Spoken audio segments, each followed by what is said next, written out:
get all the things and stuff running. The bits flying downstream.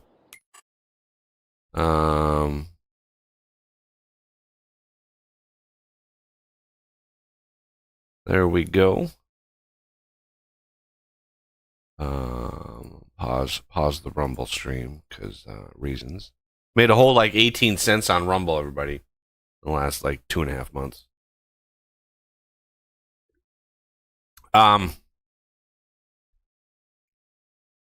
Okay, yeah, I think everything's going there. All my chats are hooked up. I think we are ready. So, you might be asking yourself, "What? This is a new map?" This is a new map. Well, new in quotation marks.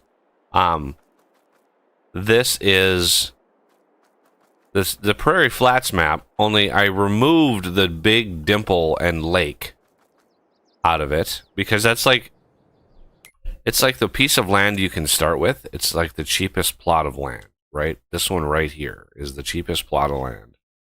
And like half of it was carved out, you know. And I was watching, you know, I kind of just casually watched some FarmingSim videos and just sort of supercuts and stuff. And a lot of like basic flat maps have very little on them. Right? There's very, very little on them. So it gives you the most freedom. And all the other buildings in this place were kind of superfluous. The big livestock building, the livestock pen, like all of that was just pretty and looked nice. Didn't have any function. This building here kind of has a function. It is the vehicle dealer, you know, and, you know, just all of the things and the stuff around it. I wanted there to be some sort of anchor in the world other than the sell point. So we got the sell point here. This is the usual sell point. And miraculously, the ground actually, like, when I flatten the ground, because in the editor, this thing isn't even in the thing. This is plopped. This is placed by the game when the map is created, when you actually create the save game. So you don't really know like where this is being placed. You can place it in the editor. You can place it, get it all normalized, and then put the coordinates in. But I wanted to get the maps out squared away before I did that. And lo and behold, I flattened the area with a giant like flattened brush, and then when I loaded the game, this was perfect. I was like, holy cow, it's perfect. Like, it's perfect. It's even more perfect than the other map. Like, perfect. Had to tweak the building a little bit. It was kind of floating in the air, so I had to tweak that a little bit. I did tweak the activation point here, but for some reason I didn't move the actual interactable thing. Oh, that bothers me that I didn't catch that. But I've rebalanced. The reason why this is a mega farm, and I would say different from other mega farms that you've probably seen. God, look at that. I have a zit right in the middle of my forehead, like a third eye. And this is like the second or third time this year that this has happened. It's right there, right in the center. So, yeah, I've regenerated all the foliage too. I got rid of the big patches of flowers that sort of, when you mow it, kind of ruins it. And then I changed it to be, I think this is the French grass. Yeah, I think this is like the French meadow grass stuff. Anyway, I've rebalanced the whole mod, or the whole game. Basically, I've rebalanced so the map itself. So if you combine the map and all of my mods, right? All of not even if you didn't do the machinery mods, which I would highly recommend, the map and all the production mods, I sort of balanced all of those with one singular vision in mind. And when it comes to a mega farm, how do you do a mega farm and not just end up with hundreds of millions of dollars? Because once you hit a certain level in the game, producing stuff, is really, really easy. And so one of the first balances I did was making productions much more expensive to run, right? So if you're making, let's say, bread or cake or clothing or fabric, right? Those crafts from my factories, those crafts require a huge investment of money, right? And so if you have a bunch of productions going on, your mid game, you have a production going on. You go forward a month, you might have $7 million of production costs. So you better have the capital to cover that in order to get, to the next month and be able to have the products to sell and such. And then the other flip side of that is, what do things sell for? And I was running into a point where my productions were being ramped up big time. The costs were too, but the productions were being ramped up. But the sell price was still really, really high. And so I was selling, a trailer load of 10 million, something cereal for, $40 million. And it kind of became like, oh, I can't really do a mega farm, feed the world kind of mega farm and have it worth that much. And so the other balance change is stuff is damn near worthless. Like, it takes so much to sell, right? When your sunflowers are only $3 per 1,000 liters, right? You need a lot. 1 million liters of this is like, what, 300,000 or something? It's like $3 per 1,000, and then it's another 1,000. So, like, $3,000, something like that for 1 million liters, and then 10 million liters would be like $30,000. So you better be planting huge fields to get, if you're going to sell the raw grain, if you're going to sell the raw product, you have to have an enormous amount, which you do, because the other thing, one of the reasons why I've rebalanced everything as is all the yields. When you plant, you get more yield out of your crops.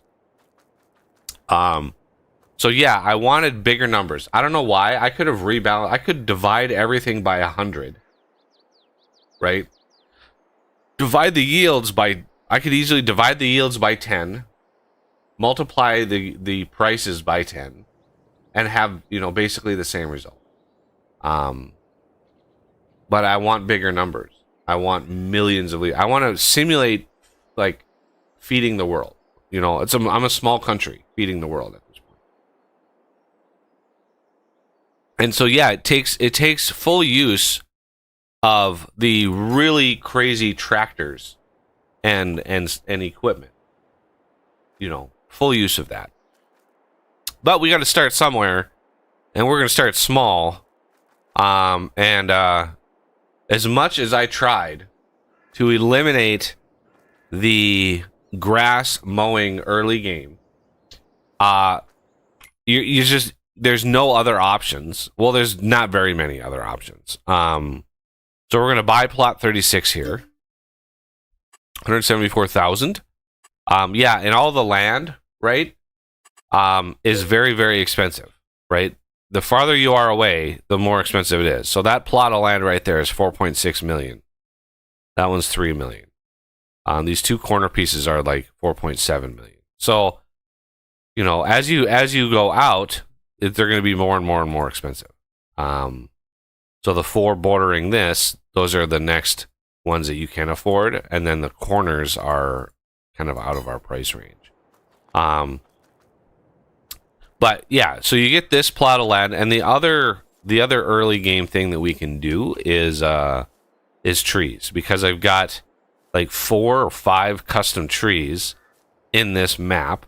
We've got the Big Bertha here. This is a monstrously large tree. Good luck getting any equipment to move that around. Like, you are going to need to invent new stuff to haul that tree around if you want to do it legitimately. We have the Smeric spruce, the Jedla fir, and I know there's the Douglas fir right there. Those are ones I definitely added. I got those off of a forestry, like an FDR. I think it was FDR forestry. The guys behind the forestry, they did a single map that had these custom trees, and I was like, oh, I don't want to let these custom trees go to waste. So I not only found a way to give them custom like split types, right? So the Douglas fir, when you actually look at the tree, you know, there's a tray custom split type, right? I figured that out. That was a scripting. That was a fun little scripting challenge. So they all have custom names and they all have custom values for how much worth they have, as well as custom amounts of wood that they give. Right, the Big Bertha being the most insane. This thing is like 70 tons when you cut it down.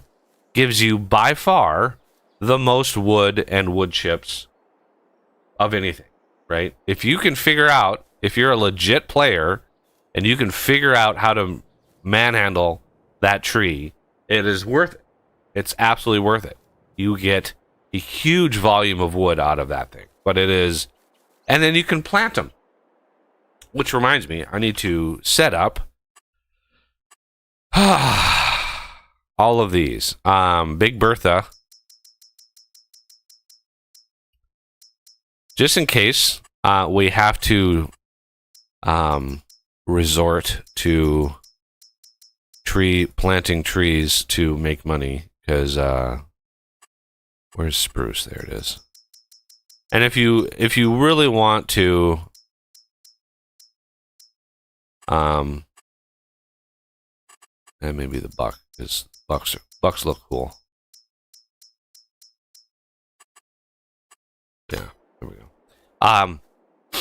You can plant all these trees, which is, I mean, I figured that out last year. That was crazy. That was a rabbit hole. I was days and days of trying to figure out how to do that, because it's not intuitive, nor is there a lot of information out there to do that. It was not easy. Miscellaneous. Is there? Oh no, chainsaws are right there. There we go. What should we go for? Steel. I'm partial to steel because I've been told it's a really good brand, so we're gonna buy a steel. So the spruces. Get rid of that stump. And yeah, I can confirm the people I know that do logging prefer steel. I think I'd mentioned my brother did tree trimming, and yeah, he's quite partial to steels. I think they've decreased in quality some over the past. I think that was like 5 years ago or something. Oh, really? But still, they're pretty darn good. So this little spruce tree, 10 meters, 11 meters long, is worth 6,500. So when it comes to the prices, right? The further in depth, the more complex the craft, the more valuable it is. There's one bug in here that I'm going to try to fix. Right? So corn is near worthless.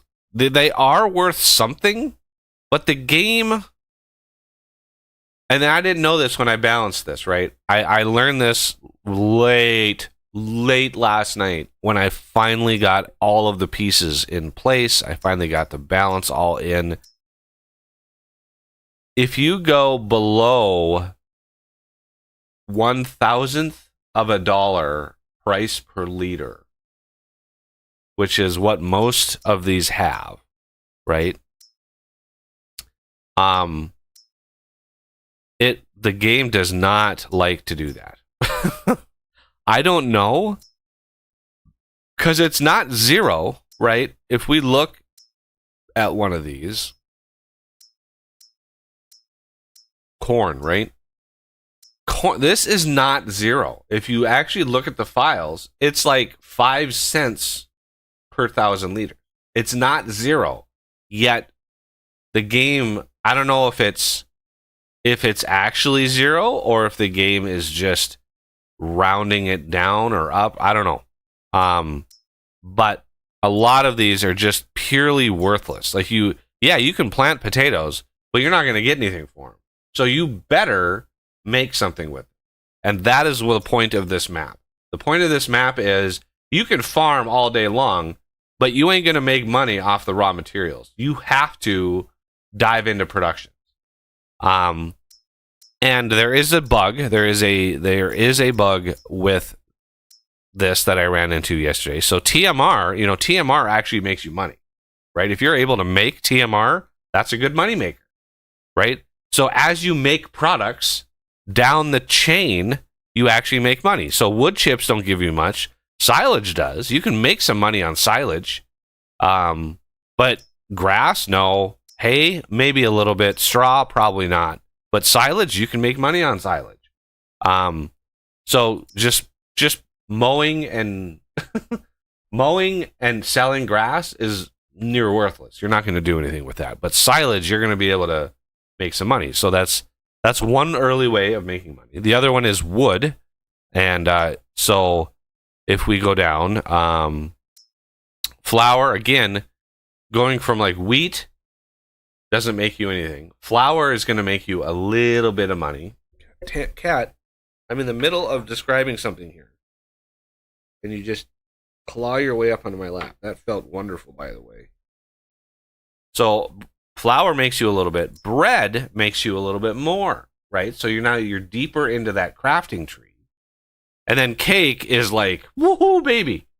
Cake is the bee's knees, and July is the month to sell the cake. And there should be obvious if anybody's followed the channel for any length of time. But yeah, cake is it. Like cake is the most complex, like most mind-blowing, mind-numbing craft in the game. And my bakery, you can make a lot of cake. As long as you can provide the materials, you can make in a month hundreds of thousands of cake in a month, right? It costs a lot of money. It's like an $800,000 a month craft. But yeah, Kat, you're just going to take over the lap today, aren't you? The air conditioner's even off. I expected you to be on the couch. Sprawled out on the couch. So then we have butter, and butter is worth a little bit. Cheese is worth a little bit. Fabric isn't worth really much, right? Because it's just, remember, one rung away from like wool and cotton, which, by the way, are also worthless. So fabric gives you a little bit of a boost, and then clothes a little bit more. But that's the end. Unfortunately, there's nothing beyond clothes for that line, right? But when you harvest cotton, you are going to get a mountain of cotton, right? Which is why I recommend my mods, because my mods are freaking awesome when it comes to harvesting and all the things. And so sugar is worth a decent amount because it's either sugar beet or sugar cane, which are both pretty rough crafts or crops to grow. They take a long time. Like sugar cane is like 7 months, and I think sugar beet is 7 or 8 months. Like it's a big investment of your farm to grow those, and you get a lot when you do sugar beets or sugar cane. Holy crap, millions! I think I harvested a field of sugar beet, and I got like 45 million liters of sugar beet off of one field in one harvest.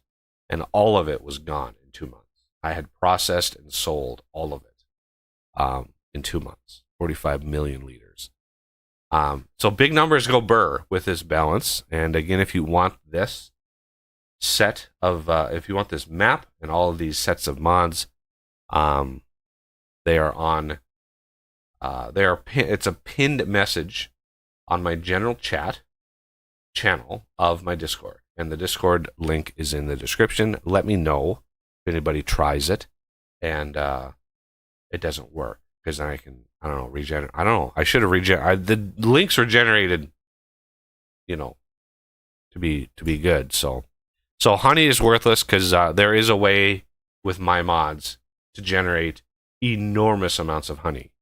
So I made that pretty much worthless. Cereal, however, is a decent amount. Not as much as cake, because cereal is a little bit more raw ingredients, right? You just put in like oats and corn. Is raw. You don't process it, which I think you should. I would go crazy with the production chains in this game if I thought people were actually interested in doing that, because I could do a whole like cereal factory and have different kinds of cereal. You know, you have oat base, corn flakes, frosted corn flakes. You can just go nuts with the cereals. The oils are decent, and olive oil is a huge amount. I don't know why olive oil is so high. I'm gonna have to look at that. That should not be $4.90 for olive oil. But olives are also either super tedious if you do it the vine way, or super easy if you do it my hydroponics way. Because I have my own custom greenhouse, which you can do grapes and olives. So this should not be $4.90. I don't know what is overriding it. I'm gonna have to look at that. Raisins, right? Raisins are 89, which is why olive oil, which is why I know olive oil is way too high. So yeah, lettuce, strawberries, and tomatoes. Those are greenhouse. Chocolate is decent. That's just milk and sugar, so I didn't think that was probably worth a lot. And then the wood-based stuff, planks, again, raw wood to planks. It's going to cost quite a bit of money just for that process. And then furniture gives you a decent amount of a return.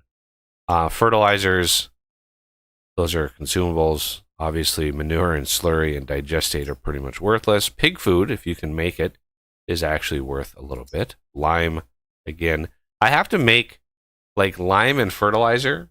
I couldn't make super cheap, because these are things that you buy in the early game before you can actually make it yourself. You actually have to buy them. So I couldn't, unfortunately, there is no separate price for buying and selling. That's universal. Herbicide, again, the same reason. And then, yeah, unfortunately, all of these I'm going to have to look into. So what's happening here is these are all set. Well, maybe not all of them. I don't know if I have like all these worthless like cat. I definitely don't have cat trees.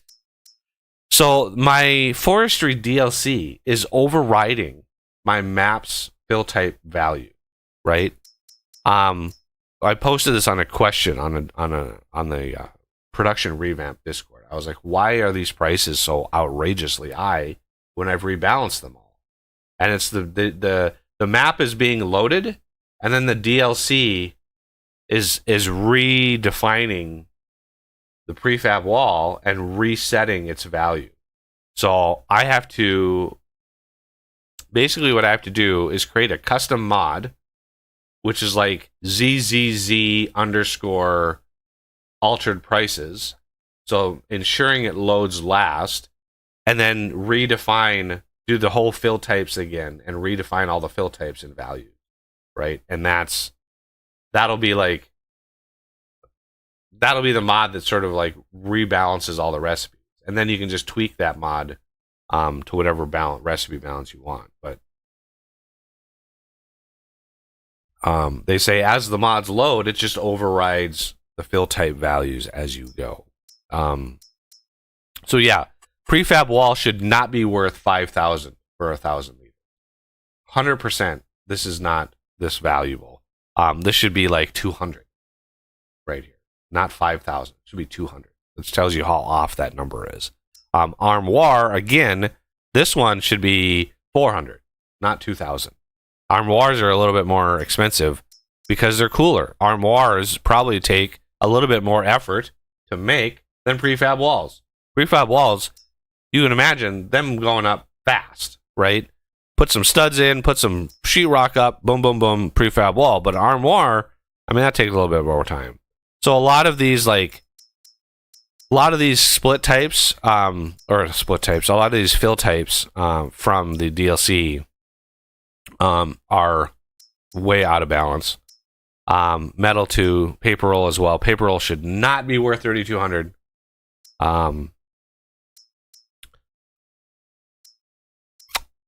Iron ore again. I don't know. Yeah, this should not be worth 900. And then potato. All of these middle here, these are all from the latest expansion. And not 100% sure what these split types are. Or I keep saying split types. That's wood. Fill types. What these fill types are.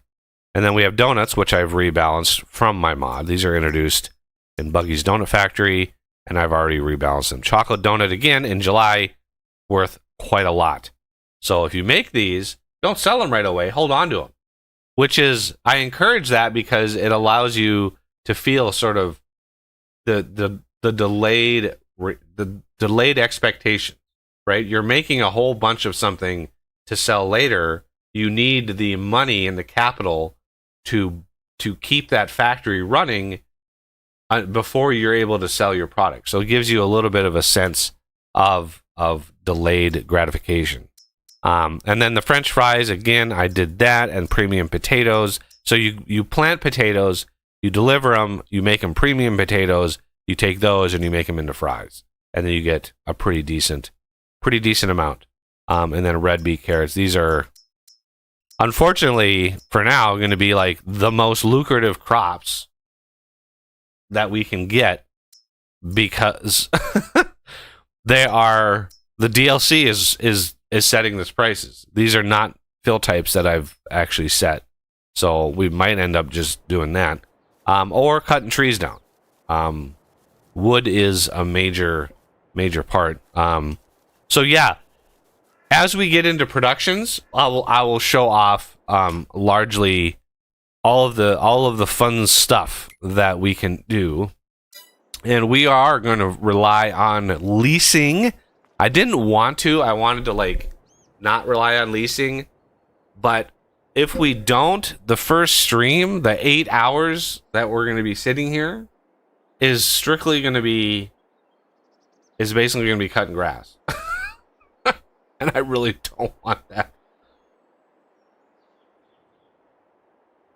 But as a cheat code, I could cut down a Big Bertha and just sell it straight up, and that would probably give us a huge amount of money in the very short term. But if we go to buy, and I want a decent lawnmower to start us off.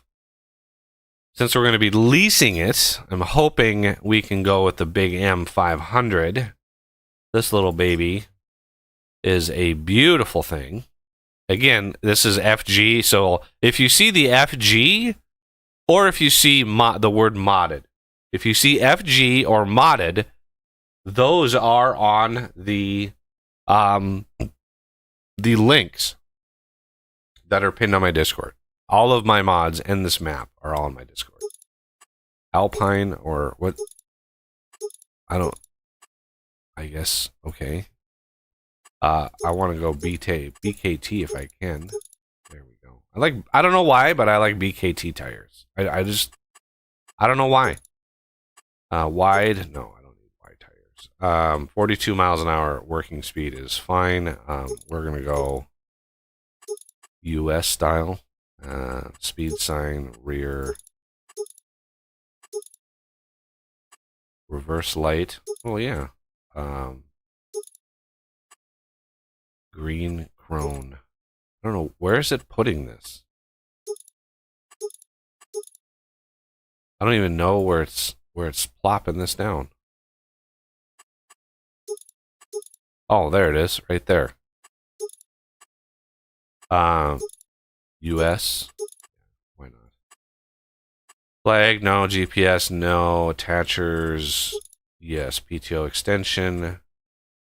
Default tank extension. Is this? Oh, that's gas. Okay, and then color-wise, my usual color scheme, white and navy blue.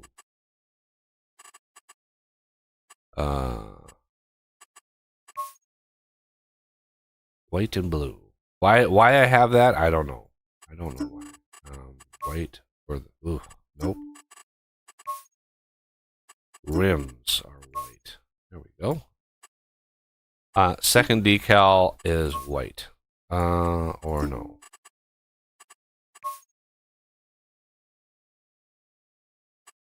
Why are these colors? Why is this color choice different from this one up here? I don't know why. Okay. Buying this, we don't even have enough money to buy this thing, which is crazy. So we're going to lease it. Base costs, so it's $9,500. Work per day, $4,700, and then work per hour. Wow, 10 grand per hour.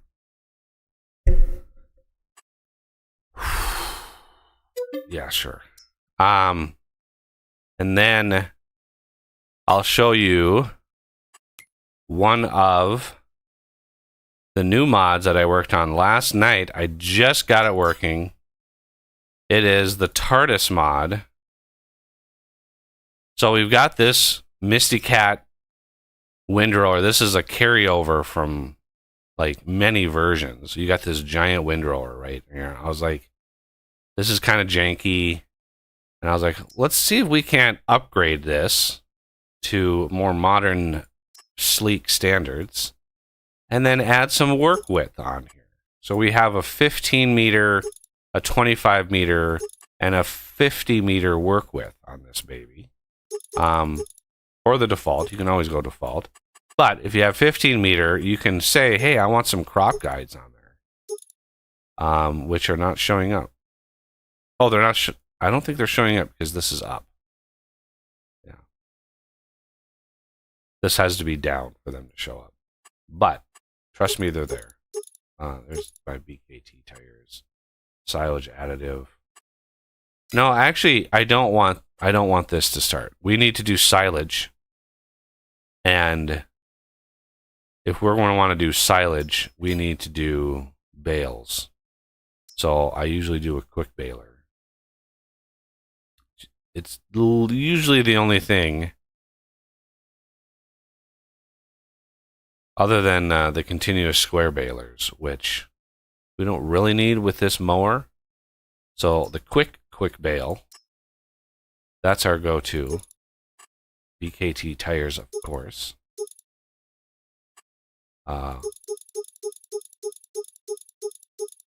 Upgrade the speed.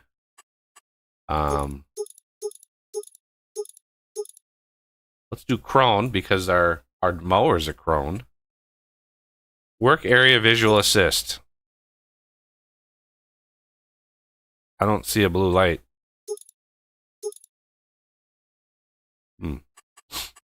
Rear hitches, no. Silage, yes. Random foil color. This is one of the new mods. Yes, I want to experience the random foil color, please. Crone. This again, we're gonna go sort of navy bluish. I think maybe possibly, and then white. The Crone logo looks like garbage though. Purple.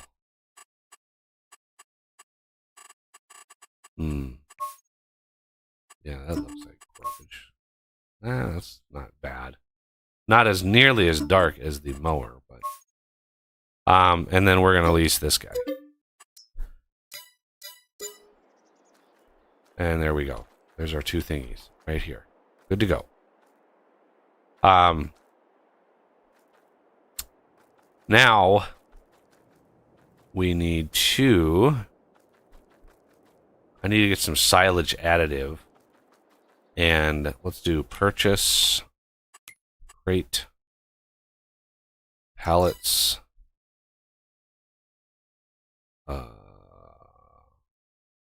On silage. All right.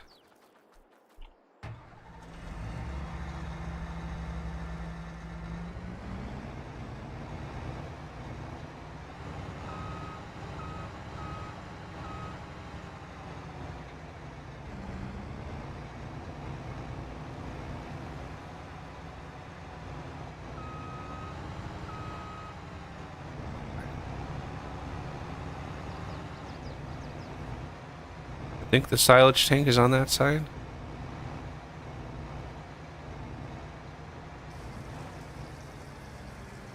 Fill her up. I don't know what the silage additive does. I have no idea. Does it help? Does anybody out there know? Does it actually do anything? I have no idea. That's for bales? Yeah, it's when we're making silage, so we're wrapping the bales. Silage additive to me says it should speed up the silage, right? It should speed up the process. Right, yep. But I don't know in the game, does it actually do that? Or just wrapping them alone actually do it? So if you wrap them without the silage additive,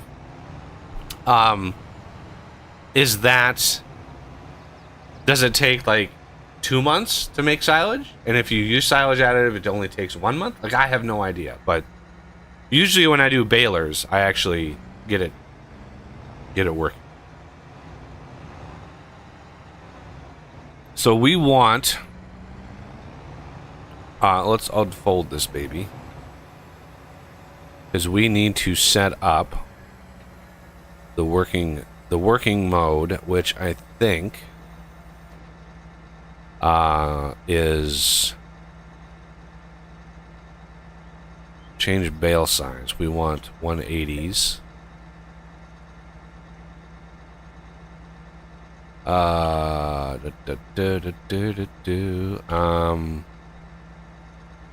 was it? Control Z? Control Y. There it is, Control Y. It's just not showing up in there. Okay, so swath dropping, which means it's going into the middle. And so remember, we own this little spot, number 36. This is the most affordable version. And I'd like to carve out an area to get us ready for the factory. And I think the top, I don't know, the top third of this block of land here will be essentially used for our factory. Well, a lot of our factory. Who knows how big our factories actually are, but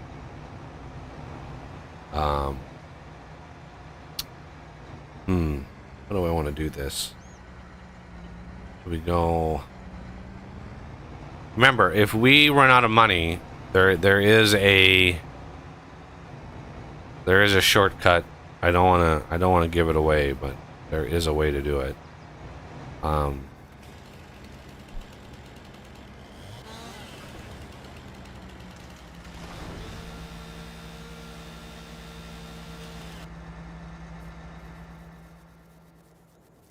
It may or may not involve wood.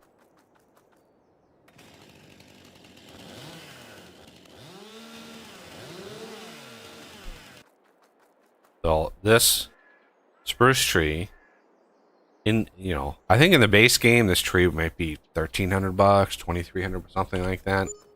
41,000. So yeah. Got to AFK a bit, but I should be good to go. Okay. So, into this thing we go. I'd like to dial it back here.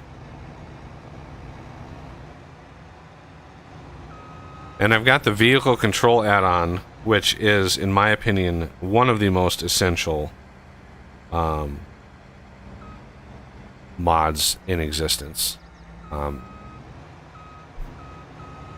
remember when I first started playing this game, It was super frustrating not being able to be on straight lines, and the VCA mod is allowing me to do that, which is glorious.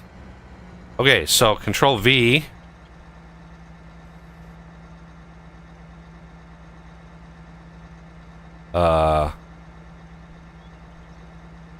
V. That should have done them all. Control B.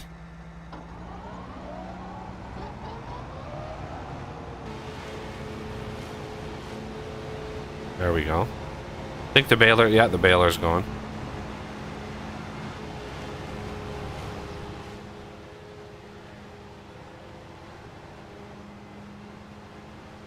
Okay, is that a problem?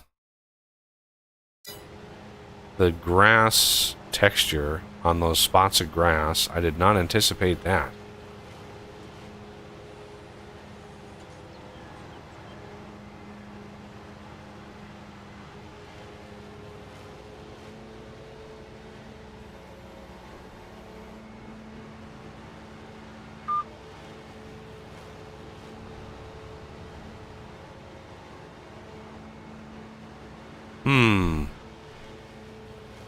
I did not think when I generated the foliage on this map that those are going to get a different texture. I don't know. Is that...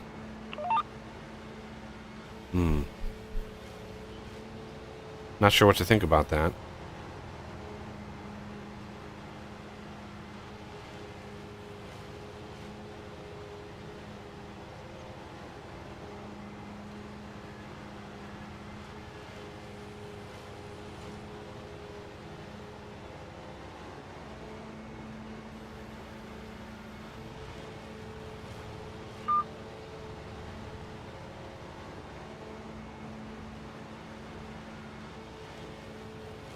I'm undecided on that right now.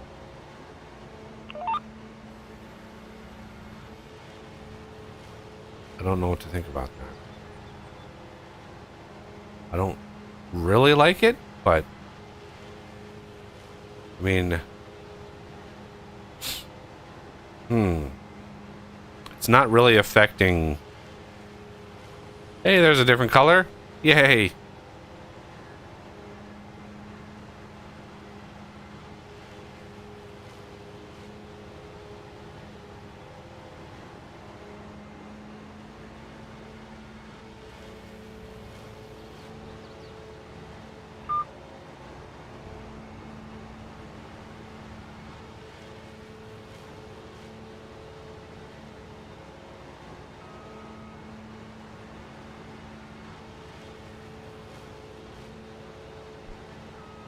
There we go.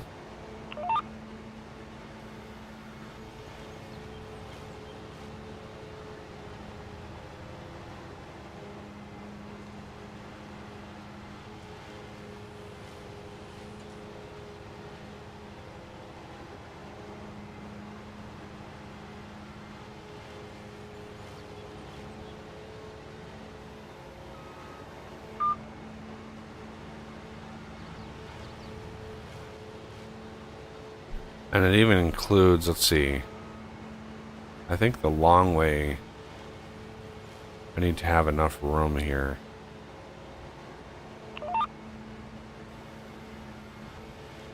To turn around on the outside.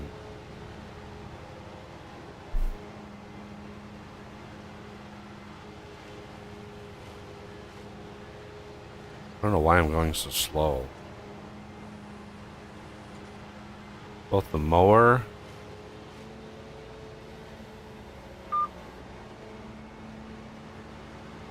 and the baler should be able to go like 40 something.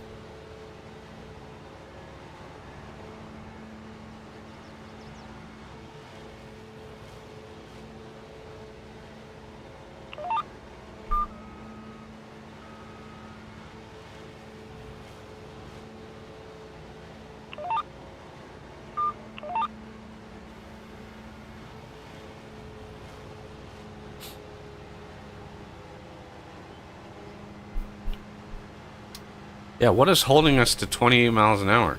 Is it the baler?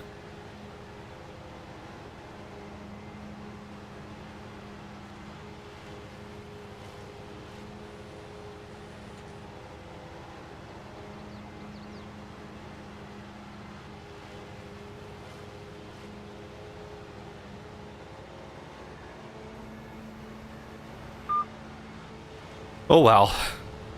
We'll just relax and chill and mow some grass for a little bit.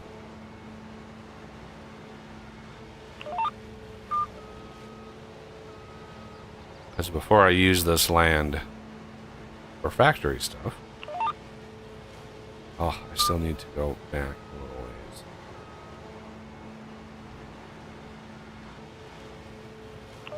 There we go.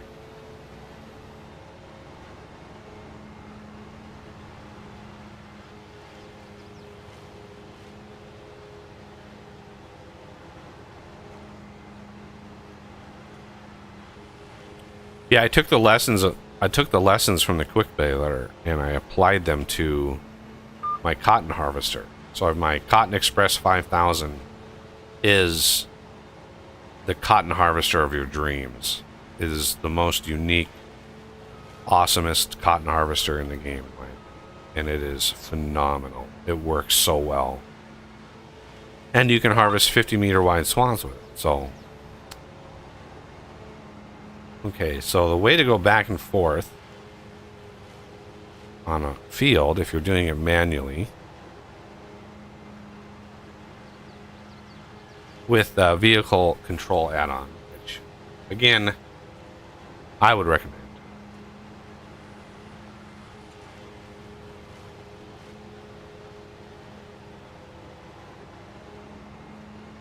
Is to hit Alt-A, flip it around. It's works better if you've actually got a mower that can turn. This mower is capable of turning that tight corner, but it's the baler that's causing the problem. So what I could probably do is take the baler out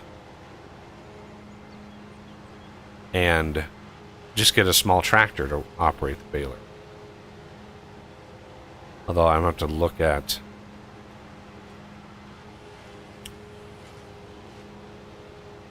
I'm going to have to look at see what power...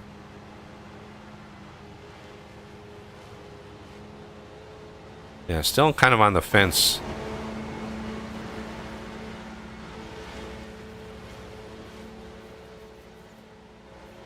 About the spottiness.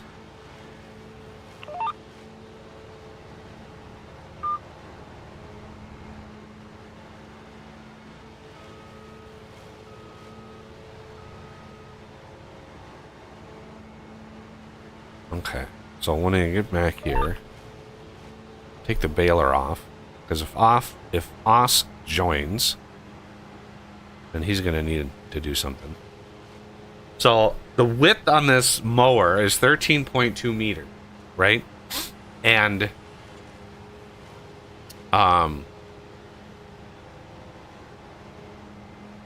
if you are driving a tractor and you're picking up after the fact, you just set a custom width on your tractor or on your VCA, and so I want to go V, B, Q, like that. And we'll show the true power of this track. Because now we can go 43. Yeah, even grass, you harvest more grass, by the way, which is one of the reasons why this is so lucrative, because yeah, there's a lot of grass there. Good amount. Decent amount of grass. So now we can... Oh, I reset it. Darn it. I accidentally hit the wrong key.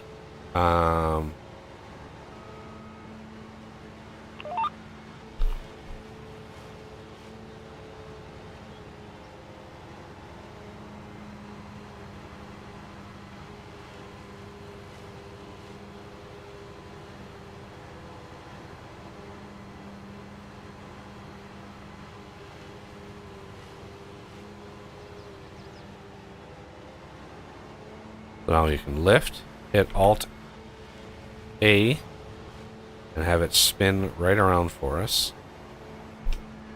Oh, I love the VCA. Yeah, as soon as FarmingSim 25 comes out, I'm absolutely gonna try to get like the core level, like course. You can forget course play. That's a pipe dream for me to do that. There's so much scripting in that. That's basically the entire mod is all custom scripts. No thanks. But like VCA, this would be phenomenal. It's one of the mods that I just can't live without. Like I'm so used to using it now, like being able to drive perfectly straight, and oh, it's so nice.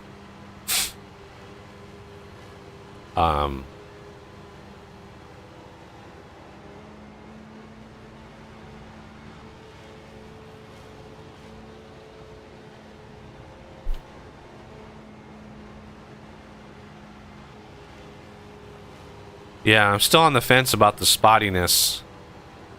I did not expect the little tufts of grass to leave behind, like, different... I mean, it's really superficial. I mean, the types of... what looks like on the ground, you can just basically repaint that over and just replace... put meadow down. Like, you can override it.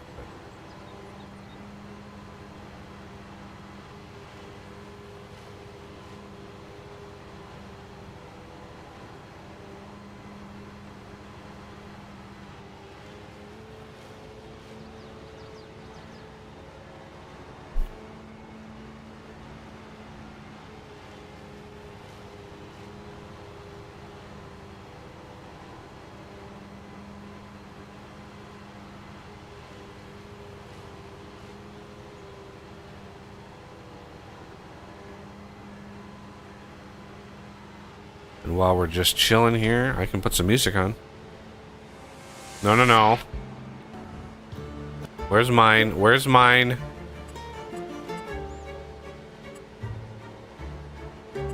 No. There we go.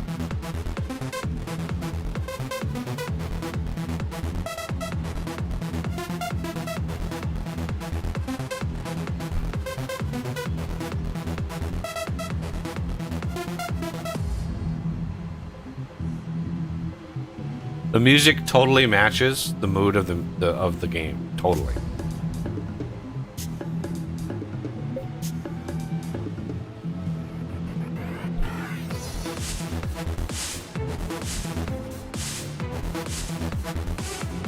What was that? Oh.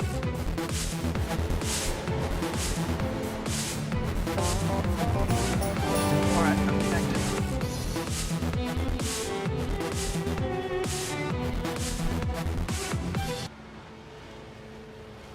You joined? You did! Well, let's see. I'm gonna get a hiccup here. There it is. Go ahead and join the farm. And let me take a quick peek at the baler here. See how much power it needs. 100 horsepower?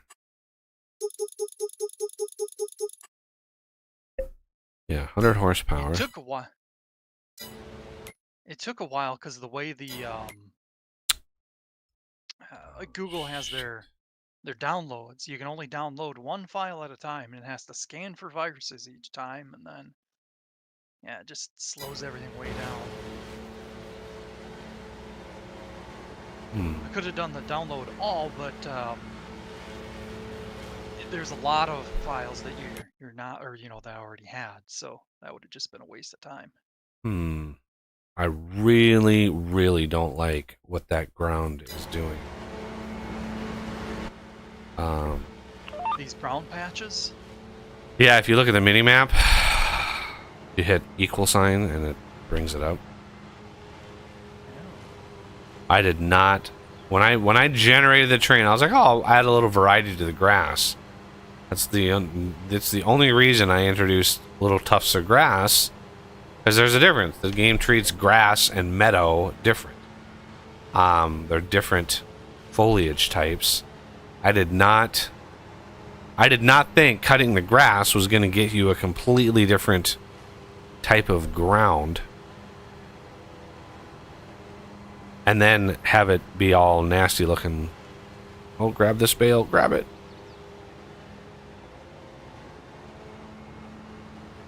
Oh, I did get it. Dang it. Come on. Alt click What the will heck? use lumberjack. Yep. I know, it's just not... It's just dropping it right away. I don't know what's going on. Sometimes you have to hold the button. Yeah. Well, even then it would drop it after a sec. Strange.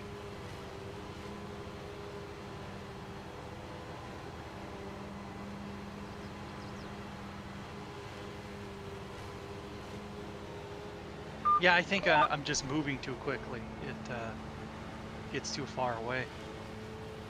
Yeah, you definitely. It's strange. I keep myself limited to 3x. 3x movement speed. Yep, that's all I've got too. Actually, the bales are so light, they're only 100 kilograms, you should be able to move them without even lumberjack. But when you move them without lumberjack, you have to keep the button clicked. Because when you release the button, it can let go of them.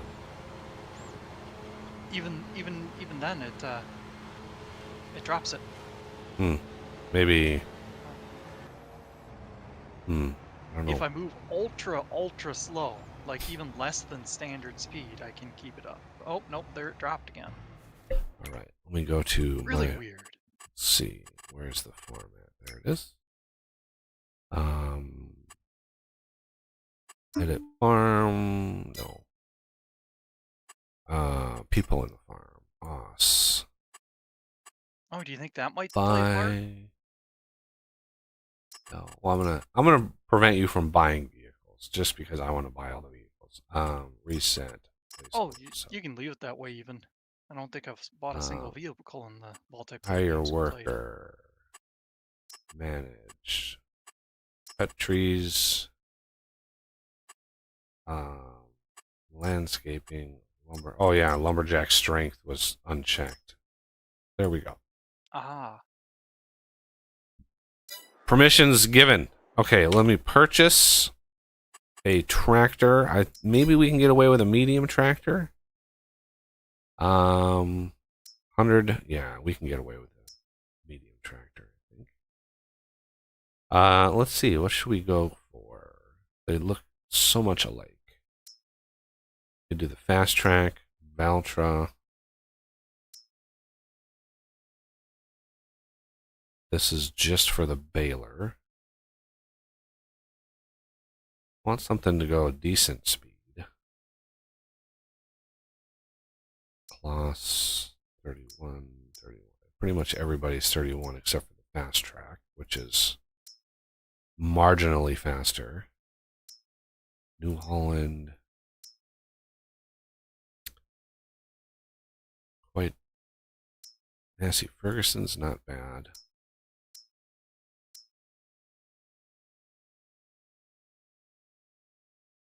Yeah, there were a couple. I went to the fair last week. There were a couple tractors, a couple brands that I did not recognize, and they looked so much like other like main brands that I could only imagine they're Chinese knockoffs. Right? They looked so much like the brand was just like I had never heard of it before, but the body style, the look of the tractor was like identical to another brand. And I was like, usually you don't have that. Yeah. They try to distinguish themselves for a reason. Yeah. 250. Weird. Do that. BKT tires, please. Yeah, BKT. Wheel weights. This is just. No, I don't think we need that. Reverse driving, no. Interior design, I don't really care. Front loader attacher, no. Main color, we're going navy blue and white. And then we have to lease it because we're poor. This can go 31. So let me take a peek.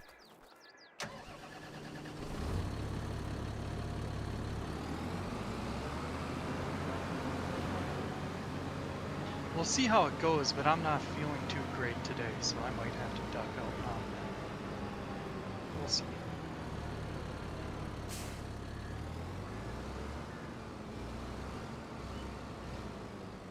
Yeah, it's the 200 hours you put into oxygen not included. It's No, I had an appointment on Thursday, which included a car ride, which that alone was painful. oh.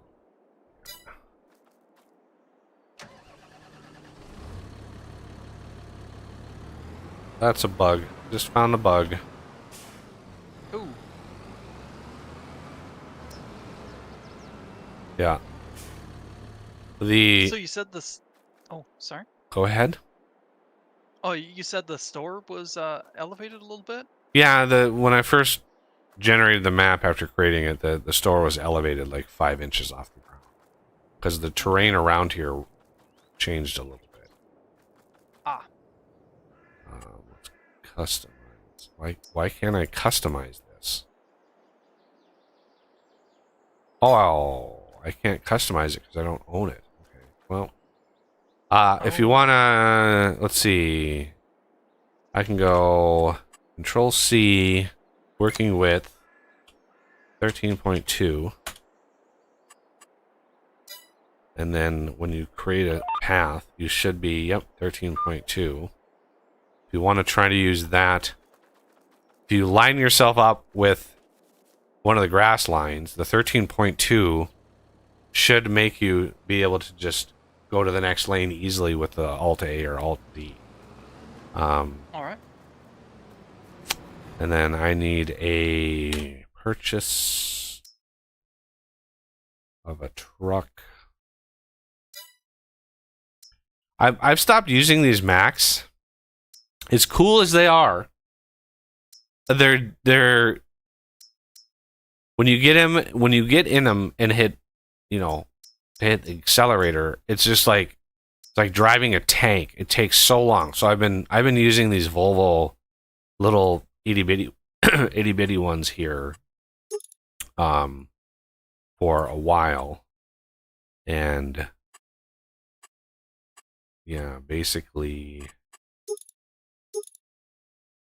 this basic design here with let's do white. Make them easier to see. Front mounting, do that. Design 2. Grill color, we can go dark blue. I don't know what this design color does. And then we have to lease that with a bale trailer, which this is by far. Bale trail. Auto loading bales. This is by far like the best bale trailer that I've ever used. I've tried many different bale trailers. Add rear hitch. No, I don't think we need that. Frame color. Let's leave that because we're already getting pretty expensive here. I'm going to buy the trailer. Huh. In addition to looking different, the terrain actually makes the tractor bounce some too, Yeah. because the elevation is slightly different. Damn it. I literally, yeah. I mean, that would mean I would have to regenerate the terrain on the entire map and restart the map. Yep.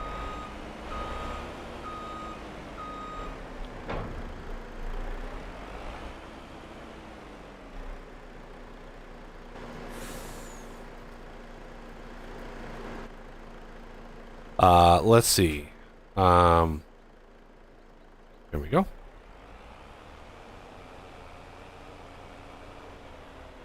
Really sucks when you run into those little problems. Oh man, that was my life last night. Oh my god. Like Yeah.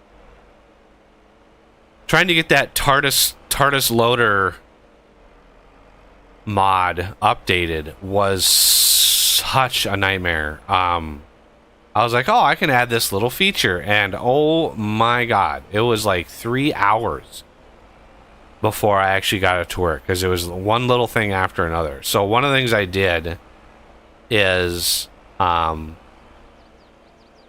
took one of the latest updates for the, if I look at the purchase here. So the harvesters, the Colossus harvester mod, right? This mod is so nice. They've done such good work. Major kudos to those guys. But one of the things they've done is, like, if we look at Potato Tech and we go to Potato Header Unrealistic, and we go to here, you can actually set an outside working width, and you can see like these little cool arrows that appear. So they don't do anything crazy with the actual like implement, which is nice, right? And when people try to like do weird things with the implements, like clone them and offset, like it just looks kind of hokey. This, I like it. It's clean, it's nice, it works.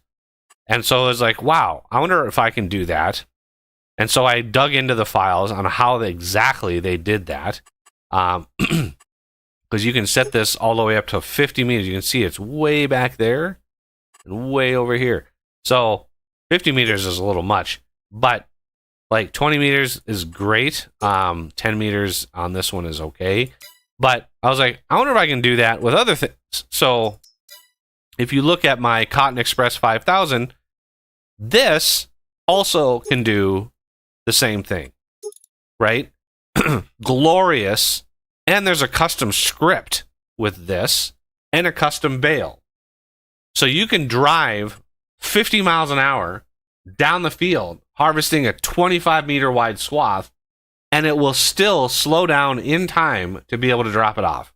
Now, you can't go 50 miles an hour. I'm gonna be real with you. 50 miles an hour with 25 meters, not gonna happen. You can go 32 though. I got it working perfectly with 32 miles an hour. I would just have to ramp up the slowdown distance a lot, or the slowdown capacity if I did that. But the bales that this creates are not 20,000 liters; they're 50,000 liters. So you're not stopping every five feet to drop a bale off. But yeah, this uses, so this this little thing combines the Colossus harvester stuff with the working widths and the little arrows. So major kudos to them. They get all of the credit for that. I mean, I had to figure out how to work it. That's about all I had to do, was figure out how all this stuff works. So there's that. There's the custom bale size. The fact that this thing spits them out 4 times faster than it usually does. So this cotton harvester, again, is like the best that you can find anywhere on the internet. This thing is phenomenally good at harvesting cotton in large amounts. And so last night I was like, hey, maybe I can take this concept of the working width and apply it to, say, a stone picker. And so I was like, here, how about this TARDIS stoner here? So this, again, working with you can do crop guides. And again, they don't show up here because the damn thing starts folded and not unfolded. So it's like, it's kind of backwards from how everybody else does it. But trust me, they're there, as well as like super high capacity, right? So this nice little tight thing is a massive working with stone thingy, and then that same concept with the forage wagons. I have the same thing here with the working with and the crop guides, and again, they're there. But for some reason, this thing, I don't know why, but it starts back, the header starts backwards from like everybody else, how everybody else does it. But yeah, that was like a 3-hour ordeal for that stone picker. The forage wagon was relatively easy, but that stone picker, oh my god, that stone picker was a nightmare because, for one, it was a different kind. It was a different kind of vehicle, and the tags for like folding and unfolding were different, so it didn't use the same tags. And just overall, it was just, oh my god, it was a nightmare. So if you do use it, please enjoy them. I still have to test. I still have to do low-level tests with them, but at least getting them in the game functional and not dumping script errors is a nice thing. Look at how colorful these bales are. Glorious. That's one of the newest mods. I don't know how they did it. Probably with a script. I really hate that the consoles are limited on what scripts you can actually... You can't really do scripts on a console. So to prevent the ugliness on the next plot of land, which is the rest of this plot, we are not going to sell these bales at the moment because they're not silage yet. We would get next to nothing for these things. So we're going to unload them. All right, let's see if I can remember. Transporting, unloading, mouse click and drag, lower them down, and hit Y again, and drive away. Don't reset auto load while you're sitting next to them.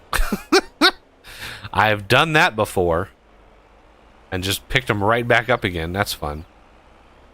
So one thing we can do on the rest of this land, if we go to purchase and we go to construction and we go to here, we go over to here, landscaping, painting, grass. Yeah. You see,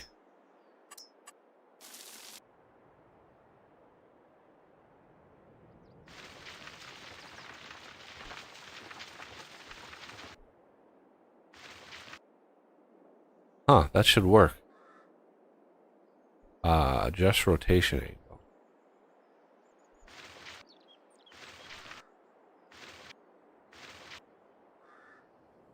I have a mod in here called, it was like,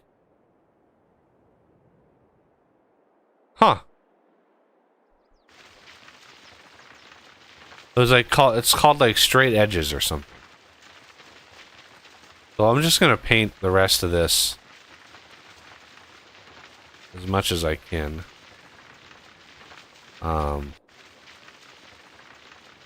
So that's one really super tedious job if you want. You can paint over most of the entire map with meadow and just get rid of all the little spots of grass.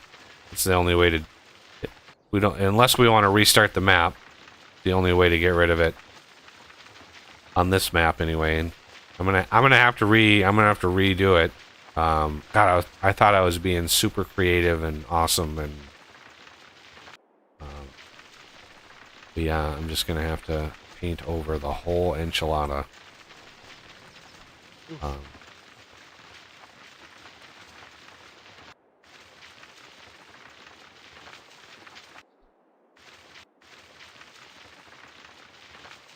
I want to start mowing the rest of this plot, and it doesn't cost anything, which is nice. I'm glad we have that mod still. Yeah. Free landscaping. Because this would cost $50 per click.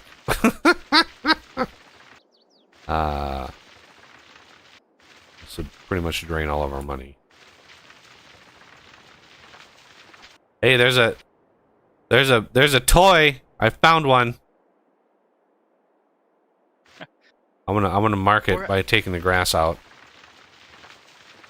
Then we can paint the grass back in once we grab it. Because hitting that with a mower, not ideal. Yeah. So if you want to run out and grab it, Trying to find where you're painting at the moment.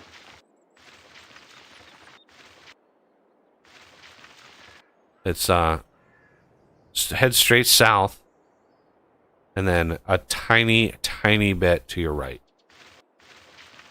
Okay.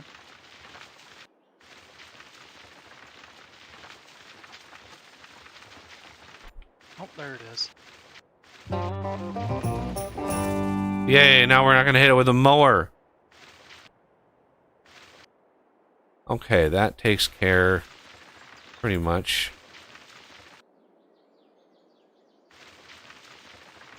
of the icky, icky, icky, icky grass. Ugh. Can't believe I did that. Because, yeah, when I loaded in the game, I was like, oh, that kind of looks different. It looks kind of cool having little spots of different grass in there, but, oh, Jesus. Did that backfire on me?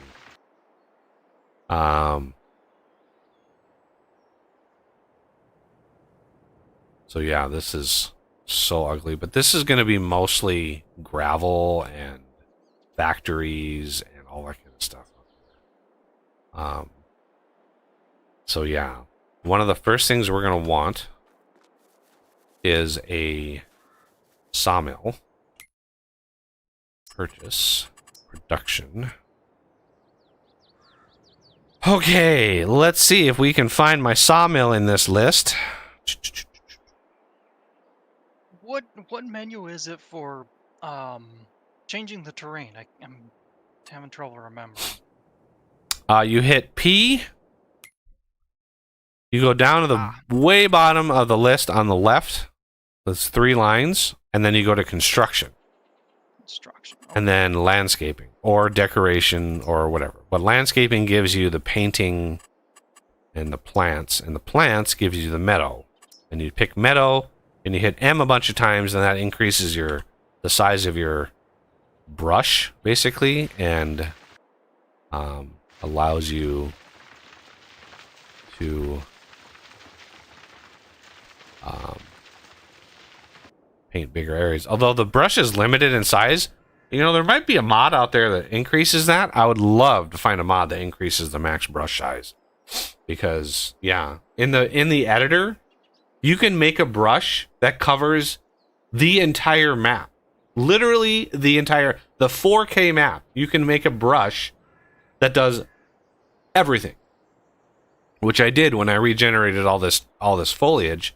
I literally made a brush that was 5,000 wide, and then right-clicked to remove all of the foliage at once. And granted, the computer took, you know, a hot minute to figure all that out, but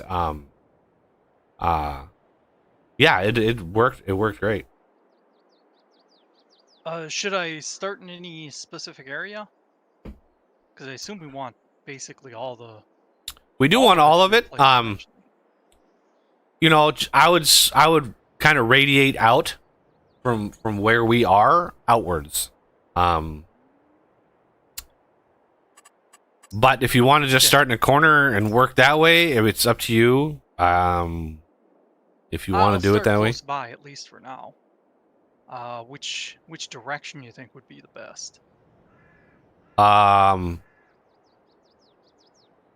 one. Oh, I'm trying to.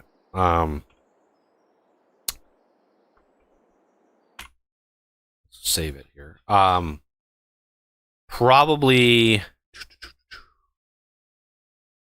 one block to the west, and then the 2 below us, and then if you get those done, then the 2 to the east, the 1 block with the trees on it, and then the one under that. Those are going to be the first blocks that we buy.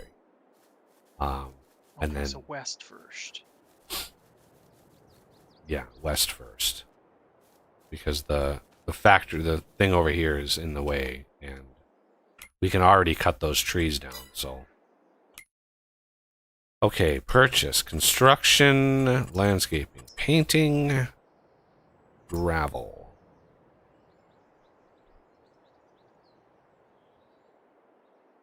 Be nice if you could see the boundaries on the map here, rather than just saying, I think I'm far enough. Well, I guess that painting thing is working. Excellent.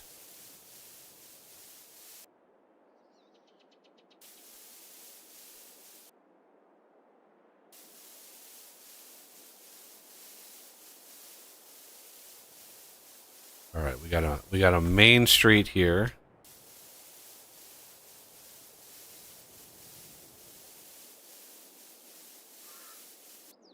What I usually do is I have a road. What is going on here? Why?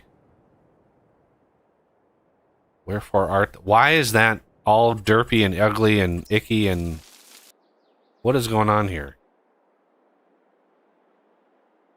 Oh,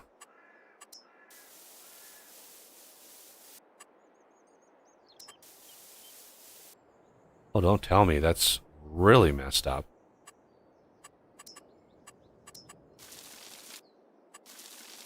There we go. Okay. That is really messed up.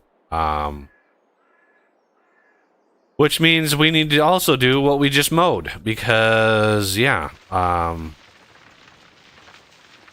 I was worried about that. and that's not getting rid of it. Oh, that is. Okay. Okay, I'm going to right click and get rid of all of that. For some reason, yeah, this is just not.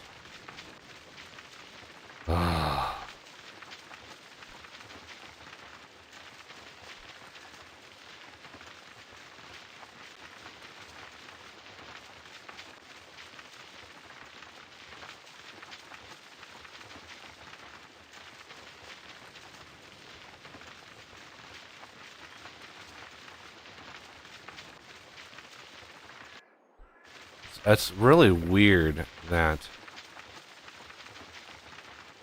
the terrain would do that.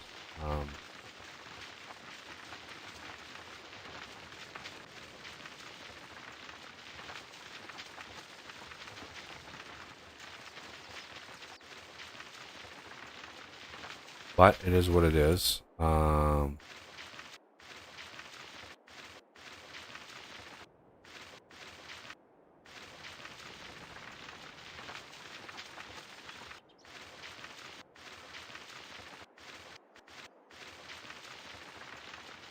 Get rid of all of that. All of it. All of it. It's a bird. Don't need a bird. Okay, let's paint over this. Over that. Over that. That.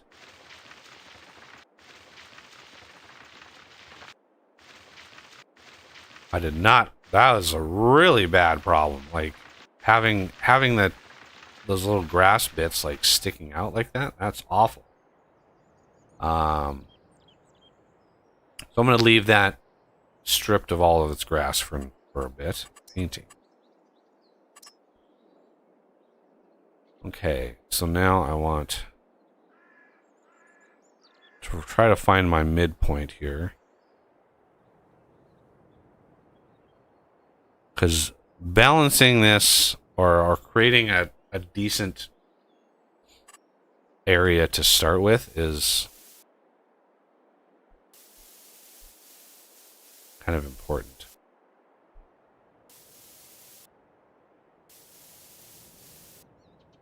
Because, okay,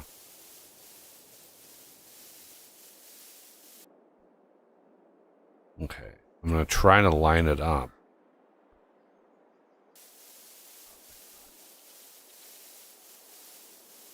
Go. This will be a main drag here. North-south.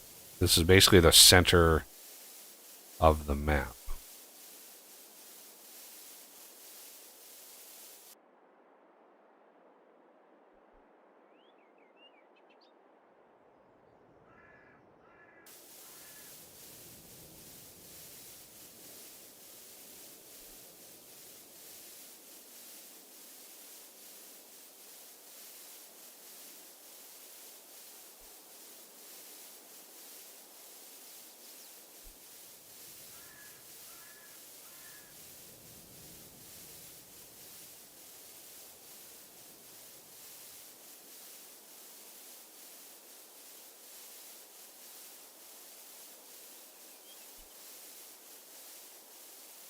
Oh, this is nice. Holding shift, being able to paint in a straight line. Oh, that's so nice. Nice. Oh my god, all this foliage. It's just.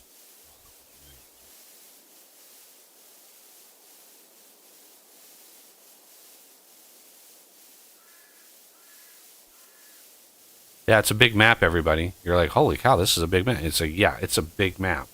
The 4x map and mostly empty, ready for fields. I mean, several of my fields on my test world are the size of about 3/4 of a base game map. One field. Takes me about 3 hours to overturn the field into something else. Okay.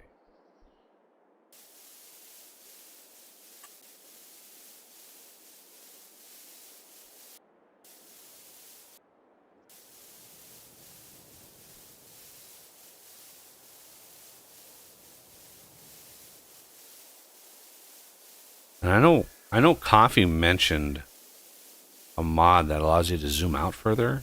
I wonder if it allows you to scroll faster. Yeah. Between being able to scroll out faster and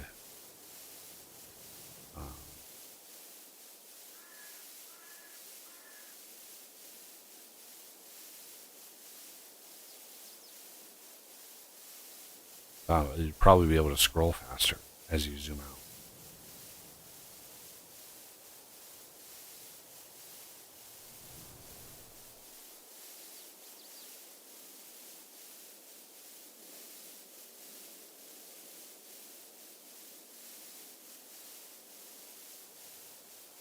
Look at all the ugly other.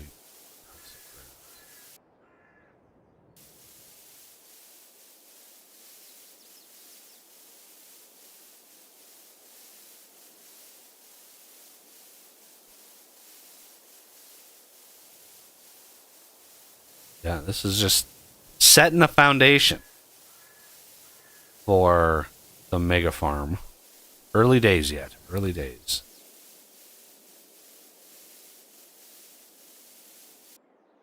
Okay. That's one. Now let's figure out the next road, which is right.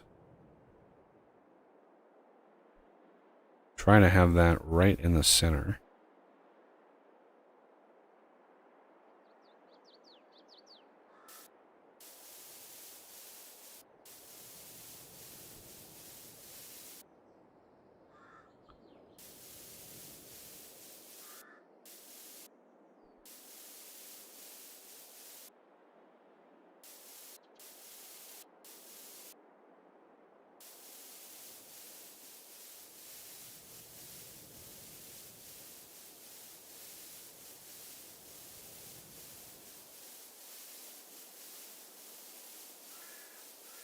Go about right there.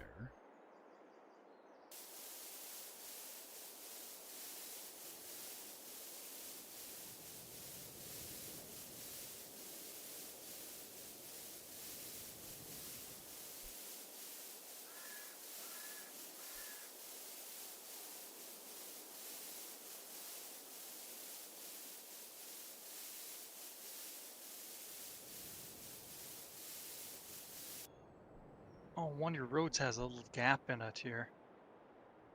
What could this be?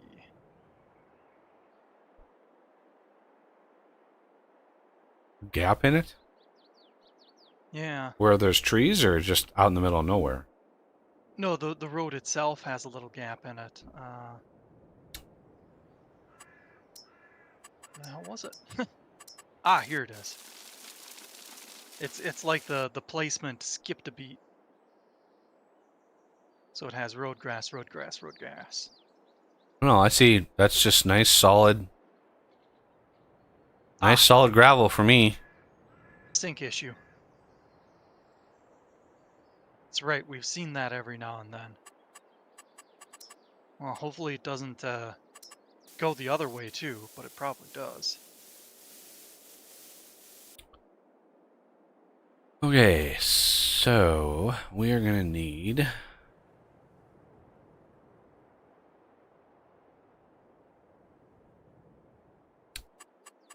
production. I was going to look for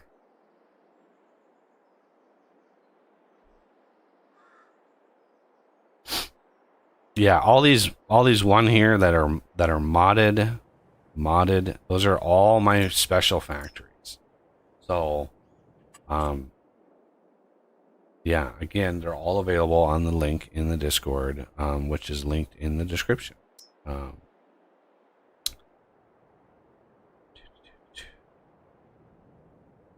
Sawmill.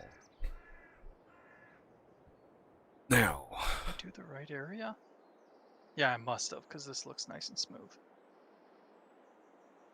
okay, let's put this near the trees.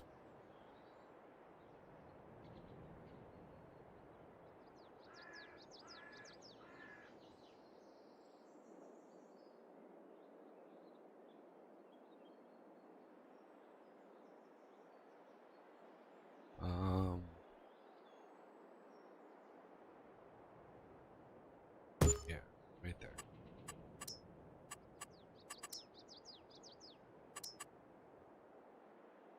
I'm gonna try to make this playthrough prettier. I mean, I'm not guaranteeing it. I'm gonna try to do it. Um,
look at that. It looks like it belongs there. That's what I'm going for.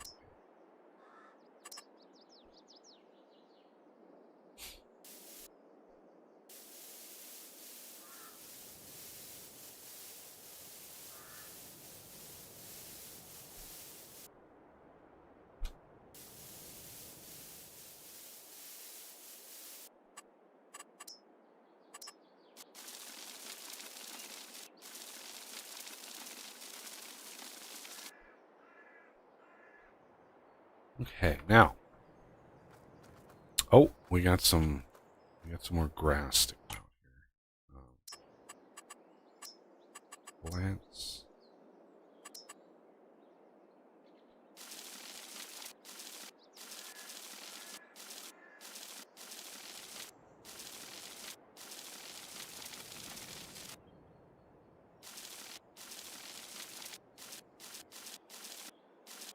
Yeah, of all the weird bugs in the map, this is not one of them that I thought of.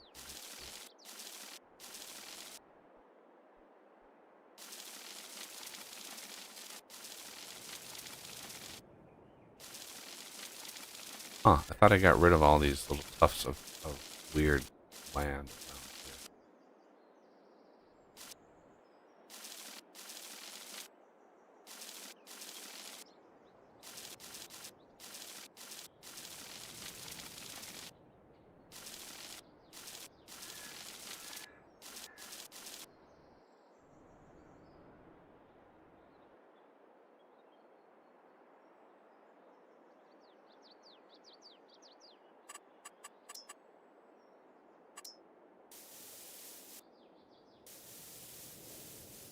Yeah, look at that. I thought I had gotten rid of it. Huh. By removing all this, but I didn't. So I'm going to have to paint grass, or meadow, I should say, meadow, over the entire area that we just mowed. And I know people are like, but you just mowed it. Now you can mow it again. It's like, we can mow it again, for sure, but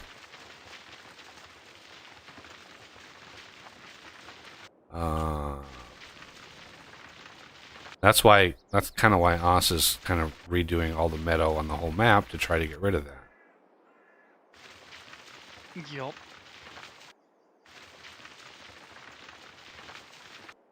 Oh. The straight painting mod does not work with foliage.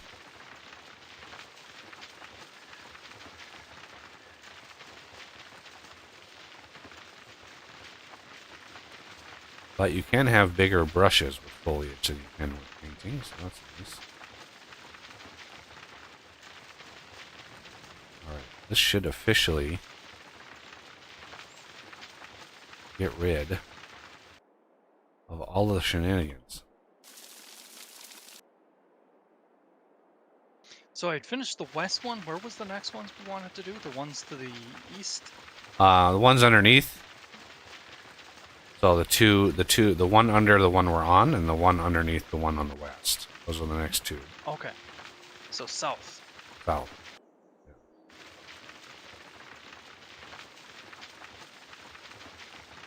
And then after that was the ones on the other side.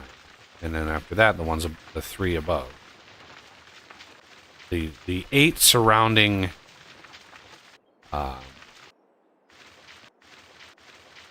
the 8 surrounding starting lands.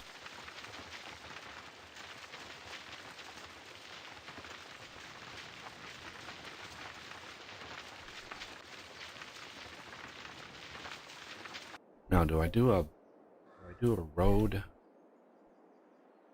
did a road there. Do I do one up here? That is the question.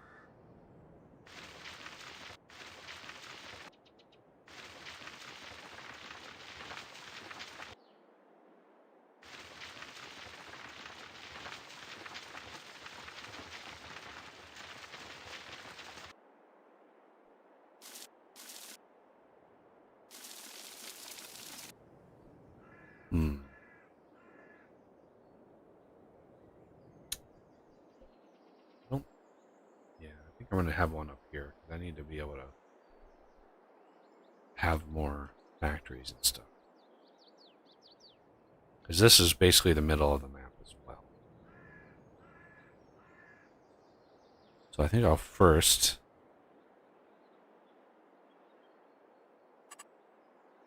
repaint the strip.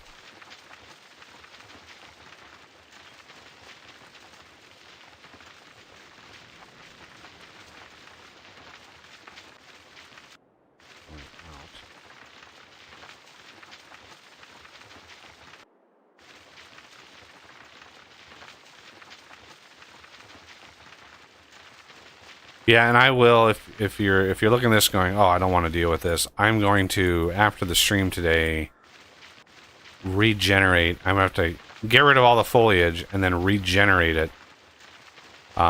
Which is, somebody literally wrote a script that does it. So I don't know where I found the script, but in my mission to learn how to mod this game,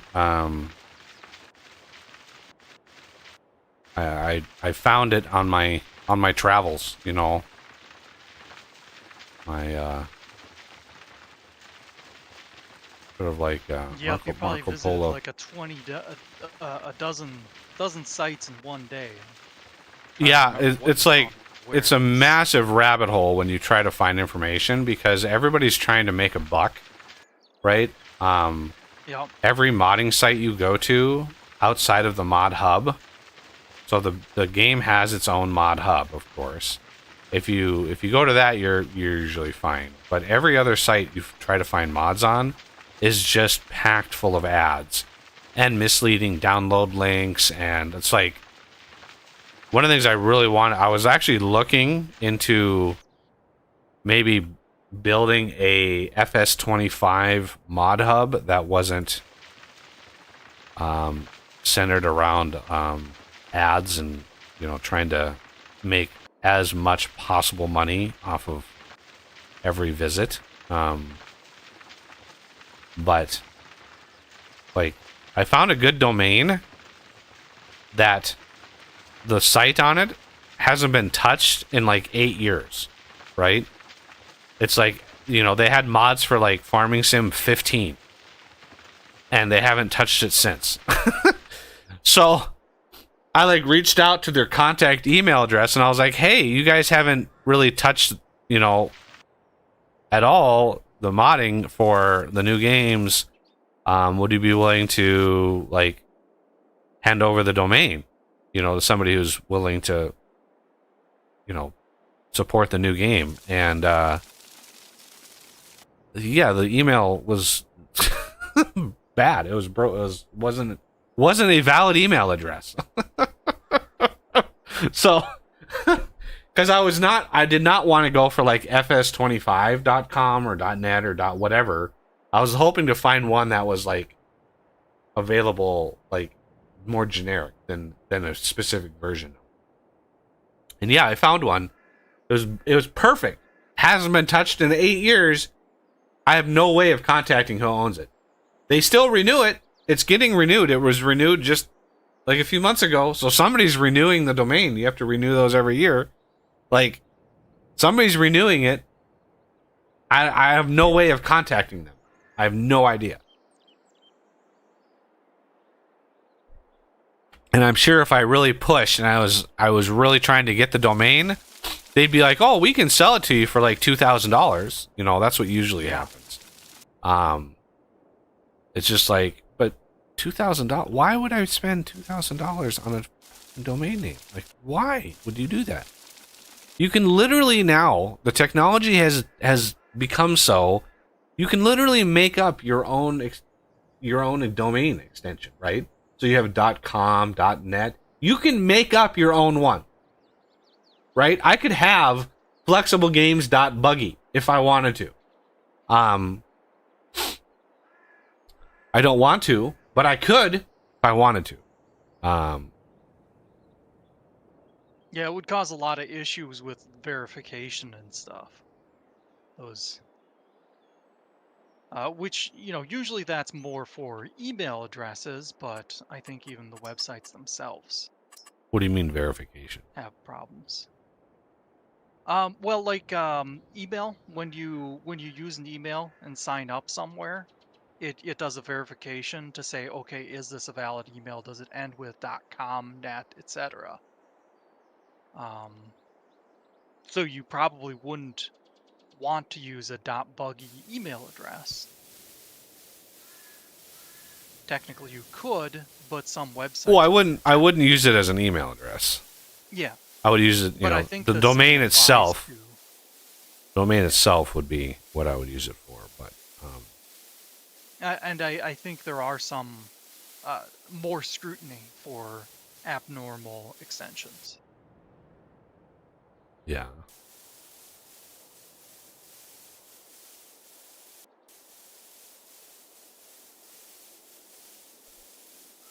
Oh, I am loving this mod. Oh, so nice. Straight edges, or whatever it's called. Glorious.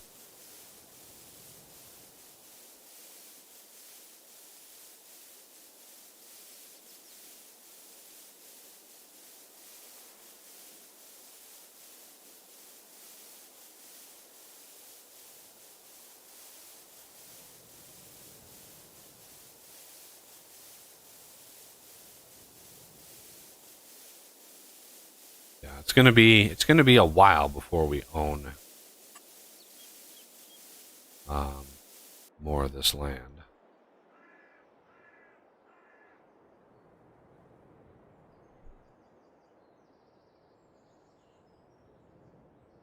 But I'd like to get all these roads and stuff set up. That way, when we do buy it, and he's doing all the grass and stuff. When you do buy it, we can just jump on it, like mow it, plow it. I even figured out a way to kind of an easier way of plowing a brand new field with course play.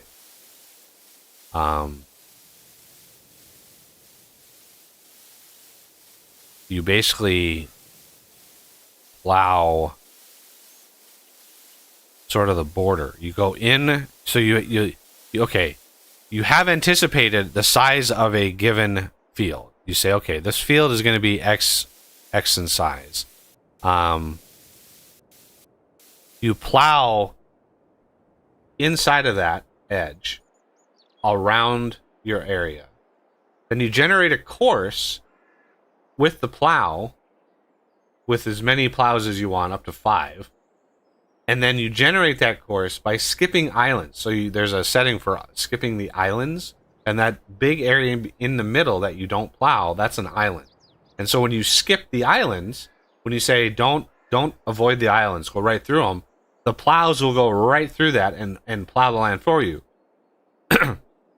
And the reason that you go in a little bit is once it's all done, then you plow the final border the exact size you want. Because I found that the plows, when you when you do it that way, you don't really want to do a headlands or anything like that. And the way the course play, when they put their tool down and they start going, they will plow little ridges on the top and bottom of the field. Like they will plow, you'll have an uneven line. Because remember, you have to set the plows to create fields. And when you do that, whenever they drop their tool, it's going to plow up the land. And so you want to, from the top and the bottom, you want to shrink that down a little bit. Have them plow that, have them all ridged out, and then go over it with a plow right after. Even if it's just like the half of a length of a plow, it still is better.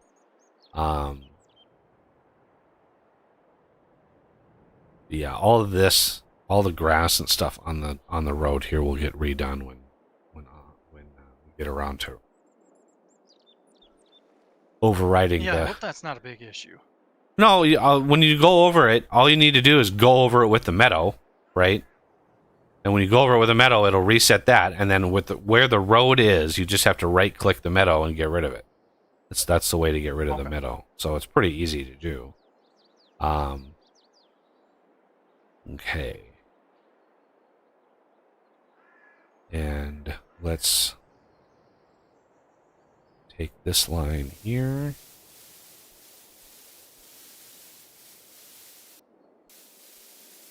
All the way out. Ah, what? I didn't mean that.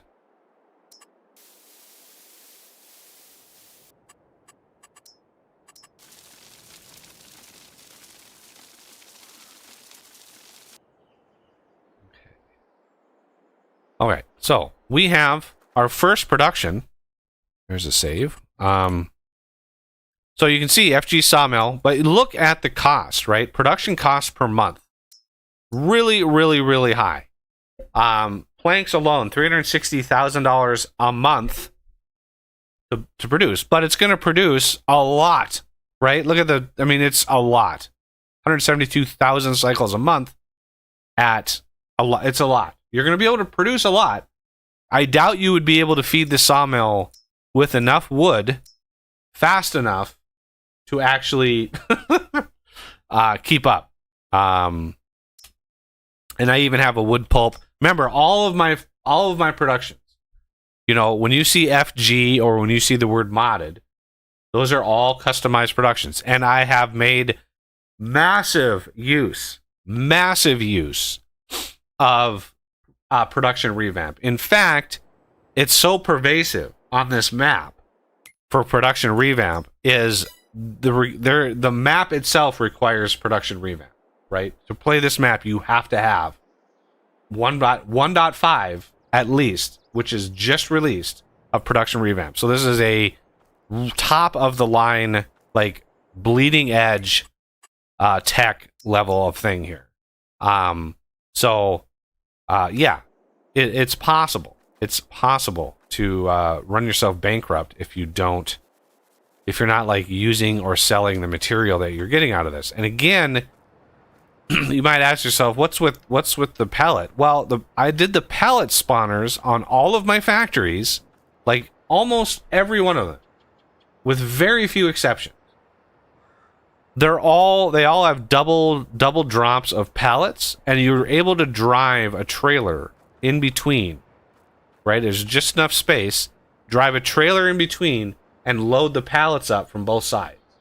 That's how I've made all of my custom factories. Now, the building, the main part of the customized mods were made by somebody else. Right? I am not an artist. But I know how to customize things, and I know how to edit things, and I've been slowly teaching myself how to do these kinds of things, very, very slowly. But let's look at, I think longboards are probably our best hope, because, yeah, I know it's cheaty right now. Furniture, yeah, planks is 26, but longboards, yeah.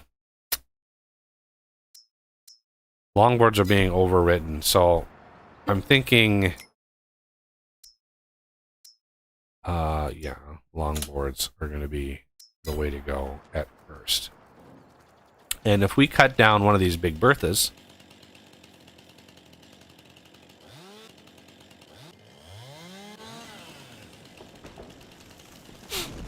it's a big tree. It's such a big tree that the texture for the bark repeats 3 times. Right? There's 1. There's a repeat. There's 2. There's 3. And then there's the end right up here. There's the little end right there. So yeah, it repeats 3 times. This tree, 75 tons for this one tree. It's a big tree. Trying to haul this tree anywhere is a nightmare. So, as you can see, we're chewing through that tree right now. So what do? We want to purchase a trailer. And again, here's another one of my customized mods, the enclosed trailer. Uber Extreme, reefer, and normal auto load, right? 10 million liters. I don't think BKT is a brand. Ooh, oh, that's Lizard is it, I guess. Yep. Okay. Details, I do this. So I have a logging variant and I have a cotton variant. And yes, they auto load the wood and the cotton. Just so you know. Very, very customized, very custom scripted. And each one of those cotton and logging variants, they're in different menus. It's not this trailer. It's the same mod basically. So the texture is the same, but yeah, if you go to the cotton, I think it's under Cotton Tech, and you buy the cotton one, you can get it up to 20 million liters. And you pull next to a cotton bale, and it pops it right into the trailer. So you're not limited. All right, so design color, I do navy blue for all my logistics. I do color code all my trailers because I usually end up with about 50 of these trailers. And we have to lease this one, unfortunately. But we go over to the truck here.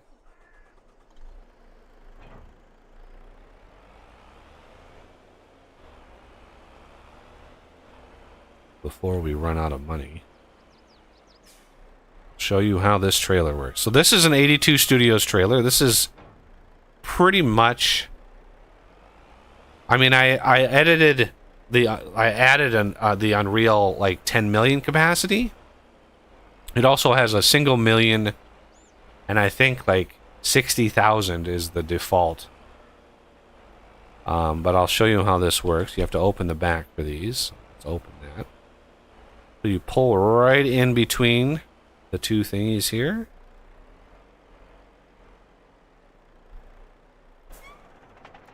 And then we want to spawn longboards.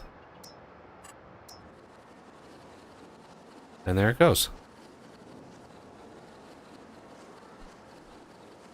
Now, you can have them spawn as they get crafted, right? You can have them do that. Look at it go! Woo! I'm not used to it updating that often. In the single-player game, it doesn't do that.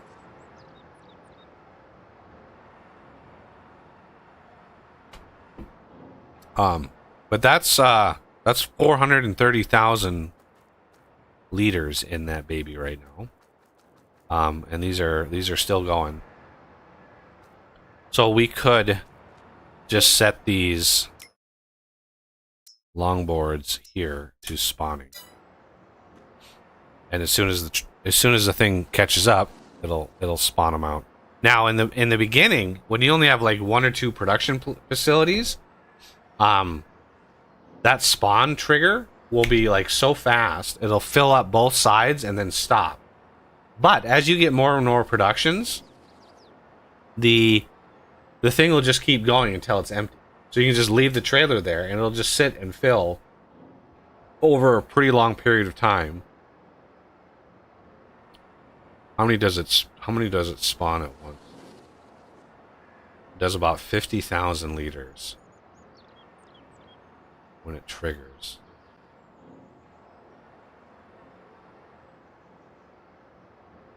Come on. I don't know, is that like every 10 seconds or so? But if it ran out, it would then go down to like spitting out a pallet every time. So one of the other mods that I have is larger. There it is. Now we're doing a single pallet at a time. Now it's just going to sit and load. Now remember, this production that's going on right now is costing us a huge amount of money. We're not seeing the production cost right now. So this production is $360,000 a month to run. Now, I don't know what that is an hour. It's like, divide that by 24, I guess. 12, no, 30, I don't know, whatever. So this is able to chew through a lot of material pretty fast. But you can see we're now got some pallets.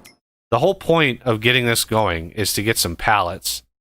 And because pallets, almost universally, across all of my factories, there's a couple exceptions of material that doesn't even use pallets, like the farm supply factory. They just make like hay and silage and stuff like that. Those don't use pallets. But almost every factory has a pallet, and then once we get to the carpenter, the modded carpenter, then you add cardboard. So carton rolls are also added as a buff to a lot of, almost all manufactured products. And then I went through and I added a master booster, not the other type, to pretty much every factory of electric power, right? So if you look, there's an electric charge. You can hold 10,000 kilowatt hours, and then 25 per craft of, these things give you 100% bonus. Now, the master boosters, the bonus isn't just output, it's also input, right? And it's also cycles per month. So it boosts, it's like it's like leveling up the factory, right? Being able to do that, supplying electric charge. And it's like, how do you supply electric charge? Well, I'm glad you asked. The fuel refinery, the modded fuel refinery that I have on the not mod hub, the modded fuel refinery, is is the thing. That is the thing to make electric charge. So this is just out. Remember, this was one of those Big Bertha trees worth of basic longboards. And again, I'm kind of cheesing this here because I want some money. Because we need money. I want to get another mower. So I want to mow this plot of land again, the whole thing, and then we can plow it and start planting. And to do all that, we need money. And so, yeah, we've got over 1 million liters now of that. Now, you can see, like, it's 4996. For some reason, there's a rounding error when it generates the pallet and when it loads. There's sometimes a rounding error. I have no way of solving that, other than maybe spawning the pallet instead of 5,000 liters, have like 5,001 liters or something, and then, but then you'd have like weird amounts of liters left and stuff. All right, so the pallets are being made now. I've mapped the engine start to a mouse button in case you're wondering why I'm able to do that so easily.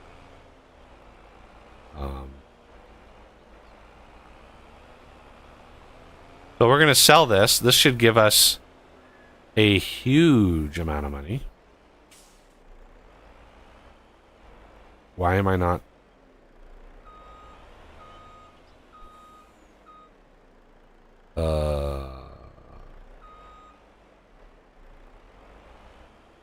Is there something broken with the trigger? Is this...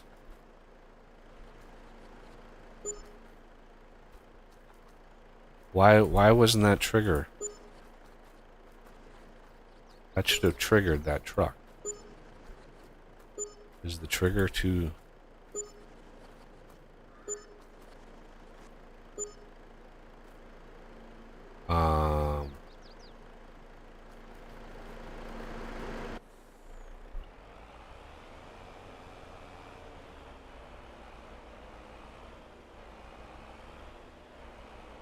Weird, this is working no problem.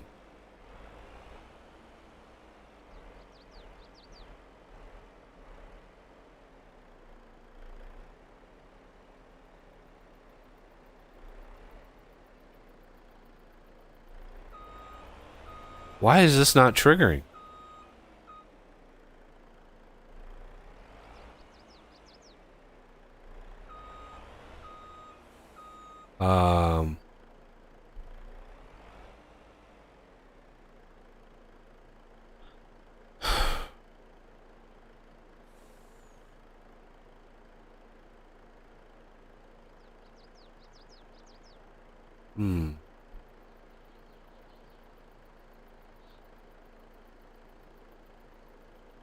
I honestly don't know.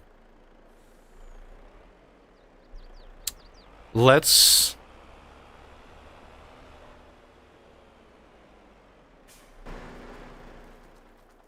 do a thing. Oh, I'm gonna need another... Damn it.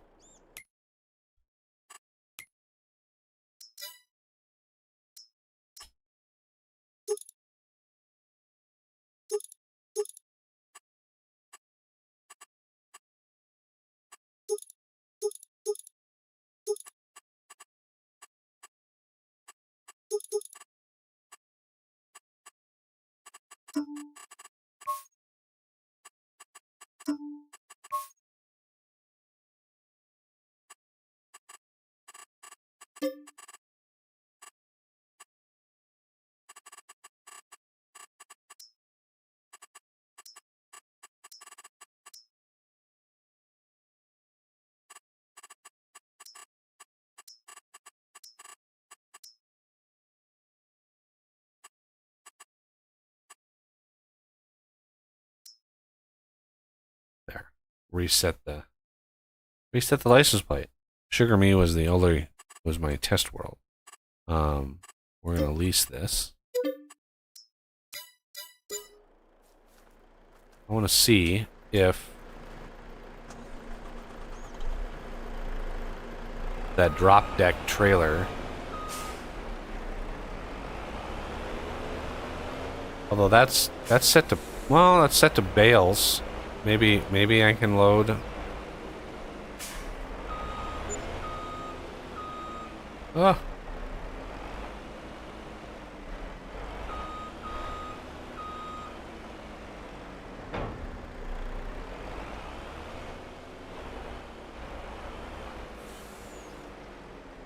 No.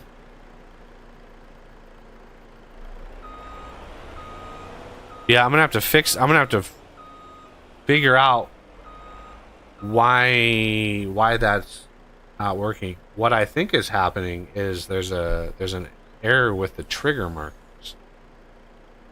Because I did tweak one of the trigger markers. And that might be what's doing it.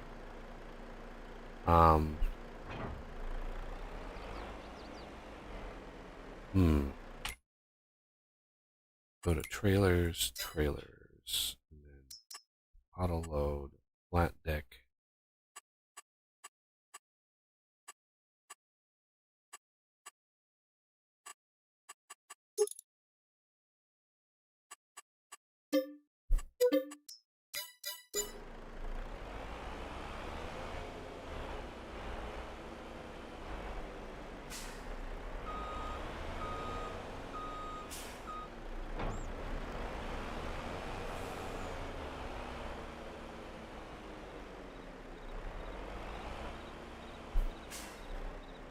Left shift R. There we go.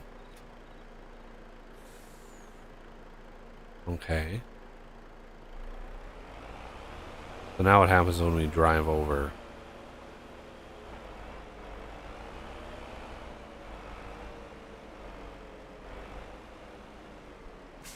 I mean, it definitely gets sold. So if we go behind the truck here, get rid of the tension straps.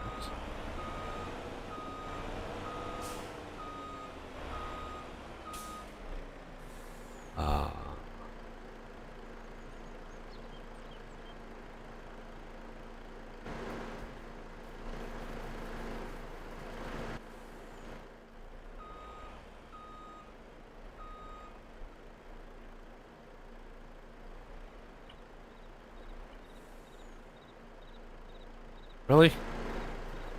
You have to trigger it?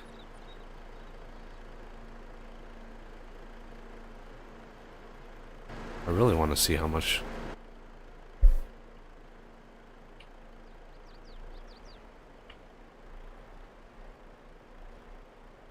Oh, we have so much. The whole point of these trucks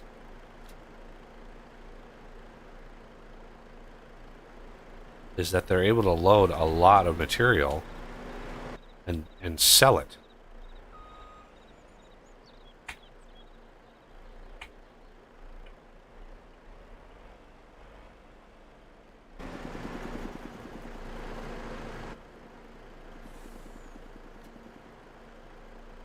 Oh my goodness, a third level?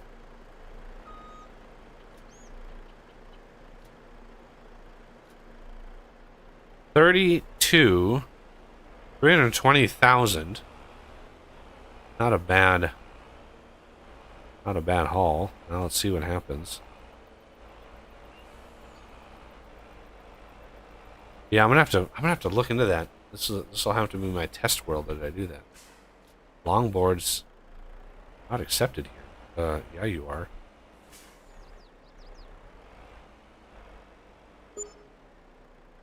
Much better. Yeah, there's like, when you actually look at the i3D, there's like layers of triggers for this cell thing because the game does not like, it doesn't like triggers overrunning one another. So if there's multiple triggers in an area, it can be nasty.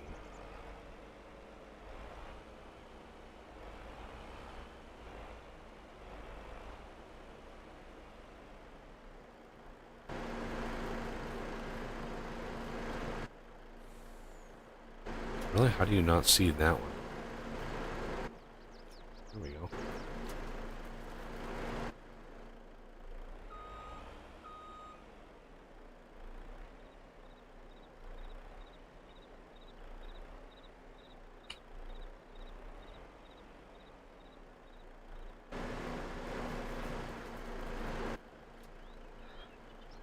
Oh, it does see that fourth row. Excellent.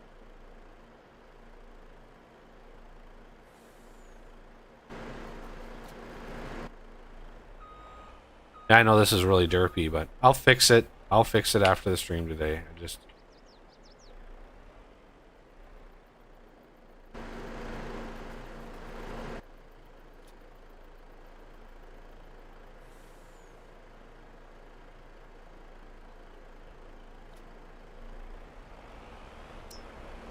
And I gotta fix the...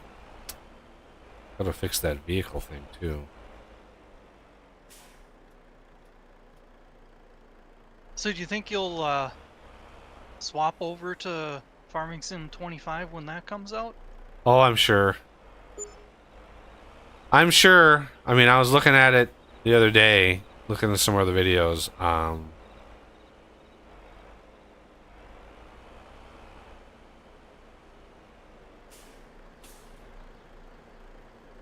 The game is just too kind of relaxing for me to just discount it. Yeah. Well, it's great that you have fun in it. It's nice to have one of those reliable games that you can just come back to every now and then.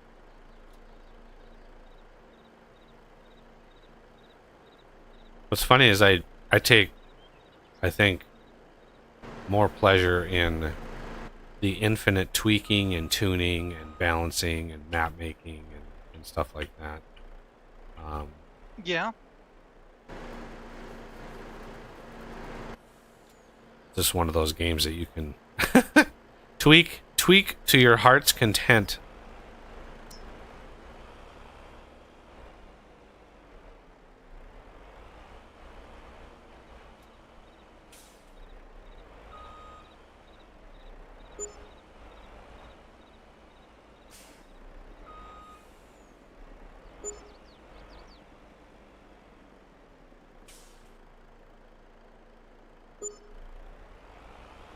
We're up to 2 million. Slowly. Nice.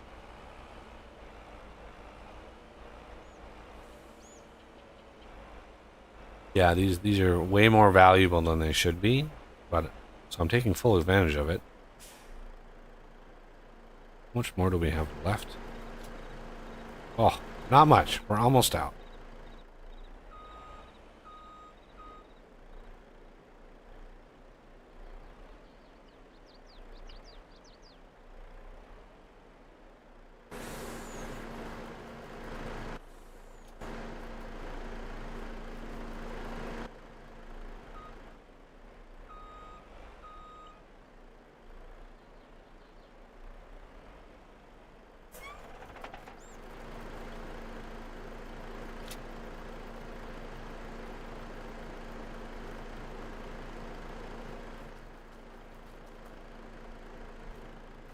Oh my god.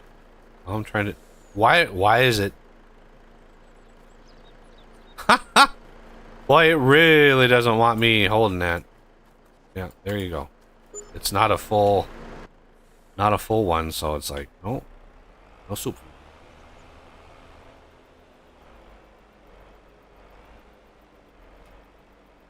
Yeah, see that trigger is like...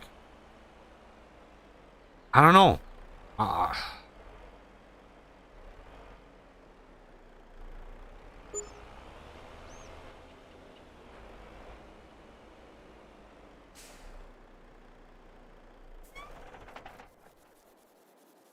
So, how are these bales doing? 8%. So if we go to here and we go to owned beals, or no, leased. Yeah, leased.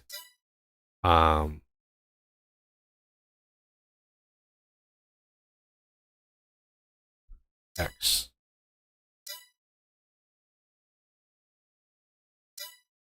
Purchase.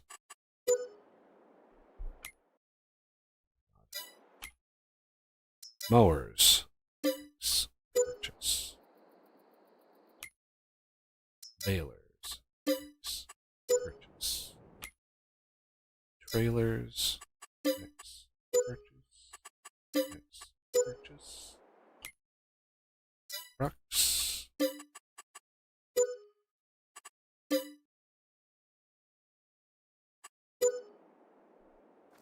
There. Now we're not going to get dinged. Well, not too much. For huge amount of money at the start of the new month. Speaking of which, I need a home. And we always start with a van down by the river.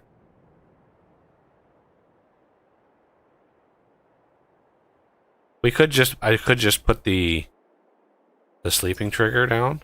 I got that mod to load. But yeah, there's a little. That's home right there. That's country living right there. Yes, sir.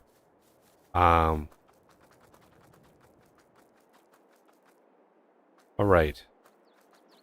So let's.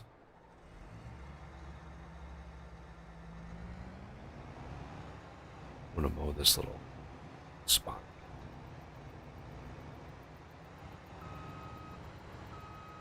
Yeah, so some bugs. I gotta somehow fix that.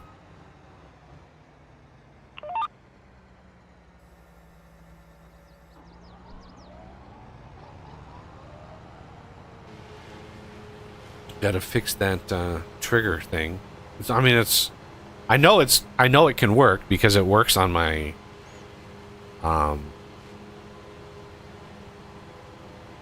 It works on my other world, which is just a copy of this world with a few tweaks.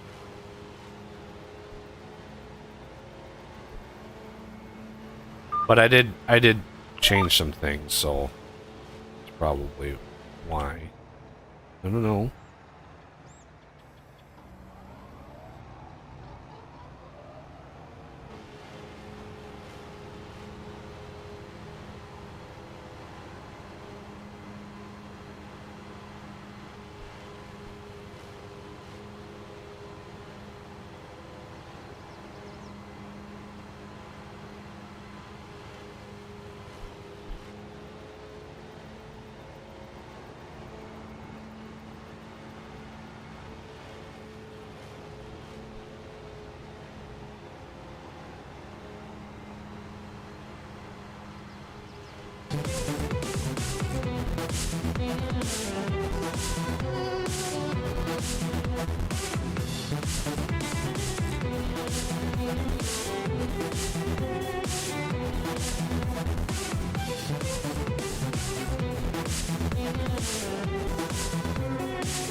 I think I made a boo-boo. That's not supposed to be the road. Not supposed to be there. It's supposed to be down here. Oops. Oops. Oh well.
Oh, actually.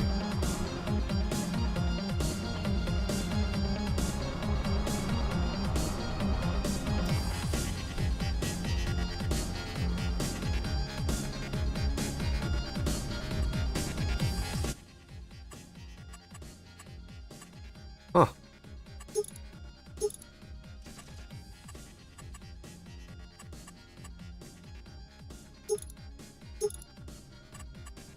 It is 33. For some reason, it's not taking.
Like a glove.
Oh, I love this mod. This is such a nice mod. This painting and the straight line mod. Oh my god. Does that work for any of the placements? Because it did It's seem to yeah. affect- It seems to only work for painting textures. Okay. Doesn't work for yeah.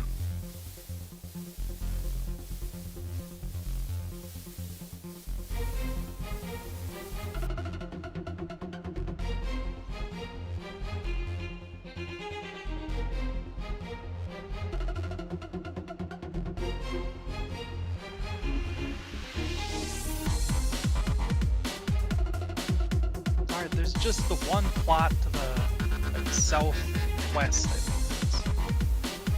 think it's replacing still, but I gotta get up and walk around. All right.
Music, by the way, is Cyberwave Orchestra, who years ago gave me written explicit permission to use his music on my channel. So that is where the music is coming. It's not generic YouTube music.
I'll show you how beautiful this is.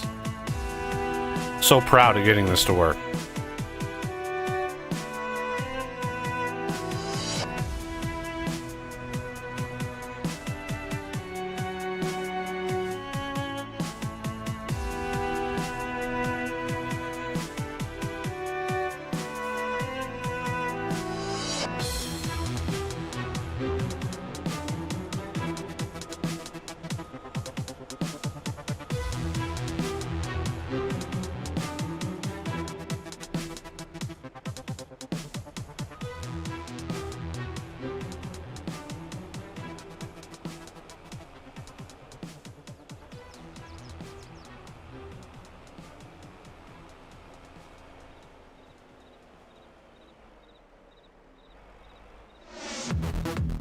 Hop.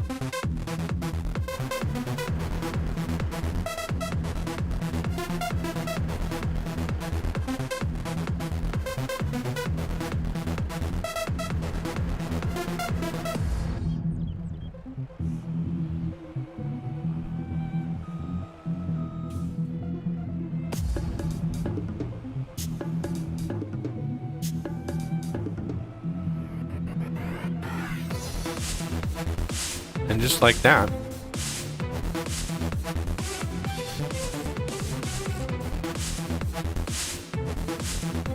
works with my sawmill.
I wonder how you auto load these.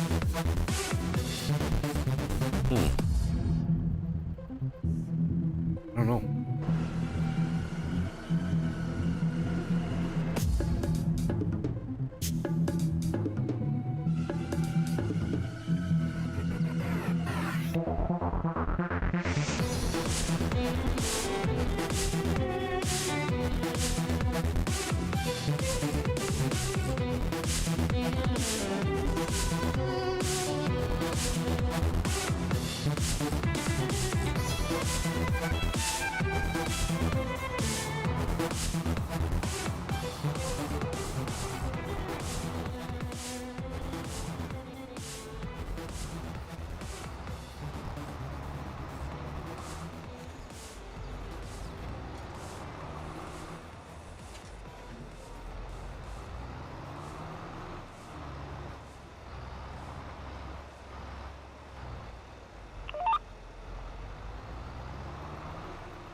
By the way, I'm using my Stream Deck for shortcut keys.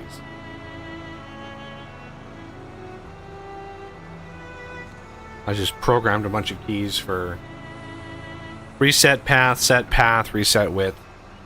It works phenomenally well. I have to say, the Stream Deck, if you're looking for like something to play games with and then you want to be able to reprogram it, man, I can't recommend it enough. It's so nice. I wonder why that max speed thing isn't applying. It's kind of weird.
Okay, I'm back. Miss anything important? I mean, maybe.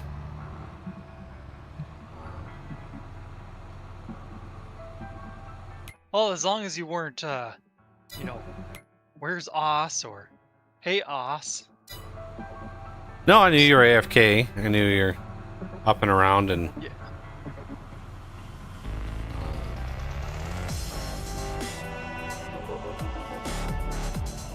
Go ahead and hop in that truck with the flatbed by the empty one near the bales. Pick up all the bales here. Sure. Oh, weird. I have a message. Loading ports is not accepted here. That was flashed on the screen. The semi you said? Sorry. Yeah, the empty one with the flatbed trailer. Yeah. That's the bales. I should customize those and color code them, but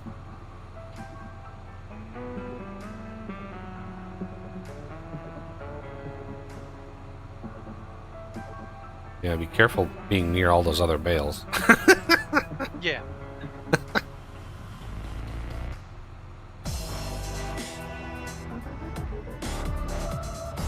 yeah, I gotta get used to the steering in this game. It's not bad, but it's differenter.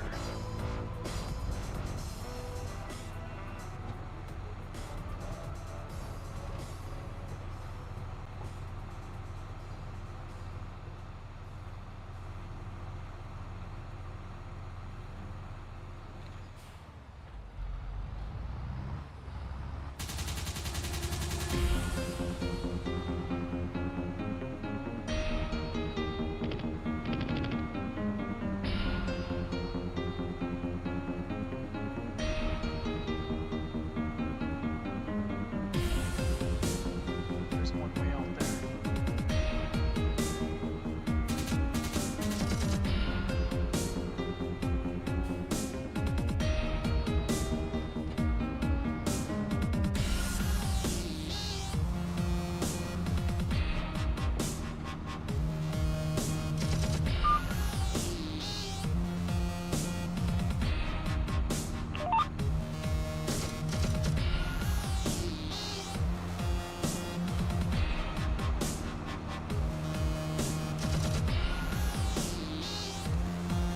Oh, right at the end, I'm dropping one.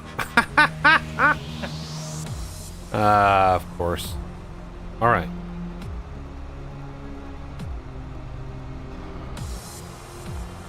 Well, it's better than being at like 99%.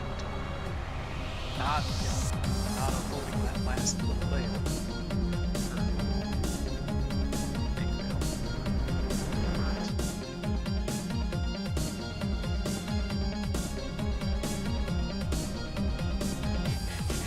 So now, should I unload these next to the other ones, or leave it to the... Yeah, you can put it into transporting mode, which will prevent you from picking them up.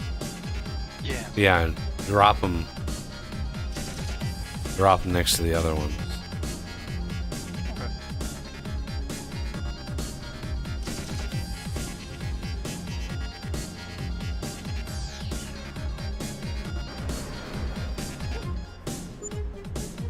Forget that this game likes to hitch every now and then.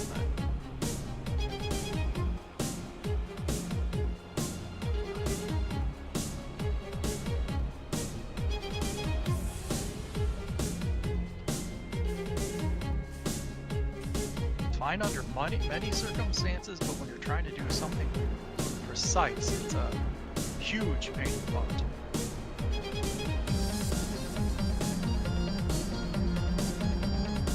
Wow, I got 800,000 liters of longboards out of that tree. Wow.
So to unload those, you hit Y, then you click and hold the left mouse button, And using the mouse, you can move the entire system of bales up and over, and then hit Y again will release them from. Yeah, that's the problem. It's not working. It says operating position. That means it's actually in operating position, right? No, that means it's in transport position. Okay, good. Yeah, the UI tells you what it's going to go to.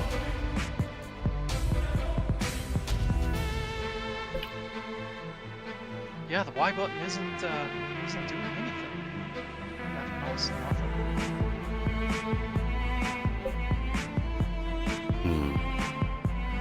Maybe if I get out. Get back in.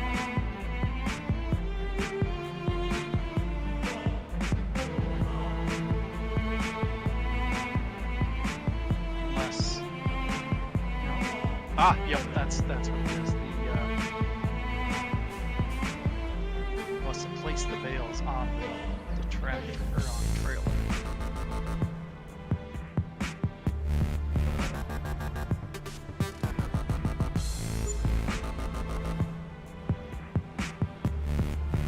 Does it look the same on your screen as it does on mine?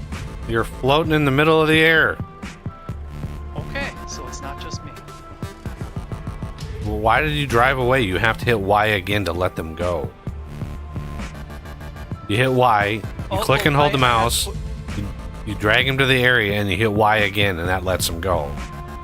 And then the trailer is in, like, it's in a mode that doesn't grab the whales again, so you can drive away. And Yep, but the how many more of these? I must have placed them actually on the trailer, so they weren't locked down. Yeah, So if you hit Y twice, it literally puts them on the trailer. Yeah, I must have done that.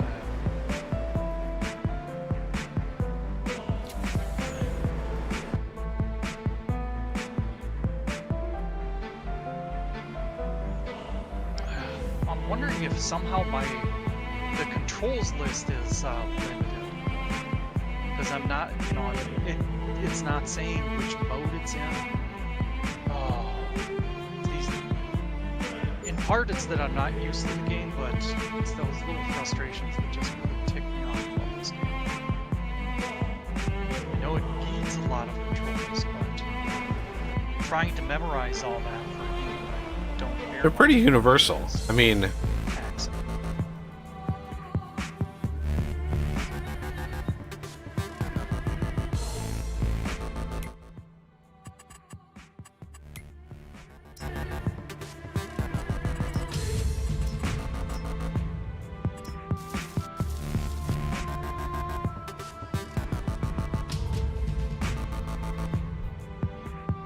Trying to get the trailer nice and straight.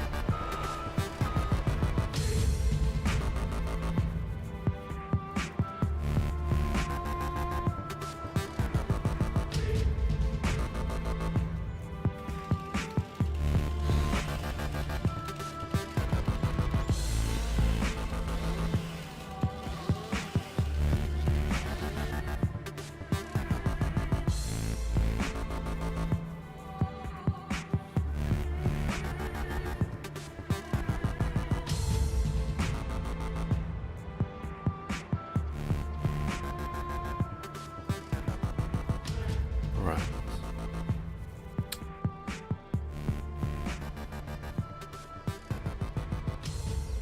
There you go. Yep. Alright, I want to get rid of my stumps. Just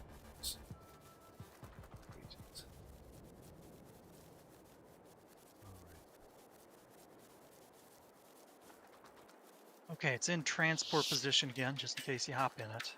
Alrighty.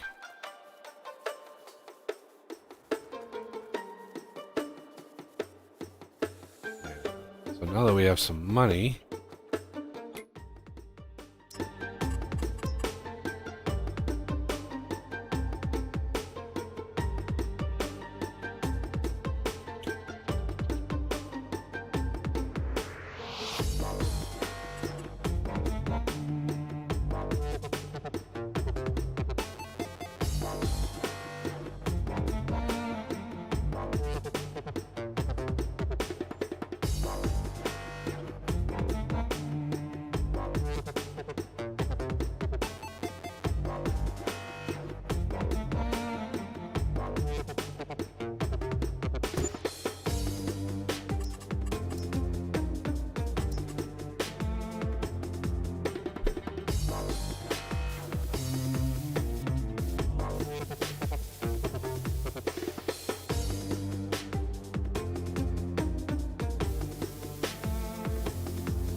Damn it.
So you can see that I have built these recipes.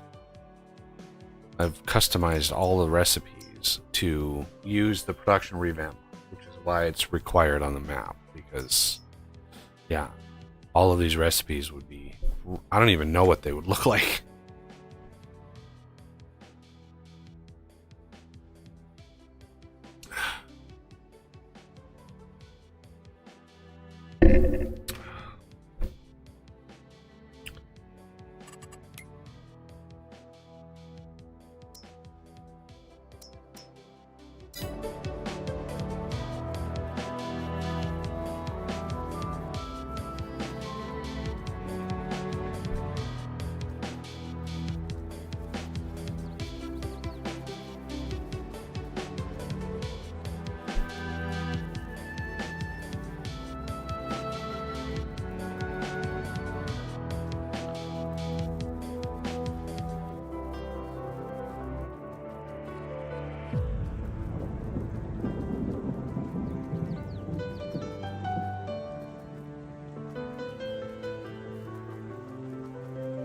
So that's the bale trailer. This is the pallet trailer. I'm gonna park this guy. Hopefully we don't need him very often. Definitely gonna try to fix that bug. It's weird that would happen.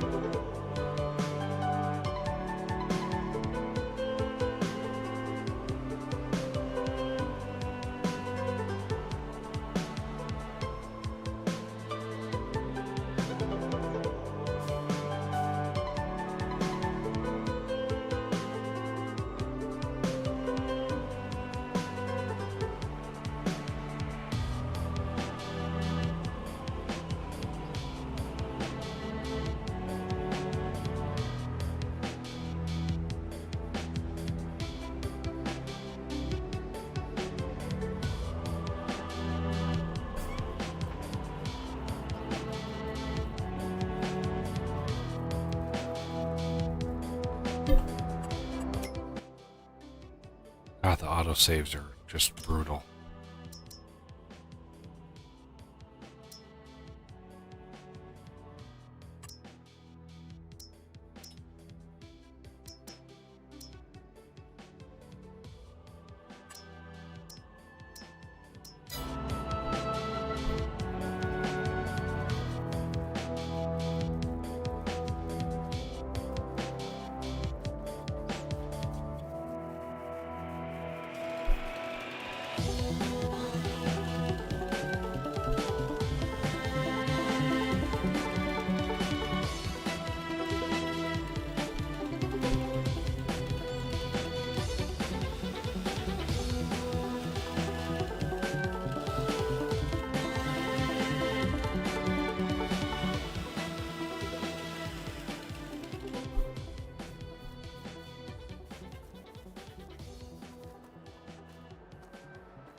Right.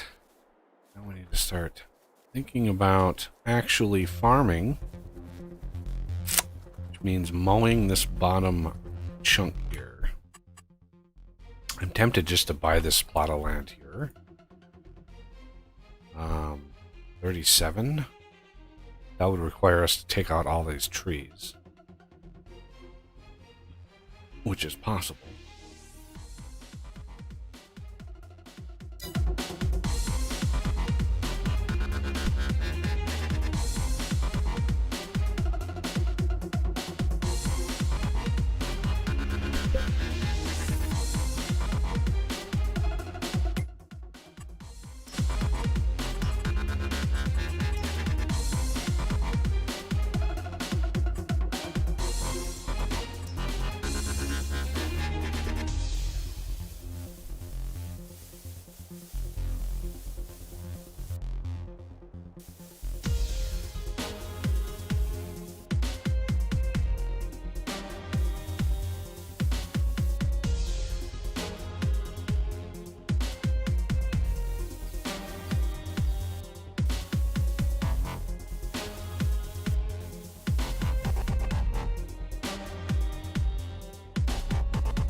In my little derp here, this is not supposed to be here, this row.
There's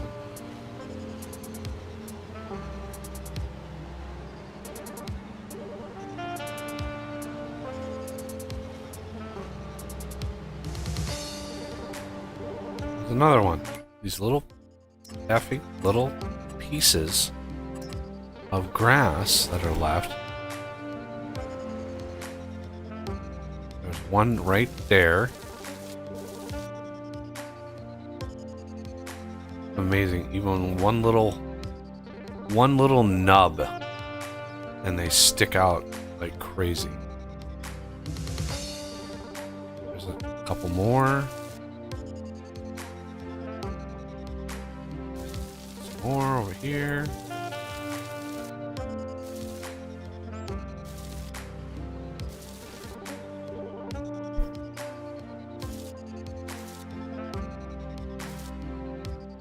Yeah, after the stream today, I'll regenerate all this and repost the map. So if you're wanting the map,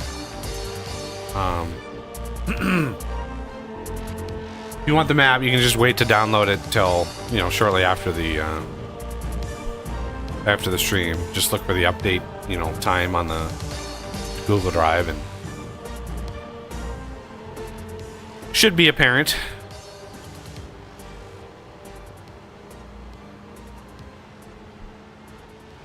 Very least have today's date.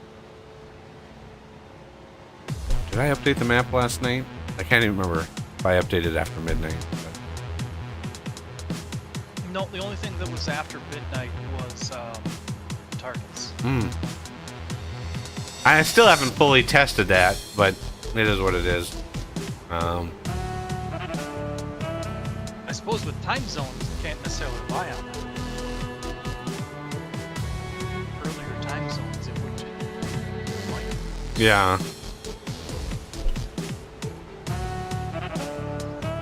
And I can do the thing on stream too to show how everybody it's done. Because it was when I got the I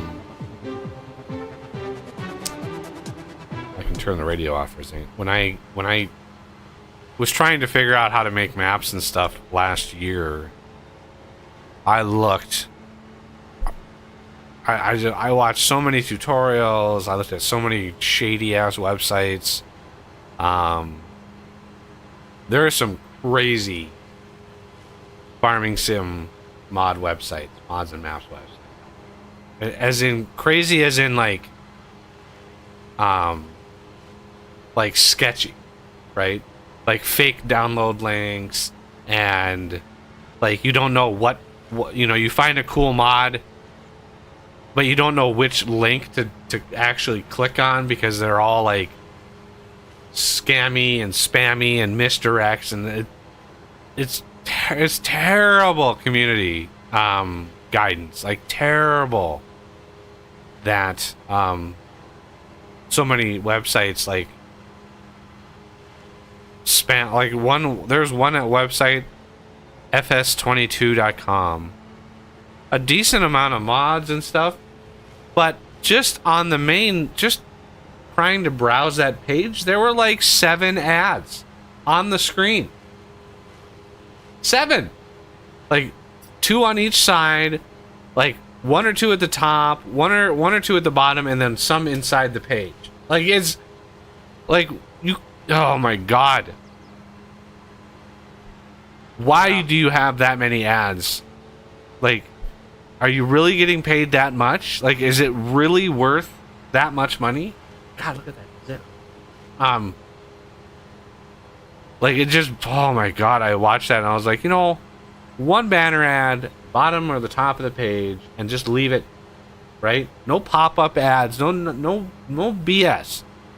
You know, an ad to sort of pay for the server is great.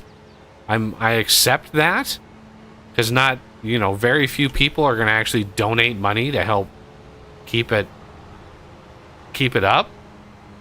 So having an ad on there would help pay for the site and the storage, and because storage is just, you know, it's not free to host a website with, you know, if you're gonna, there's a huge difference if you're gonna if you're going to be like the Nexus mods and actually host the files and people download the files, that gets much more expensive. Very, very quickly, especially with the size of the mods for this game. Like, the mods for this game can get huge. I mean that, yeah, there's some like tractor mods, the maps. This map is 170 megs for just this map. So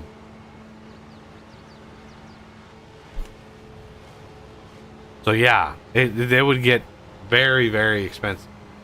And it's not really expensive just to host it storage-wise, right? Just raw terabytes. Not really too expensive. It's the bandwidth, right? If 500 people download a 100 meg mod, right? 500 people, 100 meg mod, that's like what? 50 gigs? Right? 50 gigs of bits transfer. Hosting services charge for that. They make notice when somebody uses that much bandwidth. So I understand advertising for like paying for the site, and maybe paying a little bit for your time, but the site, in my opinion, has to be user friendly. If you make it more user friendly, you're going to get a bigger audience. Especially people posting stuff that they don't post on the Mod Hub, right? Mod Hub, they put limitations and restrictions on what you can post there. That's why you go to other sites, because you want something like maybe that's crazy, unreal, sort of like all of my mods. I can't post my mods on the Mod Hub. I can't even post this map on the mod. It's a conglomeration of a whole lot of things, and especially all of my mods. Most of my mods, all of them, are customized versions of other people's mods. So like this mod here, right? I customized this mower to go faster. Some edits for these mods are very minimal, but I needed to create my own mod to do that.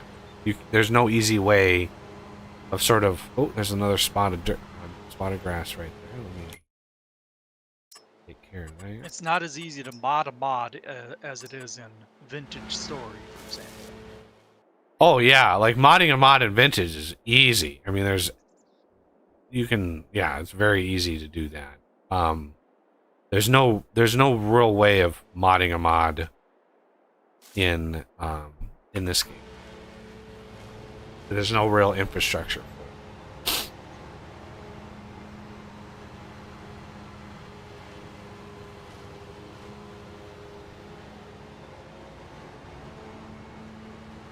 So you have to kind of create your own.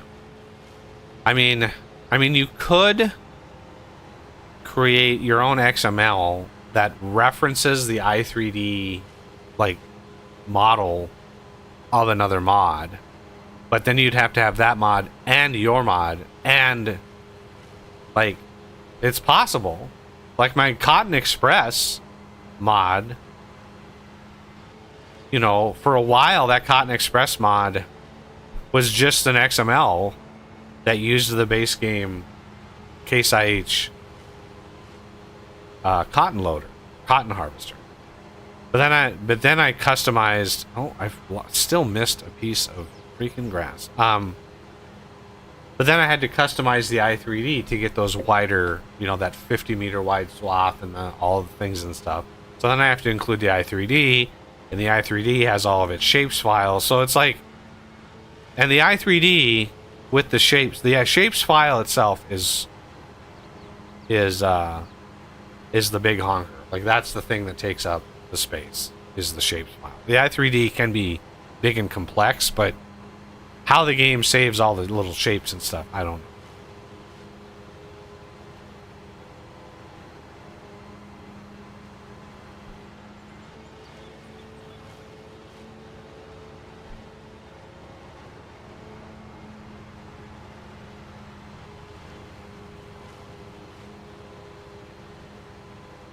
there's a patch of grass here too next. Yeah, I missed a couple of them. I've gotten a bunch, but I've missed a couple. Doesn't, like, one little square is all it takes to really stick out. It's like, oh, damn it, I missed it.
I thought of a video idea for Mr. Beast.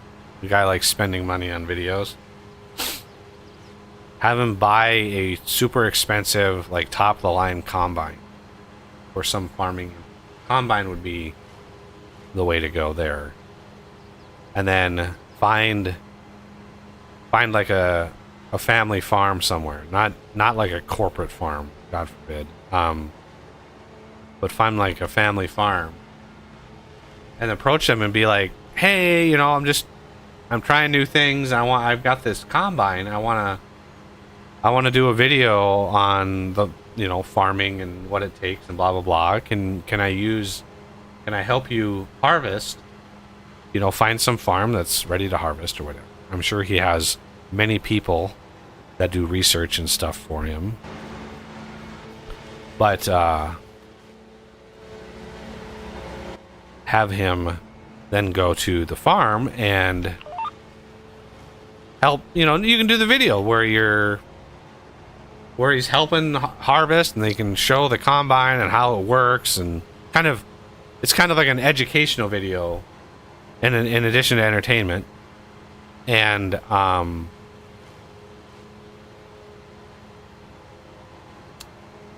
then after the harvest, you just give the combine to the farmer that you helped. Yeah. Because he likes doing that. He's done that with cars and so many different things.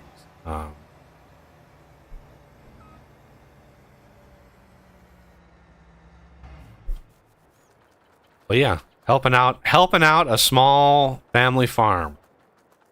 That I would absolutely be on board with.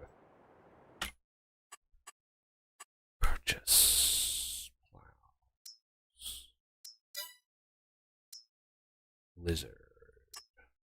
We only go for the best here. This color is Massey Ferguson. Or should we go with a red? I like a bright plow just because it's much easier to see.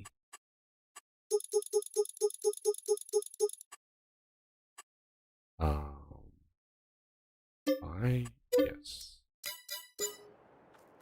Oz is getting the bales. I think. Yep. Yes, he's getting the bales. Not even half done, so it's gonna take a while. Yep. I mean, imagine if it was base game and the baler could only go like 4 miles an hour. Yeah. Yeah.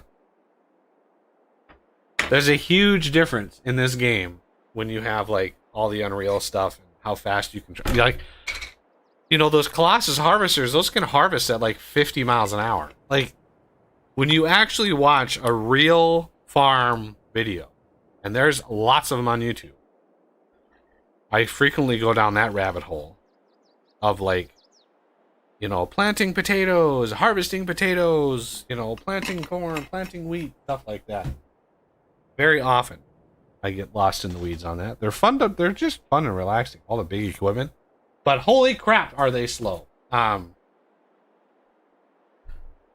I remember watching here a couple of days ago. I watched a video from earlier this spring of a farm planting potatoes, and they plant potatoes at 3 miles an hour, and their field was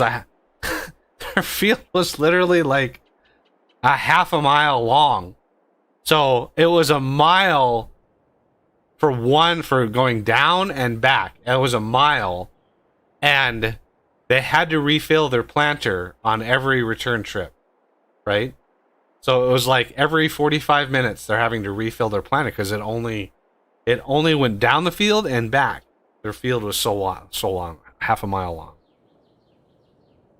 And that's kind of what sparked this balance, this rebalance of the game. Is while you could have like a 16x map, the game doesn't really like that though. Your computer really doesn't like that.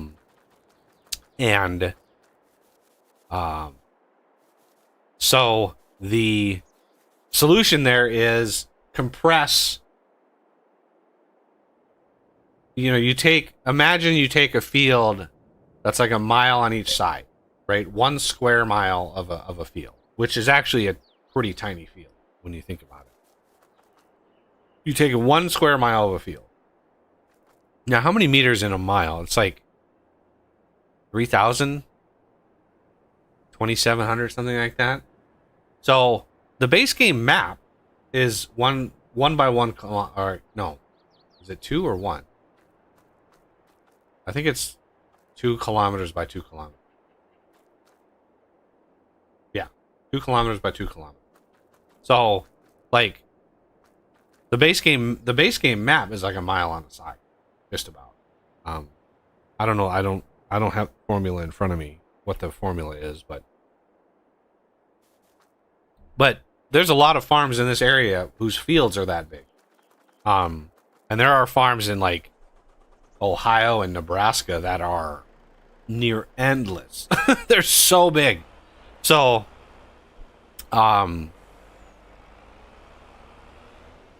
anyway, the issue is how do you simulate farming on that scale in this game when that couldn't handle it.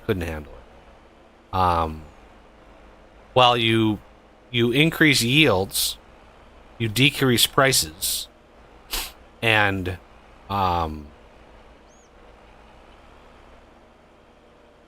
that's what I did. And I still have to create a mod that ensures that my fill types aren't foobarred, but because the DLC foobarred my fill types,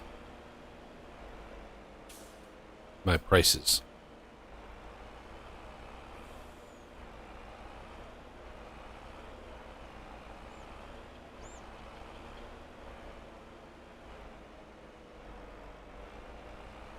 I'm loving the random bale colors. These are great. Yeah. Rather than just having one color Yeah. for all of them. A little variety. What were you going to say? I think this kind of glitched out. It's got a blue bale that's stuck in it, but it's still creating new bales, so I don't know. As long as it's still working. Hopefully it's just... Yeah, it's still working. I think it missed one. And yeah, since it still works, it's not like we have to just ditch the baler itself. See if it picks it up on the way by. Can you see the bale on your side? Nope. Okay. I don't see a bale. Yeah, so it's probably just a client issue. When it started, I think we were having a communication issue. On Discord, you were blipping out a little bit, and the screen froze. Not, FPS freeze, but, connection freeze. And then when it recovered, I was, near the end of the row where I had stopped near the beginning. Yeah, I mean, I am streaming to 2 different platforms at 8 megabit. I am playing the game. I am the other words and things. I think it's mostly on my side because I mentioned that it took forever for the game to install. Yeah, maybe your internet is just overtaxed right now. Yeah, could be. Everybody's streaming Netflix or something.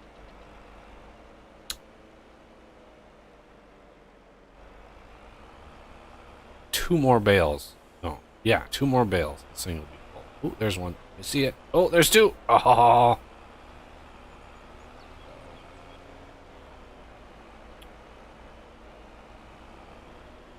A full load of bales. Excellent. Can I do the straps? Oh, straps don't matter. Transporting position.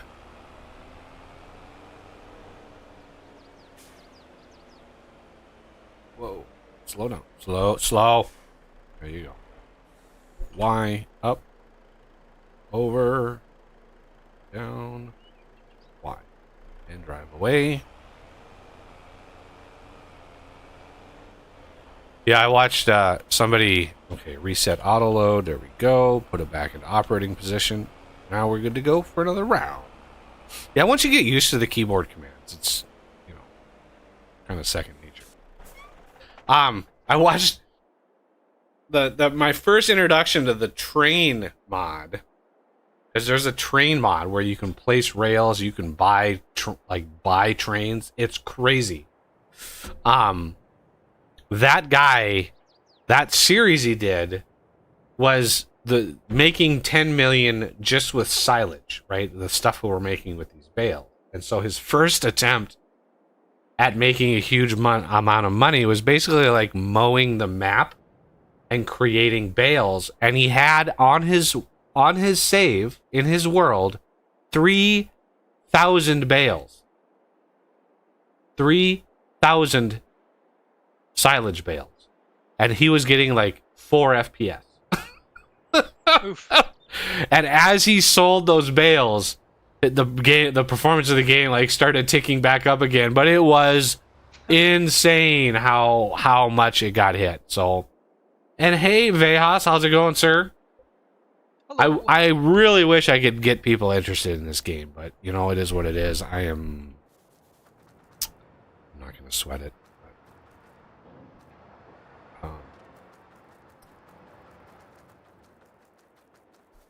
But yeah, so yeah, having too many bales, not ideal. You know, a few dozen, I don't know, there's like 20, 32 on each one of these. 2, 4, 6, 8,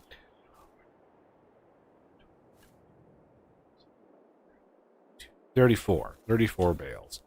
And the quick baler, if you notice, these are 50,000 liters. The quick baler does that. So that the quick bale mod is the one that overrides the bale size. They're basically custom bale sizes. Otherwise, I think the base game, the base game 1.8 meter bales, I want to say are 5,000. So you can imagine having 10 times more bales to deal with.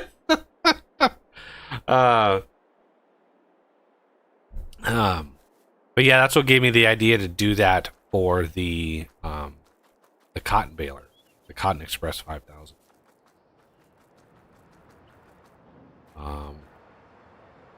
So when we fast forward the day, you'll see what happens to the cost, right? The amount of cost that we've had to spend to keep the productions up is not it's a decent amount of money, especially if you have one going like all day. Crazy expensive. So yeah, the more lucrative the product, typically the more it costs to make. Now, I wanted to reduce the profit margins.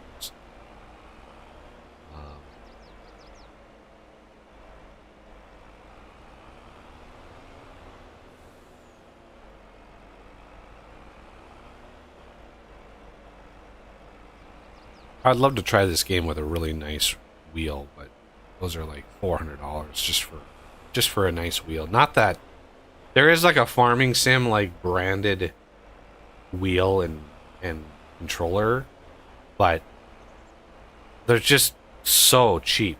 There's a maker out there, there's a manufacturer that like specializes in like high-end like racing wheels and like metal, like made of metal, right? Like really nice. But you know, you gotta pay for it, right? You gotta pay the piper basically.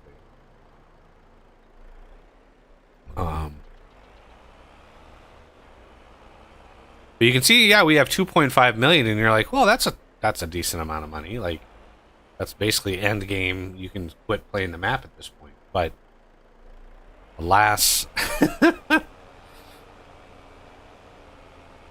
when you skip forward a month, it's really expensive.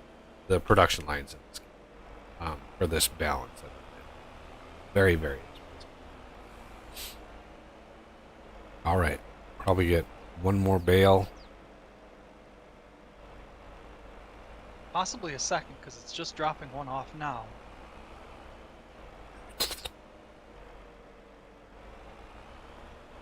Have you seen a game called Hammer Ting? Hammer Ting. I have not. I've not even heard of a game like that. I'm pretty sure somebody posted in game suggestions a long time ago.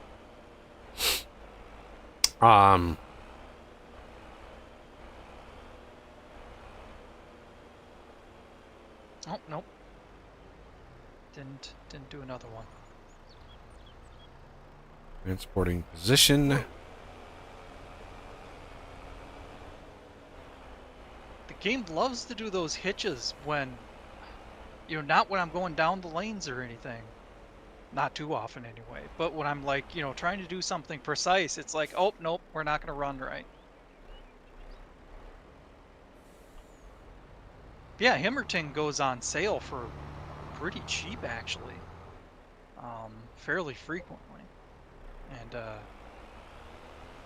I've got that one waiting for me on Humble Bundle, so I could join you on that one. Well, I mean, what kind of game is it? I've never heard of it. I don't remember ever. Yeah. Like you say that name, I can't even visualize a screenshot. That's how little I remember that game. And if it was, I gotta actually refresh my memory. if it was posted somewhere, and I can't remember, that tells you how memorable it was, which you know is a problem right off the bat. Typically, I remember, you know, if I remember a game, it's like because I'm, you know, more or less interested. But I need that tractor.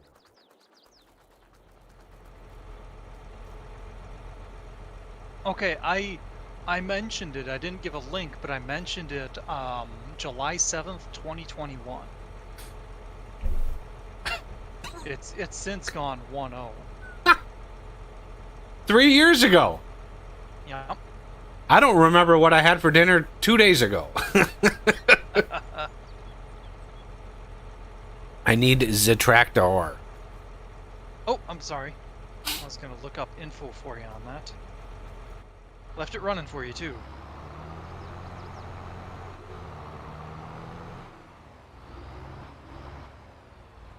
Let's clean it.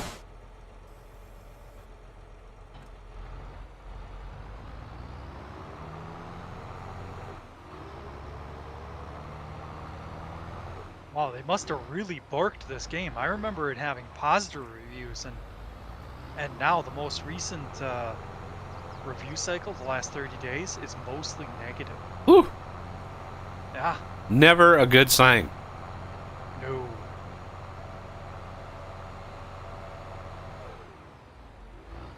Alright, I want to give ourselves some space below that road for other productions.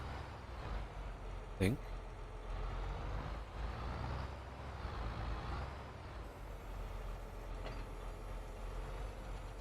Okay, so the game is at least rendered in 3D.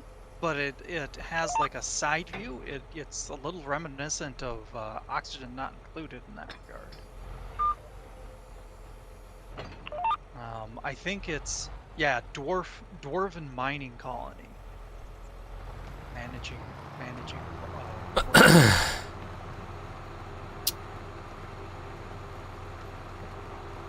It is co-op, online co-op. Dwarven Mining Colony. Yeah. It's probably why I didn't look at it very closely. Because we've played a few games in that same sort of genre. We just got done with Mines of Moria a little bit ago. True, but that one's first person. This one's like a colony management game instead.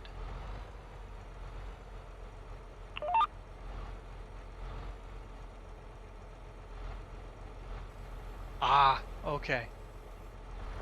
Apparently there's still bugs in the game, and they abandoned it. They abandoned the game? Yeah. I mean, it was released, but still, you know, it's got bugs, so that doesn't. They've stopped updating it, basically. Yeah.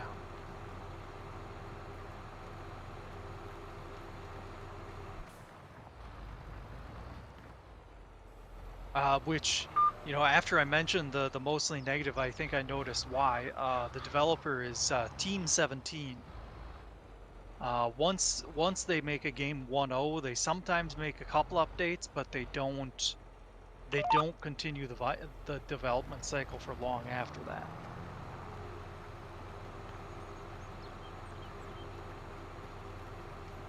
Which, I mean, from one perspective, you know, back in the good old days, a game goes 1.0 and that's the last update it ever has because, well, you bought it on a disc. Yeah, but they were more complete back then. Right. You didn't have early access. You didn't have like half the problems. You actually had internal QA and testing and like Yeah. yeah, people who are like, well, you know, back in the day, it's like, yeah, but development itself was different back in the day. Yeah. I mean, one positive aspect is that it's opened up the field a lot more. I mean, games like Factorio probably wouldn't exist if not for the different. Oh, sure, there's definitely positives. There's definitely positives to it, but I mean, if somebody is looking for like, you know, an old style, polished AAA game, a very polished game, you know, even modern AAA games are like, oh man, they're actually worse. God, sometimes, yeah, because the expectation's higher. Like, you spend $80 on a game like Cyberpunk. Remember Cyberpunk's release? Like, yeah. Holy Jesus, that game had problems, and it was like, what are you doing? Why are you releasing this? An abject failure for the developer. Like, and it was like the Witcher developer. It's like, why? They should know better than that. Yeah. From what I gathered, Cyberpunk is now in a great state. Sure, now after 2 years of updates and stuff, certainly it's probably better. The same could be true. The same is true for like No Man's Sky. You know, the game it is today bears no resemblance to what it was when it came out.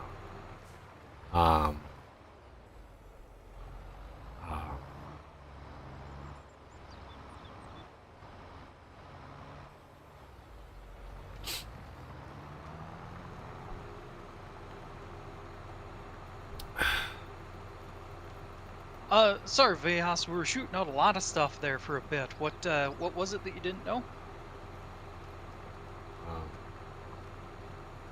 My guess is about the developer, the reputation of the developer. Considering what we're talking about like 2 minutes ago. Yeah, as far as like my general feeling on games is you know, we've played so many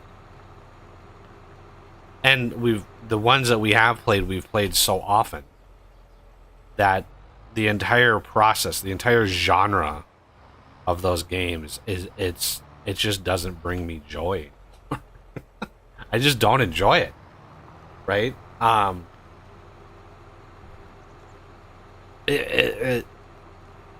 And I understand, like, a normal person's mentality is they go to work, they have the weekends off or the evenings off, they sit down for a couple hours. But remember, I spent 8 years or 7 years straight doing nothing but posting videos on games, learning the games, understanding the games, making videos on the games, modding the games that I could, learning the process, doing that 30, 40 times. You know, it gets old. It gets old. Anybody who tells you otherwise is just lying. It's just like, you know, the saying, like, do what you love and you won't do work a day in your life, right?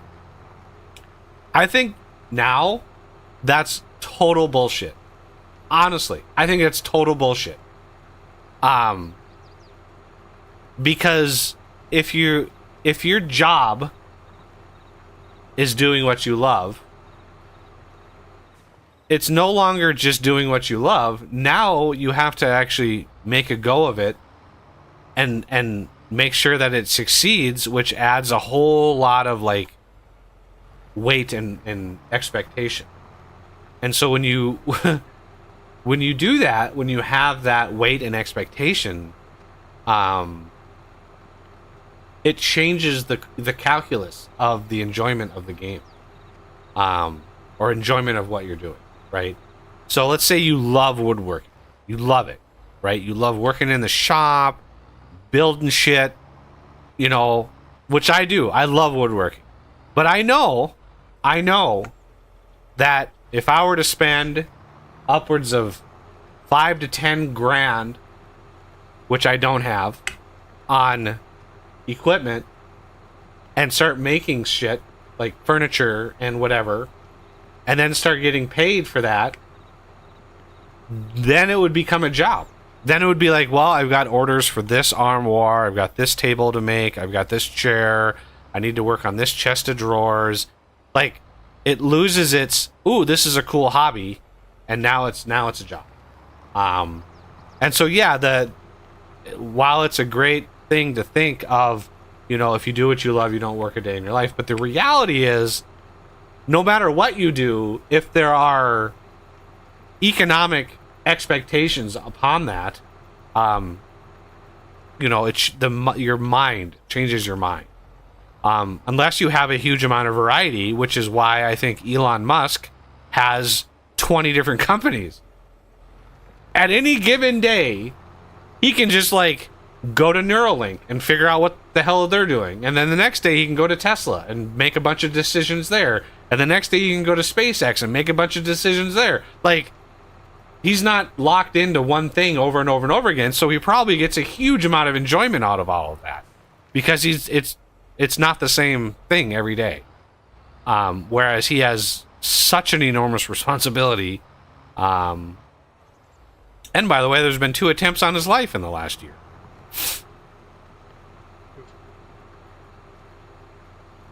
Kind of crazy to think about, but Yeah. dude is just making cars and rockets, and people hate him that much. Like, what? But I digress. Oh, look at that perfect width! Oh my God, another perfect width. Where is coffee to witness the perfect width? Very rarely does this happen to me in the game. Now we need lime. We need planter. I can get another tractor and get a limer. Let's fold this up. We want to limit to fields.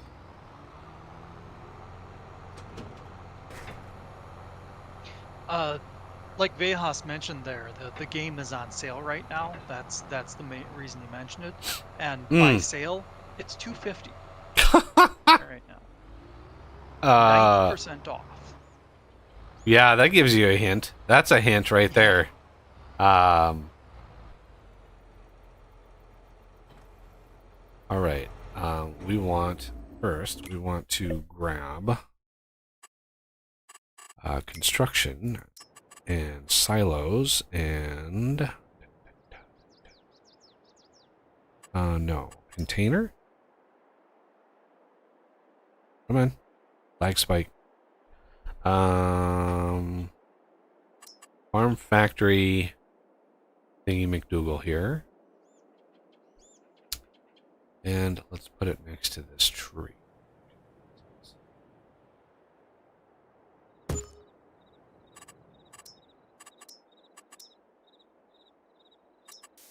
Somebody's operating a chainsaw outside. Oh.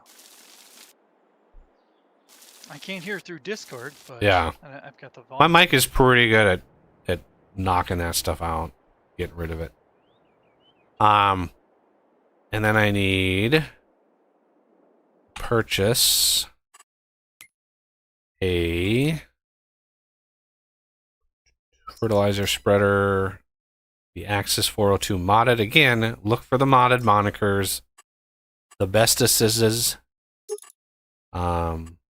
It's got the buffed storage. Anti-mud guard? Sure, why not? Cover? Nah. Straight up. Buy this.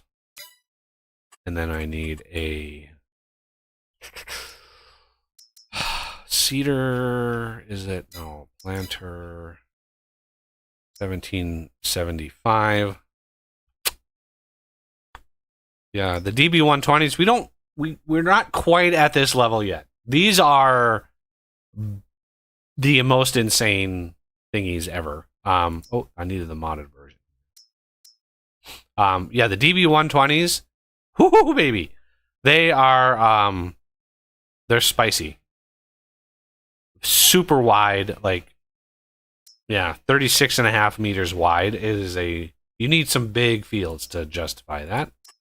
So the 1775 here is going to be good enough for us. Yeah, we want the fertilizer tank on there. Crawler track, no.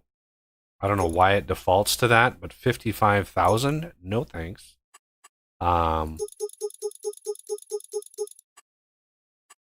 GPS, I mean, I don't even know. Let's buy another $5,000. Liquid fertilizer openers. I have no idea what that means. Openers. I really wish there was like help text on what the hell that does. But I bet you I have to have it. Liquid fertilizer openers. Factory mounted set for liquid fertilizer. Yes. That's a I don't need that. I don't know what that's for. Tanchers, no. 309. This is 400 grand, everybody. That is whew, that's a spicy meatball. All right. Now, I keep looking for my vehicles out here because reasons. If you want to, let's see. I'm gonna buy another one of these guys here.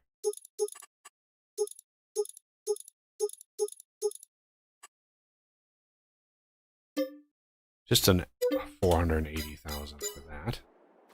Oh no, I wanted to drop.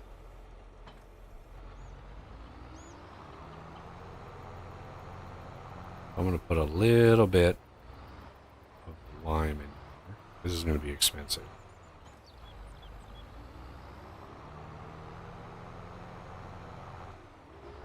Bayhouse said something else. Yeah, there's an Arizona map, I think. I don't know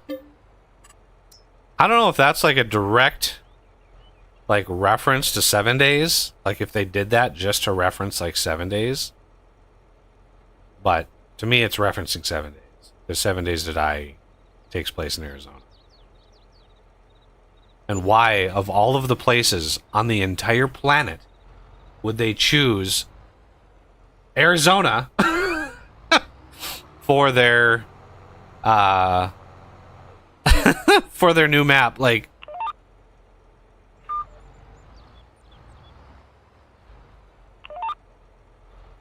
is this? Yeah. So we can hire a worker. Save the game. God, the saves are just... The autosave mod script does not work in multiplayer, which is why I don't get them random. Okay, now we need some really expensive things in here. What should we plant first? God, this is the question. Right? Nothing that we plant is going to be like very valuable. Right? This is like farm supply buying station. Yeah. The I set that buying station is part of one of the mods. I think it's part of the farm factory mod. And I set its selling prices to be way bigger than the buying or the buying prices, right? So if you want to buy grapes from that thing, which you can, they're going to be like 8 times more expensive. So I wanted to make it prodigiously more expensive to buy everything. But like potatoes are not worth anything. Sugar beets are not really worth anything. Cut sugar beets, cotton. I mean, if we really wanted to, we could go cotton. But cotton, the problem with cotton is it takes so damn long to grow. Like, it's so long. Honestly, like planting grass of all things would be might be the better way to go, because although grass is going to be, there's going to be a field of grass on the north part of the thing, but I think maybe sorghum would give us, maybe not selling it directly, but we could make bread from sorghum and try to eke out a little bit of money on that.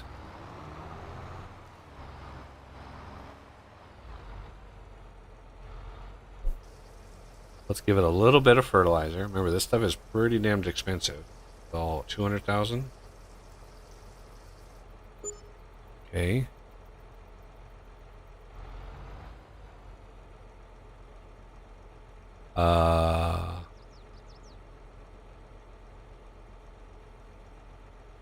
Why can't I open cover?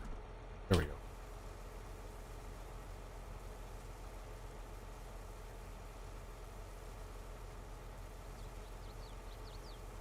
$150,000. Whew. All right. Sorghum. I mean, or we could do like carrots. Ooh, we could do carrots. That's something I've never done before. And I edited both this seeder and the DB120 to be able to plant these. And there's a way to harvest them. I don't know, what's the grow time on carrots?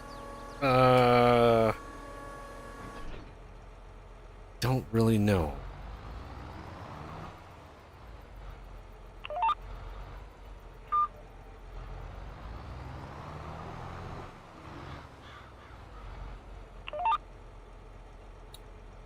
The hell? There we go. Yeah, let's grow. I've never grown carrots before.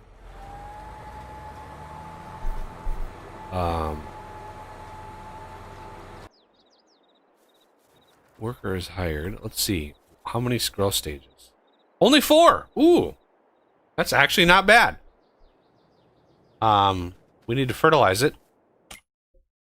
And that is going to be my sweet, sweet modded Case IH Patriot 350. This baby is a beautiful, beautiful thing. I don't think I need the reservoir on here. I don't need another 1,000,000 liters. A 43 mile an hour speed is just dandy. Got a question in chat. So did you get the mod that wasn't working last week? I'm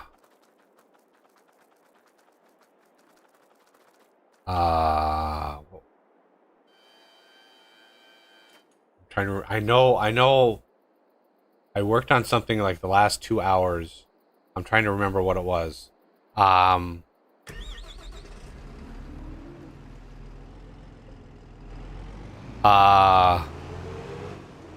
What the heck was it?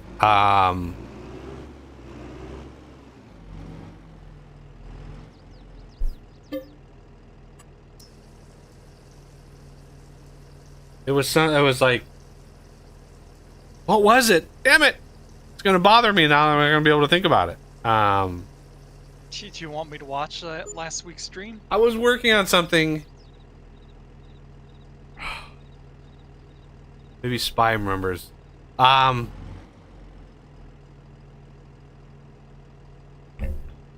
It was a script.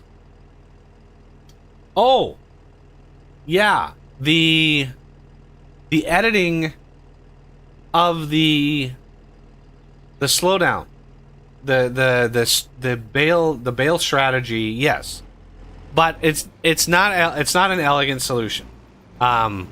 It's not my usual like attempt at getting something elegantly solved. I got it working, but I got it working in a way that sucks. It's not my best.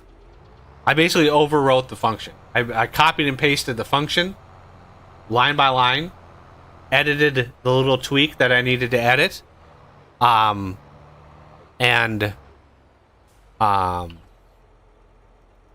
yeah, that works. And then I also applied it to the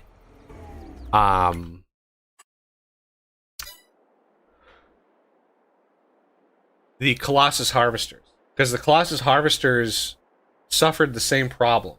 So my customized Colossus harvesters, again, link on the general chat, pinned message on my Discord if you want any of the mods in the map. But the map, hold off on this map. The Mega Farm map, the Mega map, I need to update after the stream. Or at the end of the stream. I can do it on stream to show everybody how it's done. But yeah, the harvesters here, the Colossus harvesters, right? These babies, if you go like, yeah, I added another mode. It's 10 million. But these things can go like 60 miles an hour. Granted, you can't really harvest at that speed because they get all wiggly for some reason. But you know, you can harvest a good 40 or 50 miles an hour with this. And if the tank fills up, it can't stop in time. Even though they've modded this for the brakes to be phenomenally good. I mean, it literally can go from 40 miles an hour to 0 in about 10 feet, right? Completely unrealistic. You just add that to the level of unrealistic that this can do. Like, you know, the race version here can go 150 miles an hour. Like, it's crazy. I don't use the race version. This version, the flat map edition, is fine. But it can still go 88. But harvesting wise, this had the same problem. And I noticed it on my big fields because I'd have a couple of these on a big field and I wouldn't be able to get there in time with a wagon. And so the AI worker would have stopped. And when I pulled up, the harvester had skipped many, many, many rows of plant, and when it hit a stop, so it wasn't slowing down soon enough. Again, this is the same problem, and so I added that same sort of change, trying to get it to work. Here's the thing: I actually got the calculation to run right. I actually got a snippet of code to run that reset those values of the slowdown fill level. And in the debug menu, I actually it was changing. But for some reason, the game, it was not slowing down the vehicle. I in my mind, when I prepend a function, right? It's prepended function. In my mind, that tells me it's something that gets called, but you know, it's something that's called and then the regular function is called. It's sort of a daisy chain. Like my function gets called and then that function gets called. But it seems the more I look into other mods' scripts, because Lua, I hate Lua with a passion, as you well know from watching last week's stream. Lua, it seems that the prepended function gets passed in the values. It gets passed in the values of the thing you're prepending, and you have to like return. You have to do something weird in the function that you're prepending if you want it to actually run. Right? You just call like super functions. You have access to the self, but the super function, you actually have to call it. So there's a lot of like little weird things that I have to test and try and try to learn how to do, because of course when FarmingSim 25 comes out, it's going to have pretty much the same exact engine, unfortunately. If they hired me, the buggies consultation, in order to make stuff not suck, right? If I could abbreviate that, that'd be great. I would sit down and I would lay out, like, if you want to do this, if you want to have your community go crazy, here are the bullet points you need to hit, right? For one, take Lua out of your back end. Lua is crushing this game in terms of like performance. You get 8 workers on a field or on your map, even in single player, not in multiplayer, you get 8 workers. The game noticeably suffers performance wise, right? Driving around, frame rate, update rate, just having 8 workers. And 8 workers are just dummy, like, drive straight, turn at the edges. Like, these are not complex things. They take some processing power, but we have solved those things quite a bit. You know, it's just pathfinding system is very, very basic in the game. It should not require, you know, PhD level algorithm like stuff to sort this stuff out. But so I would strip off the Lua core completely. I would go to something else, some other back end system. Vintage Stories comes to mind. Being extremely familiar with how Vintage Story does things, having that core, a JSON core for the data, right? Very similar to XML, a little less verbose. You know, JSON is a little bit easier to follow in many ways. A lot of the same data. You could create an algorithm that would convert an XML to a JSON fairly easily. The process is would be very straightforward to do that. And then the back end of the game, 100% C#, 100% C#. And the C# engine in the back end would be interfaced with C++ in the game engine. Because it's a custom game engine. I can only assume it's C++. And the reason they're using Lua is there's a basically an open source Lua engine that you can just plug into your system and have it work.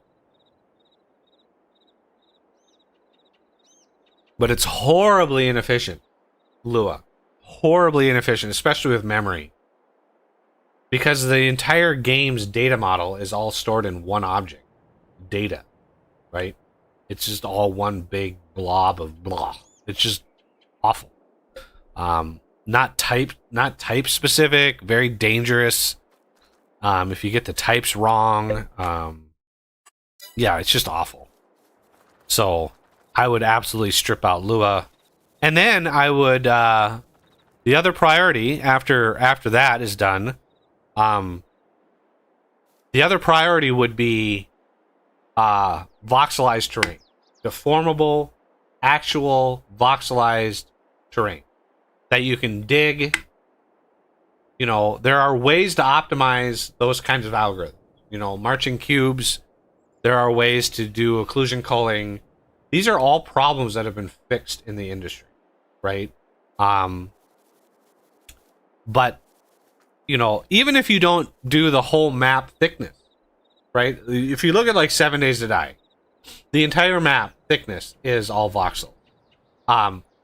If you in this game you created a bedrock layer, and then you created several layers above that, all voxelized terrain, you could create a surface that is just as good with how the polygons are built, as this. And yeah, you could pretty easily, not easily, but it could be done. It would be kind of crazy to see that implemented, but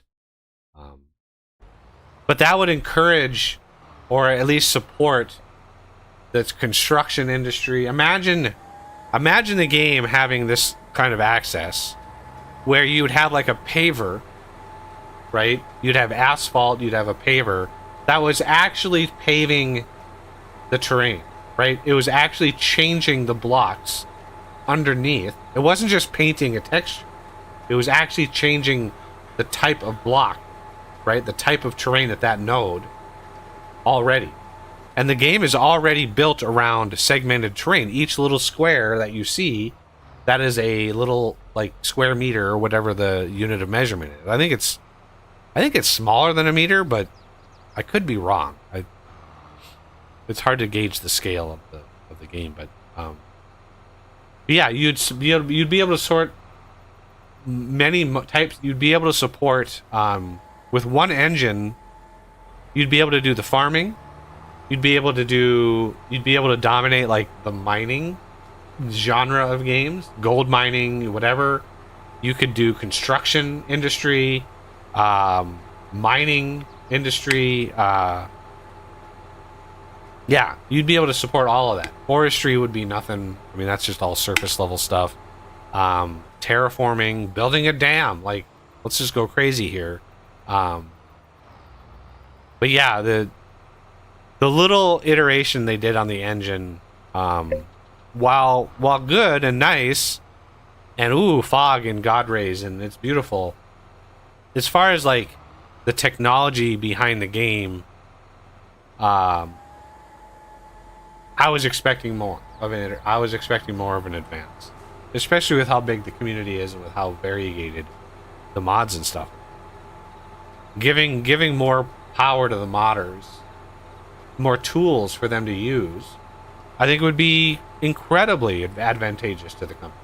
You would not only sell the game to farmers and fans of the farming stuff, but you'd also have forestry and mining and gold mining. Like, it just you'd be able to tap more market, and I think they're leaving a lot on the table for that. Oh, cat, really? It's not hot enough in here? Oh, need to turn my air conditioner. Yeah, hold the button on the camera. Oh, yeah. Oh, it's just right off camera. Yeah.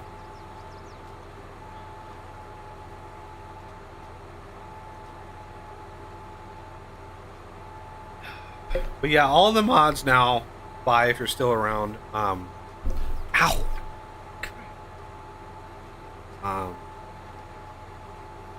All the mods have been rebalanced with this map in mind.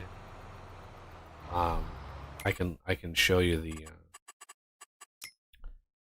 So obviously the production costs very high. The cycles per month also very high. So you can process a lot, but it costs a huge amount of money. And same with the final products. Even though prefab wall, I need to look into overriding the creating a mod specifically to ensure that no DLCs override my balance. Is yeah, the forestry DLC, we go down to prefab. So furniture it is not, right? Furniture is part of the base game. So that's being set properly. But I'm setting the prefab wall in the map, but the actual DLC itself is overriding it. So prefab wall should only be like 200, not 4,900, right? So that is way off. Way off. Cat, it is so warm in here. Yeah. I hear the purrs. I do. I don't know why she's in here though. Because usually it's when it's this warm inside my apartment. She's on the back of the couch, like sprawled out. So yeah, I'm gonna have to do a thing here.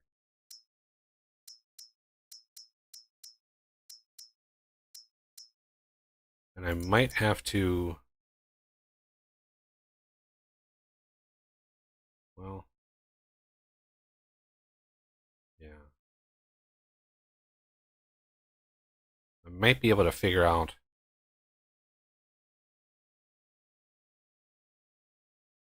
the types, the field types. Because I'm planting carrots, I could probably look at the XMLs and put the field types in there. Because all my yields, this is a mega farm map. All my yields on this map are 5x what they are in the base game. So if you're used to a field giving you, 50,000 liters of wheat, that same field on this map, the same size, would give you 250,000 liters, roughly. Not exact numbers, but very, very close.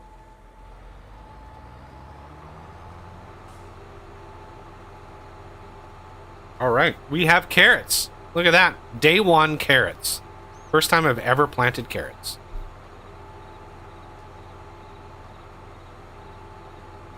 And we're down to $600,000. Where did all our money go? I ate it. Yeah, I think we did. Give that a wash.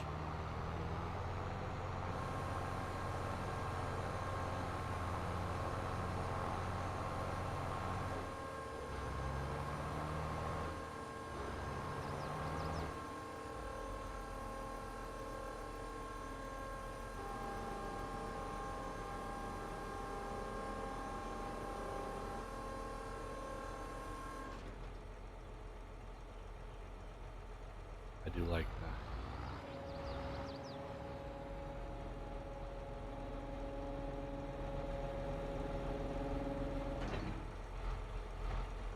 Alright. Okay. Put this on.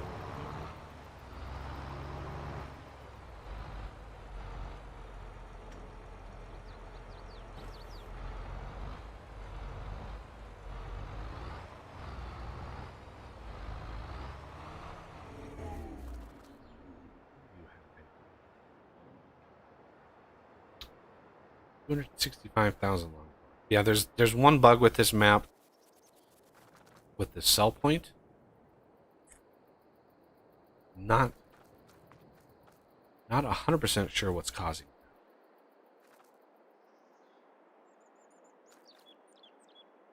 I don't know, maybe there's a...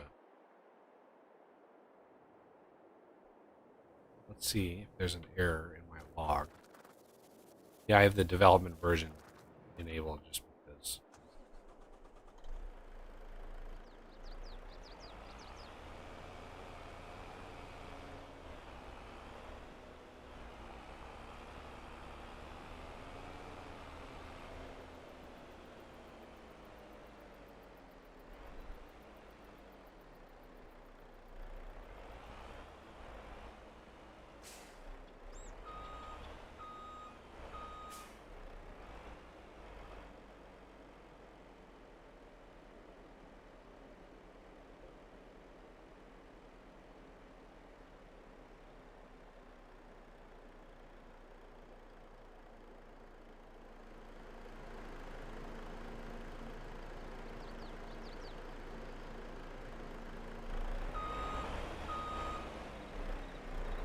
thought it might be a height issue.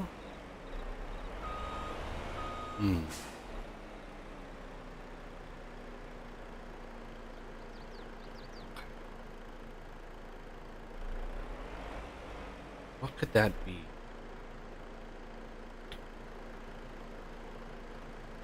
Not getting any log errors. Pretty sure it works over here.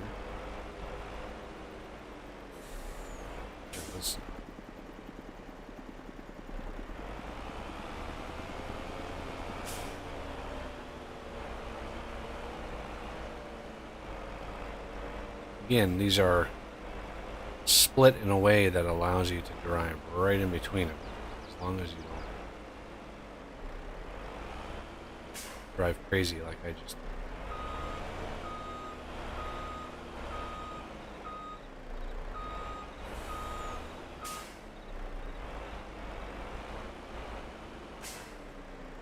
Which way does it go?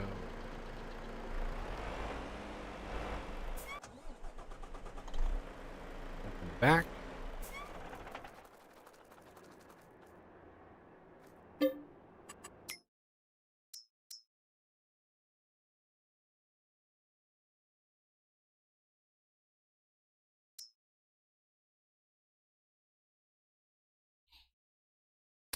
Water. Oh, that means we need diesel. Okay. Well.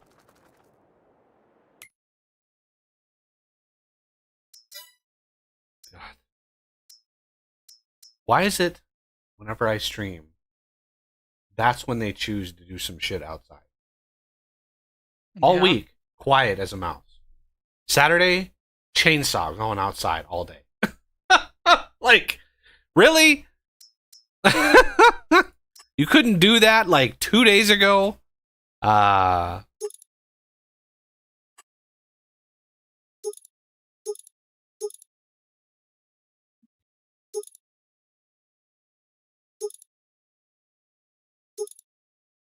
don't know what the difference between these two is. Manual. This is not my favorite vehicle. I have to say. We're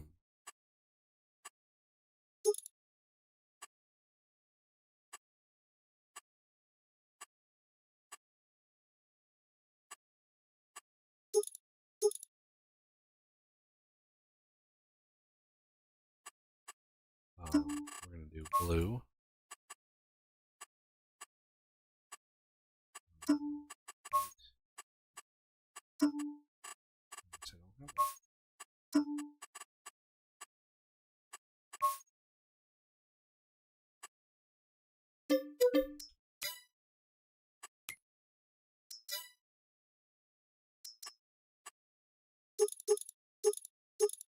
Yeah, Spy, if I remember correctly, that's because they're not the ones who created the PS4 version.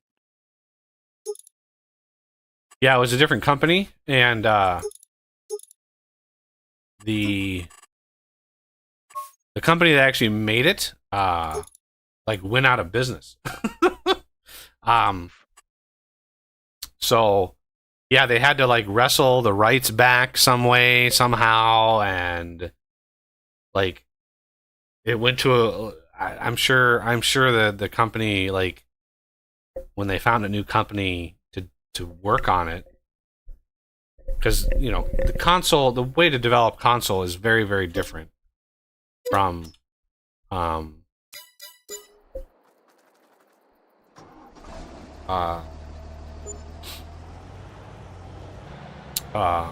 PC stuff.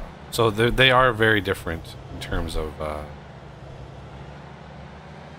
how they, the skills involved, basically. There's a reason this little bit of water is sitting.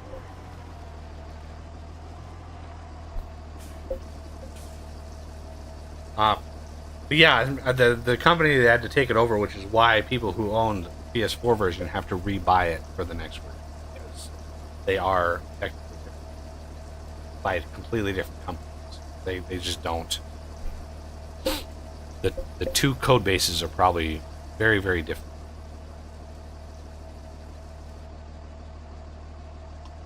4.7 million water, I think that's fine.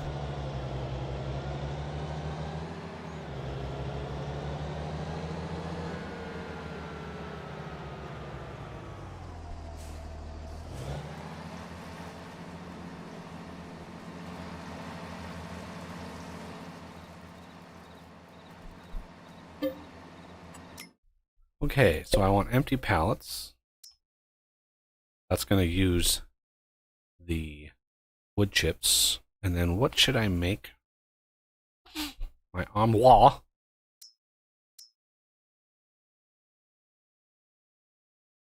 Uses the longboards, which is why we made longboards. I'm also going to need some carton rolls. So I think, yeah, this percent down here is not, that's if you do everything. If you give it everything, right? 100% plus 25, that's 35, 40, 45. 145% is the total boost. If you don't provide all of those, that goes down. So just be aware.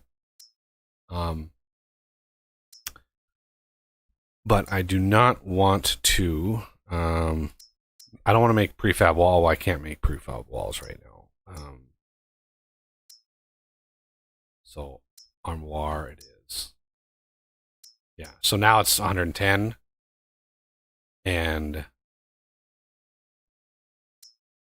But we should be eking out a few pallets and carton rolls.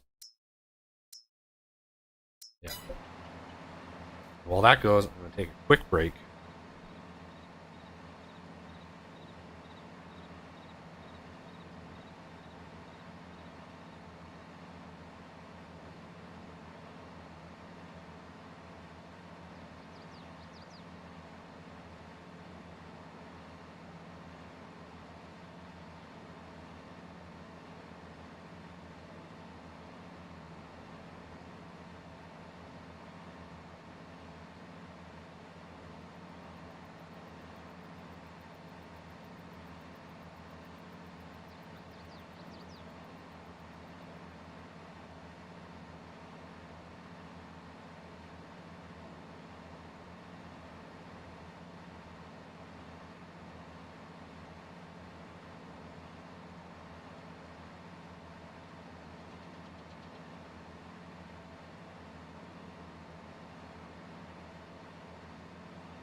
All right.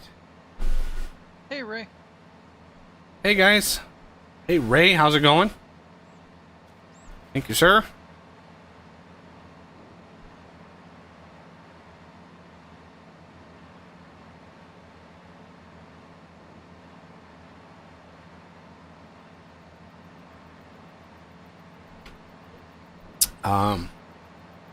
Chewing through those boards. Making carton rolls a little bit at a time. And some pallets, which is nice. This needs to be moved. Because when these get finally full,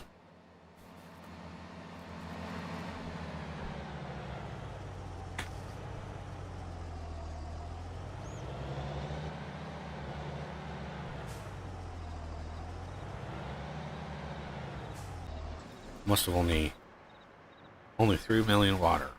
That's fine.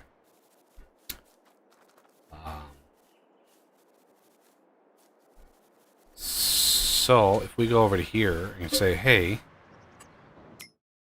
the armoire that we're making, let's go ahead and spawn those.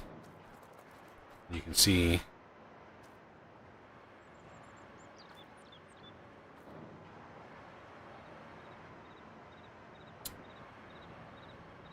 soon as it hits 5,000, it spawns it again.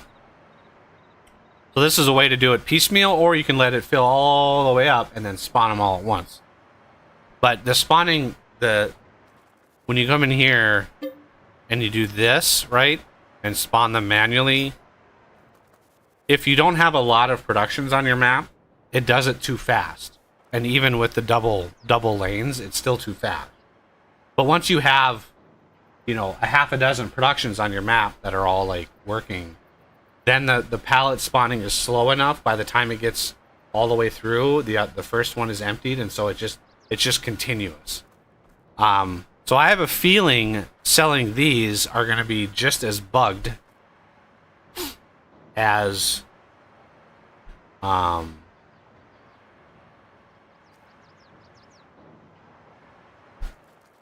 planks over here, because there's some weird bug with the cell station. I think I edited the i3D of the cell station because I thought the trigger was too low, because I was having problems on my test world of the trucks that drove over it not really triggering very well. So I'm not 100% sure how to solve that, other than lowering that trigger down again. But it's weird that it's just not triggering.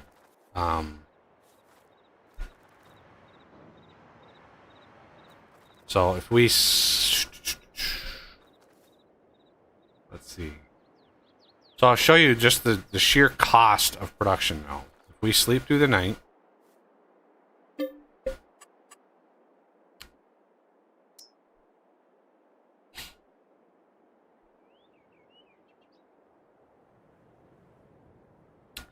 Now that carpenter is working in the background, right? And all the pallets will spawn when we load back in. So you can see $967,000 in production from the previous day. But we should have why did this not? Yeah, this actually ran. So now we're down to like 22,000 longboards. So this thing spit out. So we are at 205,000 liters, 210,000 liters now of armoire in here.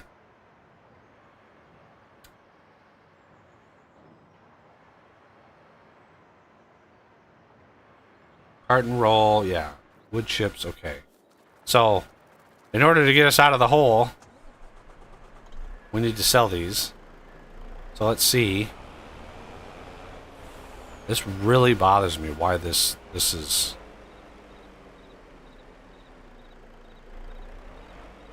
This just doesn't trigger anymore.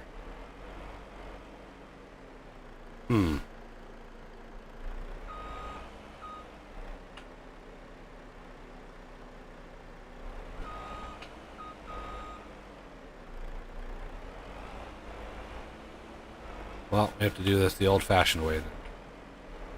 There we go.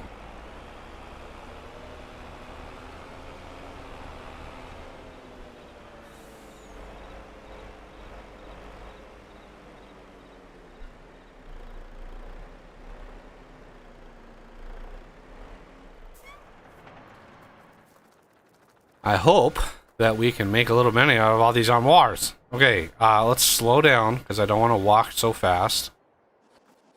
What one pallet gives us? 11,000.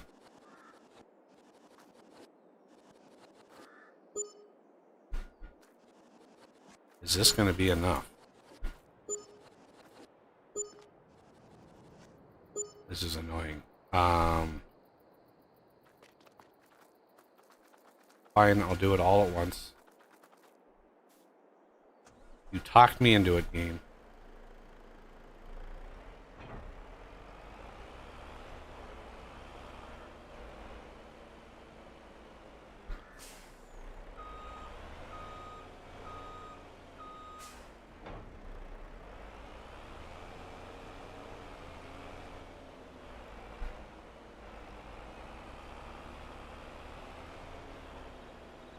Now it's really... The game is really going to get confused now.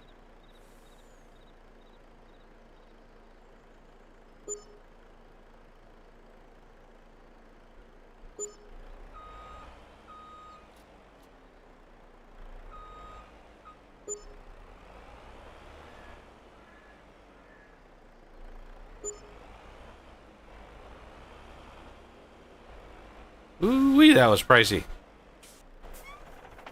Okay. I bought too much equipment. You really got to watch how much equipment you buy. So this is officially done. And this got 3 more pallets.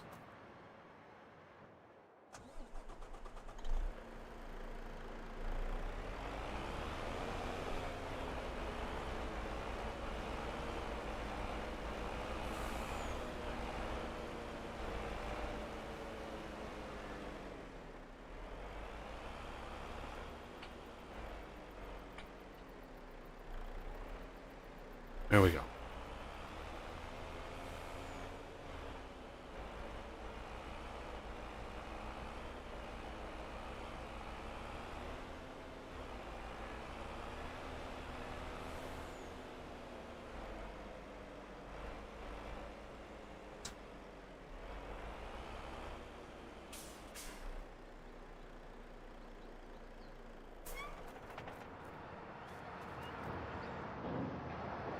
What's your empty pallets go? Ah, wrong button.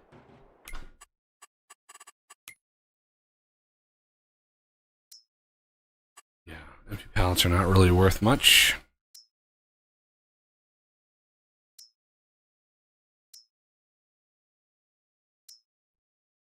So, preserved food carrots. What do you think those go for? Well, how do you think those are made? Carrot soup would be very nice. Carrots alone would be nice, but I don't know how much we're gonna get out of here. What we need to do, let's show off the value of a Bertha here. Let's try to sell this directly and see how much we get.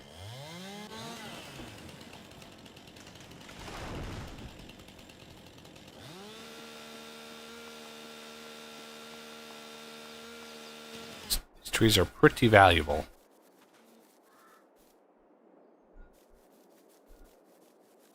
Ah, I got hung up like a game of pool.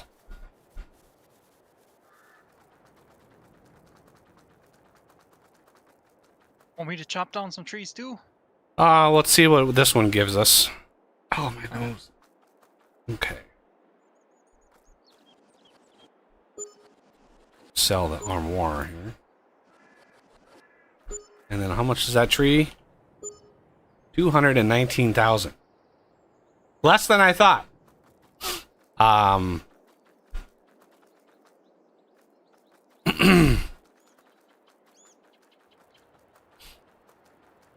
Still a decent amount, but I think we can probably get more out of selling the boards that we get by cutting them down and feeding them into the sawmill. So yeah, let's start feeding this sawmill.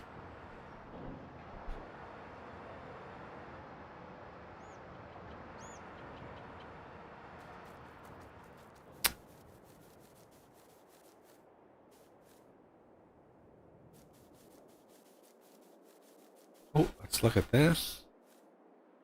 Beautiful carrots. Fertilize. I need to fertilize these guys. So let's take...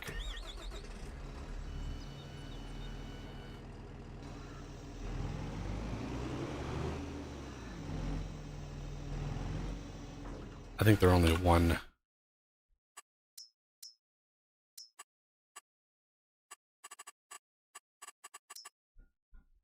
level.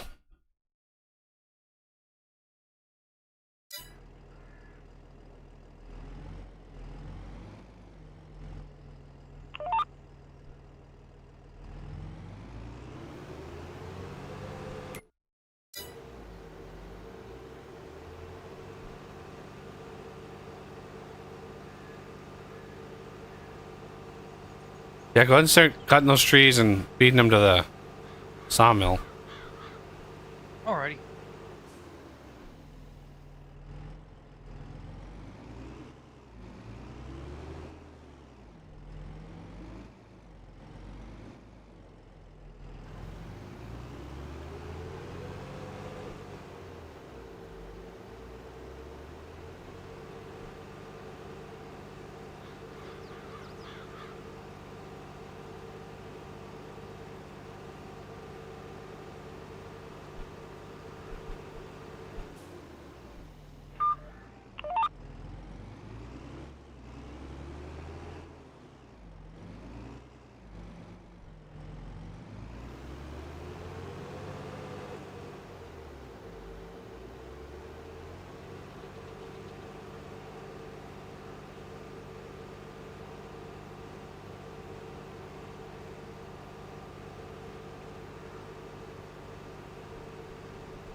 Also keep in mind, this is the first time playing with the rebalance. So,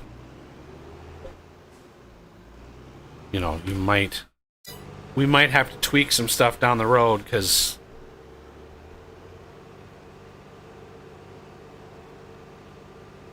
might hit a point where you're spending $1 million to make 5 million. 5? yeah, well, not quite that bad. I mean, one thing we haven't sold is all the silage that we have, so that's another thing we can probably sell, as long as it's actually silage. It's not if it's, as long as it's done cooking. Yeah.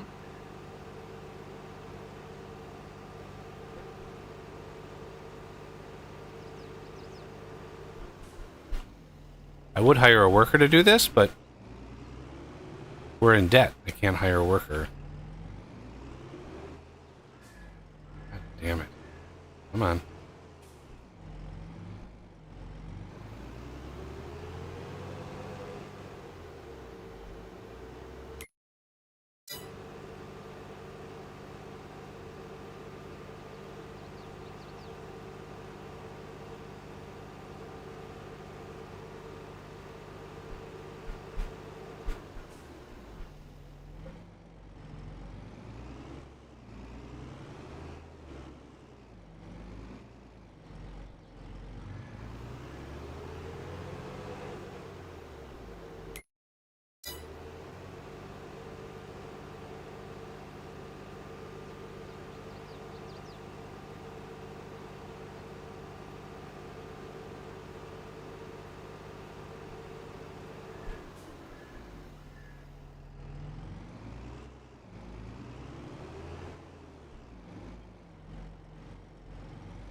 Should I put the music back on?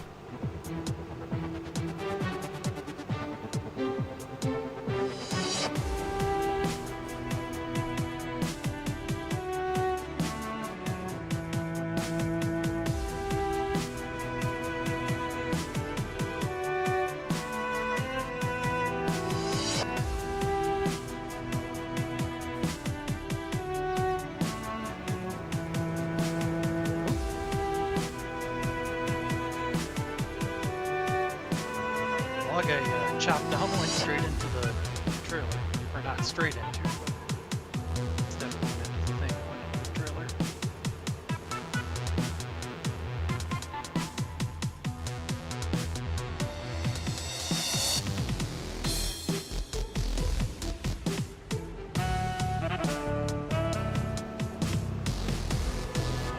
Those deer zipping past me.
want to see what one bale gives us.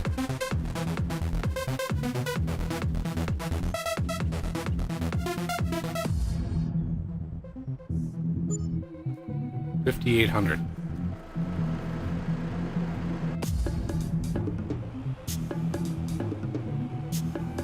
Let's see if this trigger works.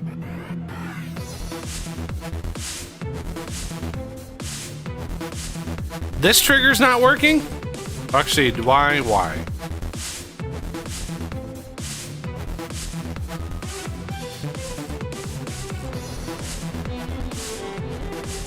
What the hell is wrong with this?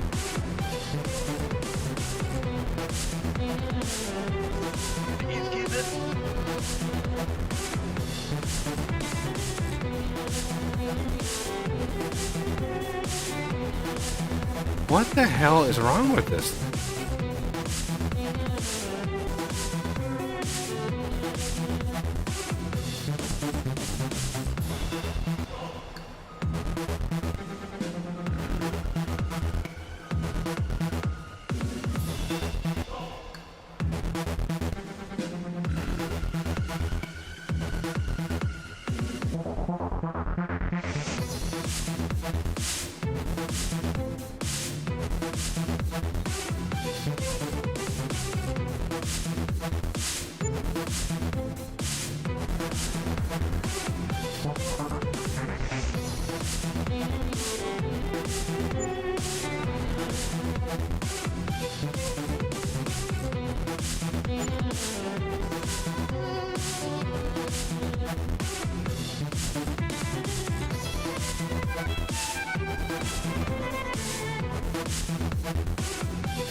Oh.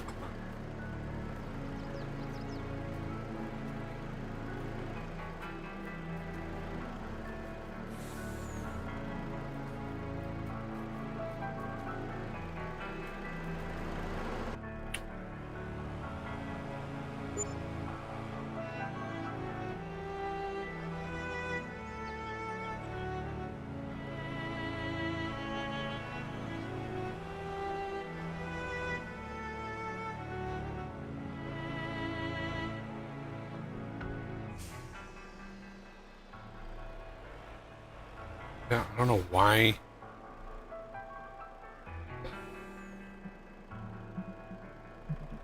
I don't know why that sell point suddenly got derpy.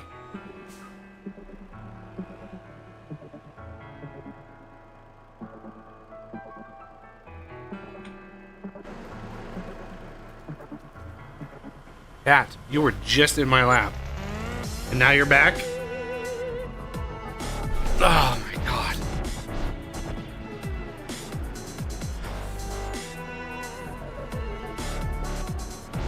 Ow, claws.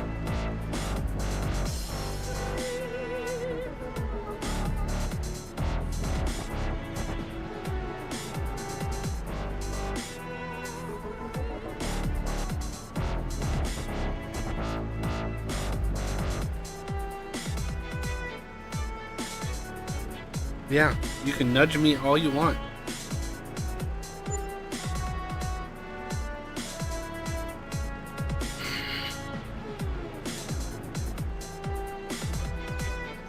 Well, at least we're not in debt anymore. Jesus.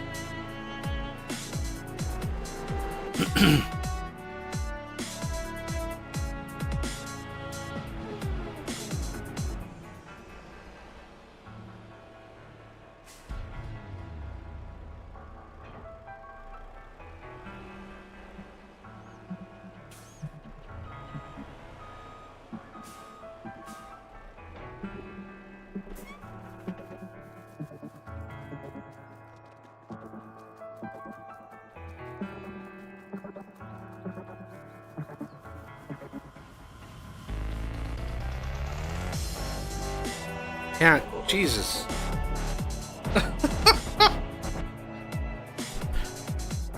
She leans up against my arm and just push. Just like the resistance. She likes resistance.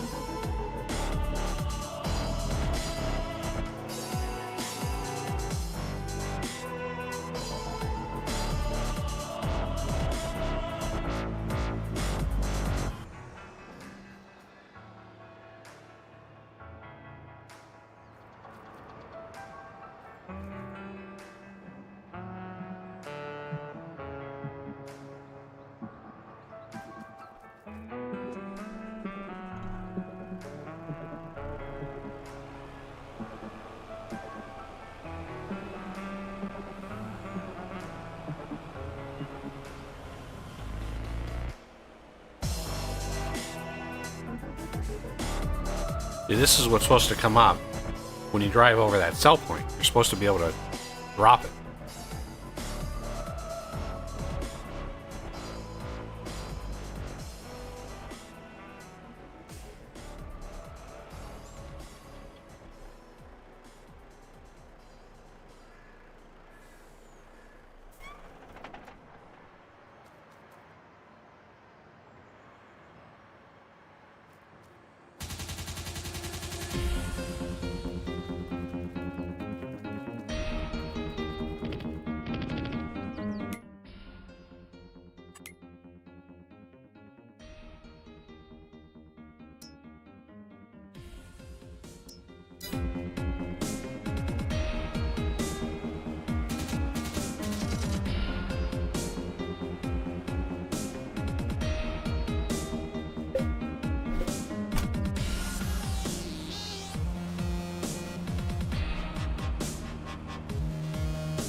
Alright, I'm back.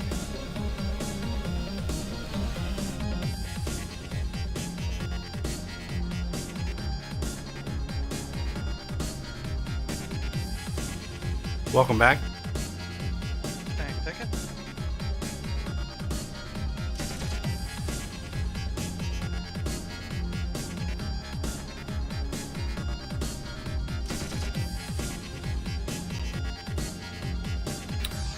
Left shift R. I have to.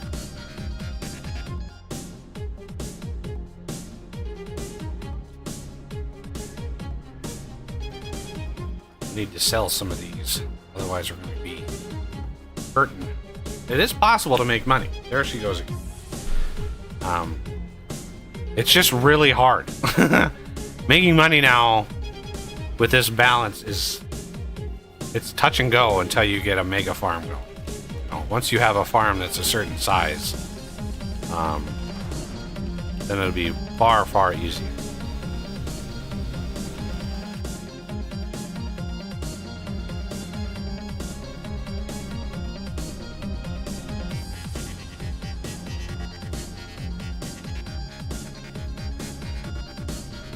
check the 98% yield bonus. Good, good, good.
Almost caught it.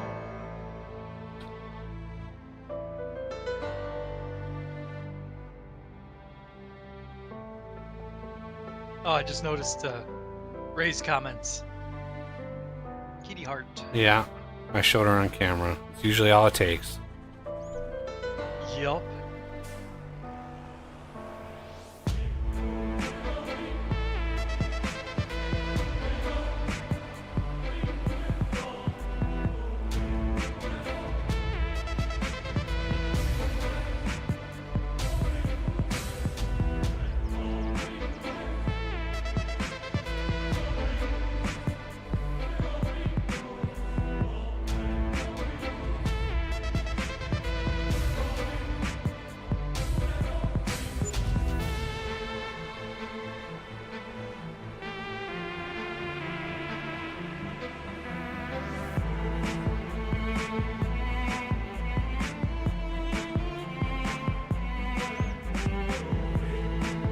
I have a deer that's running in circles around me.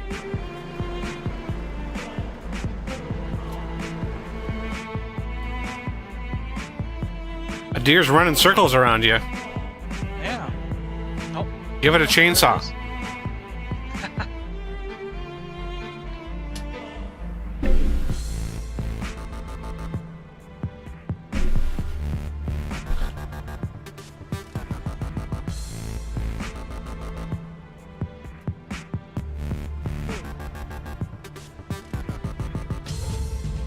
Tree went sliding around the ground on me.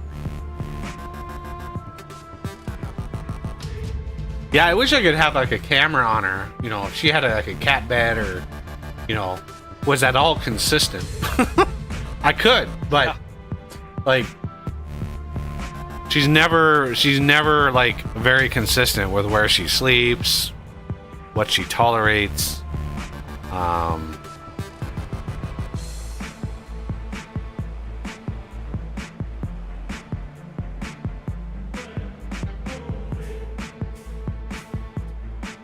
Like most kitties, very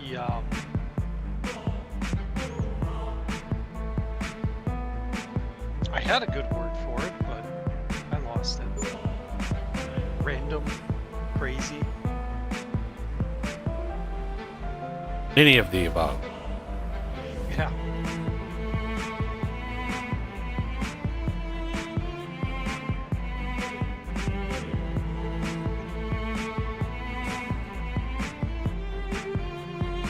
So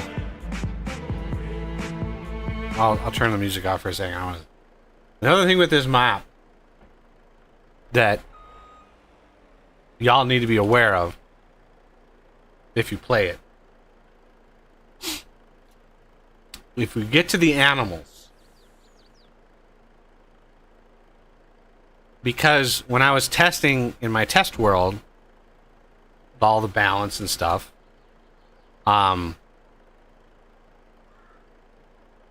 that the problem was, you know, harvests were bigger, production was faster. Everything was good. But the biggest problem was animal product. Milk and eggs. So if you want to make cake, you have to have milk and eggs. Not in, like... Well, I mean, you need milk in a pretty decent amount. Eggs, you don't really need millions upon millions of them, but...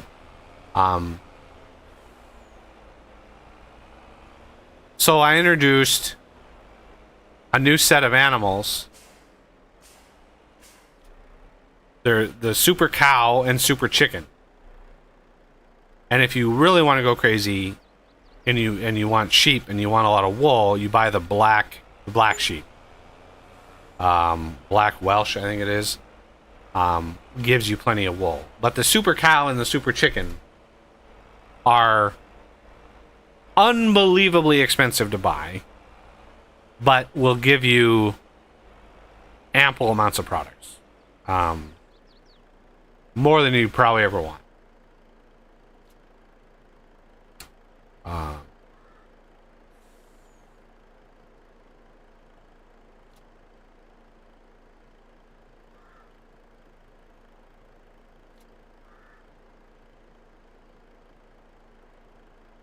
But yeah, you don't have to buy them. They're there if you want them. You can get a normal cow if you really, really want it.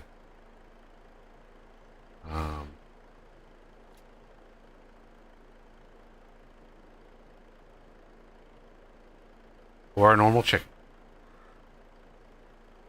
But if you wanna, my specific mods that for the animals, the olfactory assaulter set of animal pins. They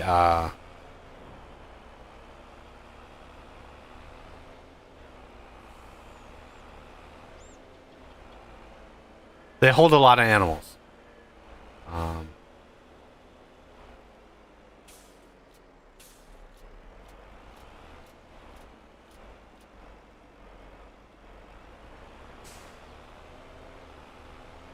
Yeah, I don't know why that trigger works so well, but the other one really sucks. The way that the game handles triggers is so derpy sometimes, like you just don't know. Let's see.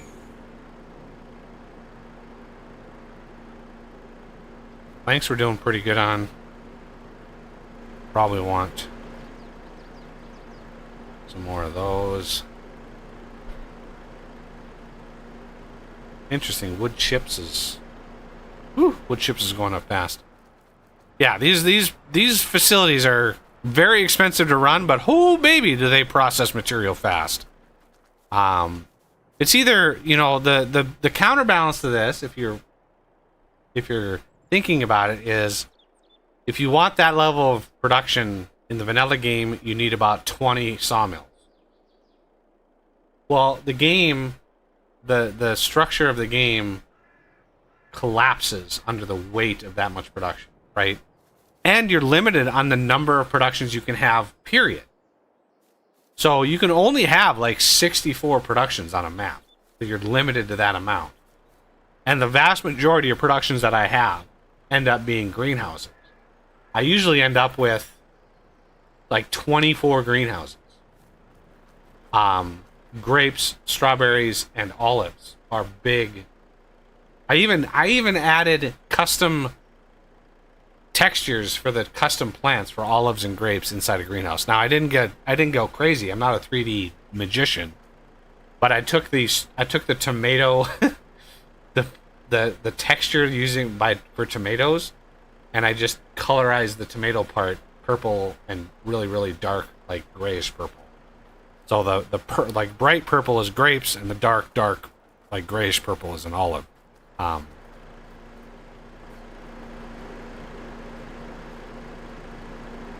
Okay, so longboards. Ooh, we got quite a bit of these.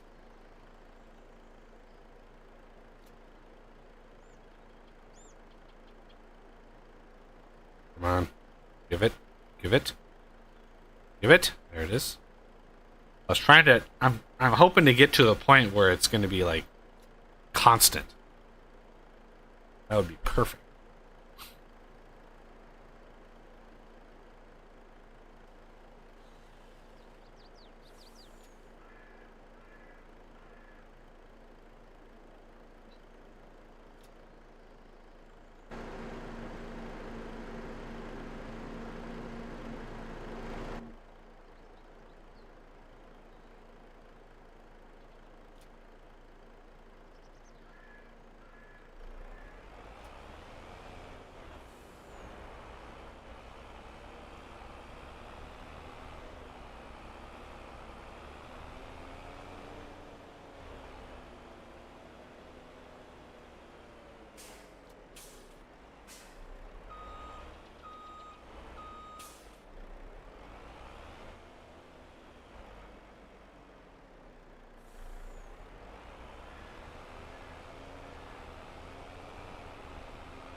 Now, let's go in here. We're going to turn off longboards.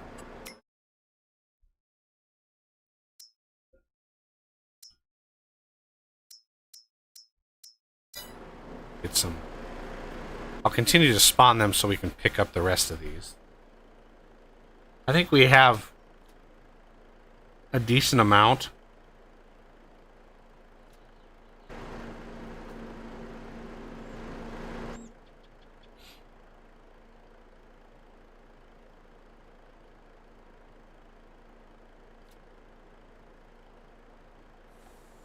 Alright. Now I can grab that box van.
Oh, let me turn this around so it doesn't get blasted by a tree.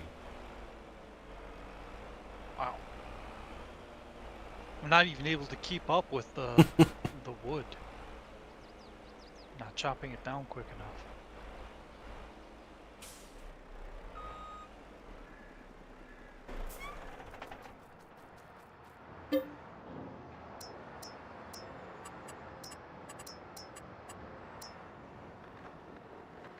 There we go.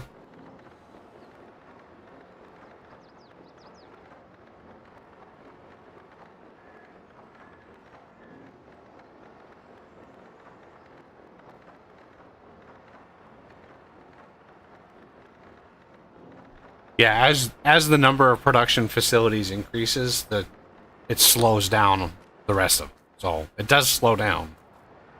So it looks like it's super fast now, but you get, you know, fertilizer producer, factory, the grain mill, you know, you get the fuel refinery, you get all those things running, and it slows it way down. Yeah. Which is really silly.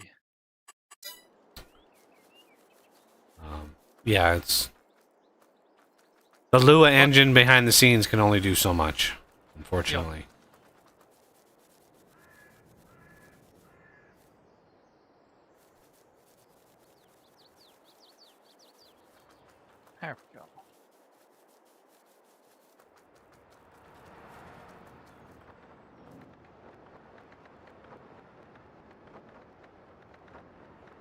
Sometimes these trees don't like to lose their branches. No. The non-pine variants are kind of a pain in the ass. Yeah.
Guess who's back in the lab?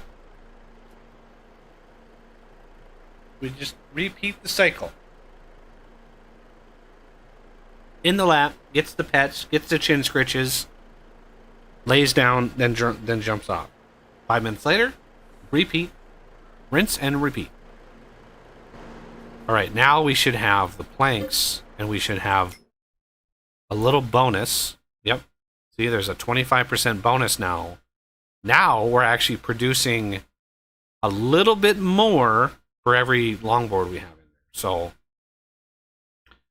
the production itself actually becomes more lucrative the more of these that you do, right? Metal is the last one, but metal, that is going to require some shenanigans. Oh,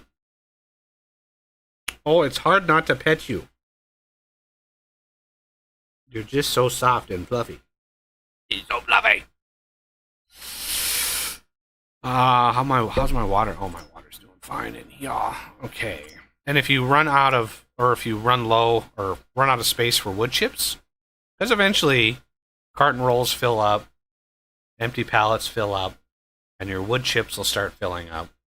Then you can just make paper and just sell the paper. But all of my factories, one of the things I did, and this was like a 6-hour process yesterday, I went through every one of my factories and I disabled buying inputs. You cannot buy inputs from anything. You have to make it. You have to make it, you have to farm it. The whole point of the game is to get that stuff. And I didn't want to leave the ability to buy that. So I went through every one of the ingredients. I think one factory has left it out. And I don't remember which one it was.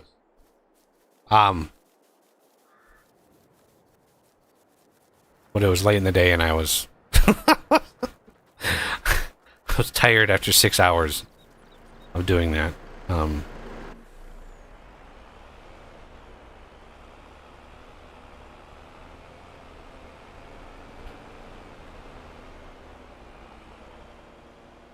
I mean, there's many millions of dollars worth of trees just right near, where we start. So I wasn't worried about running out of money. It's just,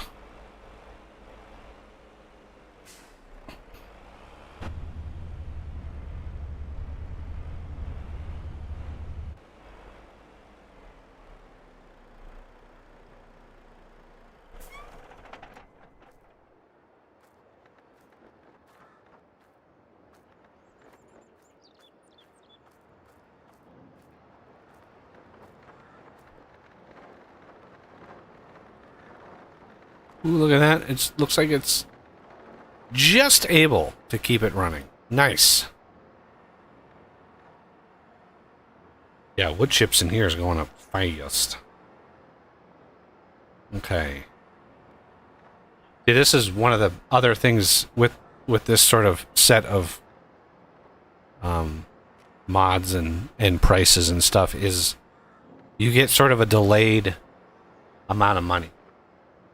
Right? The productions that we're running right now, the sawmill and the armoire, extremely expensive.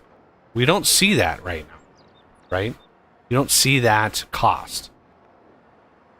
I wish you did. I wish every hour it reduced by the amount that it needed to. I don't know how it calculates the cost because the factory, the cost of the production is cost per hour, cost per active hour. But I don't know how it breaks that down. Like if it crafts one thing in that hour, just one cycle, right? You just put like 20 liters of wood in there and boom, it does one shot in one cycle. Does it take the whole amount for that hour? Right? For that hour, you just do one cycle. Is it the whole cost for the hour, or is it just that tiny fraction of a cycle? You know, is it the cost per hour divided by the number of cycles with the number of cycles that were active? Or is it, if it's at all active ever during the hour, is that the cost? I don't know the answer to that. That has a massive impact. That would have a massive impact on the balance of this mod. Enormous, massive impact. So I don't know. Hey, look at the deer. All right, let me get rid of the stumps that we have. Boink. 38 stumps. Look out, deer. Your poor habitat. Your poor habitat.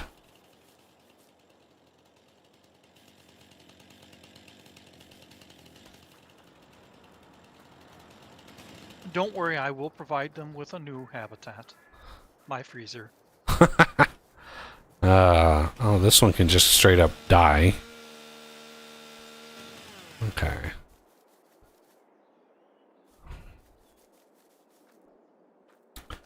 Now, even though we've got $2 million in the bank, and normally, when you're playing the game normally, $2 million, it's end game. $2 million, you're done. I mean, now there are routine YouTube series that the goal is $10 million, and once they hit it, they move on to the next thing. $2 million in this, with this map, with these mods, is nothing. It is. If I fast forward the month, I might be losing money. It's really expensive to run these productions, which it would be if you actually owned a sawmill, right? And you ran a sawmill, it would be horribly expensive to run it. The profit margins are pretty thin because imagine just the insurance. If you own a sawmill, the insurance that you would have to hold. You've got spinning blades all over the effing place. All this machinery, these employees running around, just the insurance that you would have to hold would be outrageously expensive. So I'm trying to model very close, not perfect, but very close to like real world production costs, right? Like I could plop the vanilla like canning feature for like canning the carrots. And it's like, 60 operations an hour, take in like 300 carrots, produce like 20, 50, I don't know what the recipe is, carrots. Production cost is like $12 an hour. Like what? Who? What? $12 an hour? Like what are you talking about? No way does a business can a business do anything like that for $12 an hour? For one, if you have an employee on the floor, they're probably making more than $12 an hour. So just that alone, in addition to the taxes that you have to pay, to the electricity that you have going on in the factory, like, it's really expensive to run a business. Which is why I wanted to rebalance the game around this. So far, I'm fairly happy with what it is, but you know, at any moment it could go wrong. But we'll leave that alone. I want to sell all the MLR, and we'll see. Let's see. What is the...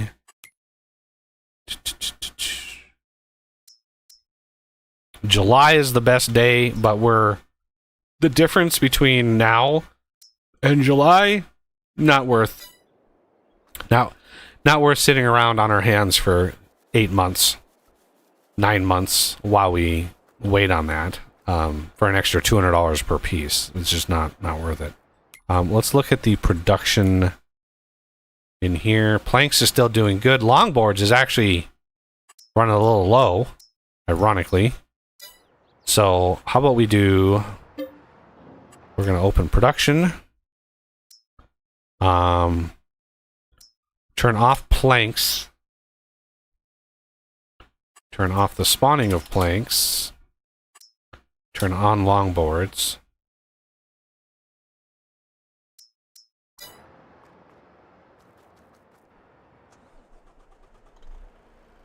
A Bertha! It's always nice seeing a Bertha. I made those things so outrageously OP.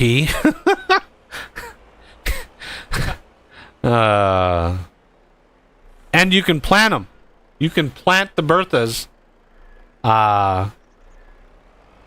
Granted, if you don't have the tree growth mod, they would take 6 months to fully grow. 8 months to fully grow. Like, it takes a long time for those things to grow. And I don't have any intermediate, so they look like spruce trees when they're growing. So if you do plant a bunch of Berthas, don't be surprised if they look like spruce trees, because the guy that made them for his map, he didn't make them plantable. That was all me that did that. And I don't have the 3D modeling chops to create intermediate versions of that. So as they're growing, they look like spruce. They're just spruce. But then they get their final one is boom. They look like the Berthas at their final stage. And I did finally test that in my test world.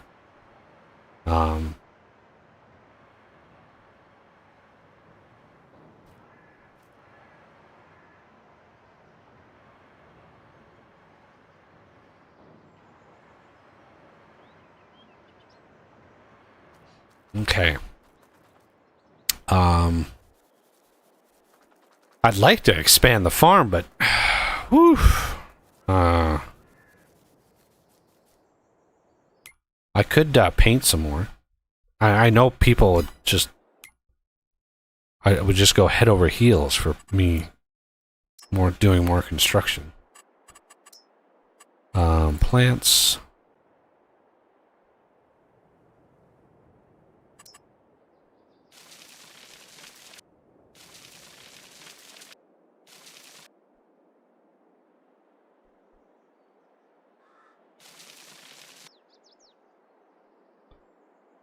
Okay.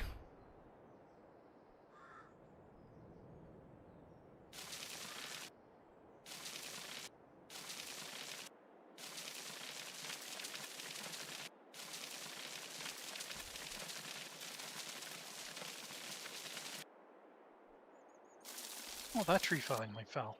I had a tree that was just stuck in the air for some reason. Couldn't find out how to bring it down. Finally, it just kind of fell. The magic of the floating trees. Yeah. Okay, that should have gotten rid of that icky little bit of nastiness. Okay, so this here is going to be a giant field. this corner here. So I usually have a set amount that I do here.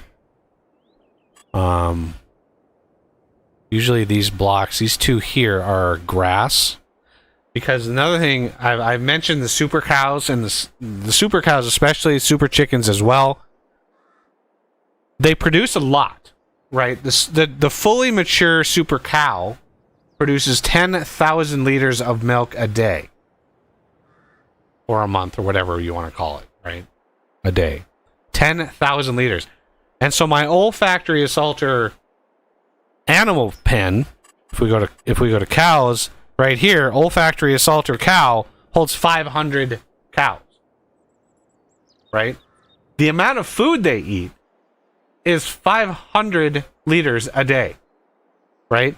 So the 500 cows would eat 200, if they're fully mature, 250,000 liters of food every day. And the chicken's kind of the same. Chickens, I think the eggs they produce when they're fully mature is 2,000 liters of eggs a day when they're fully mature, like 12 months or something like that. It's 2,000 liters, and they use, I think, like 150,000 liters, or 150 liters a day of their food. And the best food to give them is sorghum. I made sorghum the best food. As a use for sorghum.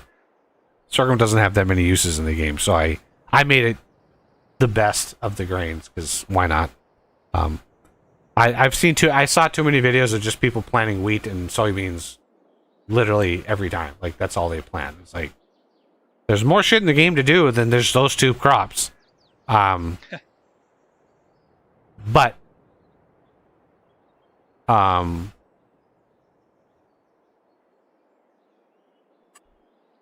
no, I don't want to build it. Nope.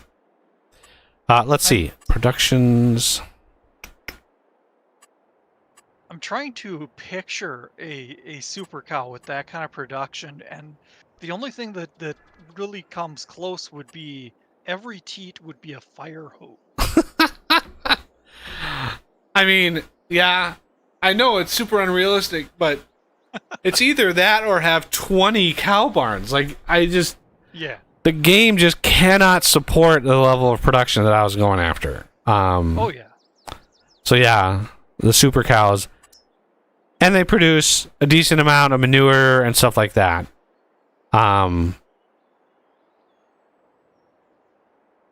Okay, I think the lime factory, yeah, is lime and iron ore. That's again modded.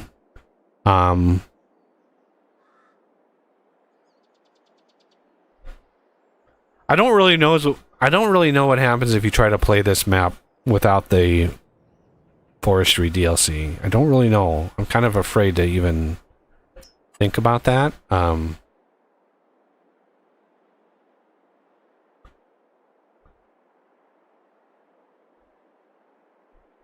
of want to centralize, make this easy to get to.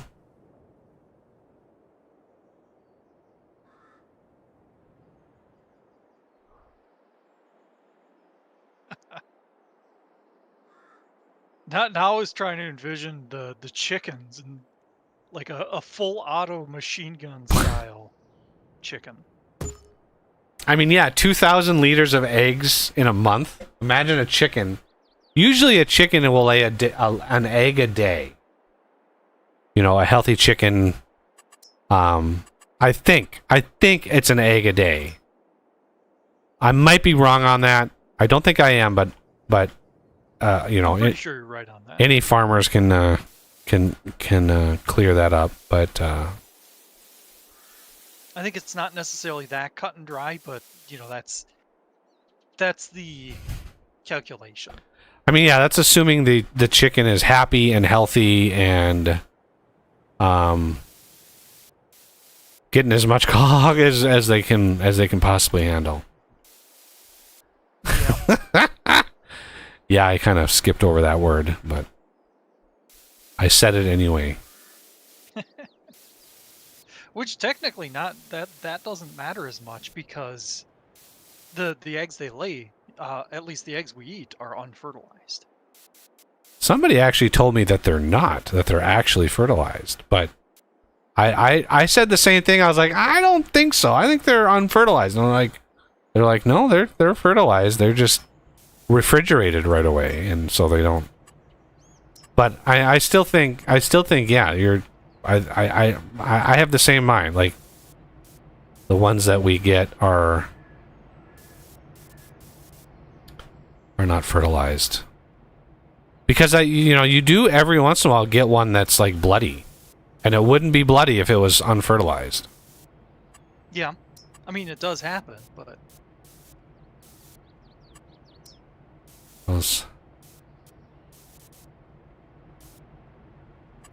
I'm trying to make it look pretty, everybody. Like, you should be appreciating the effort.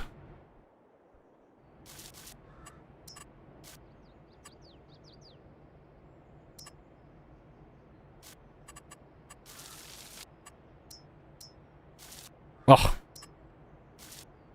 Damn it. You there. No, I want a bigger bush. There we go. Giggity. There we go. See? I'm putting effort in. And then on the back of that...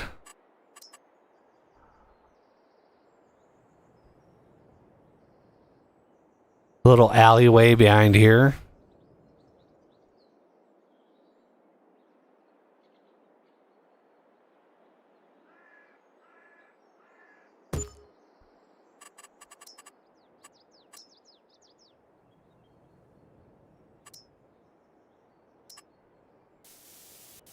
Couple of comments there about the egg thing.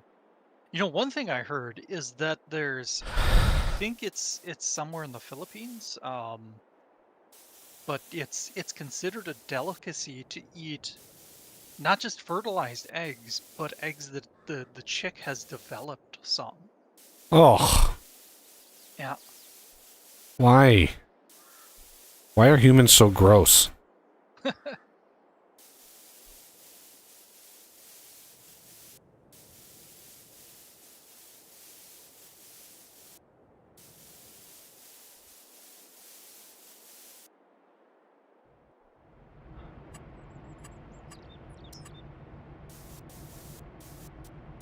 Yeah, Spy. It's that they can go overboard.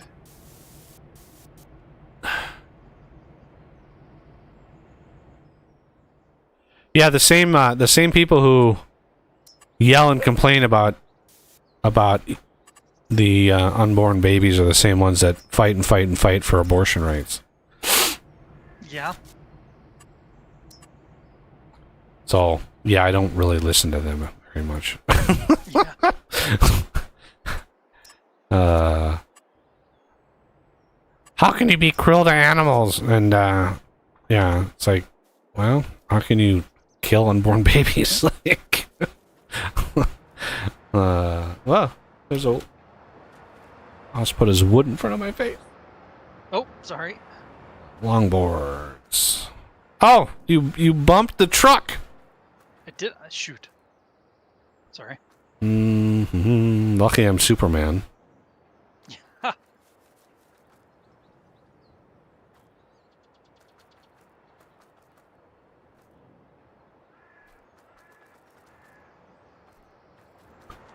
All right, and then round bale. What? Nope. The hell? Well, let's go. Open production. Longboards spawn. We're almost at 2 million longboards. Glorious. We might be running out on the... No, we're not quite out yet.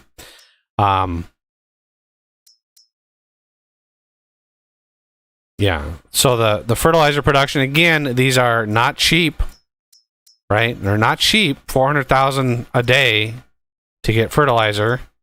But I also added herbicide in here, so you can actually craft. I wanted to add, like, I edited these and I added a lime component because I was starting to the amount of lime I was getting was getting pretty extreme, and I needed a sink for it, so I just created some of those. And yeah, here's the primary way of getting the electric charge. So I can turn on the air. It's pretty cheap. It's just basically a passive, right? It's just a passive thing.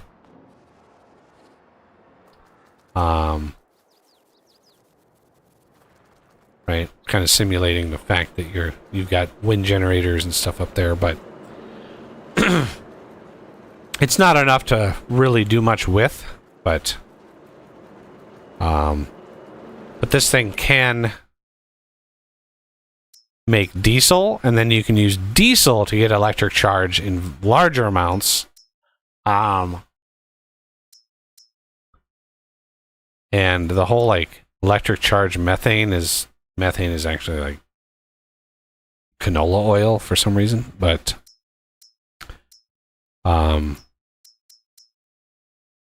yeah, these also are boosted by that. And I don't know, like the BGA things for making biogas. I looked at those because that's one way of making electric charge. The problem is there's no way to not sell it. It just automatically sells it. I don't know if you can override that. If somebody has experience with those big BGA biogas thingies, let me know, because it would be nice to know. Okay, so I think we have enough here.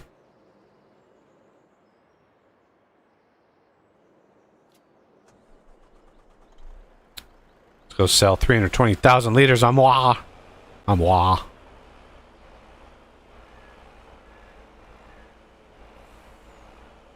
It's humorous how much you like that word. It's just a weird word. It is.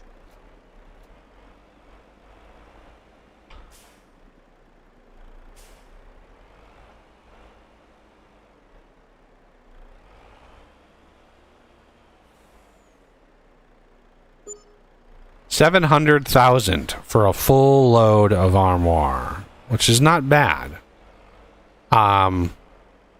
Now remember, a full load of the long planks was like 600,000. So yeah, that's why that's why my rebalanced recipes were important. Because reasons. We need some longboards. Are these done spawning yet? No, they're not. They're doing. Oh, maybe they did. Are they 2.5 million? Yeah, they did actually. Look at that wood. He almost filled the wood up. Glorious. Yep. Yep. There was He must have had a big Bertha set, because that's about the only thing that would fill that up that fast. Yeah. All right. So I'm going to do a purchase, vehicles, trucks, Unimog. Well, yeah, I'll do a Unimog.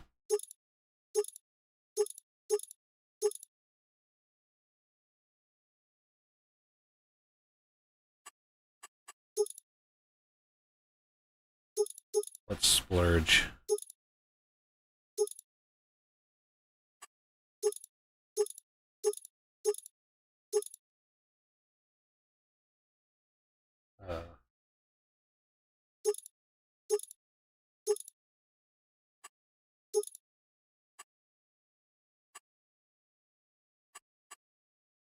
Let's see. No, the other one is blue. Let's do red. No, we don't want to do red. Yellow is my diesel truck. Blue is my like water truck or food truck. Also will be used for honey. Speaking of honey, I need to put some beehives down. And then brown, this olive green, this is what I use for my like manure. I make it like poop colored to move my slurry around. So this is like normal.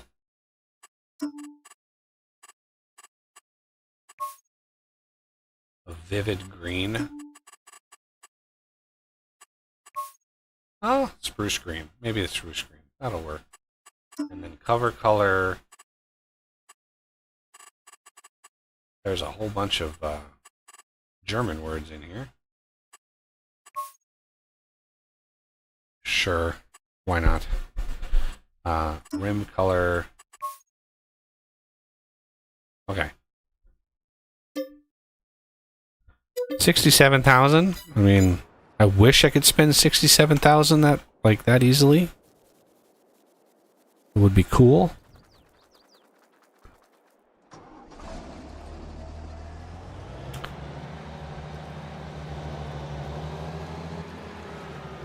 I need to go grab. Oh.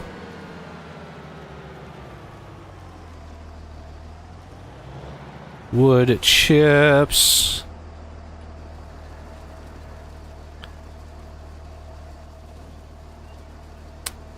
Yeah, pretty decent amount of them.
What?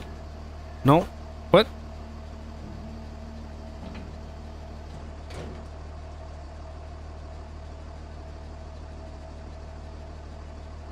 Why did that? What just happened? How do I set?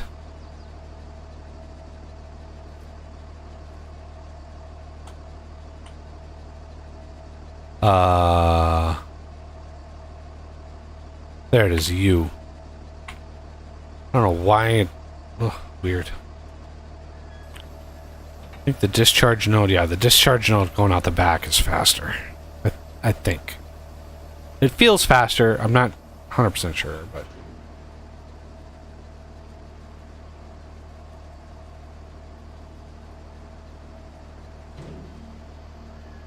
Here we go. Now carton rolls, empty pallets. I'm pretty sure the carpenter is better at the pallets. But we are going to need carton rolls and pallets for other productions eventually.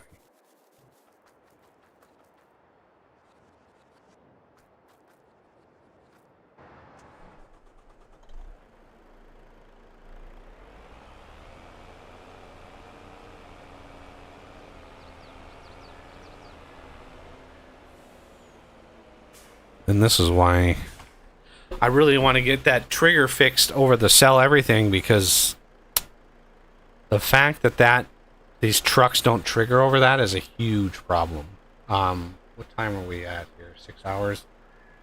I do want to fix this stuff on camera just because there's not a lot of modding stuff, not a lot of modding content.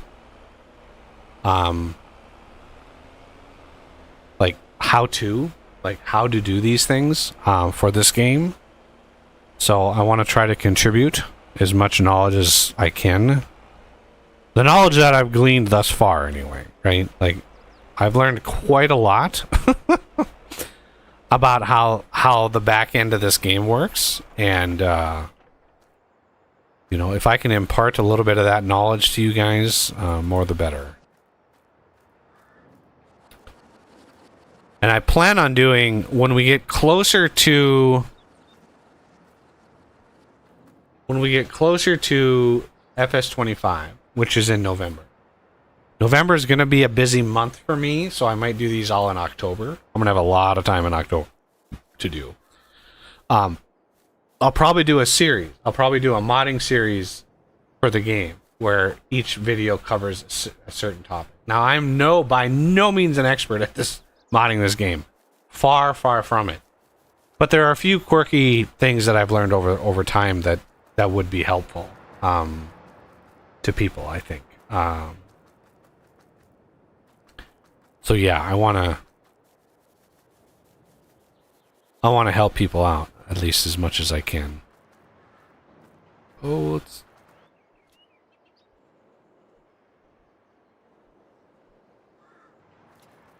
yeah, normally there would be a box truck sitting there to load all of those, but yeah, until I fix this.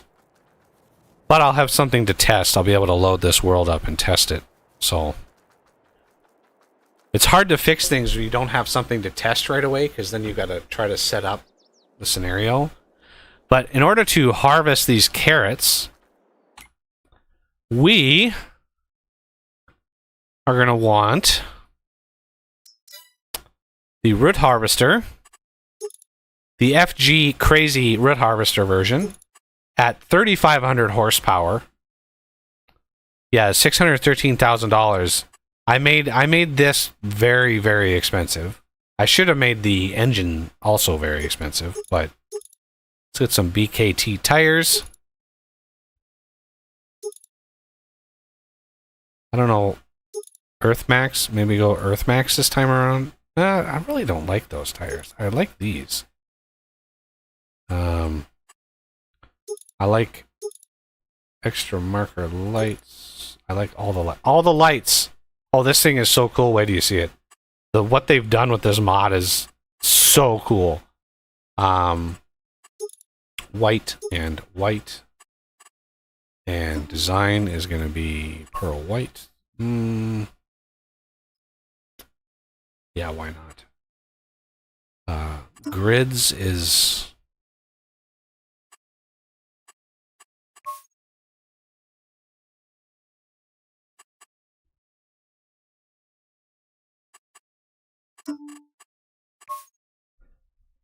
and buy, because we will be using these for other things. And then go down to miscellaneous. I think they're, yeah, here they are. DLC root crop header. We're going to go with the 20 meter unrealistic. Working speed is fine. And we are going to go red crop guides.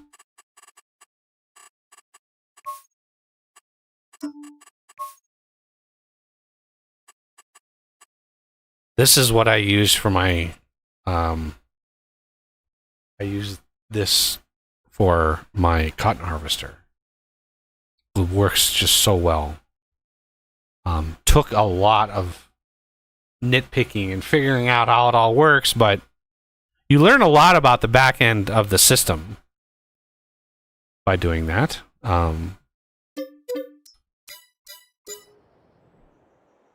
So let's go over here. But look at that, like the underglow, it's so cool, the neon light and stuff.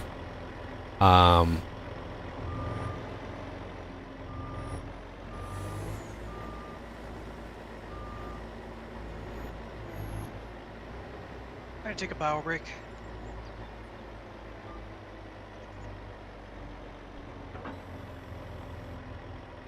Oh, actually, before I go, do you think you'll need to advance time? Yes. Should we? Yeah, let's do that before you go here. Yeah. Turn this off so it's not running all night. Sorry if it's bad timing. Oh, it's gonna be expensive. Oh, it's gonna be. Let's see how much it is. It's gonna be so much. Yeah, I gotta wait to see that. Gonna be so much. Ding! I hear it. What is it? I want to see it. $1.7 million, everybody. We are just barely in the red or black. In the black? Yeah, in the black. Carrots are growing. I don't think the grass is cuttable yet. I don't think so. I can't tell. I don't think so. No, I think it has another month. Because this is like what it looks like when it's ready. But yeah, this thing is just so cool. To get those lines off, you just unfold the header and it turns them off. That was fun to track down how they did that. But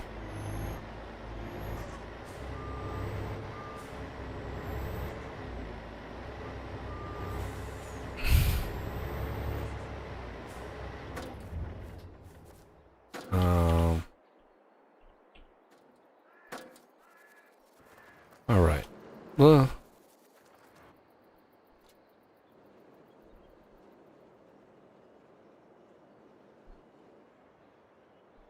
so if you notice the pallets are stacked over on one another, I did this fairly straightforward. How to do that? I just lit the pallet spawner, so there's just a marker for the start and end of the pallet spawners, and I just lifted it up off the ground. So the first pallet that spawns falls down to the ground, and then it leaves room for the next one, and it's just the game sees that there's space there, and so it spawns another one and sets it on top of the first one. If you use my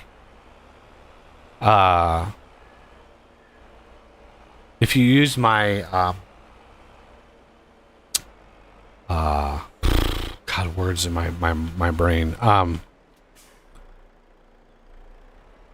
Greenhouses. If you use my greenhouses, they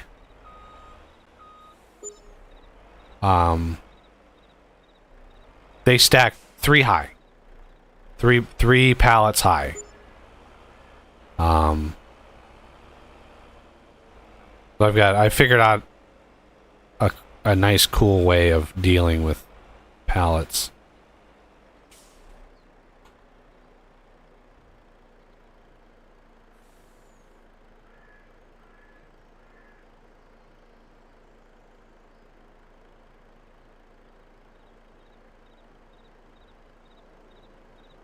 Woo! See, now we're starting to get the ball is starting to roll, right? We've been making stuff. Armoires are yeah, they're still a little too valuable, but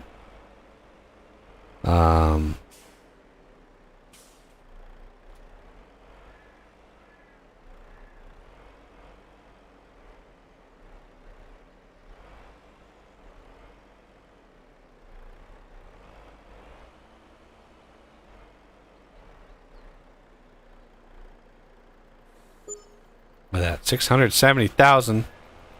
But now that we're getting all that boost, we're actually able to make more armoires than we are making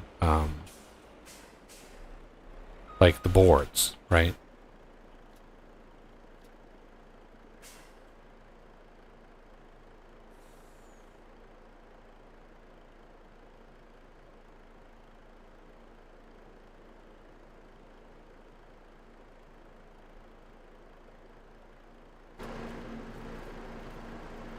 Yeah, we ran out of longboards, just fine.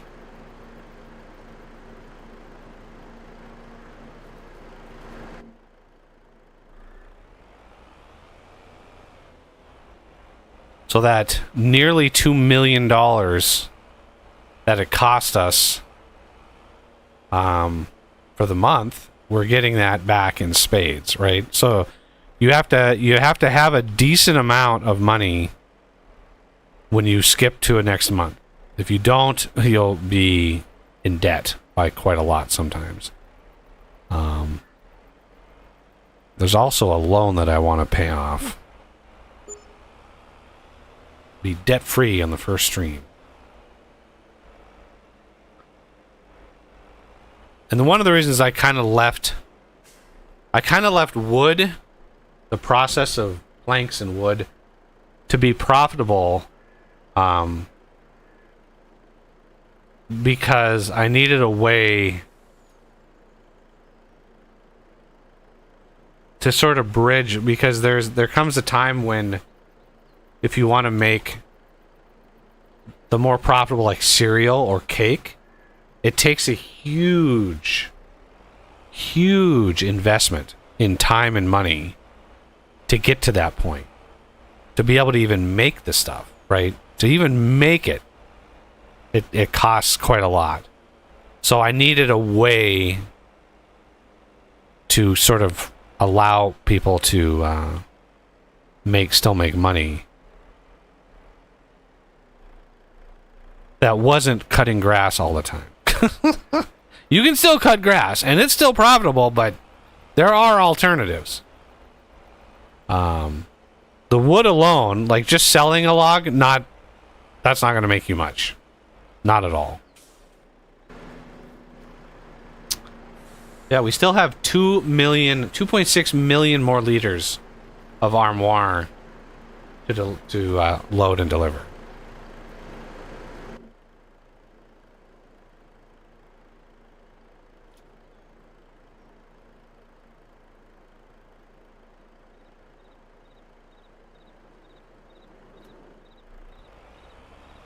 All right.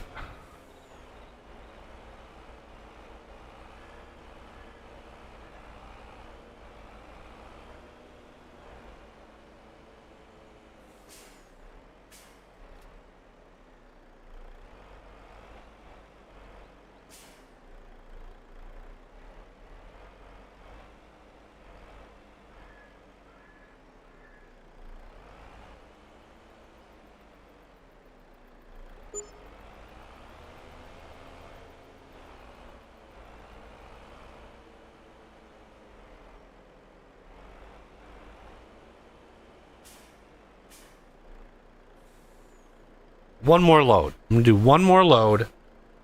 Buy some land.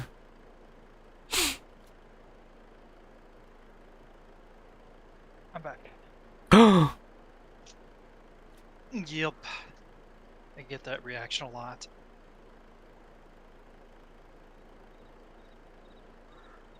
Oddly enough, I actually do. At the place I worked, it was not necessarily frequent, but it happened, I don't know, a few times a year where I'd be walking down the hallway and somebody wasn't paying attention and jumped when they saw me in the hallway. Did you work with mostly women? What's that? Did you work with mostly women? Well, that explains it. Well, oh my god. I wouldn't say it's mostly women, but the ones who reacted that way. Yeah. That doesn't surprise me. I know how that sounds, but I mean, there are times where women have to be more careful. It's not like it's a good thing, but it's something that one should acknowledge. Throwing caution to the wind doesn't exactly help somebody.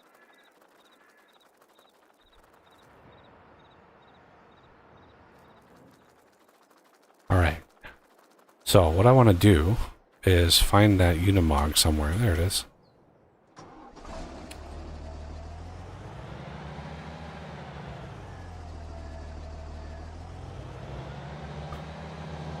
We'll go grab these chips.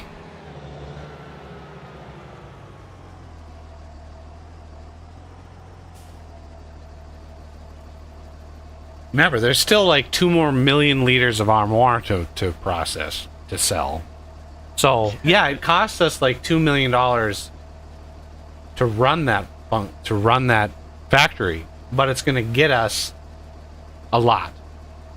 And it needs to be like that, although armoires are still, I still need to fix that. But they're not going to be drastically less money.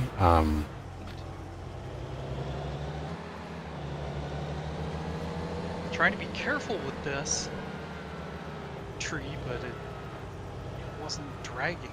It's trying to grab it from the front end, and it doesn't like that.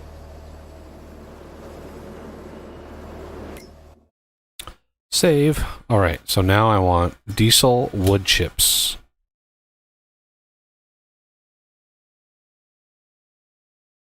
There we go.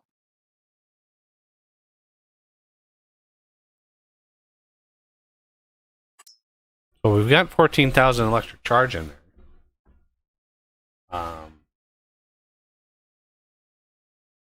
Which should process diesel very, very fast.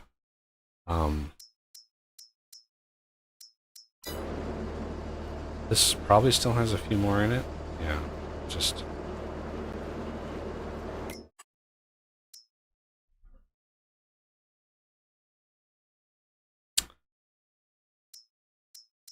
I don't know, this cycles per month should be... I don't know why that's orange.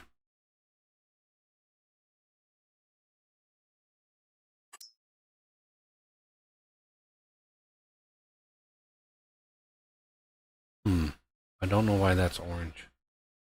Because this should be hitting. It should be active.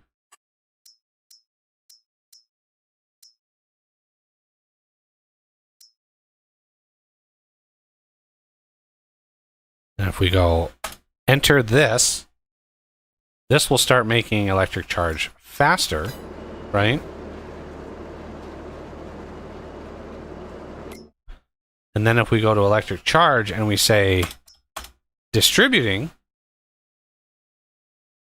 as soon as the month rolls over, it should distribute the charge to the factories.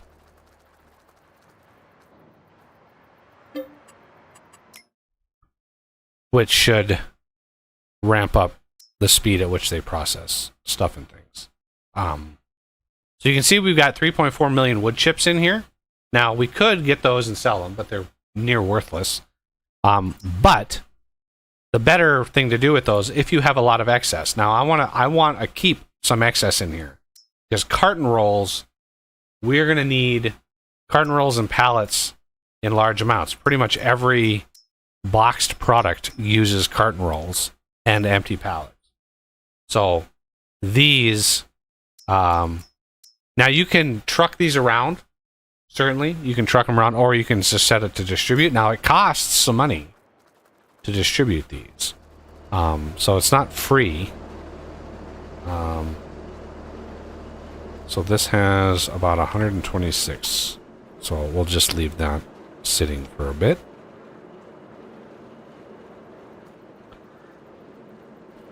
But yeah, that'll give me some diesel, and then I can come over here. So I've got this little pond right here, and I added, so part of the map, I included this mod into the map, and that is the production.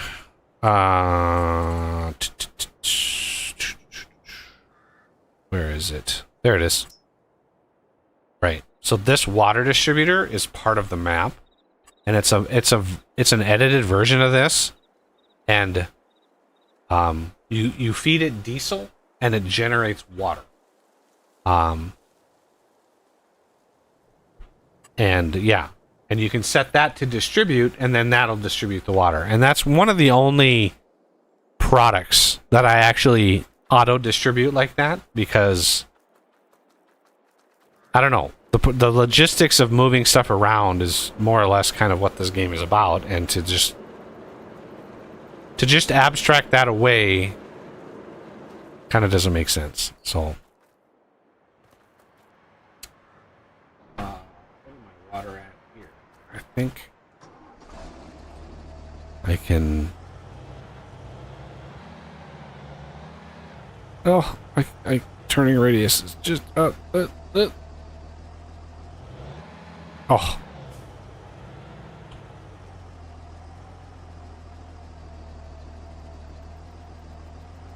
There we go. Oh, darn.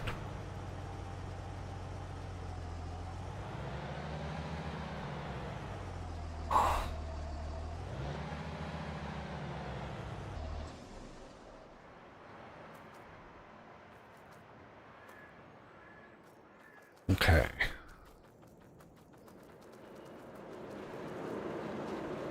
So I'm gonna see if I can fast forward time just a little bit.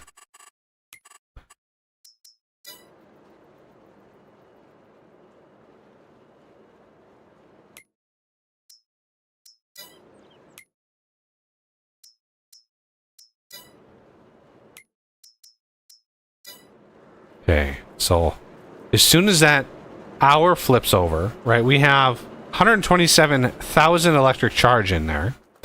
We go over here to the production. I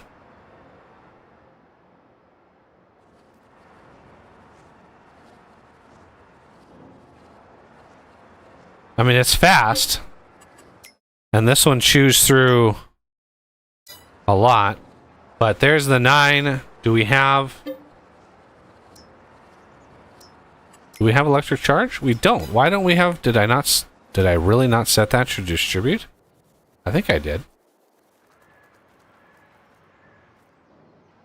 Well, there's a little bit in there. 131 liters. What? What?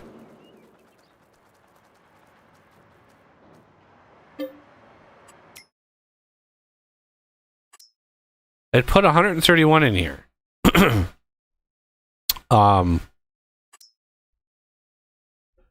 Yeah, I don't know. I don't know of a way.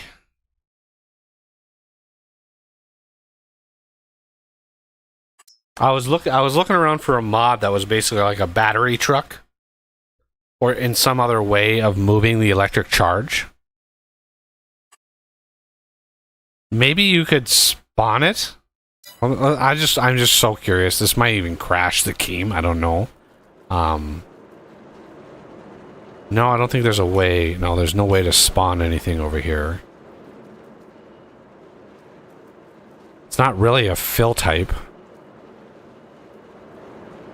It would be highly amusing if it was, though.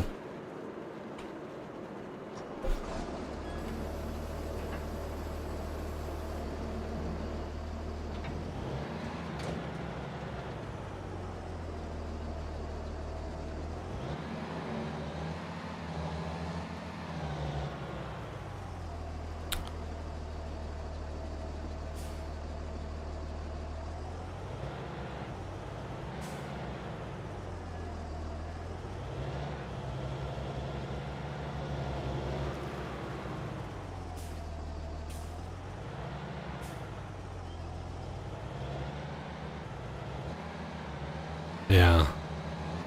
I don't know. If anybody knows if there's a way to do that, let me know.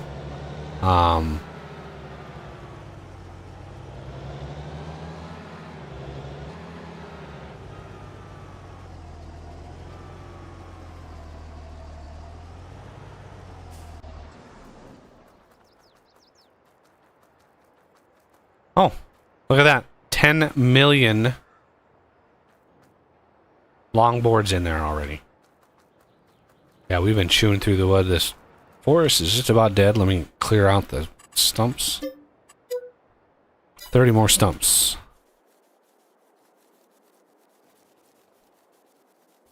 I would say...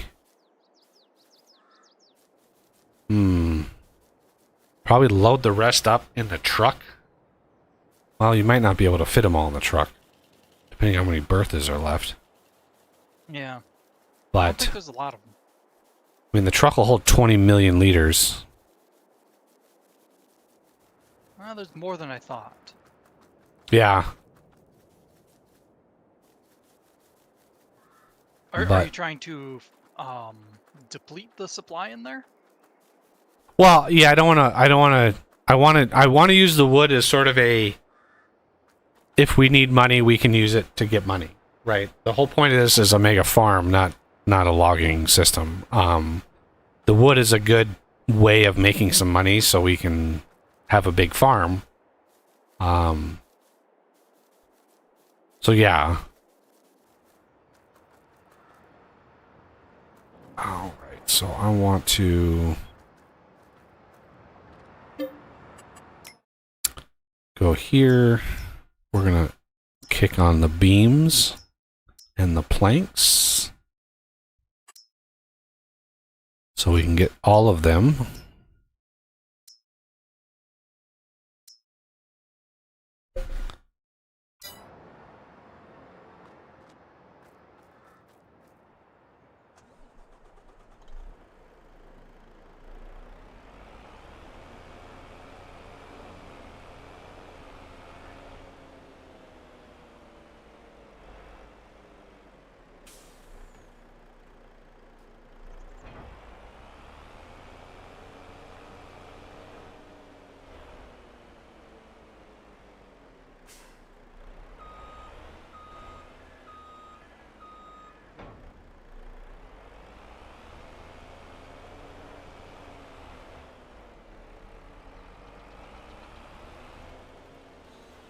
Empty this out, and we can see just how much wood is left in this little forest.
It's like golf. You got to be really accurate with your tree cut, because if you get it right, oh,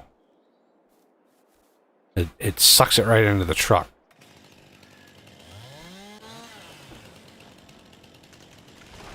Oh, I was like literally just a few inches off. There goes the suspension.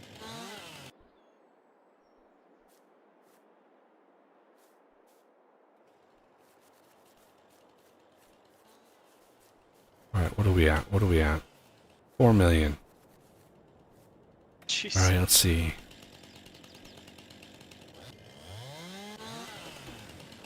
Oh, no, that's going to hit. Oh, it didn't quite. Oh, man. Oh man. Yeah.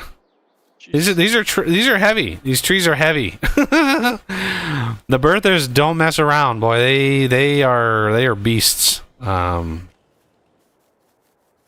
Yeah, that's why they don't load into the regular logging trailers. Yeah, well, at first when I got them to work last year, I tried. I tried to use the logging trailers. Yeah, too heavy. Way too heavy. I'm guessing you'd need, like, you go to the FS mining team and you might be able to find like a haul pack or some sort of major piece of equipment. I'm hitting something. That might have been my fault. I dropped a tree right at the same time as you. All right.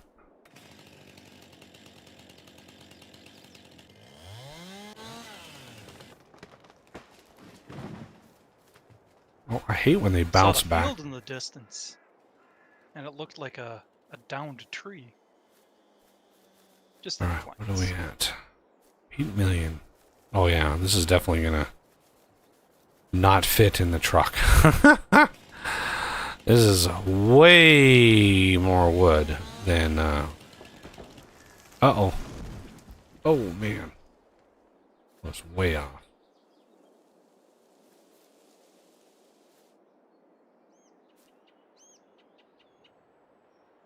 Come on.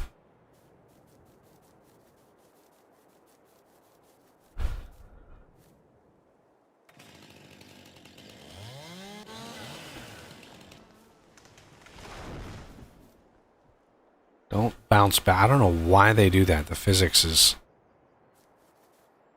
weird on the trees. They'll like fall over and then whoosh, they'll like fly backwards. It's about half full. All right. I'm just grabbing a bunch of small stuff. I suppose we should probably leave the small stuff for last, though. Get as many Berthas in there as we can, and then top it off with the small stuff.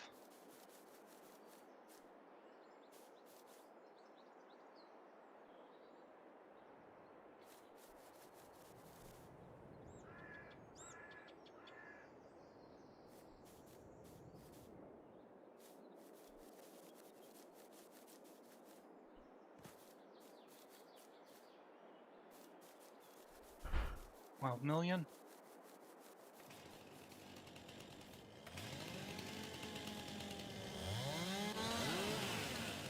Are we bothering to delimb them? Not if they're just pushing right into the truck. Okay. You don't have to. The calculation.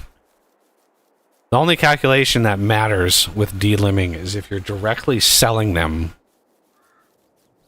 Then when you're selling the wood as a log, then it calculates a value based on the limb status.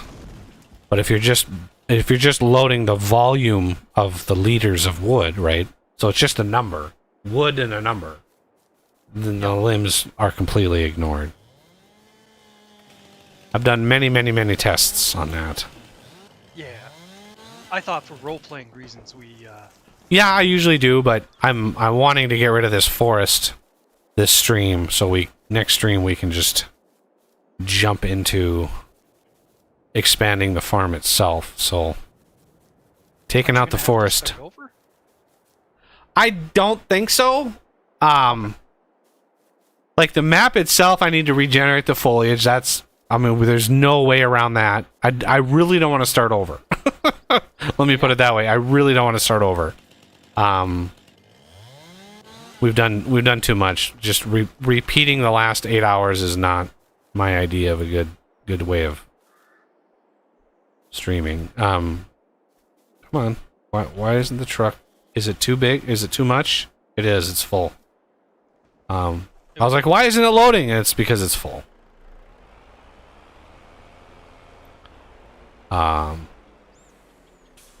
So how about I'm gonna delimb this.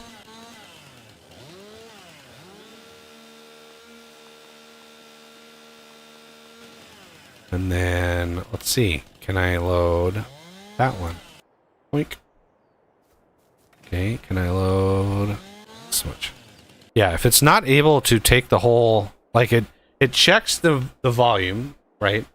Calculates the volume. If the remaining space does not allow for that much volume, it doesn't grab it. So that eliminates the rounding errors that you could, if it pulls in, if it has, let's say 20,000 left, and you put 100,000 next to it, it doesn't pull it in. It doesn't waste any of that. Nope, we're not in debt at the moment. Are we debt? Oh, debt free. I need to. Yeah, I need to pay off the loan.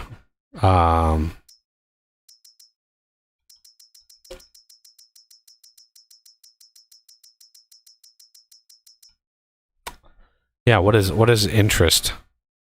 I think it was 666 when the month turned over. Yeah, that's a good number. 666 Oh, yeah. for interest payment. All right. So there is literally like a snippet of lefts. Let's Definitely see. not enough for this one. Yeah, even this little itty bitty, like this is a Bertha. Like this little bitty thing here, 5.5 tons of wood. Yeah, see, that is over. What is that left? About 100,000. That's over 100,000 wood right there. There we go. Right up to the edge. And then this little guy, let's see how much this is. I'm just curious. 50,000. Like 56,000. And this bottom half, this bottom chunk, this is like 500,000. So much wood. Yeah, 500,000. So we need another trailer. So purchase trailers, forestry. Yeah, just cut them all down, stack them, pile them up next to one another. And then we can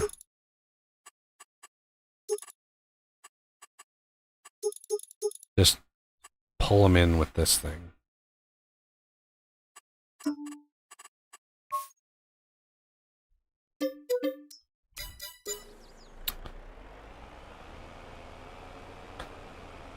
Park this over here.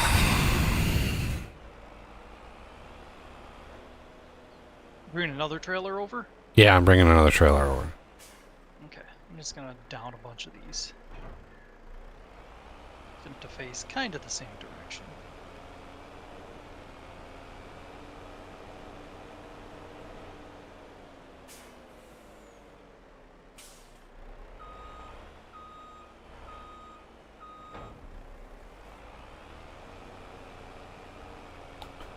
And I think I actually added like a wood thing in the back. Let me open the back and show you. I think I added it. I don't know if I got it fully working, but you know how you have like the crates that build up over time? I think I tried to get that kind of operational with this.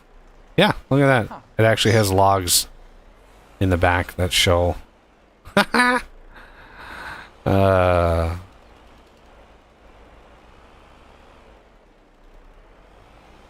Come on, load it. Damn it. 3 really small ones over here. I'm gonna drag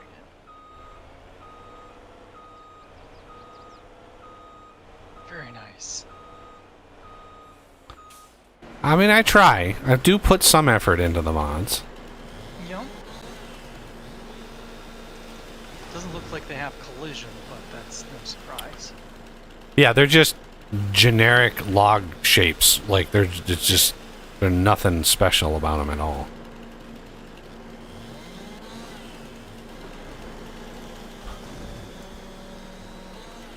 Oops. Oh, oops. Oopsie. Sorry, Mr. Truck. I'm sorry.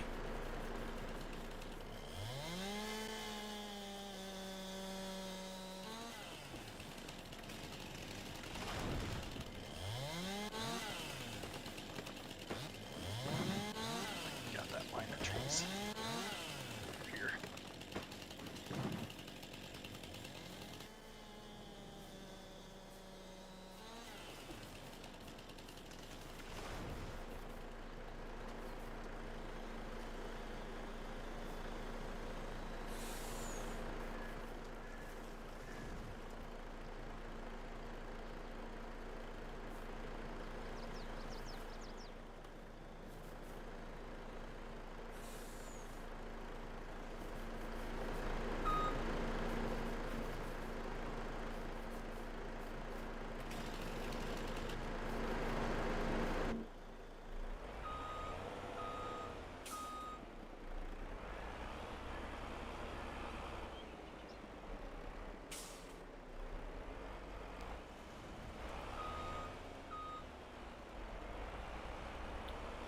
Crazy how sensitive this truck is to the stumps. You'd think that, like, a semi would just be able to hit a stump and be like, I don't care what that is.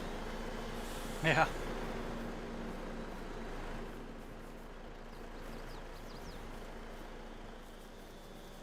It's got extra tires. It doesn't matter if one or two of them pop.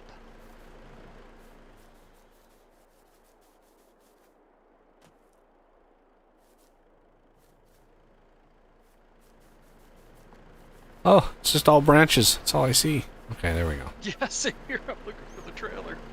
There it is.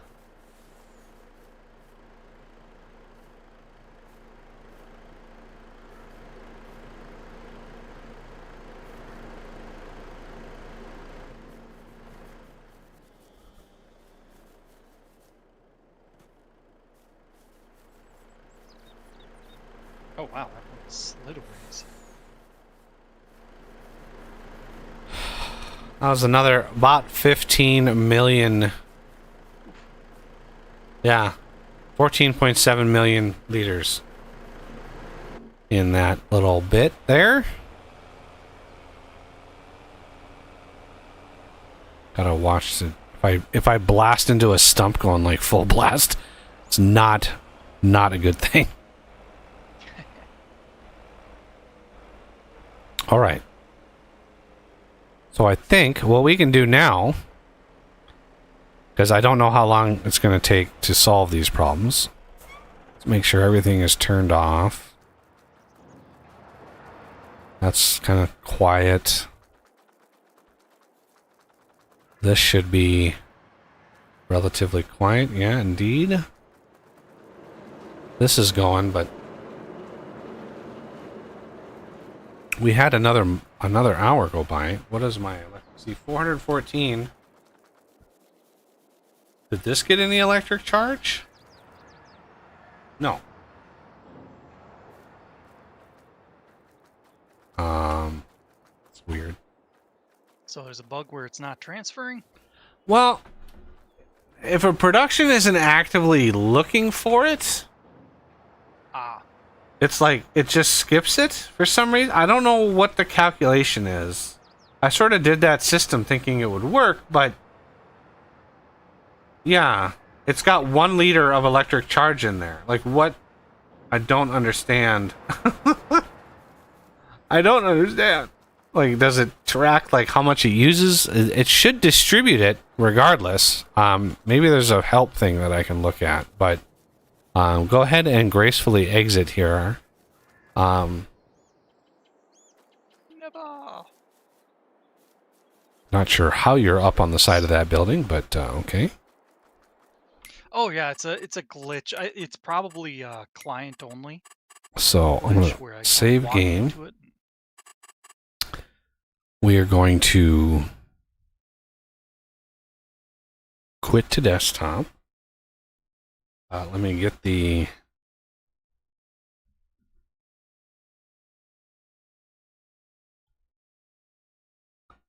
desktop here. All right. So, how are we going to fix? Okay, first item is the trigger for the truck.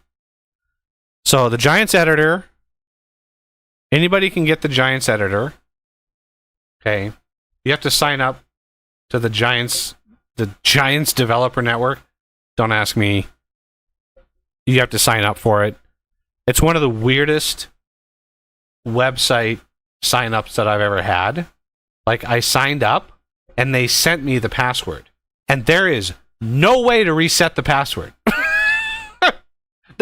So whatever password they give you, you better write that shit down, because there's no way to reset it. There's no way to change it. So anyway, so this is the i3D editor. This is the primary. This is where you make your maps, how you do all of your vehicles, your implements, your tools, all of that stuff. This is the editor for that.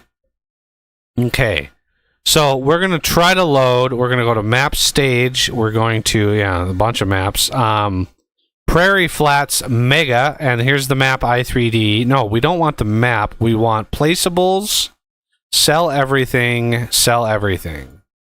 This is basically the thing that's in the game, the sell everything, and I edited the controls in this are really quirky. I'm holding down the right mouse button, and I'm using WSAD to navigate. And you know, it's and you can use mouse wheel to do like it takes some learning to know how to navigate this. Okay, so here's all your triggers. You can see if I highlight this, all of the triggers in there. And unload trigger. This is the one that I brought up. Literally, this is the one I brought up, and it does not like that. We're gonna lower this back down, right? Because if you highlight, you can see that there's like multiple layers in here, right? You can see that there's a bunch in here. So if we do that, like just above that, and then the bale trigger is there, the wood trigger is there. That's the thing that when you run up to it and you hit R, that's the trigger to interact with the sell the wood. Unload trigger 2. Not 100% sure what this does. Bale trigger 2. Oh, this is one that's just higher up in the air. Yeah.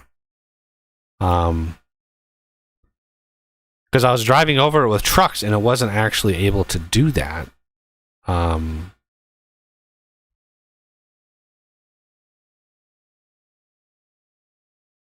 if we, well, let's look at the whole enchilada again. We can lower that a little bit.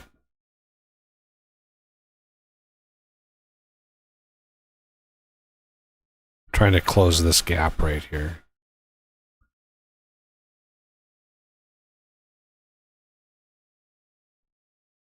Yeah.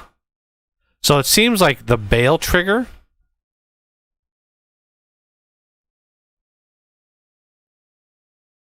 it's like the bale trigger and the unload trigger are like mutually exclusive. Like you cannot have the bale trigger and the unload trigger occupy the same space. It's very weird, like the way that the game does it, and there's no real like documentation on it. I think that's about as good as we're gonna get. So we can save this. Now let's open vehicle shop and fuel. Jesus. Nope, not what I wanted. Open. No. So now we're going to open the map i3D.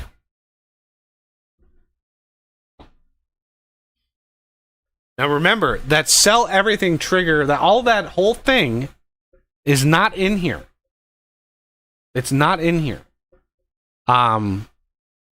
Because the only way to get it interactable, like you can sell products and stuff like that, is if when you generate the map, if it spawns in a certain location.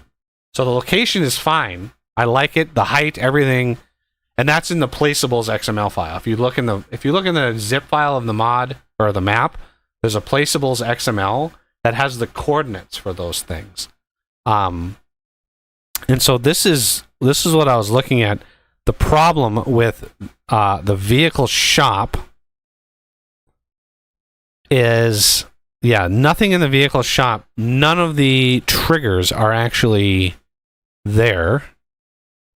So the problem is vehicle shop trigger markers, production. That's whatever. Production special selling wood. I don't even like. This is just the stripes.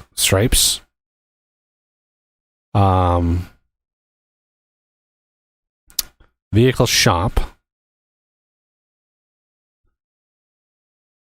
These are setting like where the vehicles spawn in. Vehicle shop trigger, that's the thing you interact with, right? Mark shopping. This is where the player spawns in. But where is the...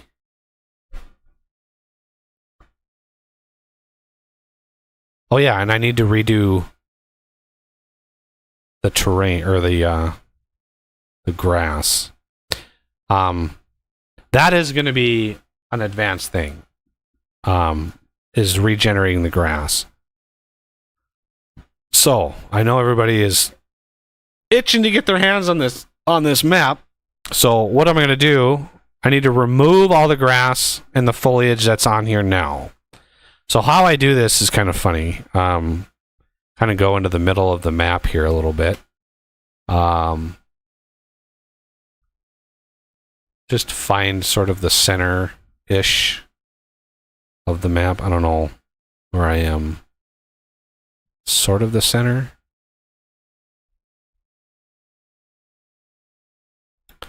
And I'm going to go terrain, foliage, and here's the brush, right?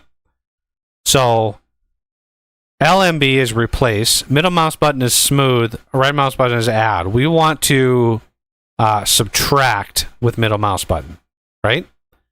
And then the radius, I want 5,000 radius on my brush. And then we're going to select foliage. Come in here, you can see this. Remember, my brush is 5,000 like meters. If I right click, it's going to remove all the foliage. Actually, no. If I right click, it's going to try to add. So we got to wait for that to come. That's going to be a hot minute. I forgot. I didn't right click. I should have set them all to subtract. So no matter what I did. So I want to middle mouse button. And yeah, you can see it's not updating. It's thinking. It's able to do it, but it takes a hot minute. Okay. So now if we unselect that because it's crazy. Now I'm going to lower my brush size down just so I don't accidentally like do something stupid. So you can see all the grass is gone, right? All of the foliage. It's a foliage layer that I edited. Even the bushes inside of there. So all of those are gone. We still have the terrain, but there's a little script that I found in my travels. It's like, Marco Polo when I was traveling to the far Asia or whatever. I found a couple scripts. One is called Foliage Creator. One is called Tree Creator. And the other one is called Field Dimensions with Bitmap. Now these are probably old scripts that have been carried over time after time, like version after version after version. Like I think they're just carryovers from really, really old versions. And so I don't take credit at all for creating those scripts. Those are ones I found. They're all in Lua. They're a royal pain in the ass. But to give you an idea, window, we can go script editor and we can go, okay, how about foliage creator? So let me explain this a little bit. If you find this script and getting closer to November, I'll probably, as part of the tutorial series modding Farming Simulator in generically, I'll probably include some sort of download link for these because they can be very hard to find. Very, very hard. And then you run into websites that are like outrageously bad, like spamming, scamming, horribly bad, and I hate it. So I want to give the community at least a way of getting these helpful things a little bit easier. So this foliage creator is based on a paintable layer that you can do. So you, oh Jesus, I just did a thing. I don't want to dock the damn. Will you stop, please? Oh my God. I don't want to dock the toolbar. Can we stop doing that? How about if I just try to dock it on this side? No, it's not going to. There it goes.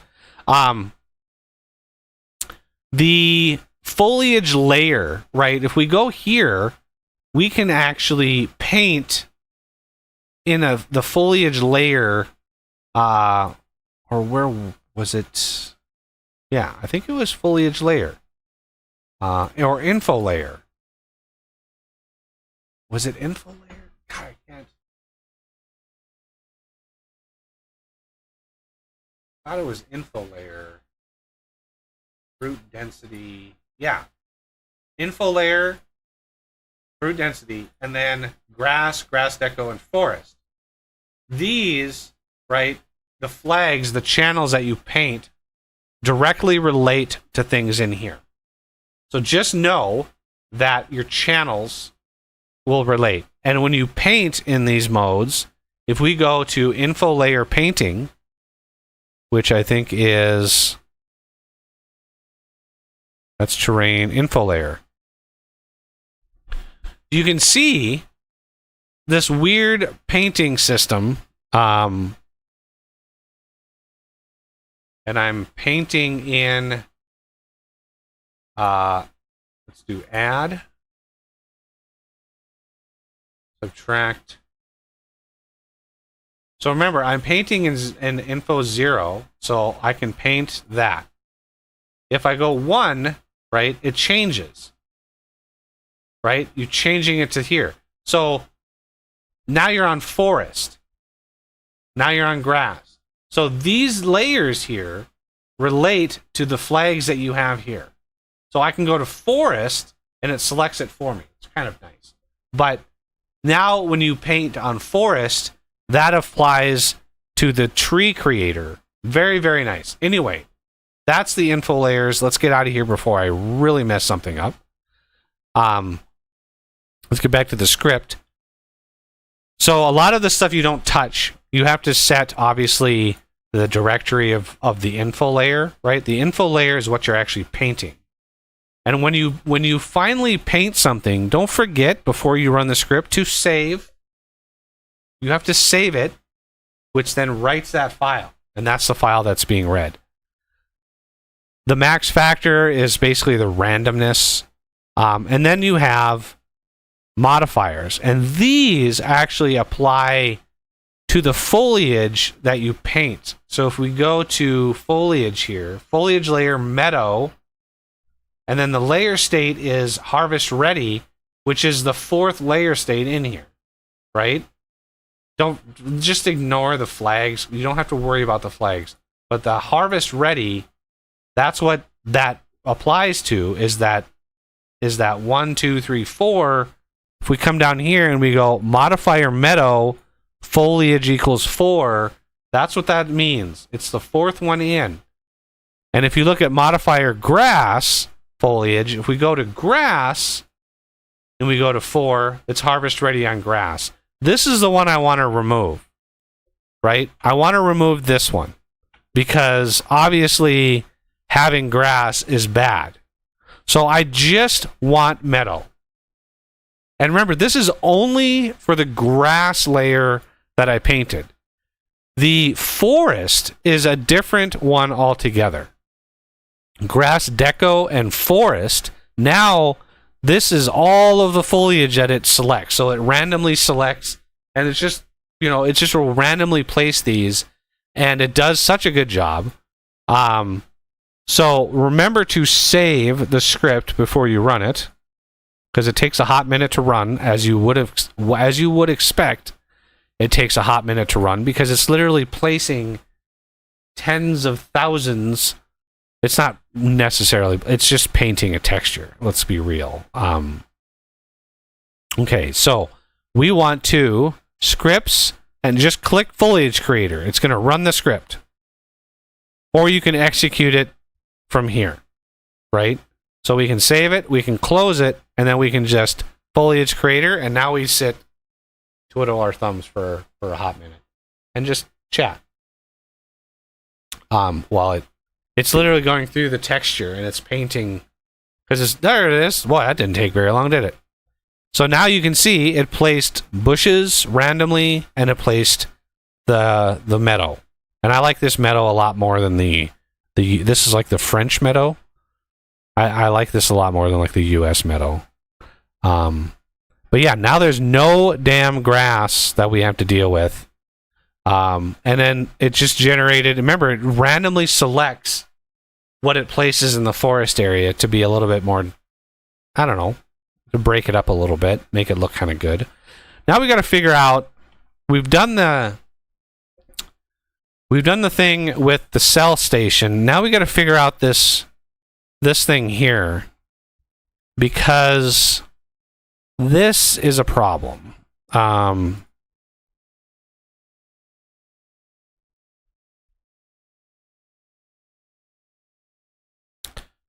Trigger markers is 000.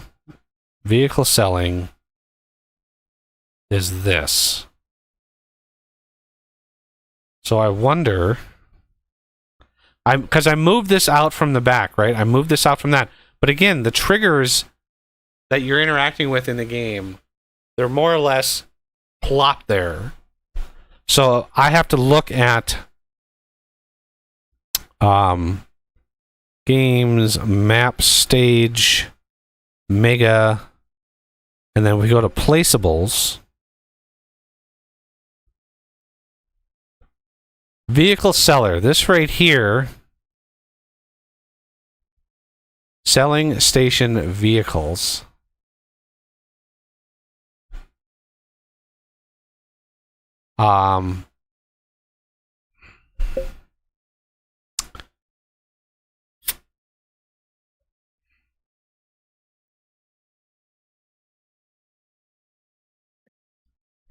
I wonder. Yeah, and you can have more than one of these open at a time. So let's save this, because I want to save the change to the foliage. I want to see if I can move this out and over. Because over this way, so 420 and then 110. I wonder if I can just change the 420 to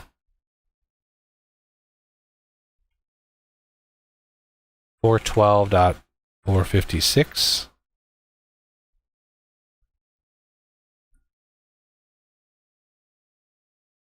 $15,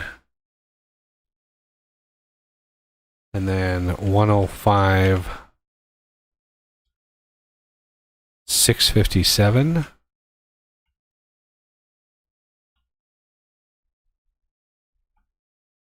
So I just changed the position here, right? I put the position of the y-axis a little bit lower, just to make sure that it's kind of sunk into the ground a little bit. Not much. Remember, there's a little bit goes a long way in this interface.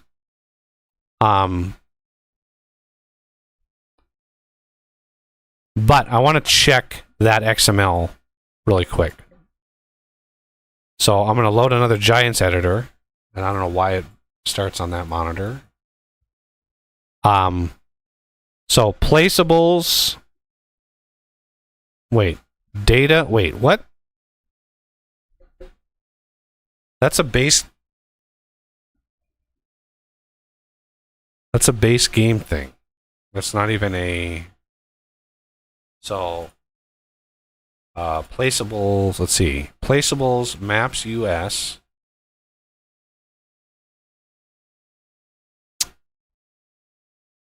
Selling station vehicles. Selling station vehicles. Let me take this away here. Open this one.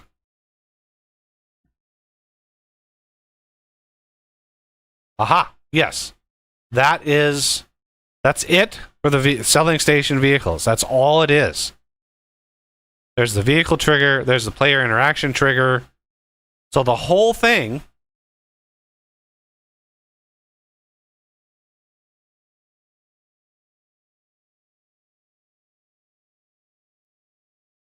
Okay.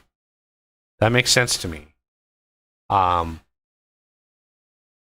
We don't want to change it, obviously. So we are moving that. That's the actual stream. Wrong window. Windows, like 3 monitors, and it's not enough. I need one above me. I need a fourth monitor, like way up in the sky, that I can just put like the stream and stuff on, and that way everything is up there. I don't have to worry about it. So the vehicle seller. So this is the file that we just looked at, right? Selling station vehicles. And we move it here. Now, this is probably work for new maps generated. However, the map that we've already generated, we might need to tweak that a little bit. Let's go here, and I think this is save game 2, and there is a placeables. No, there it is, placeables. Code. Oh, up here, there's the sell everything. And then close that. Selling station vehicles. This is where our numbers are different. So let's do 412, 456. Jesus. I swear I'm getting fatter and fatter fingers. Like my fingers seem to be just like, I just seem to like slam on the keyboard and blah blah. Just everything just kind of goes crazy. It's a new problem. 105, 657.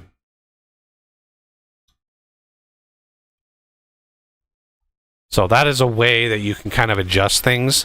I wish there was a development mode in the game that you could actually like interact with it as if it's like the Giants editor. That would be very, very handy. But yeah, all this other stuff here is fine. You can see, like, you know, if you're having trouble like nailing down like what it is, like why is this like electric charge 10? Water 10. Why? What are these numbers? Oh, priority. Never mind. Those are probably okay. Never mind. Well,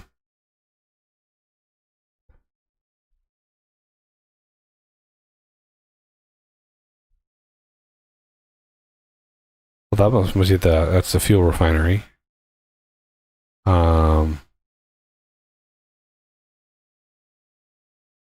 Yeah, I just don't know why.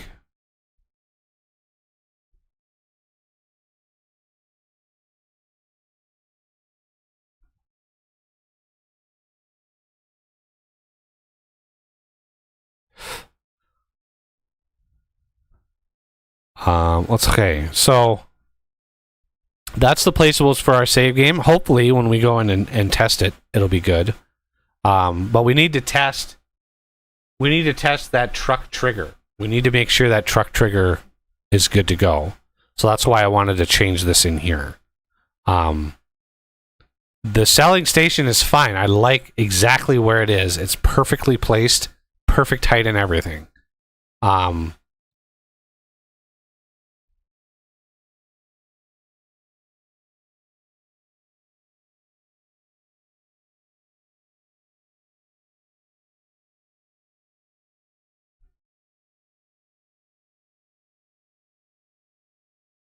Just make sure everything in here. Yeah, PLD's forestry pack. This is the name of the mod. I really wish I could open those files, those PDLCs. That would be so handy to be able to learn how they did that kind of stuff. Some of that stuff in those files are just like, I know there are people out there that have opened those files. I know there is. People have done it. But finding out how, like, nobody's talking. Nobody will tell you how they did it. Yeah, I think that's good to go. Selling station vehicles. Tweaked tweak the location of that a little bit. Okay. Now, what else? Was there another bug that I needed to fix? Was there anything else that I needed to fix? We got the...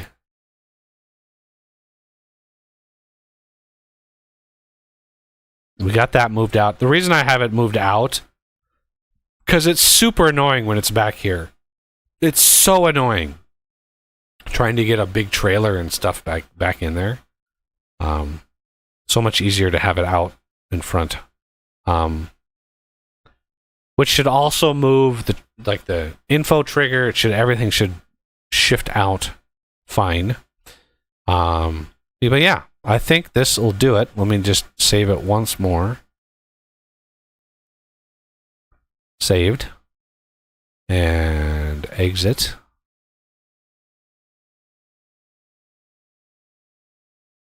And I do need to ensure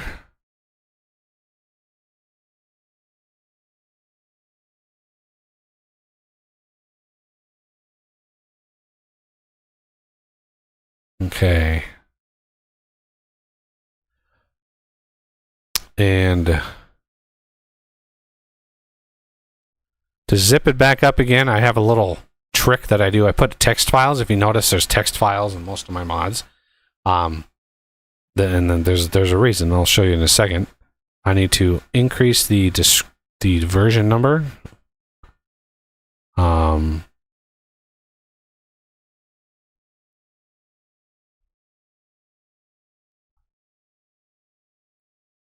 There's no real way to put a change log in here. So, but I increased the version number. I don't know what the game does, but I'm assuming the game detects that the version has changed and like updates itself internally, like all of the data inside. Like it's like, hey, I've got a new version. Make sure you're using the new version.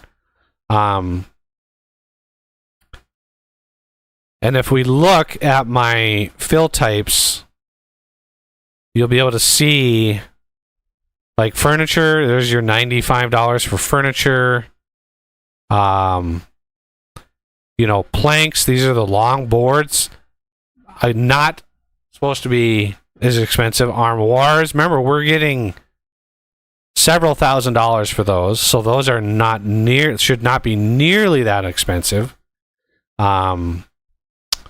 It's unfortunate, but it is what it is.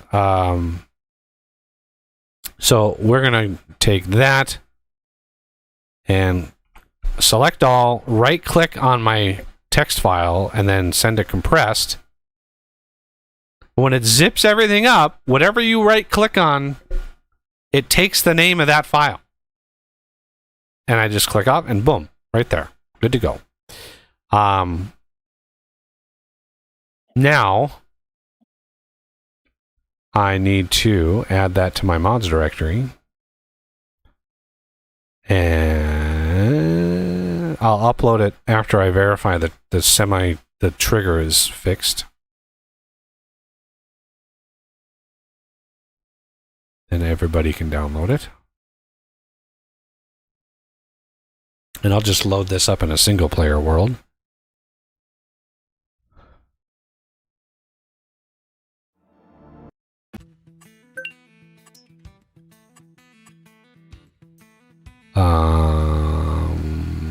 Yeah. Shouldn't take too long to load. It's pretty empty. Plus, I've stripped out quite a few mods that I was playing with last time. Kind of trimmed the fat a little bit.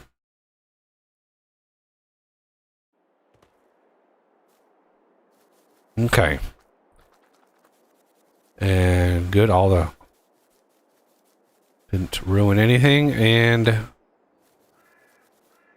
longboards. I need a truck. There's one.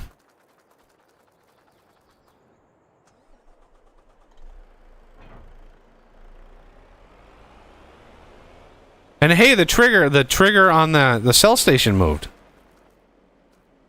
So that's good. All right.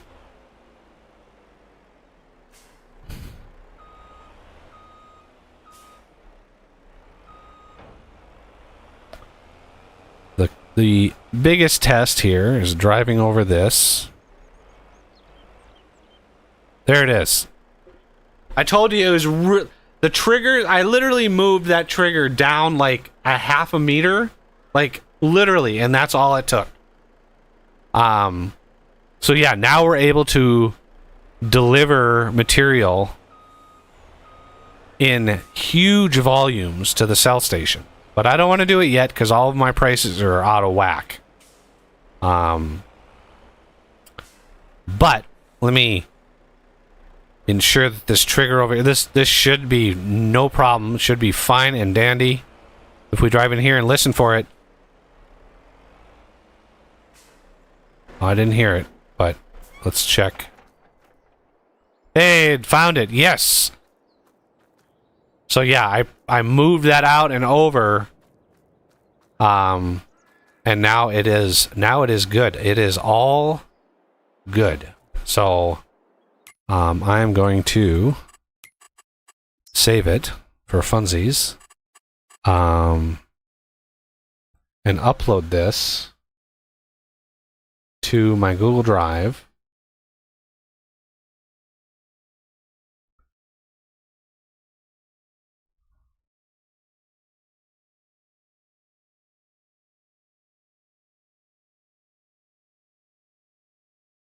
Yeah, it's 177 megs, just so you know.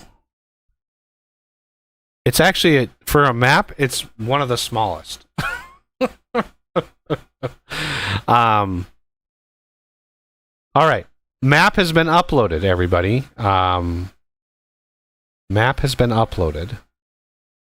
Let me delete the old version.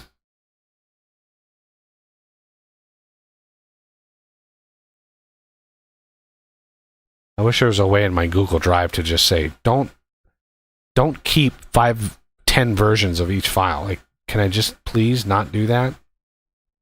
I've not seen a way to do that, by the way. If somebody knows how, let me know, because it would be nice. Some of these mods that are small have like 10 versions because I've uploaded so many. I've tried to call them because it, you know, the used space sort of adds up quite a bit. But yeah, there's a lot of mods up there. I don't even know how many there are up there.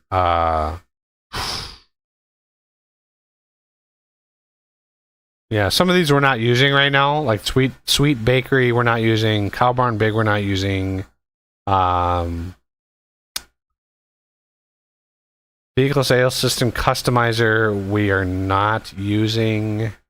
Well, I updated that, so we are using it, but I don't know what the customized version. They probably overwrote my change. That's what probably happened. Yeah, some of those we're just not using. The Volvo A40 GFS we're not using anymore. So yeah, pick and choose what you want to use out of that. If anything. So yeah, that is fixed. If there are any questions about modding the game, modding in general, stuff like that, now is the time to ask. I have a ton of mods. So my idea for a mod that ensures my all my prices are good. Let's see if we can't just live FS22 on a ZZZ price overhaul. ZZZ price overhaul FG. Now, the best way that I do things like this is to figure out how other mods do it. So there's a fill types for donuts.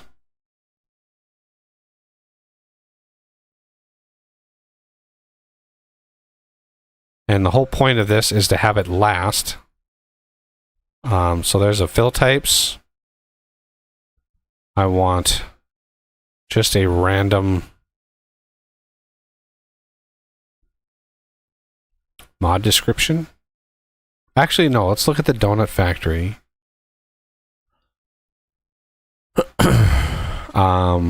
Buggy's donut production. Actually, let's take both of these and the icon.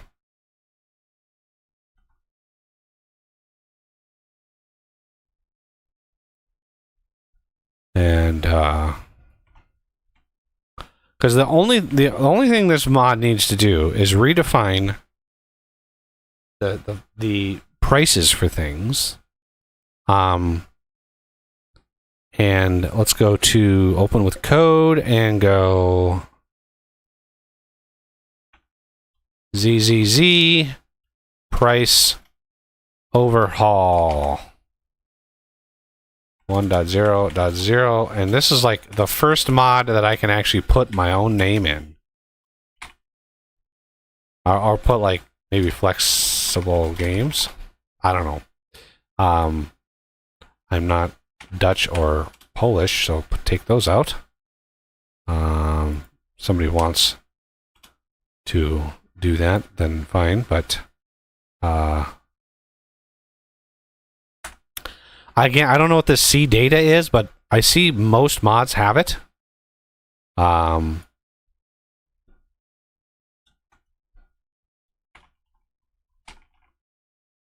then there's this fill types.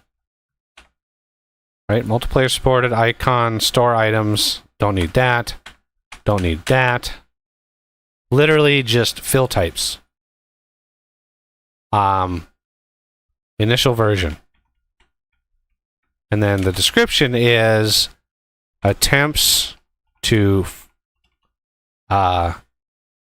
enforce price rebalance by loading last. Hence the ZZZ, to ensure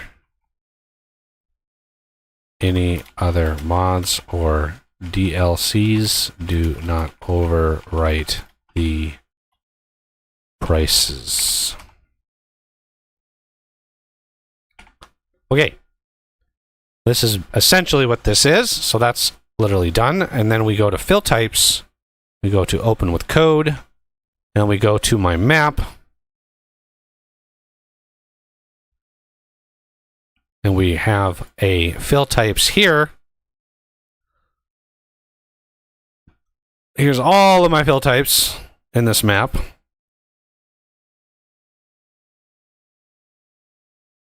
I don't know why it's so slow. Open all the way. Okay, let's see what we're looking for fill types like this. We don't need converters. Yeah, just here's another little Easter egg if you didn't catch this, by the way. I haven't tested that yet. I'm really curious to test that, but fill type converters we don't need. All of this, like,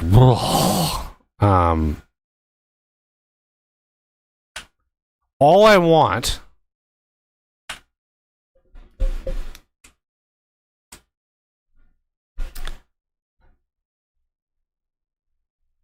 I mean, the textures and stuff are fine. All this other information is fine. But some of these values I can strip out of here because I don't need, like, I don't even know what tarp is. But like all the animals, like I don't care about the animals. Although I do have the super cows in here. So maybe I can keep the super cows. I've literally watched many hours of FarmingSim. Sometimes I have it going on in the background while I'm like programming or modding. I just have it going on. Only once in the last year did I see anybody play with horses. Only once. One time in one video did I see somebody actually do anything with horses. So yeah. Anyway, sheeps. I don't have any custom sheeps. I mean, I do, but I don't. Those are defined in the map. Nor do I have any custom pigs because they're worthless. There is some butchering mods that are out there. They do exist. But the animals are so like the time scales are just so off. Yeah, I see. I tried to get electric charge to be like a product. Maybe I could get a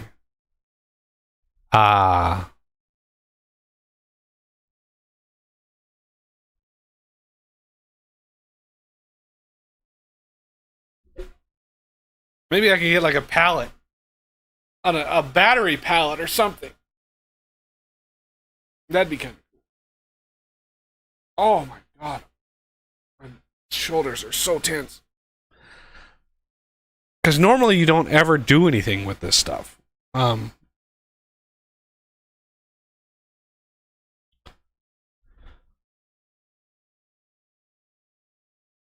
my god.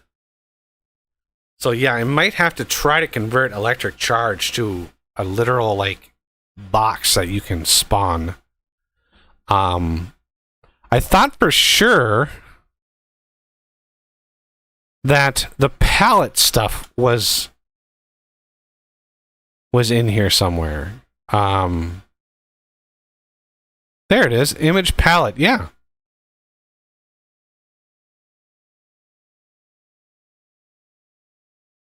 Okay. Well, let's. I'm getting lost in the weeds again. I do this all the time.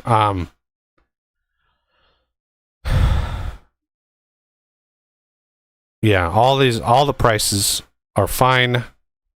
I want to. There's fill type categories. Again, like I'm not really sure 100% what to do with this. I'm going to take electric charge out of bulk. I don't think it's bulk. I think it's going to be a product. And then the fill type sounds, I can, again, strip these out. I don't need these. Fill type categories, though, might be good to keep. And I need to take another bio break. I'll be right back.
All right.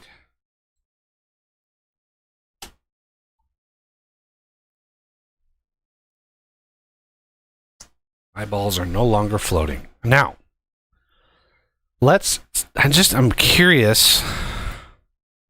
Where's our save game at?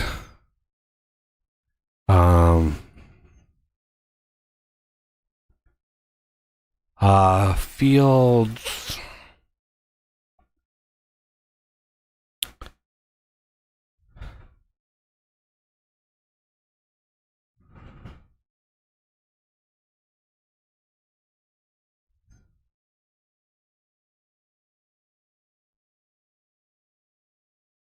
Now, yeah, okay. Split shapes, no. Trying to find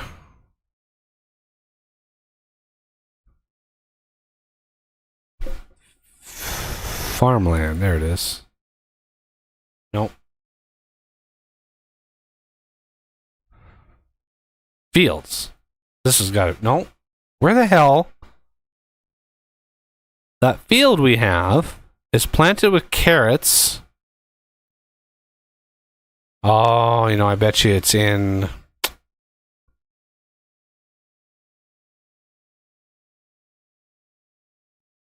Hmm.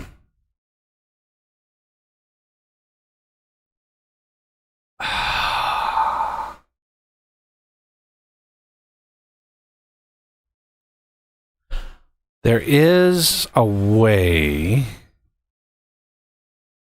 Let me look at which mod was it? My 1775, I think, does it. I added a way for this to plant the new crops. Yeah. Anytime you're looking at this, collapse the wheels, parts, attachable, attacher joints, connection hoses, and lights. Those are the primary ones. Crazy how much space they take up. Animations as well. And cylindered fill units. This is the seeds and stuff.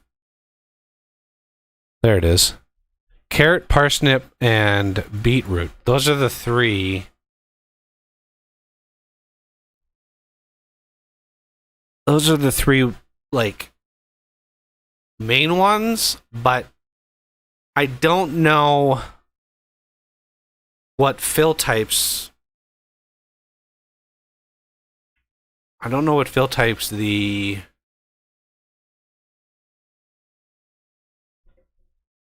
expansion actually added. I mean, I guess I can leave them alone for now, but I was planning on like including them in here.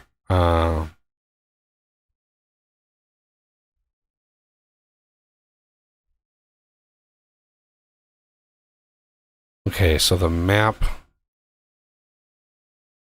Wait, am I? I'm editing the actual map. I don't want to do that. I was actually editing the map, not what I wanted to do. I actually wanted the fill types, right? And these. I hate that a VS Code should be smart enough, right? Where a comment bar does not like reset the pattern when you collapse a thing like that. I don't know why it does, but now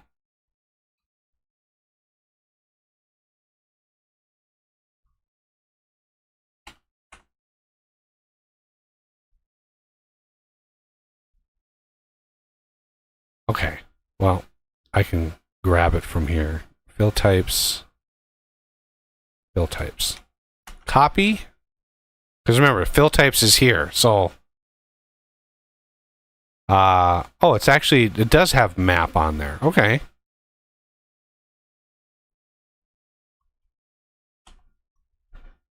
Excellent. Fill types. And then we can actually grab fill type categories. Funsies.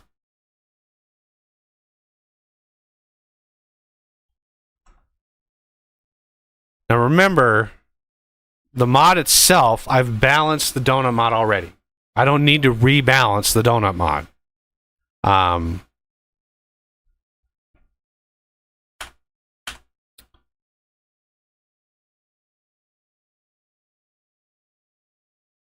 Okay, let's remove these. All of these.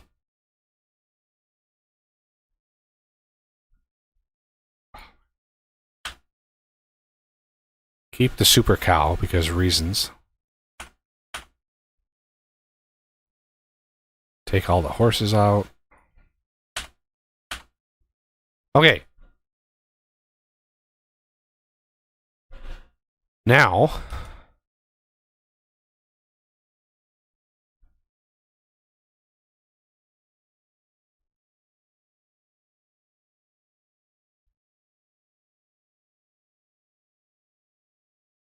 let's go in here. I want to tweak.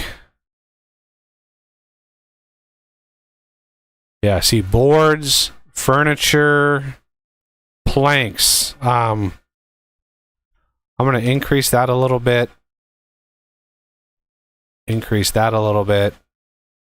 Increase this quite a bit. Armoire. Reduce that a little bit. Prefab wall, reduce that a lot. All the bales, I don't really know. I set the values of these bales to what the grass worth is, plus a little extra because it's a bale, right? A little extra because it takes work and time to make it a bale. But the vanilla versions, the vanilla values for all of these are like really high. They're really high.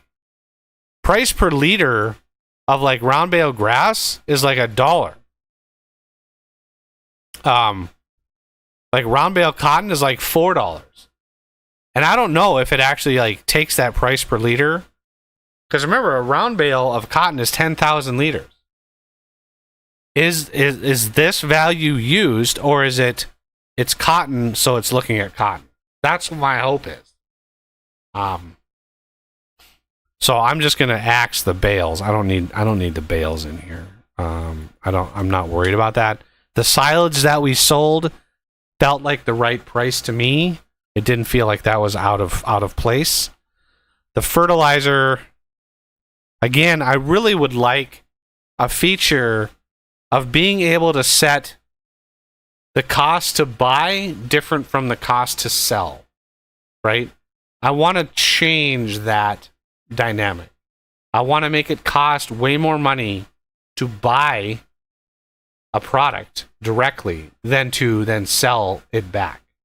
Because I have a fertilizer production facility. And if I keep this cost high, that becomes the most lucrative factory that you can have in your field. And I don't want that. I want the price to sell it to be far, far lower, 10x less to sell, right? I want it to be less, but I still want it to cost a lot to buy in order to kind of mimic how the real world works, right?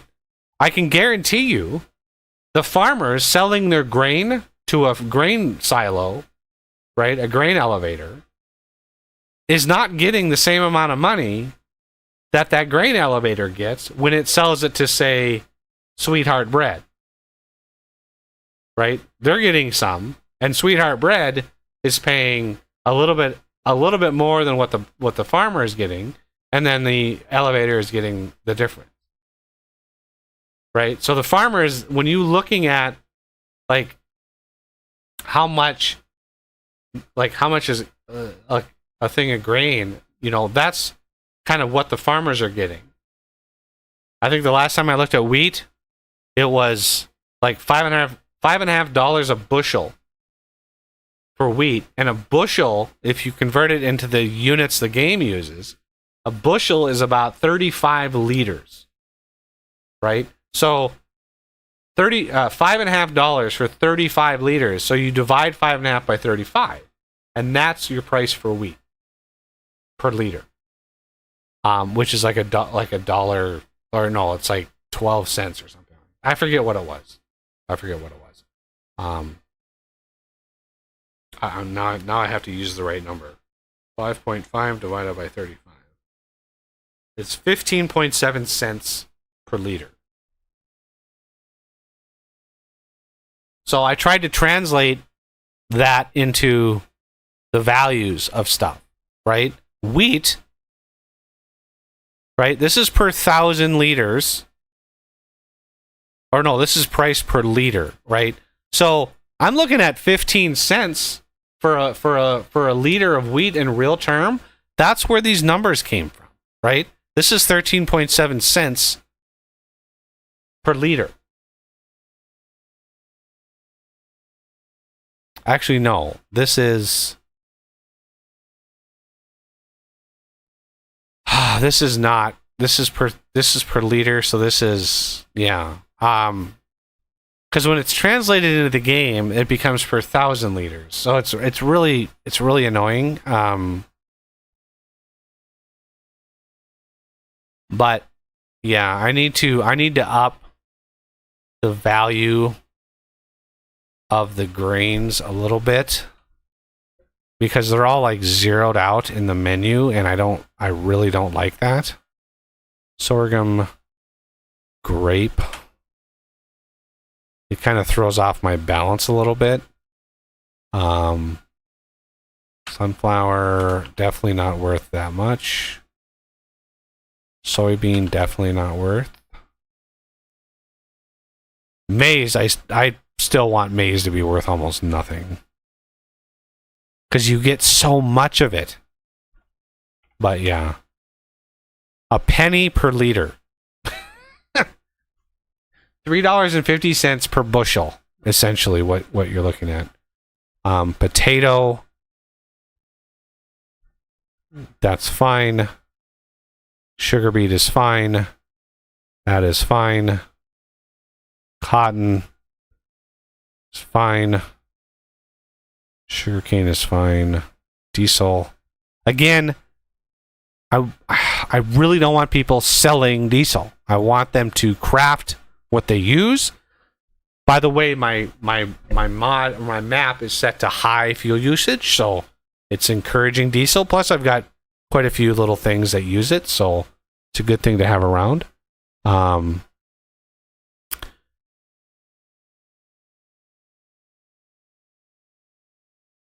Milk, fine.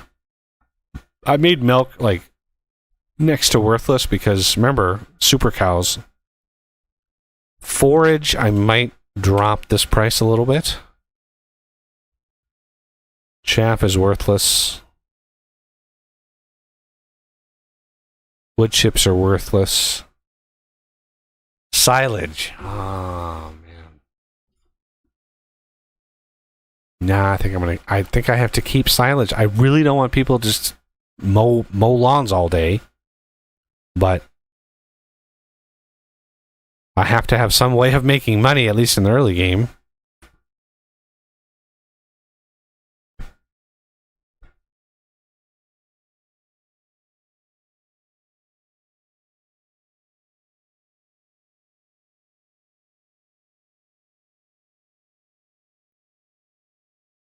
Okay, so electric charge.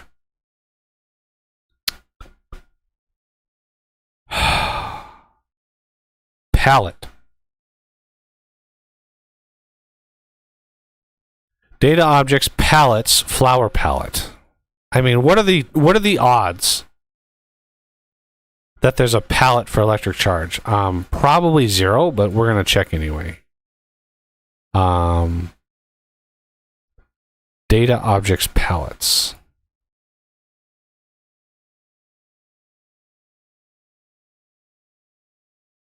Pallets.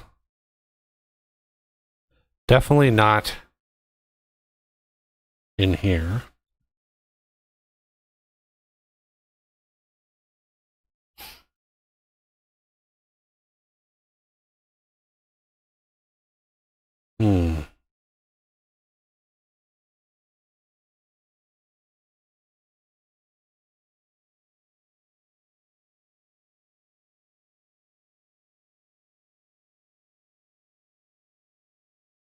Is there such a thing as a generic pallet?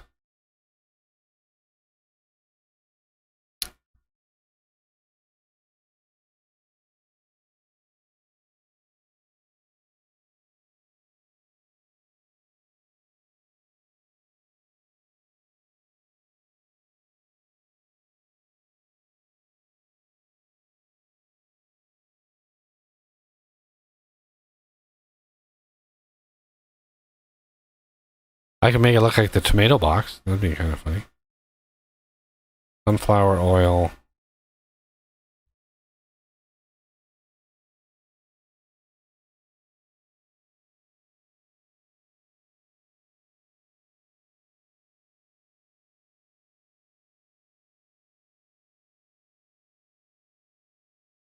Should we Google FS22 electric charge pallet?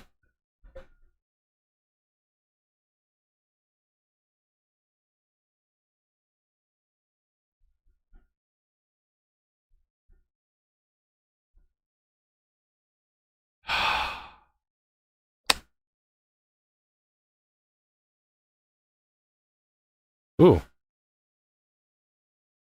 What is this? JCB tank power bank.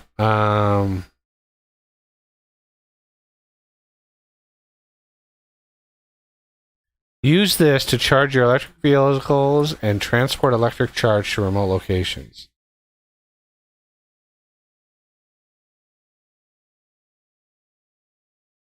This is exactly what I want. Okay. I searched and yeah.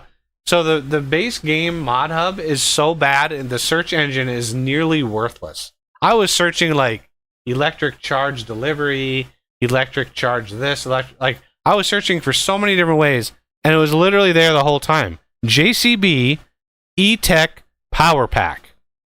Let me show this. Literally, like, what does it hold? 46 kilowatt hours.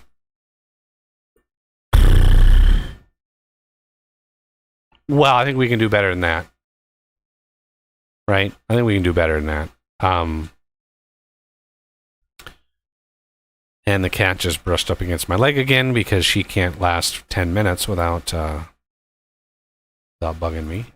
So we're going to open this and say cut. Mod stage. Paste. 7-zip. Extract here. Now, all credit obviously goes to, like, the people who make these, but I want to make them different and better and better. All right. So, what?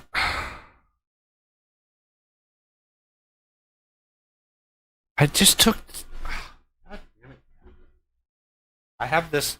I have to put this under my seat so she doesn't fall off the pad. And I hate it when it's on there. So when she leaves, I take it off. And then 5 minutes later, here she is again. Like, hey, I'm back. Just like, goddamn cat. Jace, it should be right here. Why isn't it here? There it is. So I've been doing an FG now as a moniker to show that I've customized it. Up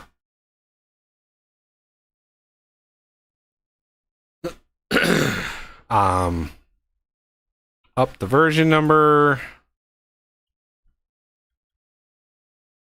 1.1.0.0 FG edit increased capacity for mega farm status.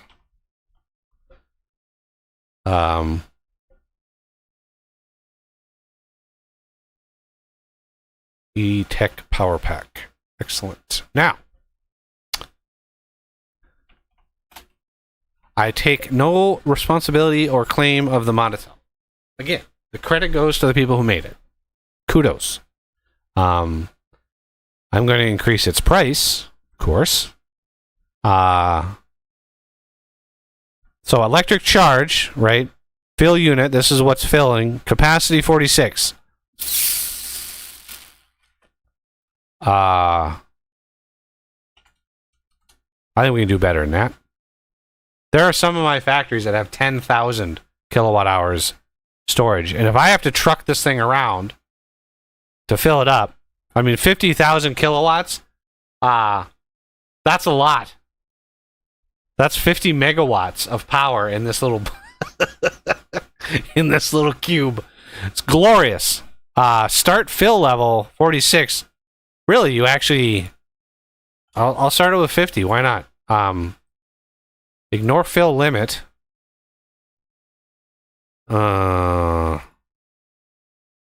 Maybe you can, well, no, if it's a capacity of 46, like, can't imagine you up it anymore.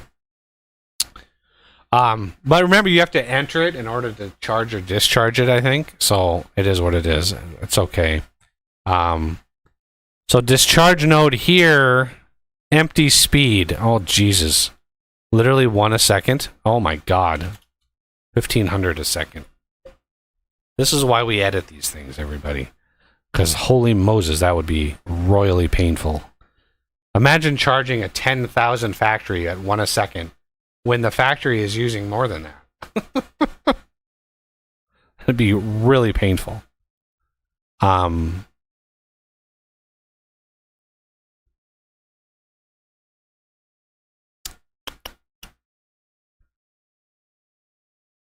Okay.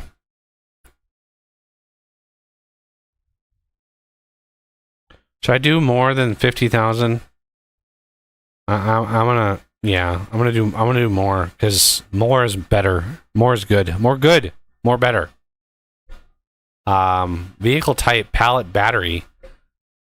I would imagine there's not a specialization defined for this. Oh, it is. Pallet battery. Nice. Enterable fill unit, fill trigger vehicle. Nice. It added its own specialty. I have no idea how that works, by the way. There's a lot about this game that I still have no idea. So we're the 46 kilowatt hours, 150,000. That's what we're going for. You know, it is what it is. That's how we roll around here. And I will go ahead and upload this one too for funsies. And we are going to grab my text file and we're going to go here and paste and copy that directory, paste that here, and send to compressed, just like that. Upload that. Good to go. And pop it into my mods directory. There. That problem has now a solution. Before, it had no solution. It has a solution. The distribution was not really doing what I wanted it to do. It was not really working. For some reason, it was not delivering very much power to the factories. And so, yeah, I wanted to get that sorted. Okay, so I think the fill types here are done. I don't need these anymore. Don't save, please. And just to verify, I want to make sure that that file is not foobarred, because that would suck. I would have to download like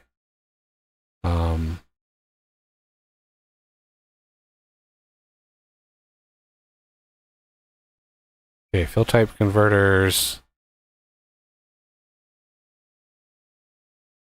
pigs, fill type sounds, and categories. Good. It wasn't it wasn't foobarred. All right. So this at least can be closed, and this I could add these. Yeah, why not? Like, I have no idea. I'm gonna add them. I'm gonna add them. It is what it is. Let's see what happens. It's a good test. Where is seeds, diesel, sugarcane? I think right in here. So I'm gonna copy sugarcane and paste this. We're going to go beetroot.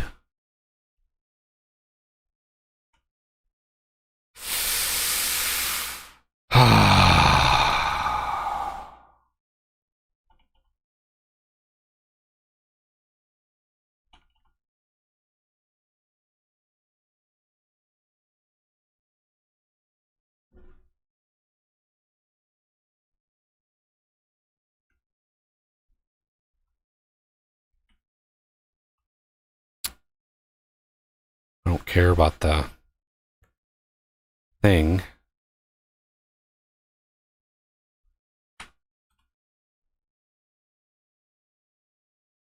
I literally care about this and maybe a little bit of this.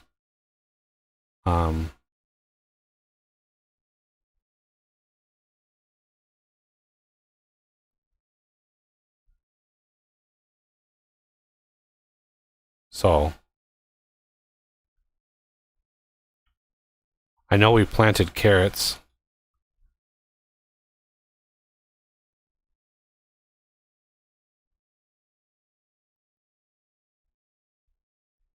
So I'll make carrots. Parsnips, I have no idea what these are for. I don't think they really have a use, so.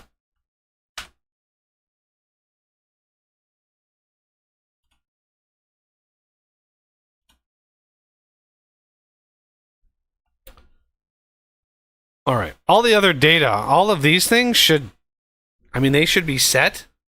We're not, I mean, we're kind of just redefining the price. So all this other stuff like physics and stuff, like none of that really, I'm really not worried about.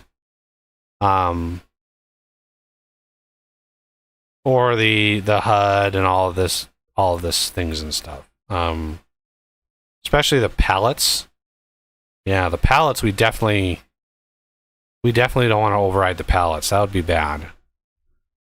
So I think every single pallet line we want to get rid of. Because I have a mod already, the larger pallets, that is essential. So I don't want to override any of this other stuff. So let's trim some of this fat here. This is why modding this game takes so long. It's just like, oh.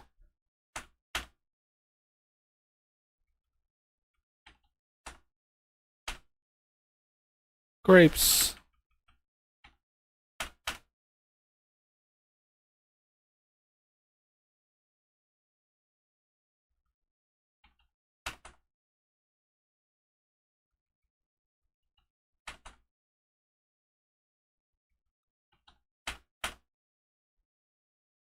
Okay, let's see if I can speed this process up a little bit.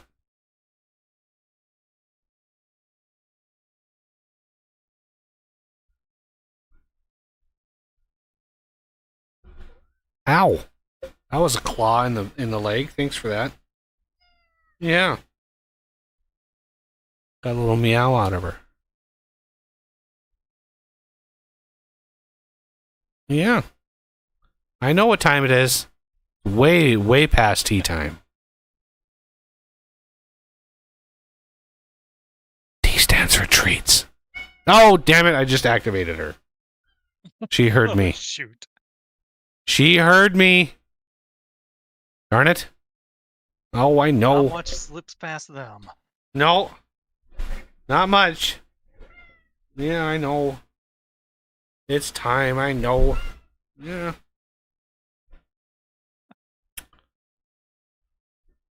You must have pooped.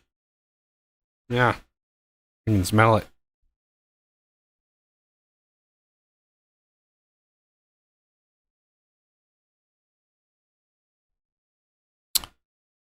Okay. This is getting kind of tricky now. Ow! That was a claw. Water is worthless.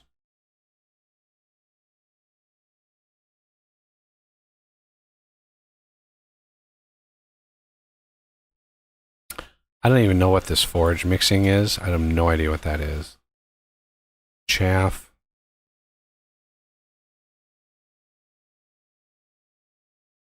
Um,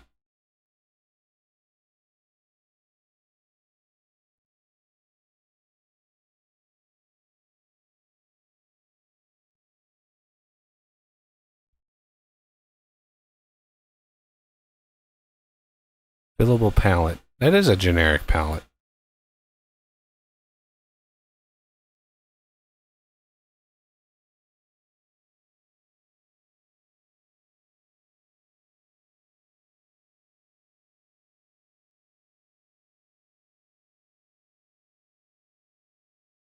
I really hope this works.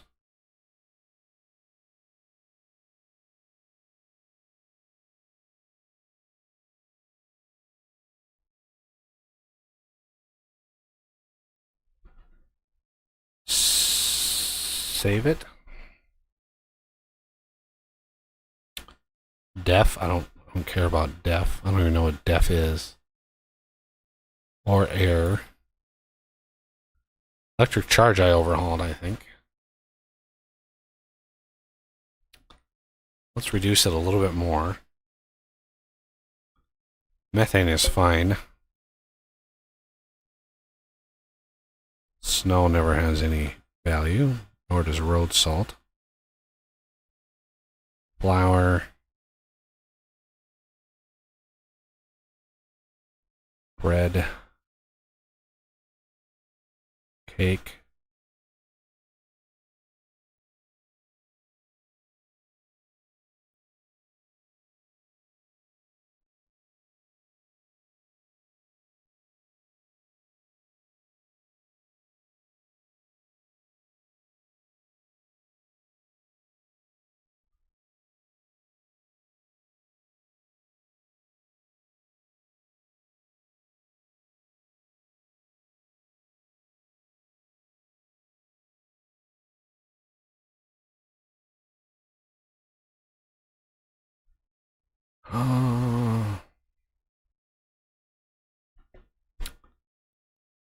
Suppose I could raise this a little bit.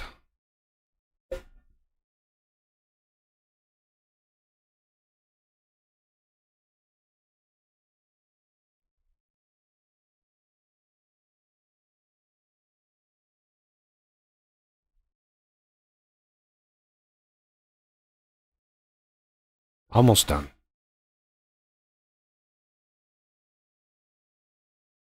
Now, of course, you could add your own mod, you know, a production that's not, that I did not anticipate, did not add this for, did not have the fill type for it, and you would have regular prices for that.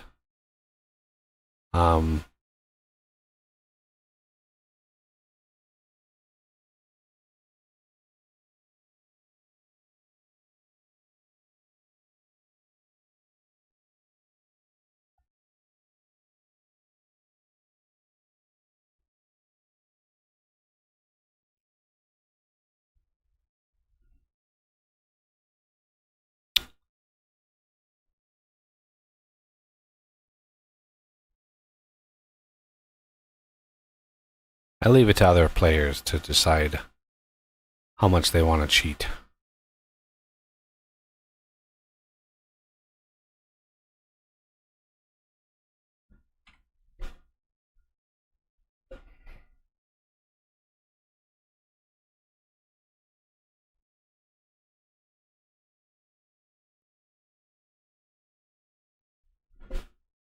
Yeah, you chose to be up on here. Yeah, you did. You chose to be on the lap.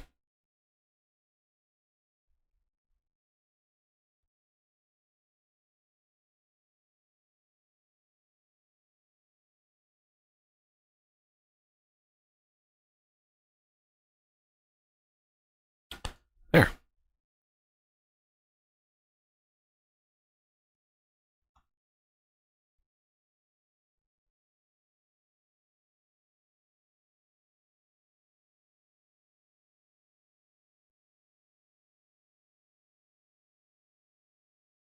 Oh, I forgot one.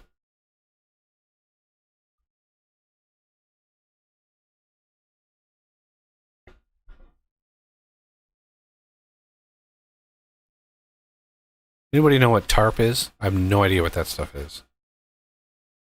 It's not worth anything, so obviously worthless, but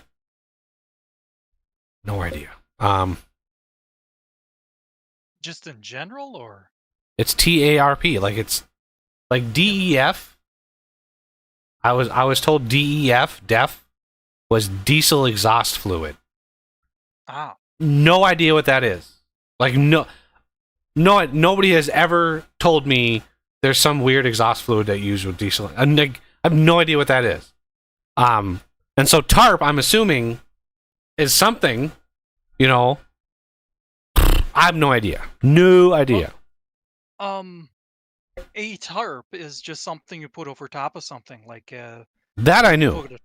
Yeah. Oh, okay.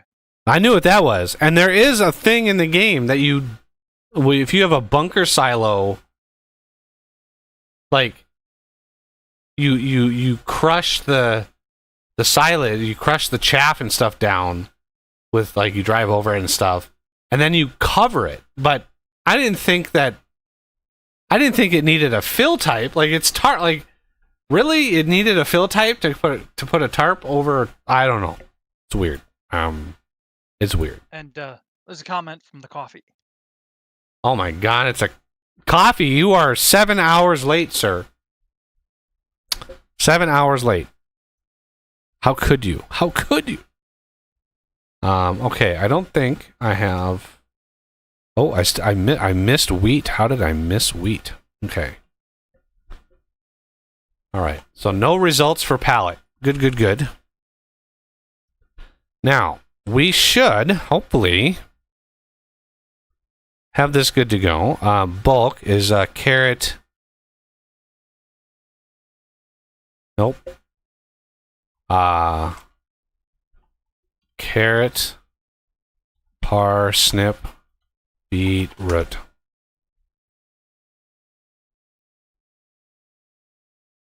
Okay. Now, very busy day. Oh, I know. I am trying to get all my price overhaul stuff. Now, let's do one last quick pass of all the prices, just to get a feel for it. So, basically $13 per thousand, $21 per thousand, $19 per thousand, $13 per thousand, 16, 21, 21,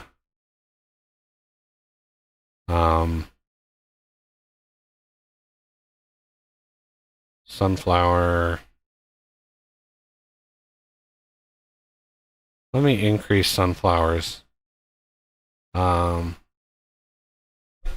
literally no other reason to grow sunflowers. So there's maybe a little incentive to plant sunflowers, because there's very little else that uses them. There is a sunflower oil.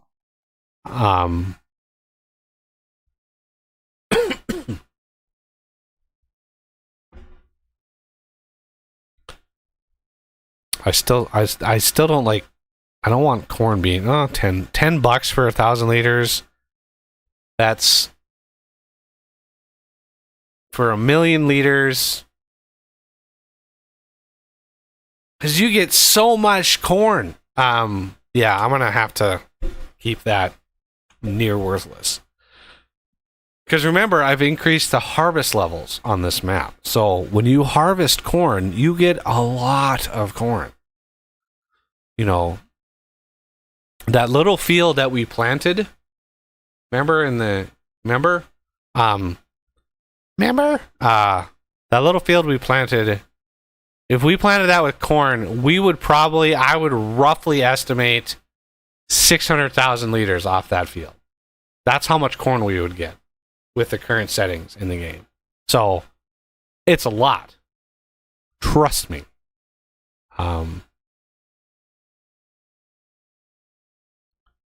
Beetroot, carrot, and parsnip. Diesel. So this, because I don't have the other fill types, I don't know what they're called.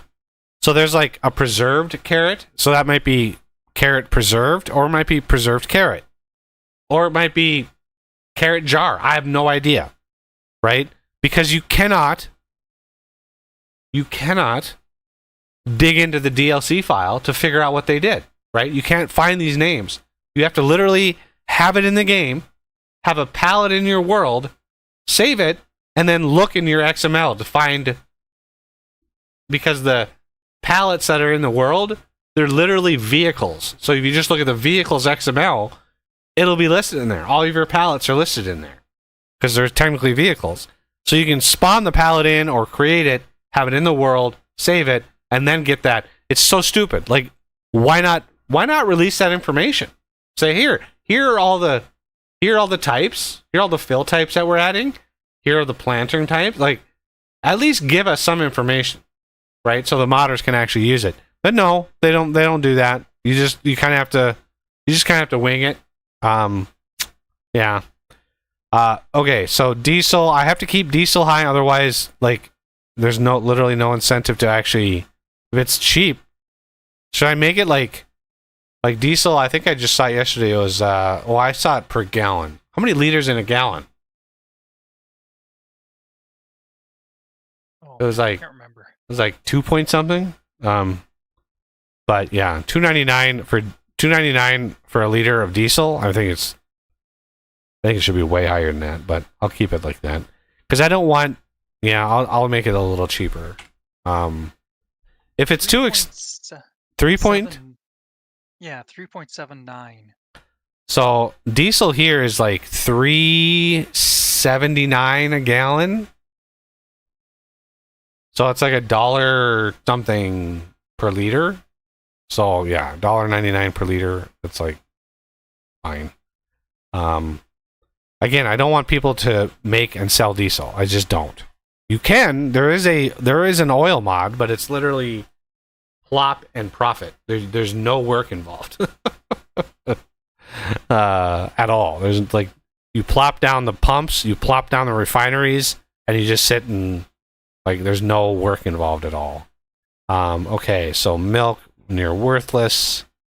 Water is worthless. I can just set that to 0. Show on price table false. Good. Chaff is near worthless. Again, when you make chaff from corn, you get like 7 times the volume in chaff that you would normally. So if your normal yield is like 9 liters per meter, then you're going to get like 99 liters per meter of chaff, like a huge amount, which is why that's almost worthless. So I've balanced coffee. I think you would really enjoy the challenge of the balance that I did here. It's pretty shocking when you have a couple productions going and you've got, say, $2 million in the bank, and then you sleep for the next month. You sleep to the next day, and it's like $1.9 million out of pocket for the production. And so you're left with like $100,000 for the new month. So literally the last day we advanced did that in the stream. And yeah, you need bank. You need money in the bank before you sleep if you have productions going. It costs huge amounts of money to have production going. So you need a lot of capital, but there's still huge amount of money that you can make. So it just takes a lot of kind of tweaking and investment. But yeah, I think you would like the challenge of this map and these mods, the way that they're balanced. Yeah, methane, electric charge. I'm going to make that even cheaper. If you want to make BGA, go for it. I don't care. Bread. So yeah, like, you load up 1 million. Let's see. If you load up 1,000 flour, a base game pallet of flour, it's $7. One of my pallets is 5 times that. It's 5,000 liters, so that would be $35. You take that pallet of flour and you make bread, and it literally doubles the volume of bread. I figured bread rises, and since the game is, everything is based on volume of liters, right? Liters is a measure of volume, and you make dough from flour and you bake it into bread, it's going to take up more space. Not less, more. So, per unit of flour, it's not drastically more money, but it is more money. It's almost double flour, but you get, I think it's a 50% from my bakery. It's a 50% increase of volume, of liters, because it's more volume. It makes sense to me. I tried to be very rational with how I did this. Cake is the bee's knees. The cake is, whew, you get so much money for cake, right? Literally a trailer full, a 10 million liter trailer full of cake is nearly $50 million. It's actually like 5 million. Oh, no, what is it? This is per thousand. So a million is another 1,000. So it's, yeah, because my prices I was working on before had a number here. So it's 5 million. Until you wait for July, and then you get 15 million. That's if you can wait until July to sell it. But yeah, cake it's a nightmare to make. Because remember, I went through all my productions and disabled the ability to buy products. You have to make and deliver everything. So you are forced to actually have cows and chickens and butter and strawberries and sugar and flour and like all of the things, chocolate. You have to make it. Okay. Butter's decent. Cheese is decent. Fabric is cheap. Clothes are okay. Sugar's okay. Honey's fine. Cereal. Yeah, cereal is the second best thing. It's a little easier. I did add a sugar element to the cereal recipe. Which is gives a little bonus to the craft. I wanted to introduce like other cereals, but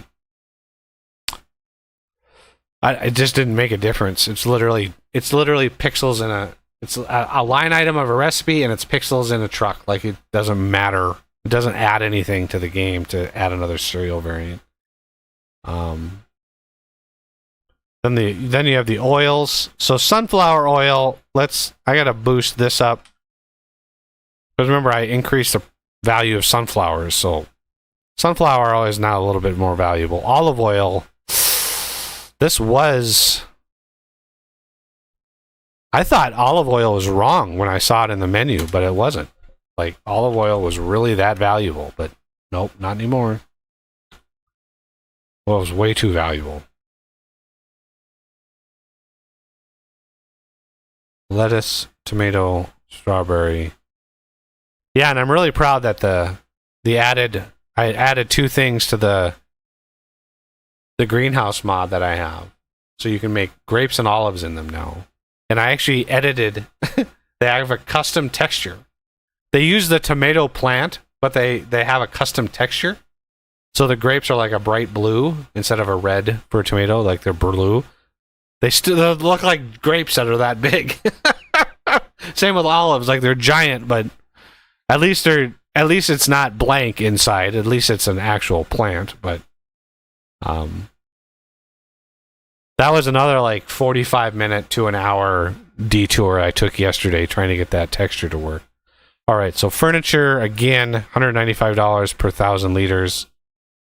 That's a lot of money for a furniture, but planks. This is what was really wrong. I think it's either boards or I can never remember boards or planks. I think it was planks. But this is the long boards, basically. The value of those were so astronomically high. That's fine. That's fine.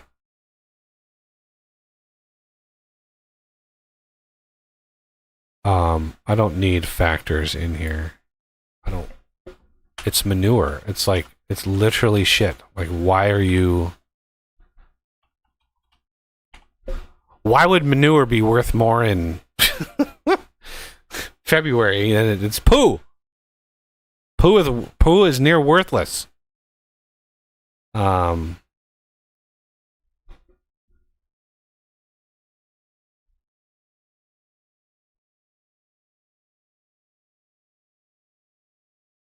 Okay. So we test. Let's just take a peek again, one last peek at the mod description. Here. Price rebalance by loading last to ensure any other mods or DLCs do not override the prices. Indeedly doodly, there we go. And then the icon.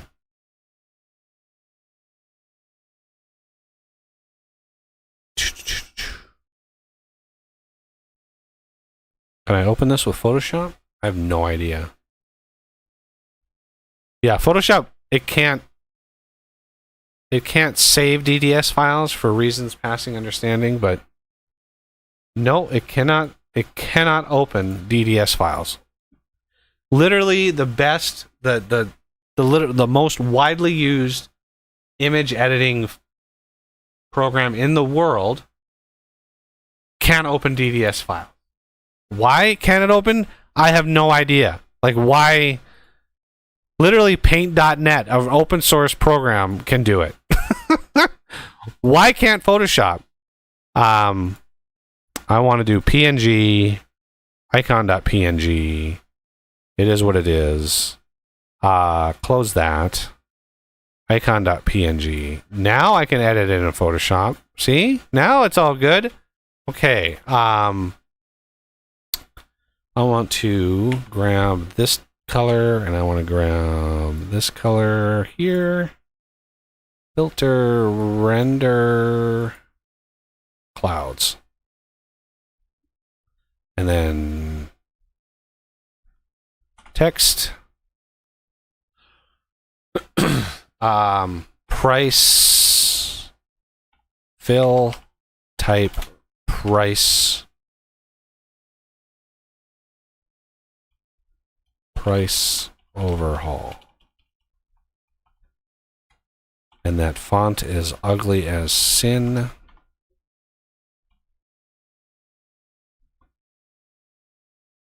I've been literally using Photoshop. One of the reasons why I'm using it is I've literally been using Photoshop for 30 years.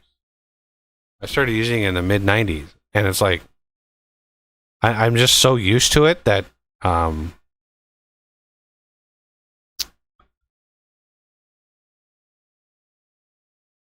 I don't know. I'm not.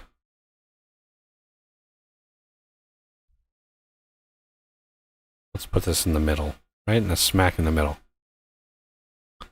So we're going to save it as, instead of doing that, save it like this. It's a PNG. And save. Oh my god. D games mod stage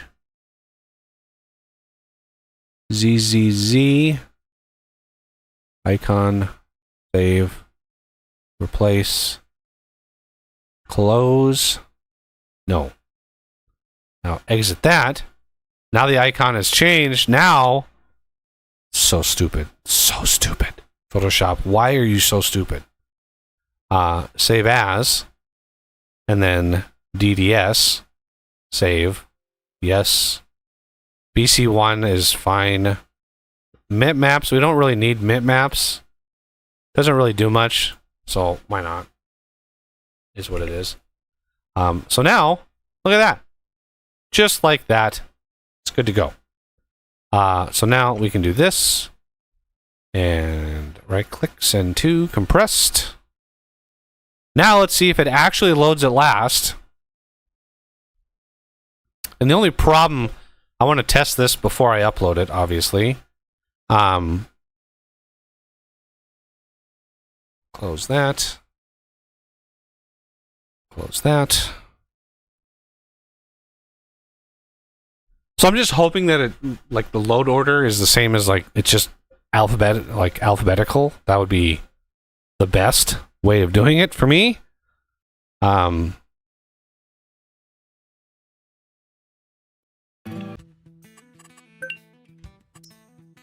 load this. Scroll all the way to the bottom. There's my overhaul.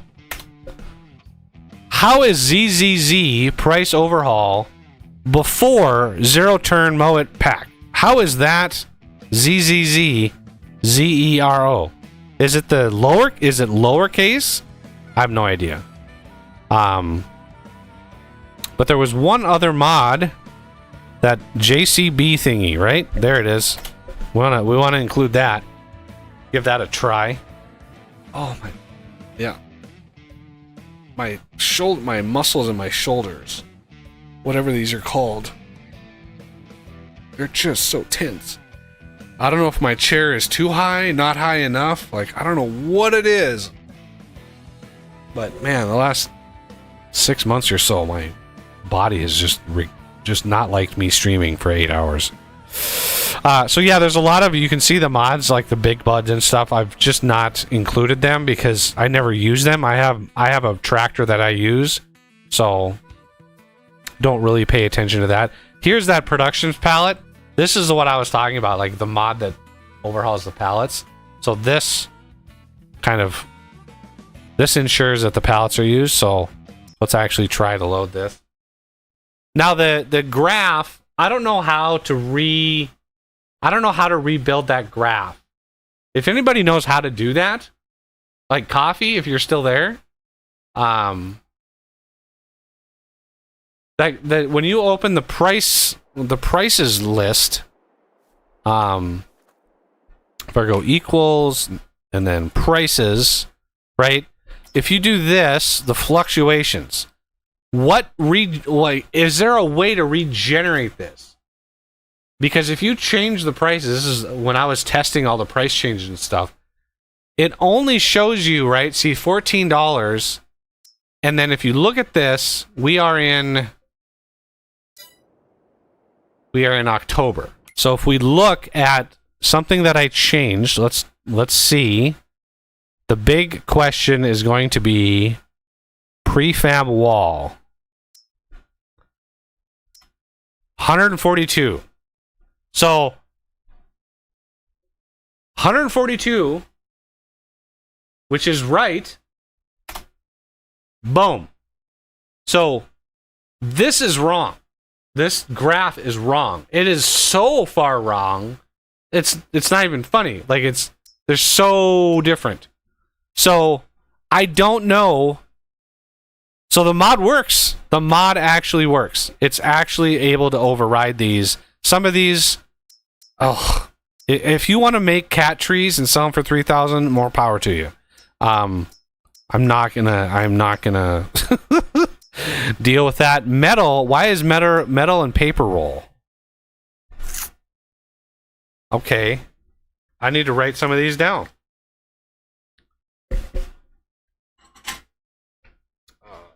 Some of the notes. Okay. Metal, paper roll. How about cardboard? What is cardboard looking like? Wood beams, wood beam. Iron ore. Okay. Potato chips. Oh, carrots. Let's check carrots. Ooh. Fill type beetroot. Why? I mean, it's right. Fill type beetroot. Shouldn't that have gotten...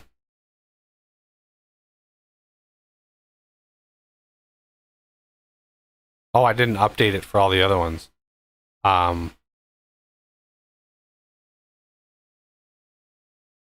But the prices, I think the prices are reset.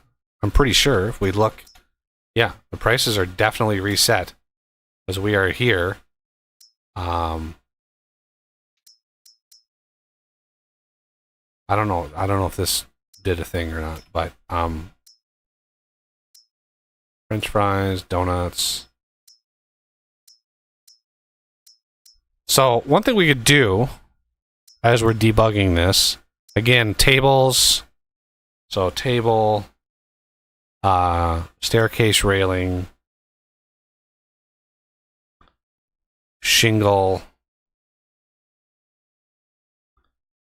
I don't know why these are not floor.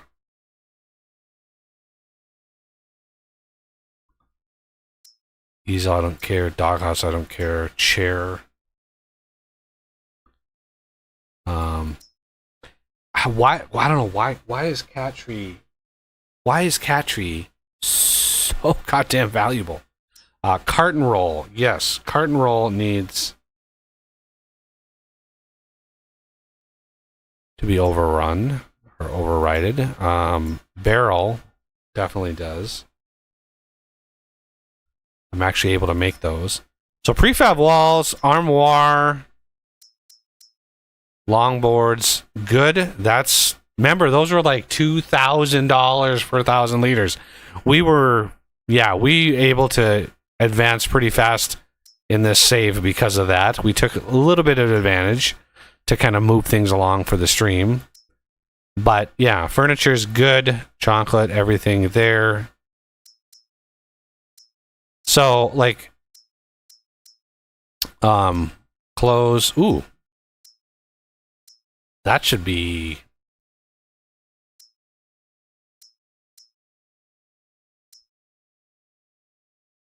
I thought clothes were more valuable than that.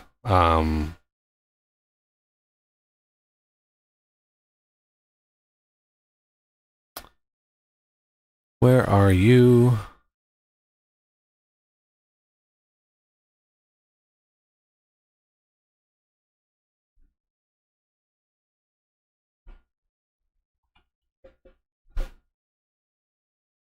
$25.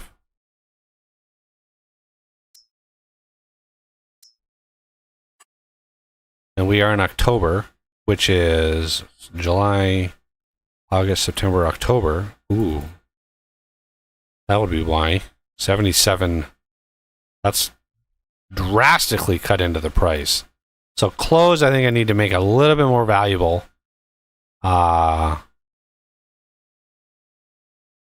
Because these the craft to make these, the factory to make those is really expensive.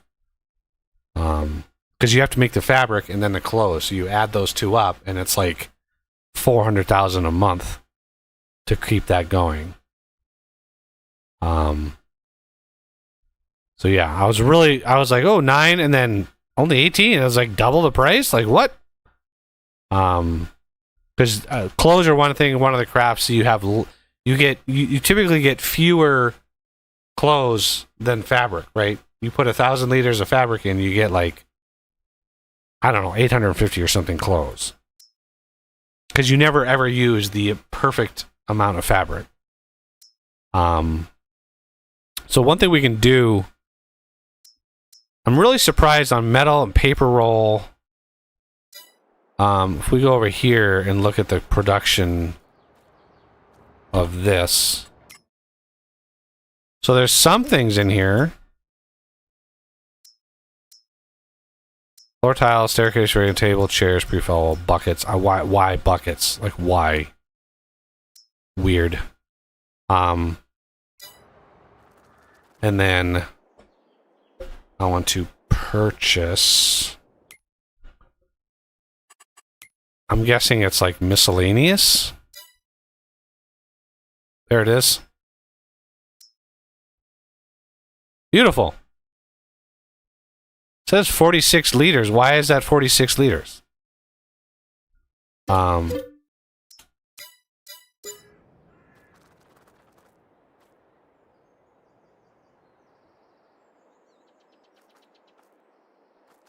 stand back a little bit and then grab it. There we go.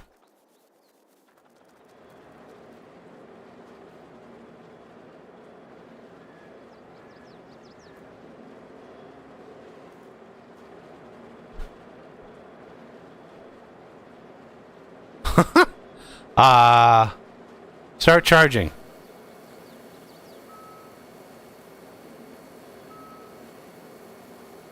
Didn't I?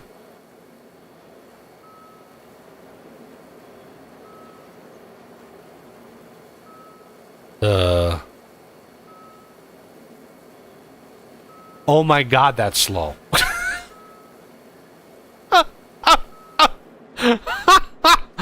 That is unbelievably slow. I'm gonna have to. I think it's the refinery. The speed of the refinery charge. That is horrifically slow. Considering this thing holds like 150,000. Yeah, that's a little slow.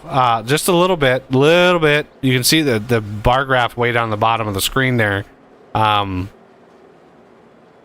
Okay, yeah, I'm gonna have to. I think the fuel refinery itself is gonna have to be tickled a little bit. Okay, so these other things. If we go here, and I know this is like super cheaty. Is there a spawner? There is a spawner of some kind.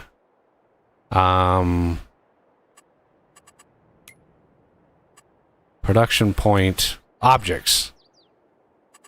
Add pallet. Barrel, bathtub, birdhouse, bowl, bread, bucket, butter. Okay, it's carton roll. Ooh, carrot soup. Carton roll. Do I care about cat tree? I'm gonna not care about cat tree. Just saying. Chaff, chair. I think that's on here. Oh, I didn't mean to do cheese. Close of. Okay, I've already got doghouse, easel, eggs, fabric. Floor tiles I do.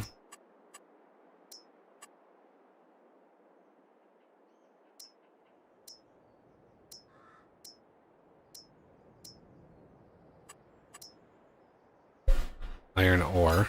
I'm gonna move over here.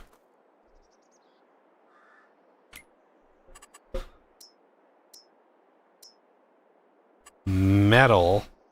I do have that on here. Paper roll. Parsnip soup. Potato chips. Potato soup.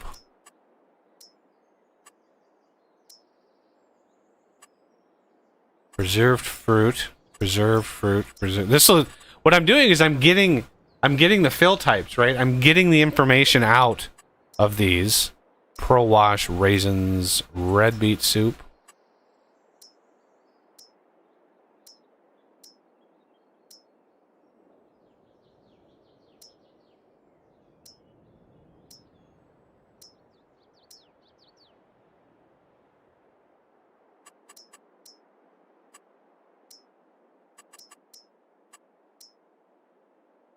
Oh, wood beam. I almost missed it.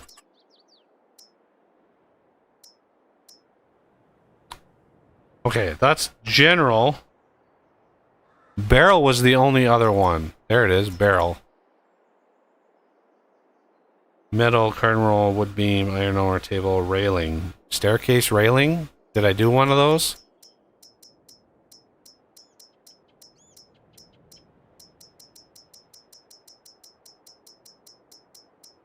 I mean...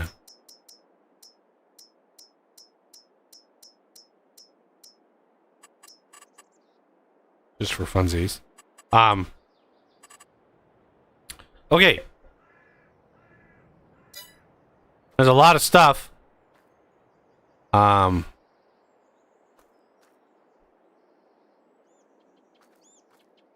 my god, I'm walking way too fast. Ooh, look at that. Preserved fruit, beer. These are all like, if we look at prices, we go all the way to the down. Preserved food, beetroot, these things here, right? These are worth a lot.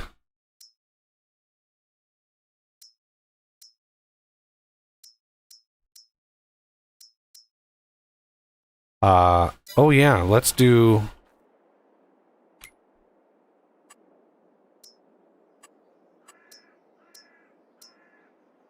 carrots.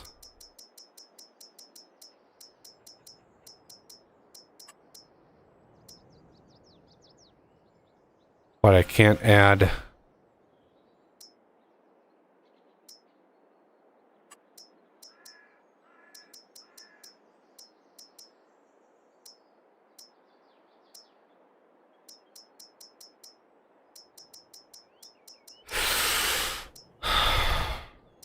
I can get the preserved. I don't know.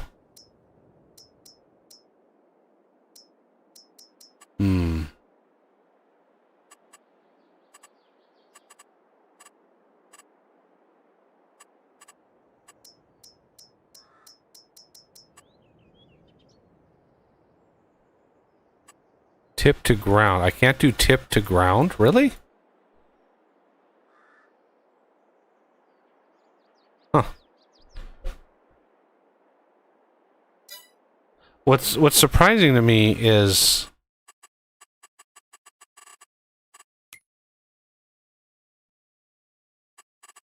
here. This.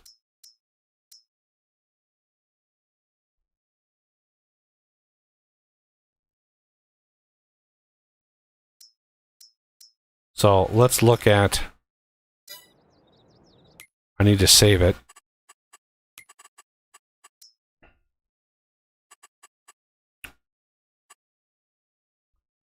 And then I... Question there. Oh, coffee. Are you on top? Oh, no, I wasn't. I wasn't on the top of the ground I owned. But I think if I go in here... like...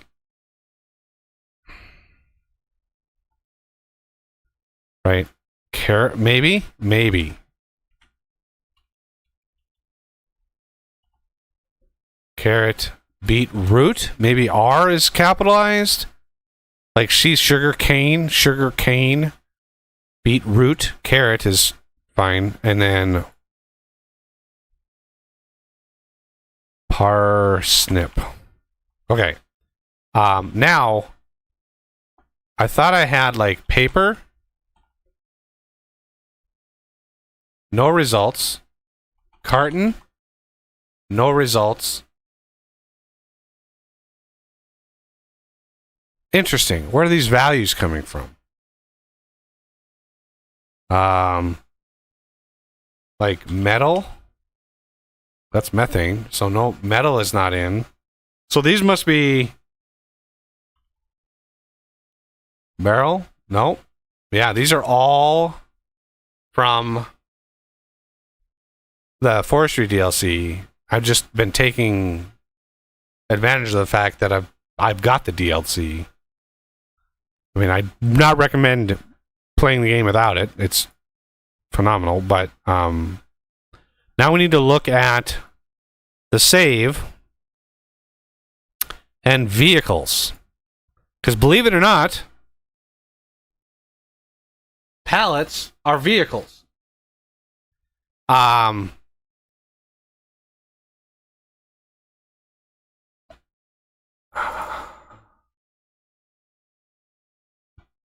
Right. So most of these are all of our vehicles that we've had. So you can kind of see the as you my neck. As you play the game, you can just kind of follow your progress as you see the vehicle list. It's like, oh, I bought that vehicle and then that and that.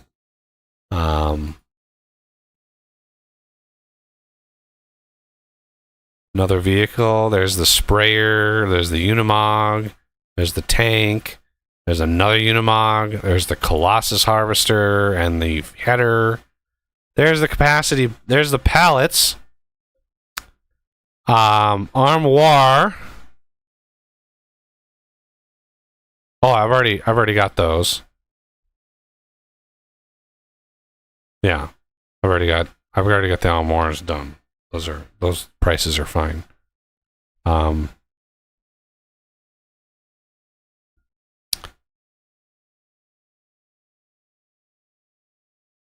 Planks. There we go. I just wanted to skip through that.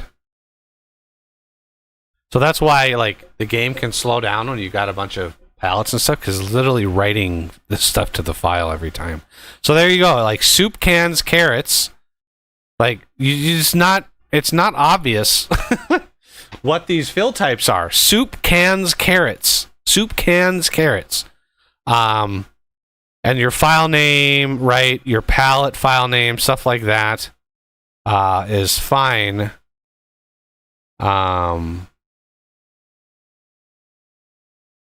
So here are your fill types.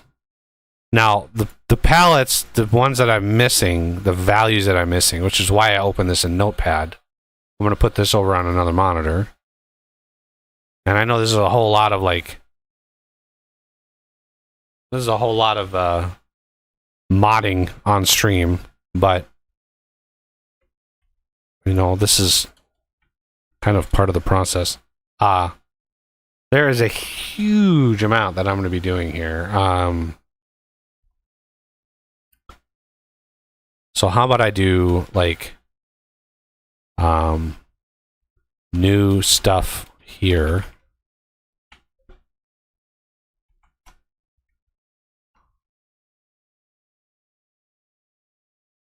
Oh, now you don't do fine. Remember before it like stopped. Where was that line here? Okay. So, parsnip. Obviously, I'm hoping.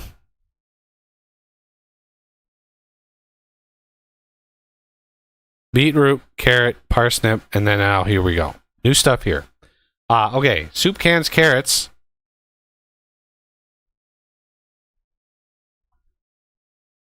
I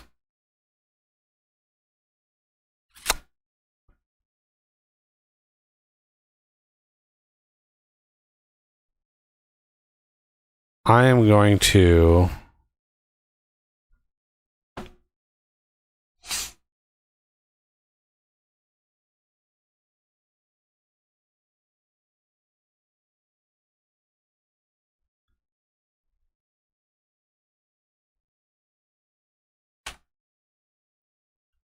I want something basic. I want to try to get something super basic. The layout of I don't know. I have no idea what values to use here. Right? No idea. I don't really pay attention.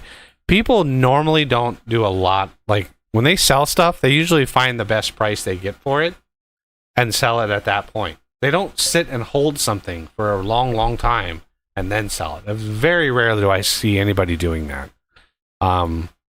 Okay, so carrots, 45. Obviously, we need to bump that up. All right, so that is carrots. Now,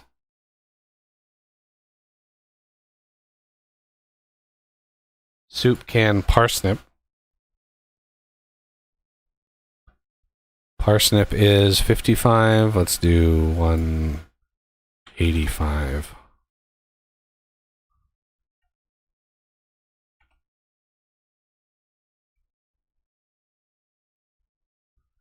And I'm guessing soup can beetroot, soup can potato.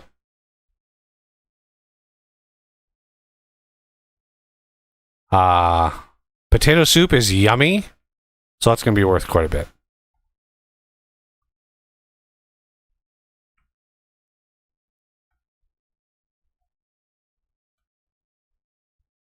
Um,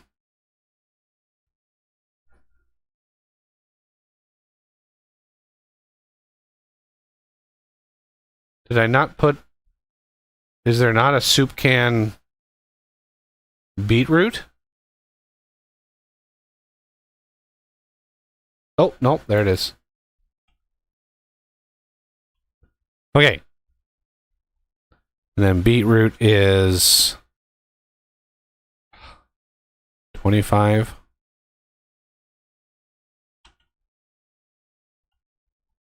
No, there we go. Let's dial that down a little bit. Remember, the premium DLC, or is it premium? Yeah, premium DLC. Like, I don't have any of those productions modded. Right? I have no idea.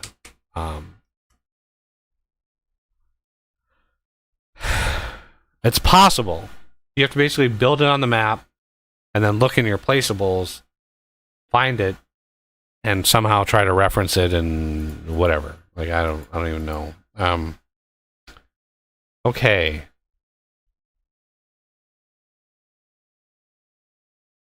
So we have the preserved now.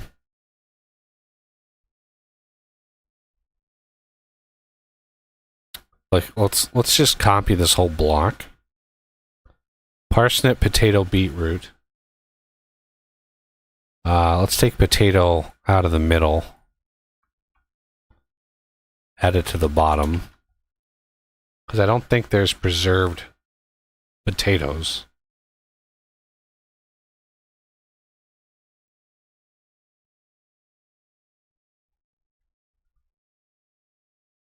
I'm really hoping that I can, just get to the basics here. I'm really hoping I can do that.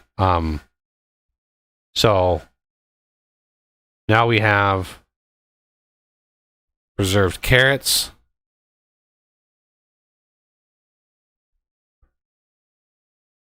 preserved parsnip, and preserved beetroots.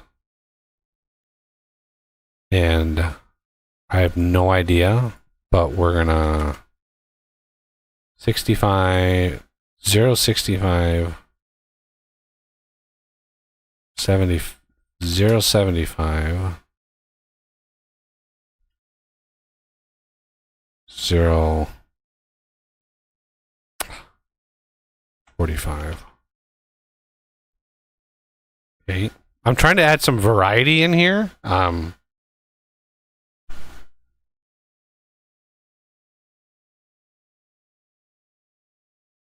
And then one more.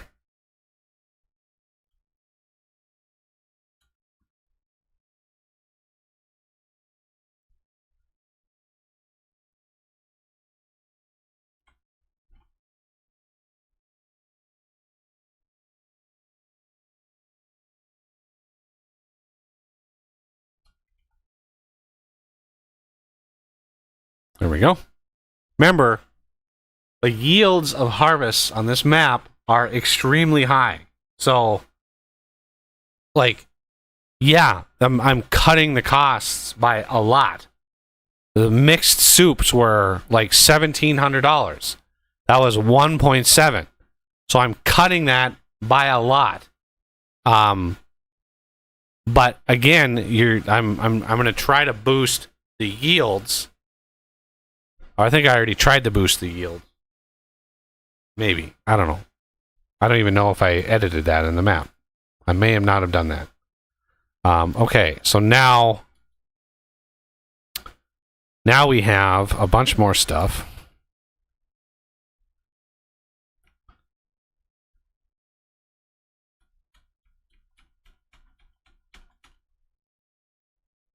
Now, let's go. I did that, right, where the tag is offset. That's the ones I haven't done yet. Now, something should not really be modified that much, but paper roll.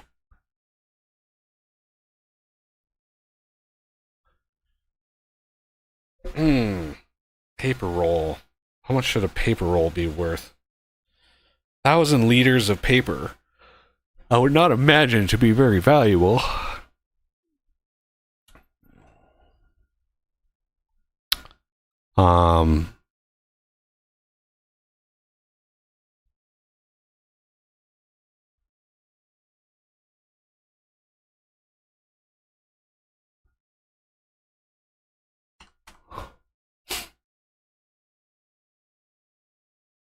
Okay.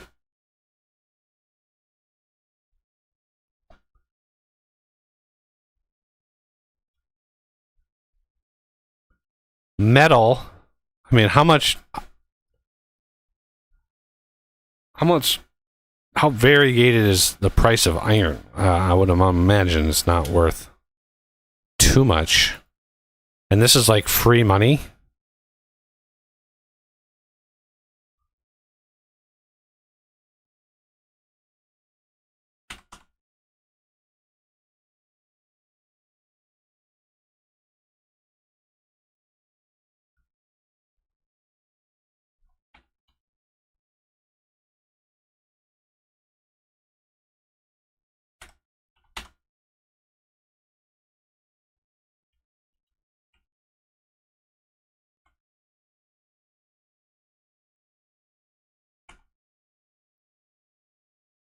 Massively cut the price of that.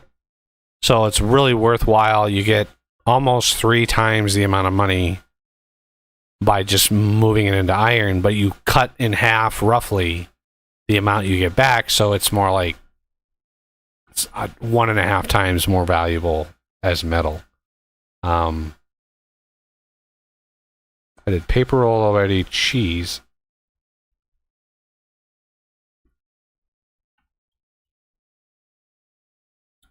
Cheese is good.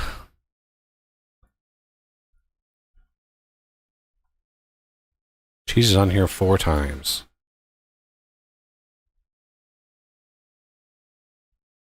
Oh, cheese is extremely valuable. Why did I make cheese? Okay, maybe skip cheese. Do chair.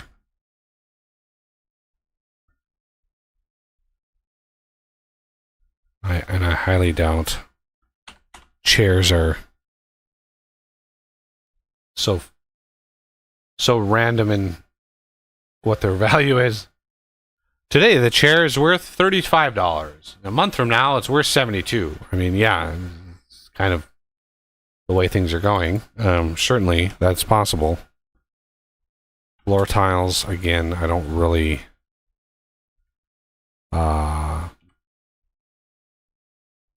don't really think a lot of people are going to be making floor tiles. Potato chips. I'd love to make some potato chips. I love potato chips. I think it's my favorite food.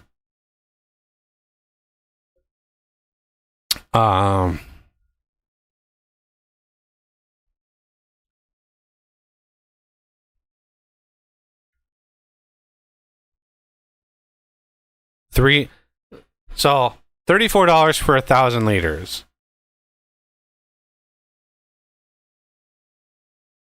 Price per liter, 3 cents. Yeah,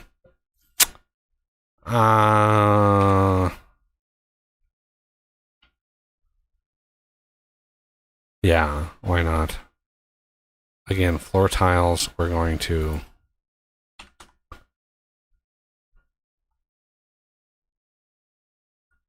Potato chips can fluctuate. And then in July, I'll give them a little boost. Because I like chips. Damn it. I'm sticking to it. Table.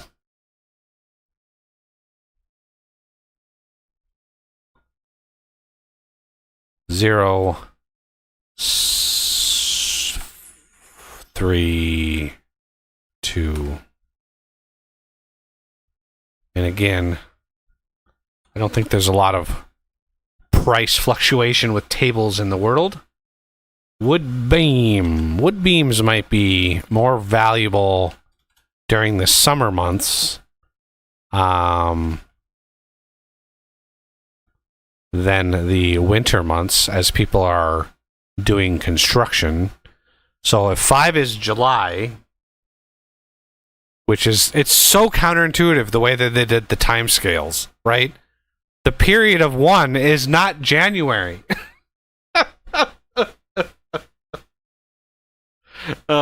It's so frustrating. It's literally like March, right? It's 2 months scaled down. So 5 is July. So the value of these is going to be higher here, July, August, and then September. Well, September and then October is definitely going to be a drop. 94, 0.82, 0.71, and then that is July, August, September, October, November, December, January. February is still pretty cheap. We'll go 99. March is going to start poking out. 94, 96, March, April. Yeah, I think that's good for beams. So 34,000 or $34 per 1,000 liters. For $1 million, it's $34,000. Remember, the wood, a single Big Bertha tree is 1.5 million liters of wood, right? So that's why these numbers are so different. Is if you plant Big Berthas and you cut them down, 120 pallet seedling of Big Berthas, right? 120 times 1.5 is a lot. It's a lot. Millions. Many millions of wood. So wood is not rare, nor is it hard to come by. So the wood products need to be cheap. I want to encourage, a big factory. Go big. That's the whole point. And the map has been updated, by the way. I'm pretty sure I uploaded it. Mods. Did I not? I did. Yep, I did. 620. So it is good. It has been fixed. All of the things work and stuff. So barrels. I'm not thinking barrels are. Maybe barrels are in high demand, but I doubt it. Basically, wineries and distilleries are probably the only places that use barrels.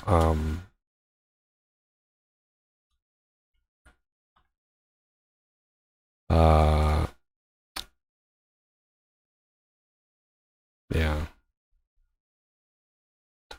Staircase railing. I don't even think they make these in advance. I really don't. It's one of the things that uses wood beams. It's one of the crafts that uses wood beams. So we're gonna do that, and then go /break, and I think damn near done with that. All right, staircase railing, barrel, wood beam, soup cans mixed. Pretty sure I got that. Table preserved. Potato chips. Paper roll, I know I did. Cheese chair, carton roll.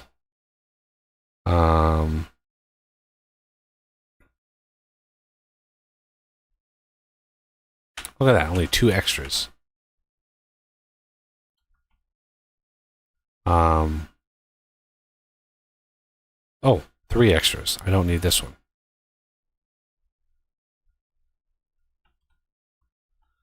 Okay. Staircase railing, barrel, wood beam, table, potato chips,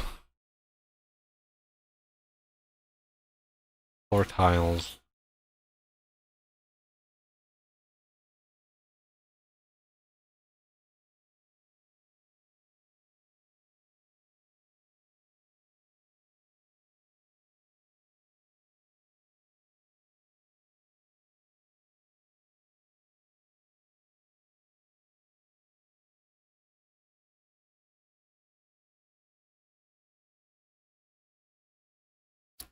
I just want to test. I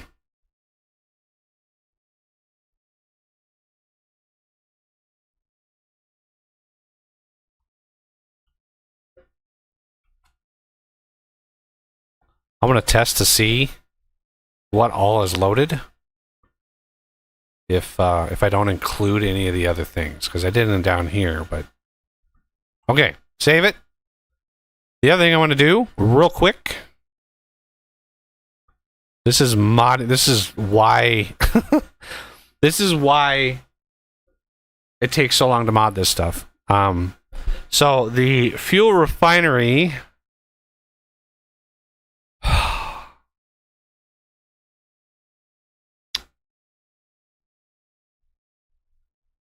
There it is.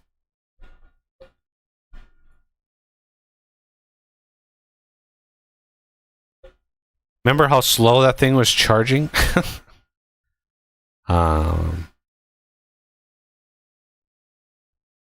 So we need to find the discharge nodes, I think. Unless, of course, production point. These are all the recipes and stuff. That has nothing to do with that. Unload trigger. Charge trigger. Lead. Oh my God. No wonder.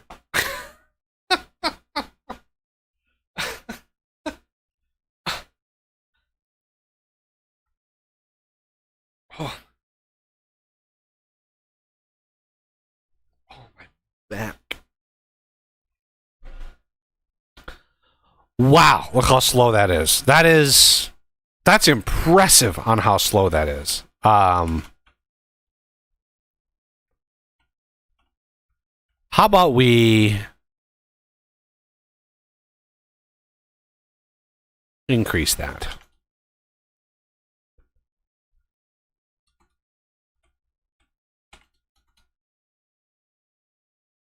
Like, why? I don't know why there's two of them. Electric charge trigger 1 and 2. Like maybe we can test auto start. Oh, interesting. I didn't know they did that. Discharge. Diesel.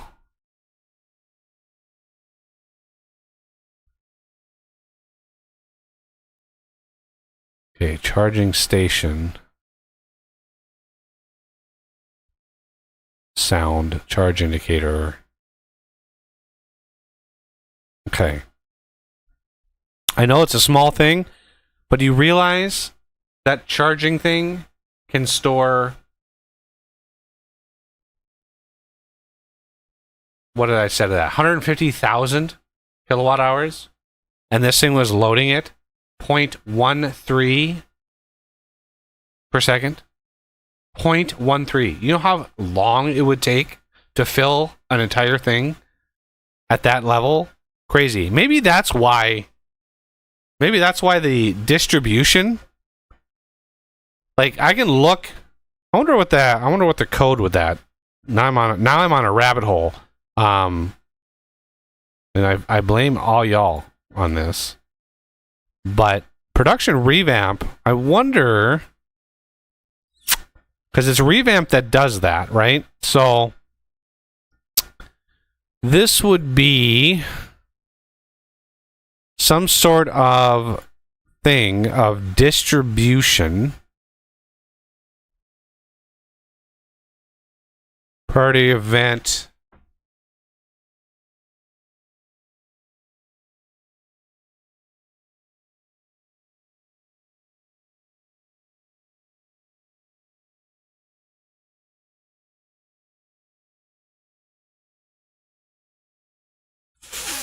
God, your guess is as good as mine.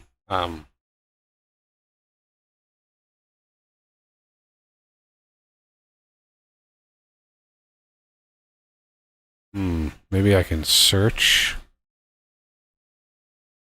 Find in files. Find in Scripting. Star.lua. distribute. Distribute.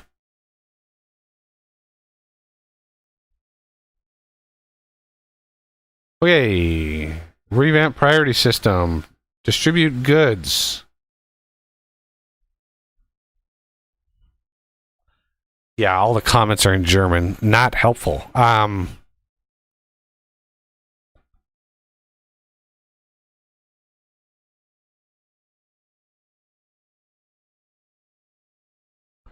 just trying to find like the quantity, right? Quantity desired or quantity move. Distribute priority. Total free capacity. Production points in demand. Farm table. So it's looks like it's able to grab like lists of the production points and stuff like that. Amount to distribute. Storage. So when I set that to distribute on the thing, it's put into here. So electric charge, amount to distribute is grabbing how much is in there, which was many, many thousands. Comes in here, and ones that are using it, input production points, fill type, electric charge. So it's coming in here. Priority, we can ignore.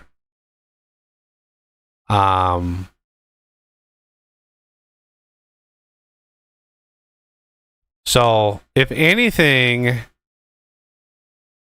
amount to distribute, this right here is just getting the fill level, right? So that tells me it's actually grabbing the fact that there's like 20,000 in there. So why was it only given like 20?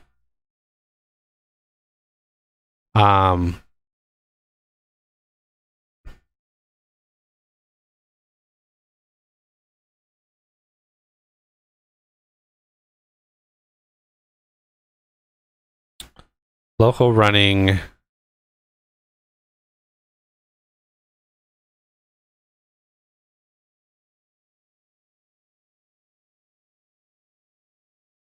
Total free capacity.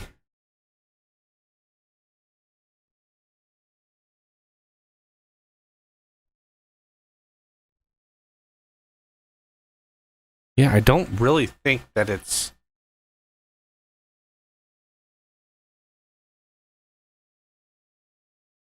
amount to transfer, amount to receive, math.min. So it's returning the minimum of either of these two. So max amount to receive or amount to distribute times max amount to receive divided by total free capacity.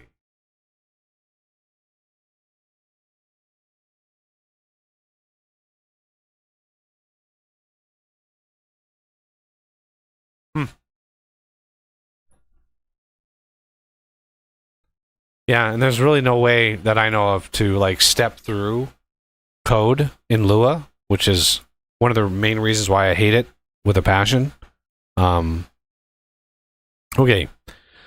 So, now that we have that done, we can save that, go to here, and go do a version update there. Here.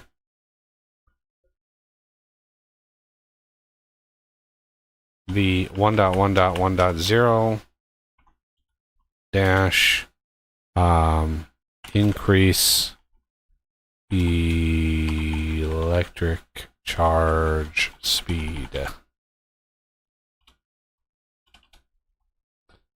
Okay. Now we go down to mod stage. We find the fuel refinery again. We go right click and compressed. And I'm going to upload this right away. It's version 6 of this mod. How much space does this take up? 56 megs. I need to delete the previous versions.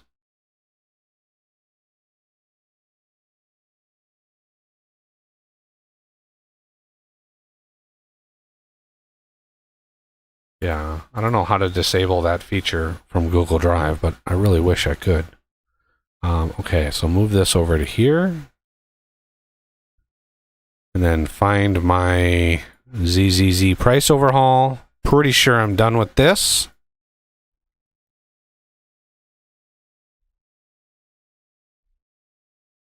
I'll just upload this now.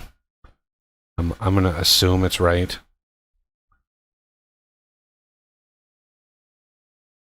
You don't have to use it. You can, you can make all the money you want, but if you want a good challenge, I'd recommend using it. Otherwise, human psychology is really funny when it comes to like gaming. It's really interesting.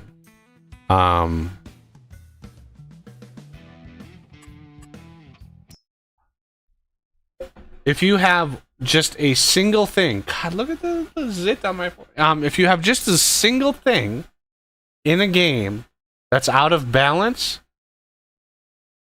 I have seen things like that where that's all people do, right? So like, and even I'm a victim of that. Like I do it all the time.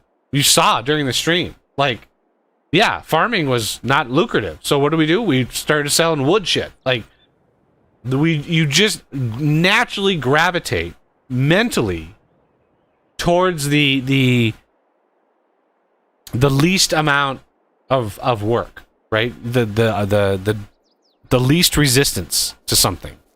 Okay, so let's look at our prices. First of all, hey, look at that. These are fixed. Excellent. And those are good. And potato soup. Damn it. Better beat. Why are these so expensive? Preserve. These are still really expensive. Potato chips? Still really expensive. Iron ore? Wood beam? Why? What? Why? What? Why? What happened?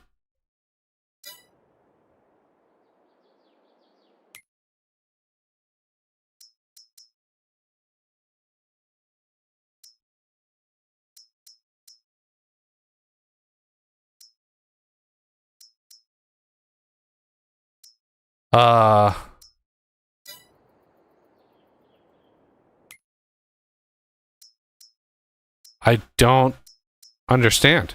How about we, just as a test. Ugh.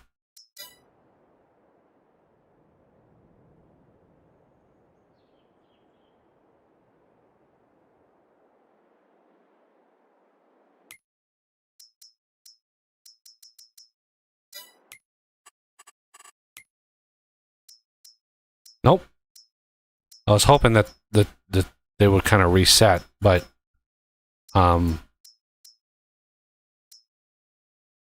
okay, there must be an error or something.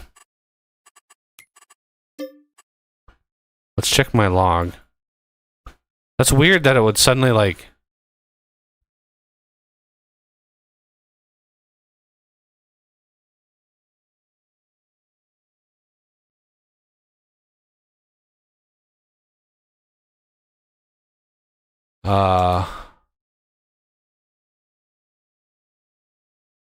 cheese. See how many places cheese are. Sheep cheese.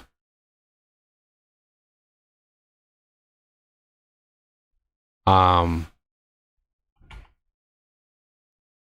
how about like fill type?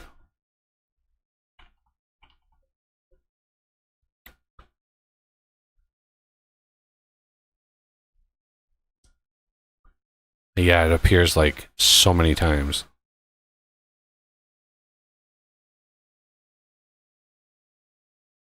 Interesting. Wood beam product.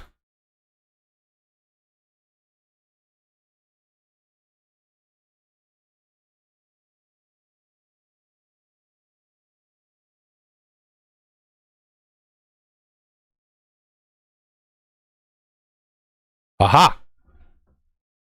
It did bork out on me.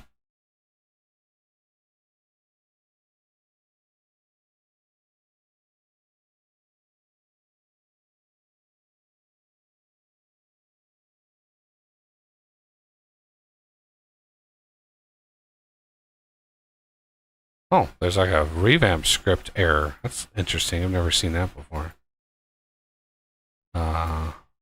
Load fill types. Oh. Okay, let's check this. First, let's reload. There it is. Okay. $4.99.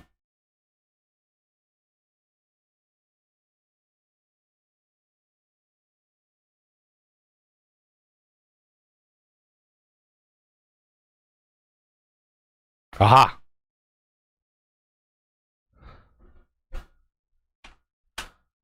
Is that, oh my god, is that the error that like doomed the whole thing?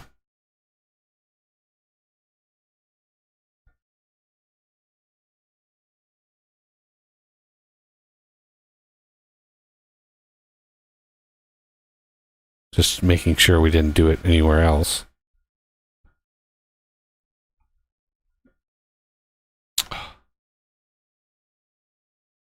XML error mismatch. That's fine. Line number. That's fine. Fill types.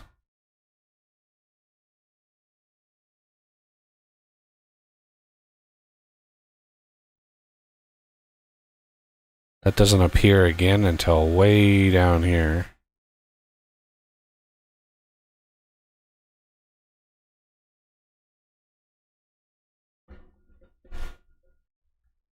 See, I've got this fill type not supported.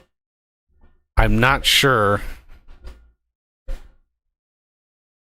The big question is, with that thing filled up, are we going to be able to like unload the electric charge into the factory? That's like not supported by unloading station. I don't know how to fix that.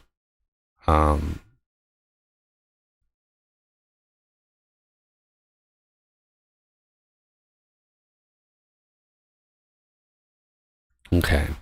Let's look at, just before I leave this, fuel refinery, charge trigger, fill type electric charge. I mean, it is a trigger.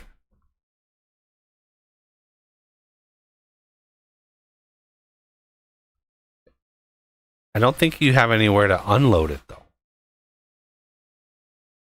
Right? That would be a selling station or an unload trigger.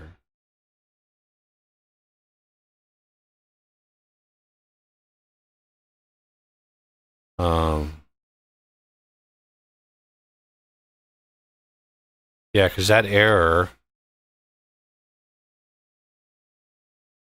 Oh my god. It's not supported by unloading station. Right? So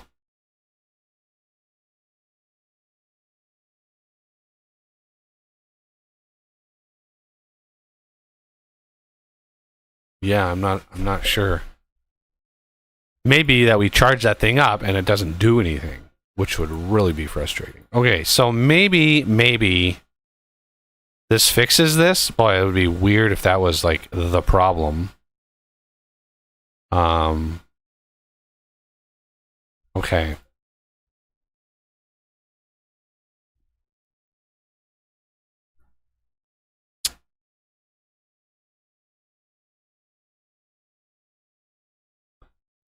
Okay. This, right click, into compressed. And I won't upload this one yet until I test it. It always happens. You know, it always happens that last night I did a thing with the TARDIS loaders or the trailers, and like I'd have a problem, I would fix the problem, and I'd be like, all right, it's got to work now, and I would upload it. Then I would go into the game, test it. Oh, no, not working yet. And I did that cycle like 7 times, and I kid you not, I uploaded it 7 times. I did not learn my lesson 7 times. Just so you know.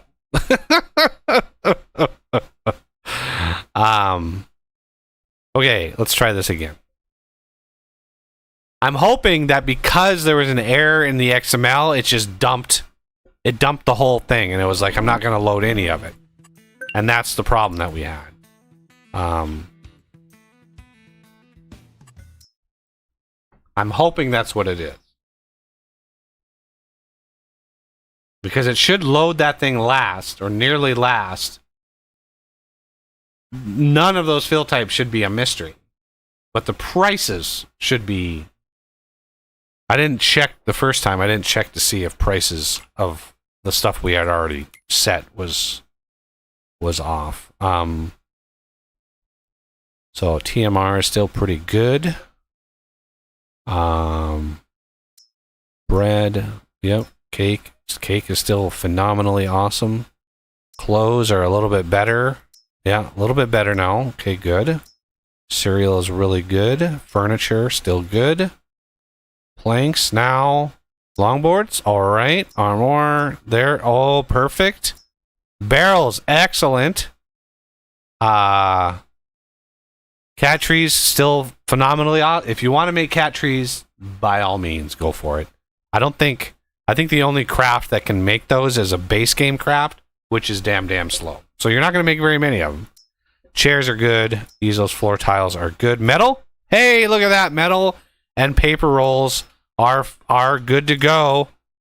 Massive improvement on those.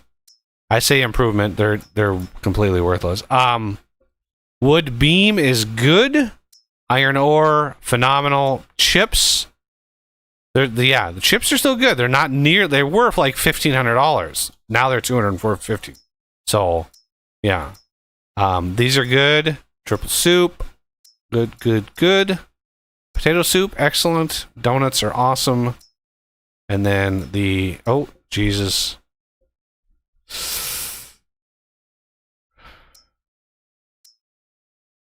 I guess parsnips just don't have a name. Missing fill type carrot. Didn't this work last time? How is this broken?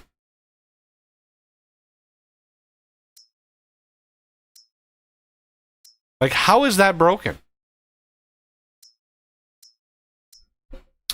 Let's stand on our land. Although I don't know. 12. If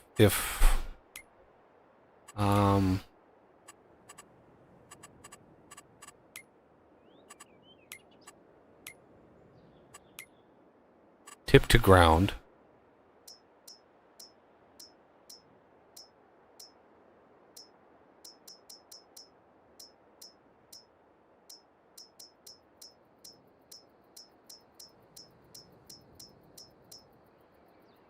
Carrot.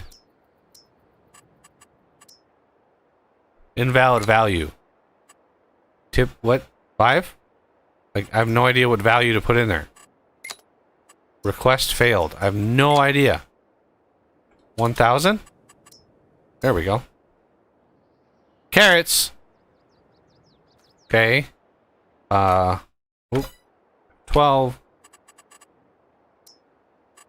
Red beet actually works. Parsnip.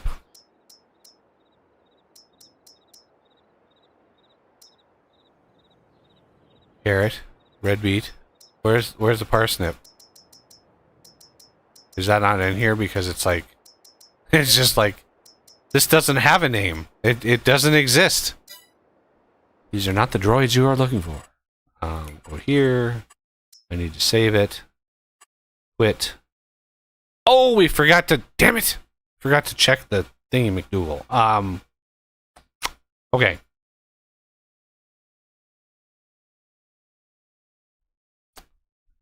Parsnip.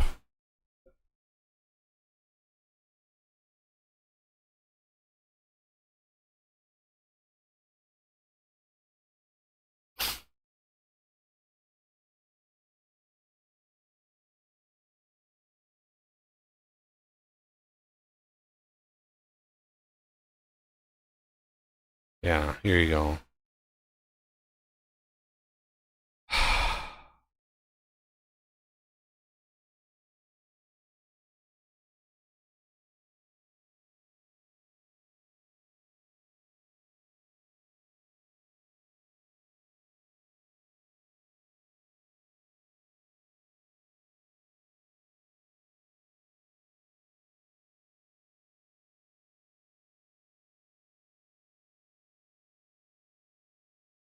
Yeah, you can see like loading additional fruit type parsnip from data foliage parsnips.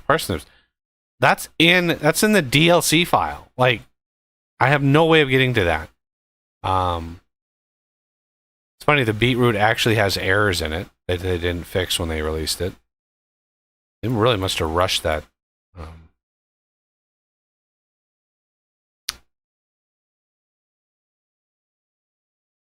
Okay, so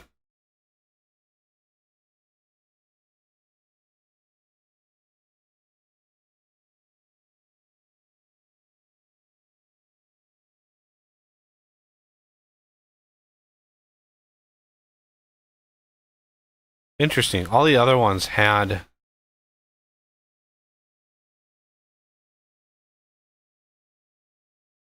like they had their localization. This one for some reason doesn't exist, but this one does.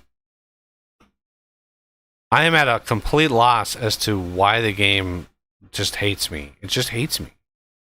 Why is this happening? How does this not exist, but this one does? Let's try to open. Oh man, what would that be called?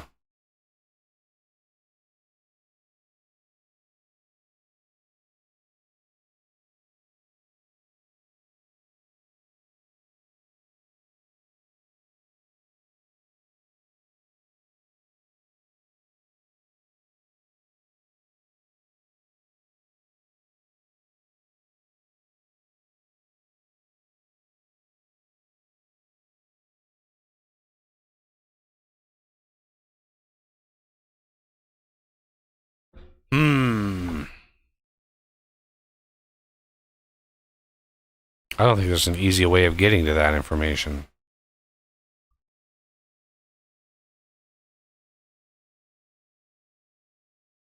Because it's not a vehicle.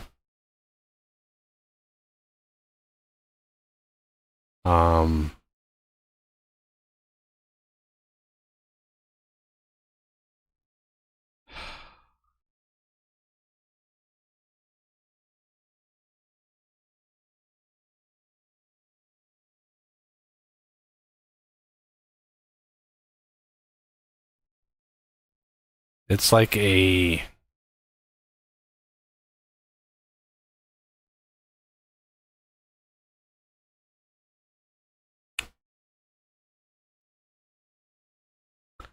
They're definitely not items.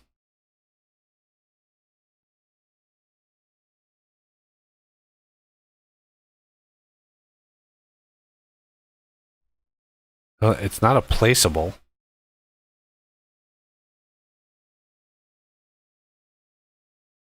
Yeah, it's not a placeable.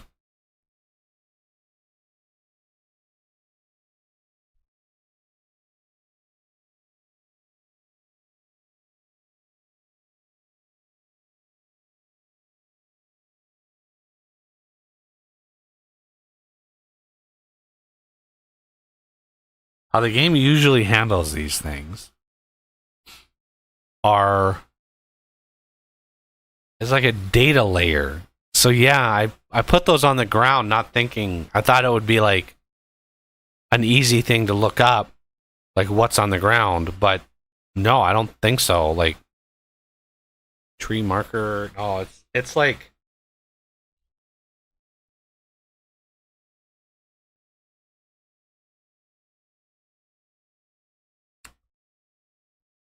I don't even know, like, it's weird that it's not in here at all. But I think it would be one of these, yeah, density map. Yeah, it's encoded into one of these. It has nothing to do... It has nothing to do with density map, fruit growth states. It's one of these maps. Ground, maybe, or height. Maybe the height map. Right? So when you're like mowing grass and you're dumping the grass like row behind you, right? That is the way that is handled is like a terrain type, which is how the like mining team does the mining. Is the ground is literally made of that terrain type that you can dig through, but it's kind of a hack, right? The way that they do it is really hackish and probably extremely prone to bugs and weird behavior. Sort of like if you've ever driven on the chaff in a bunker silo, like it's crazy. Like the vehicle it just doesn't handle it very well. But yeah, the height map there, this is probably what it is this one here. It's either the ground or the height map. The fruits, this is the fields that you have planted. And the size of it is basically the entire map. And so it just encodes, every square meter is encoded with data, whether it has it or not. It's there anyway.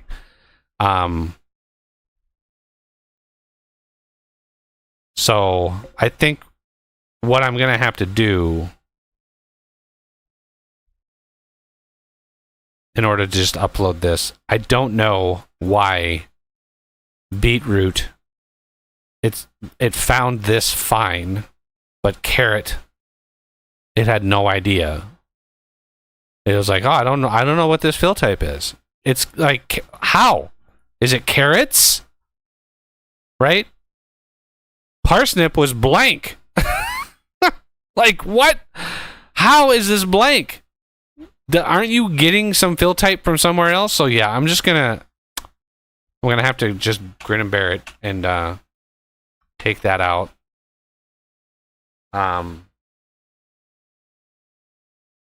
Unfortunately, it just has to be done. All these preserved ones, those are fine. It's funny that they're worth less than the actual raw materials, but you know, I guess you guys you'll adapt somehow, maybe, possibly. So let's spit this out again one last time, and then we can finally test the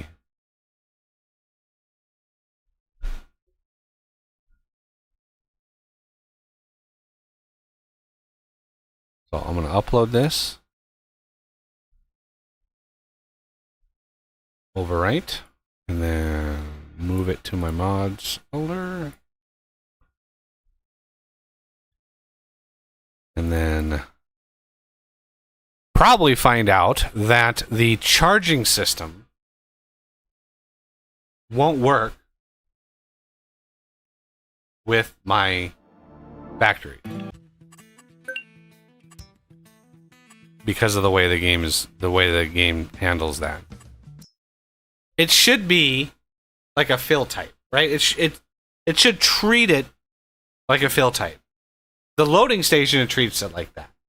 You're literally loading it with material, right? It's energy, but it doesn't matter. As the coder of vintage engineering, I understand all too well that as you're programming those things, they're just numbers, right? It's not actually electrons flowing from A to B. It is what it is. Like, it's just numbers. Okay, so these are still good, but obviously, where is there it is. So yeah. Oh, these.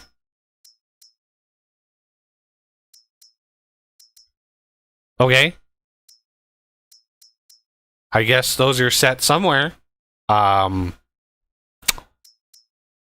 We'll stick with it. I'm fine with them being overridden. So that's good. Good times to go there. Now, let's go over here. There, my thing should still be over here. Electric charge. Yeah, there's two of them over here. So, R. There we go. Let's put some charge in there. And we use some of that out of here. Good. Now, I so highly doubt this is gonna work, but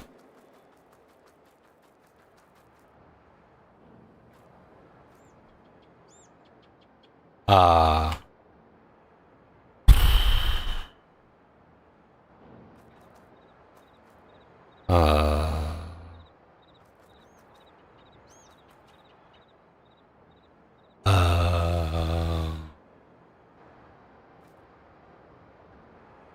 what am I stuck in? There we go. I'm gonna have to think about this. I don't know how.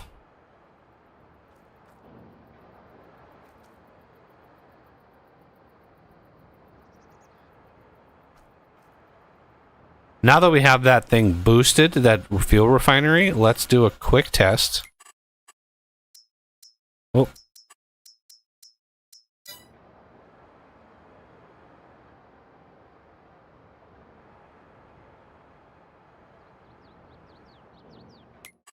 I mean, it's adding it in there, but it's like, why is it not much, right? It's not much. I doubt there's even any over here. There's a little bit over here, but why is it not moving very much of the electric charge? I thought it was gonna... Any other production, whether it's water or fertilizer or whatever, it literally fills up the thing if it has it. It's like, pop, it just fills it all up. But the electric charge, is there like a separate thing that does that? I have no idea. I thought I was being really cool and innovative by having an electric, like having to move electricity around, but like this is really annoying. And so yeah, I'm gonna have to think about this. If we look at and then all those pallets over here, I can sell all that stuff pretty easily. That's bales. There's pallets. Let me grab... I just want to sell all these because it's not going to be much money now that the prices have all been readjusted.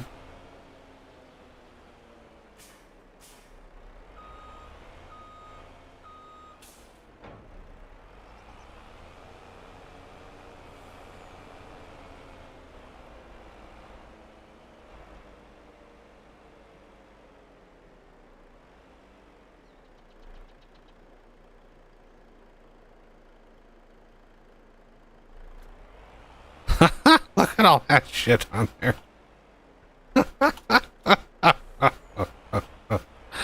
That's funny. That's really funny. All the 5,000 ones you can see, those are all ones that I've overridden. But yeah.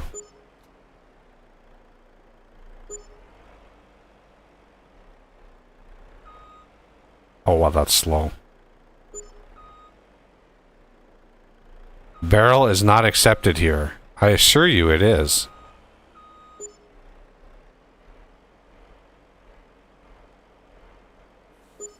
Weird.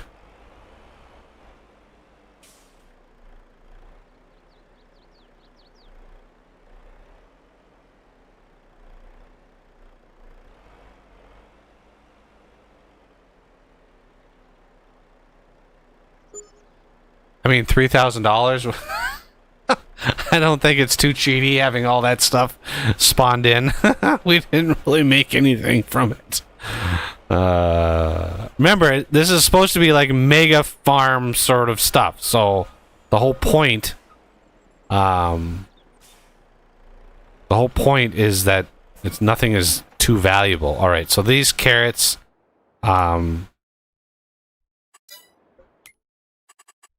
way to get stuff the way to get rid of stuff like that is just to basically like paint over it, and then it's gone, just like that, like magic. So yeah, I don't know how the electric charge thing works, so I just want to show to see.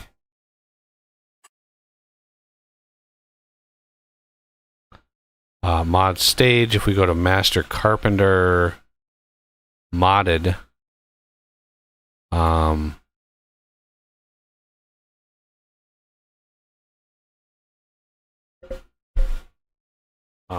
electric charge, and there you go. Loading station, electric charge. Can't do it. Although that's the loading. What am I doing? That's the loading station. That's the wrong station.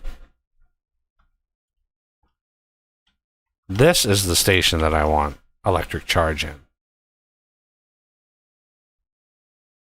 What do you think the odds are this is supported? I put that in the wrong one. Now I want to see. Now I want to see.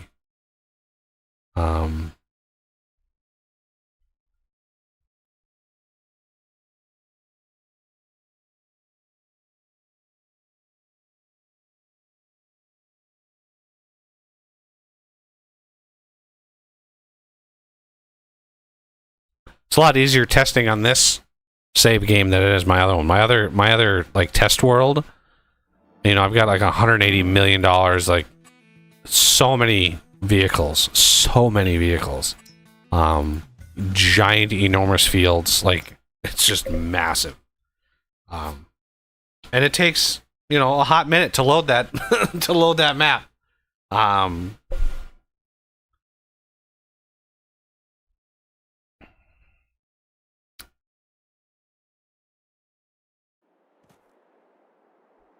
All right.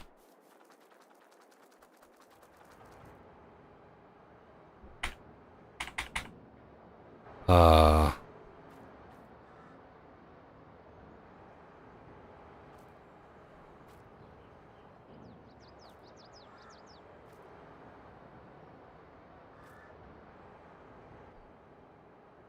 wonder if the actual thing needs a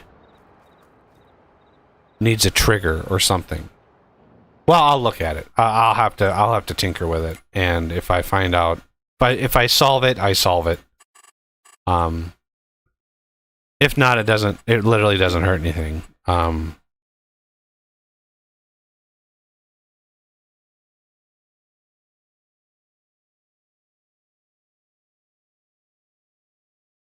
Yeah. If anything, it would be.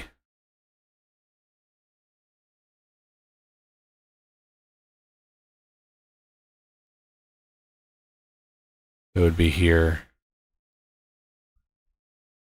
Can discharge to ground. Allow AI discharge. Speed. Yeah, it's dischargeable.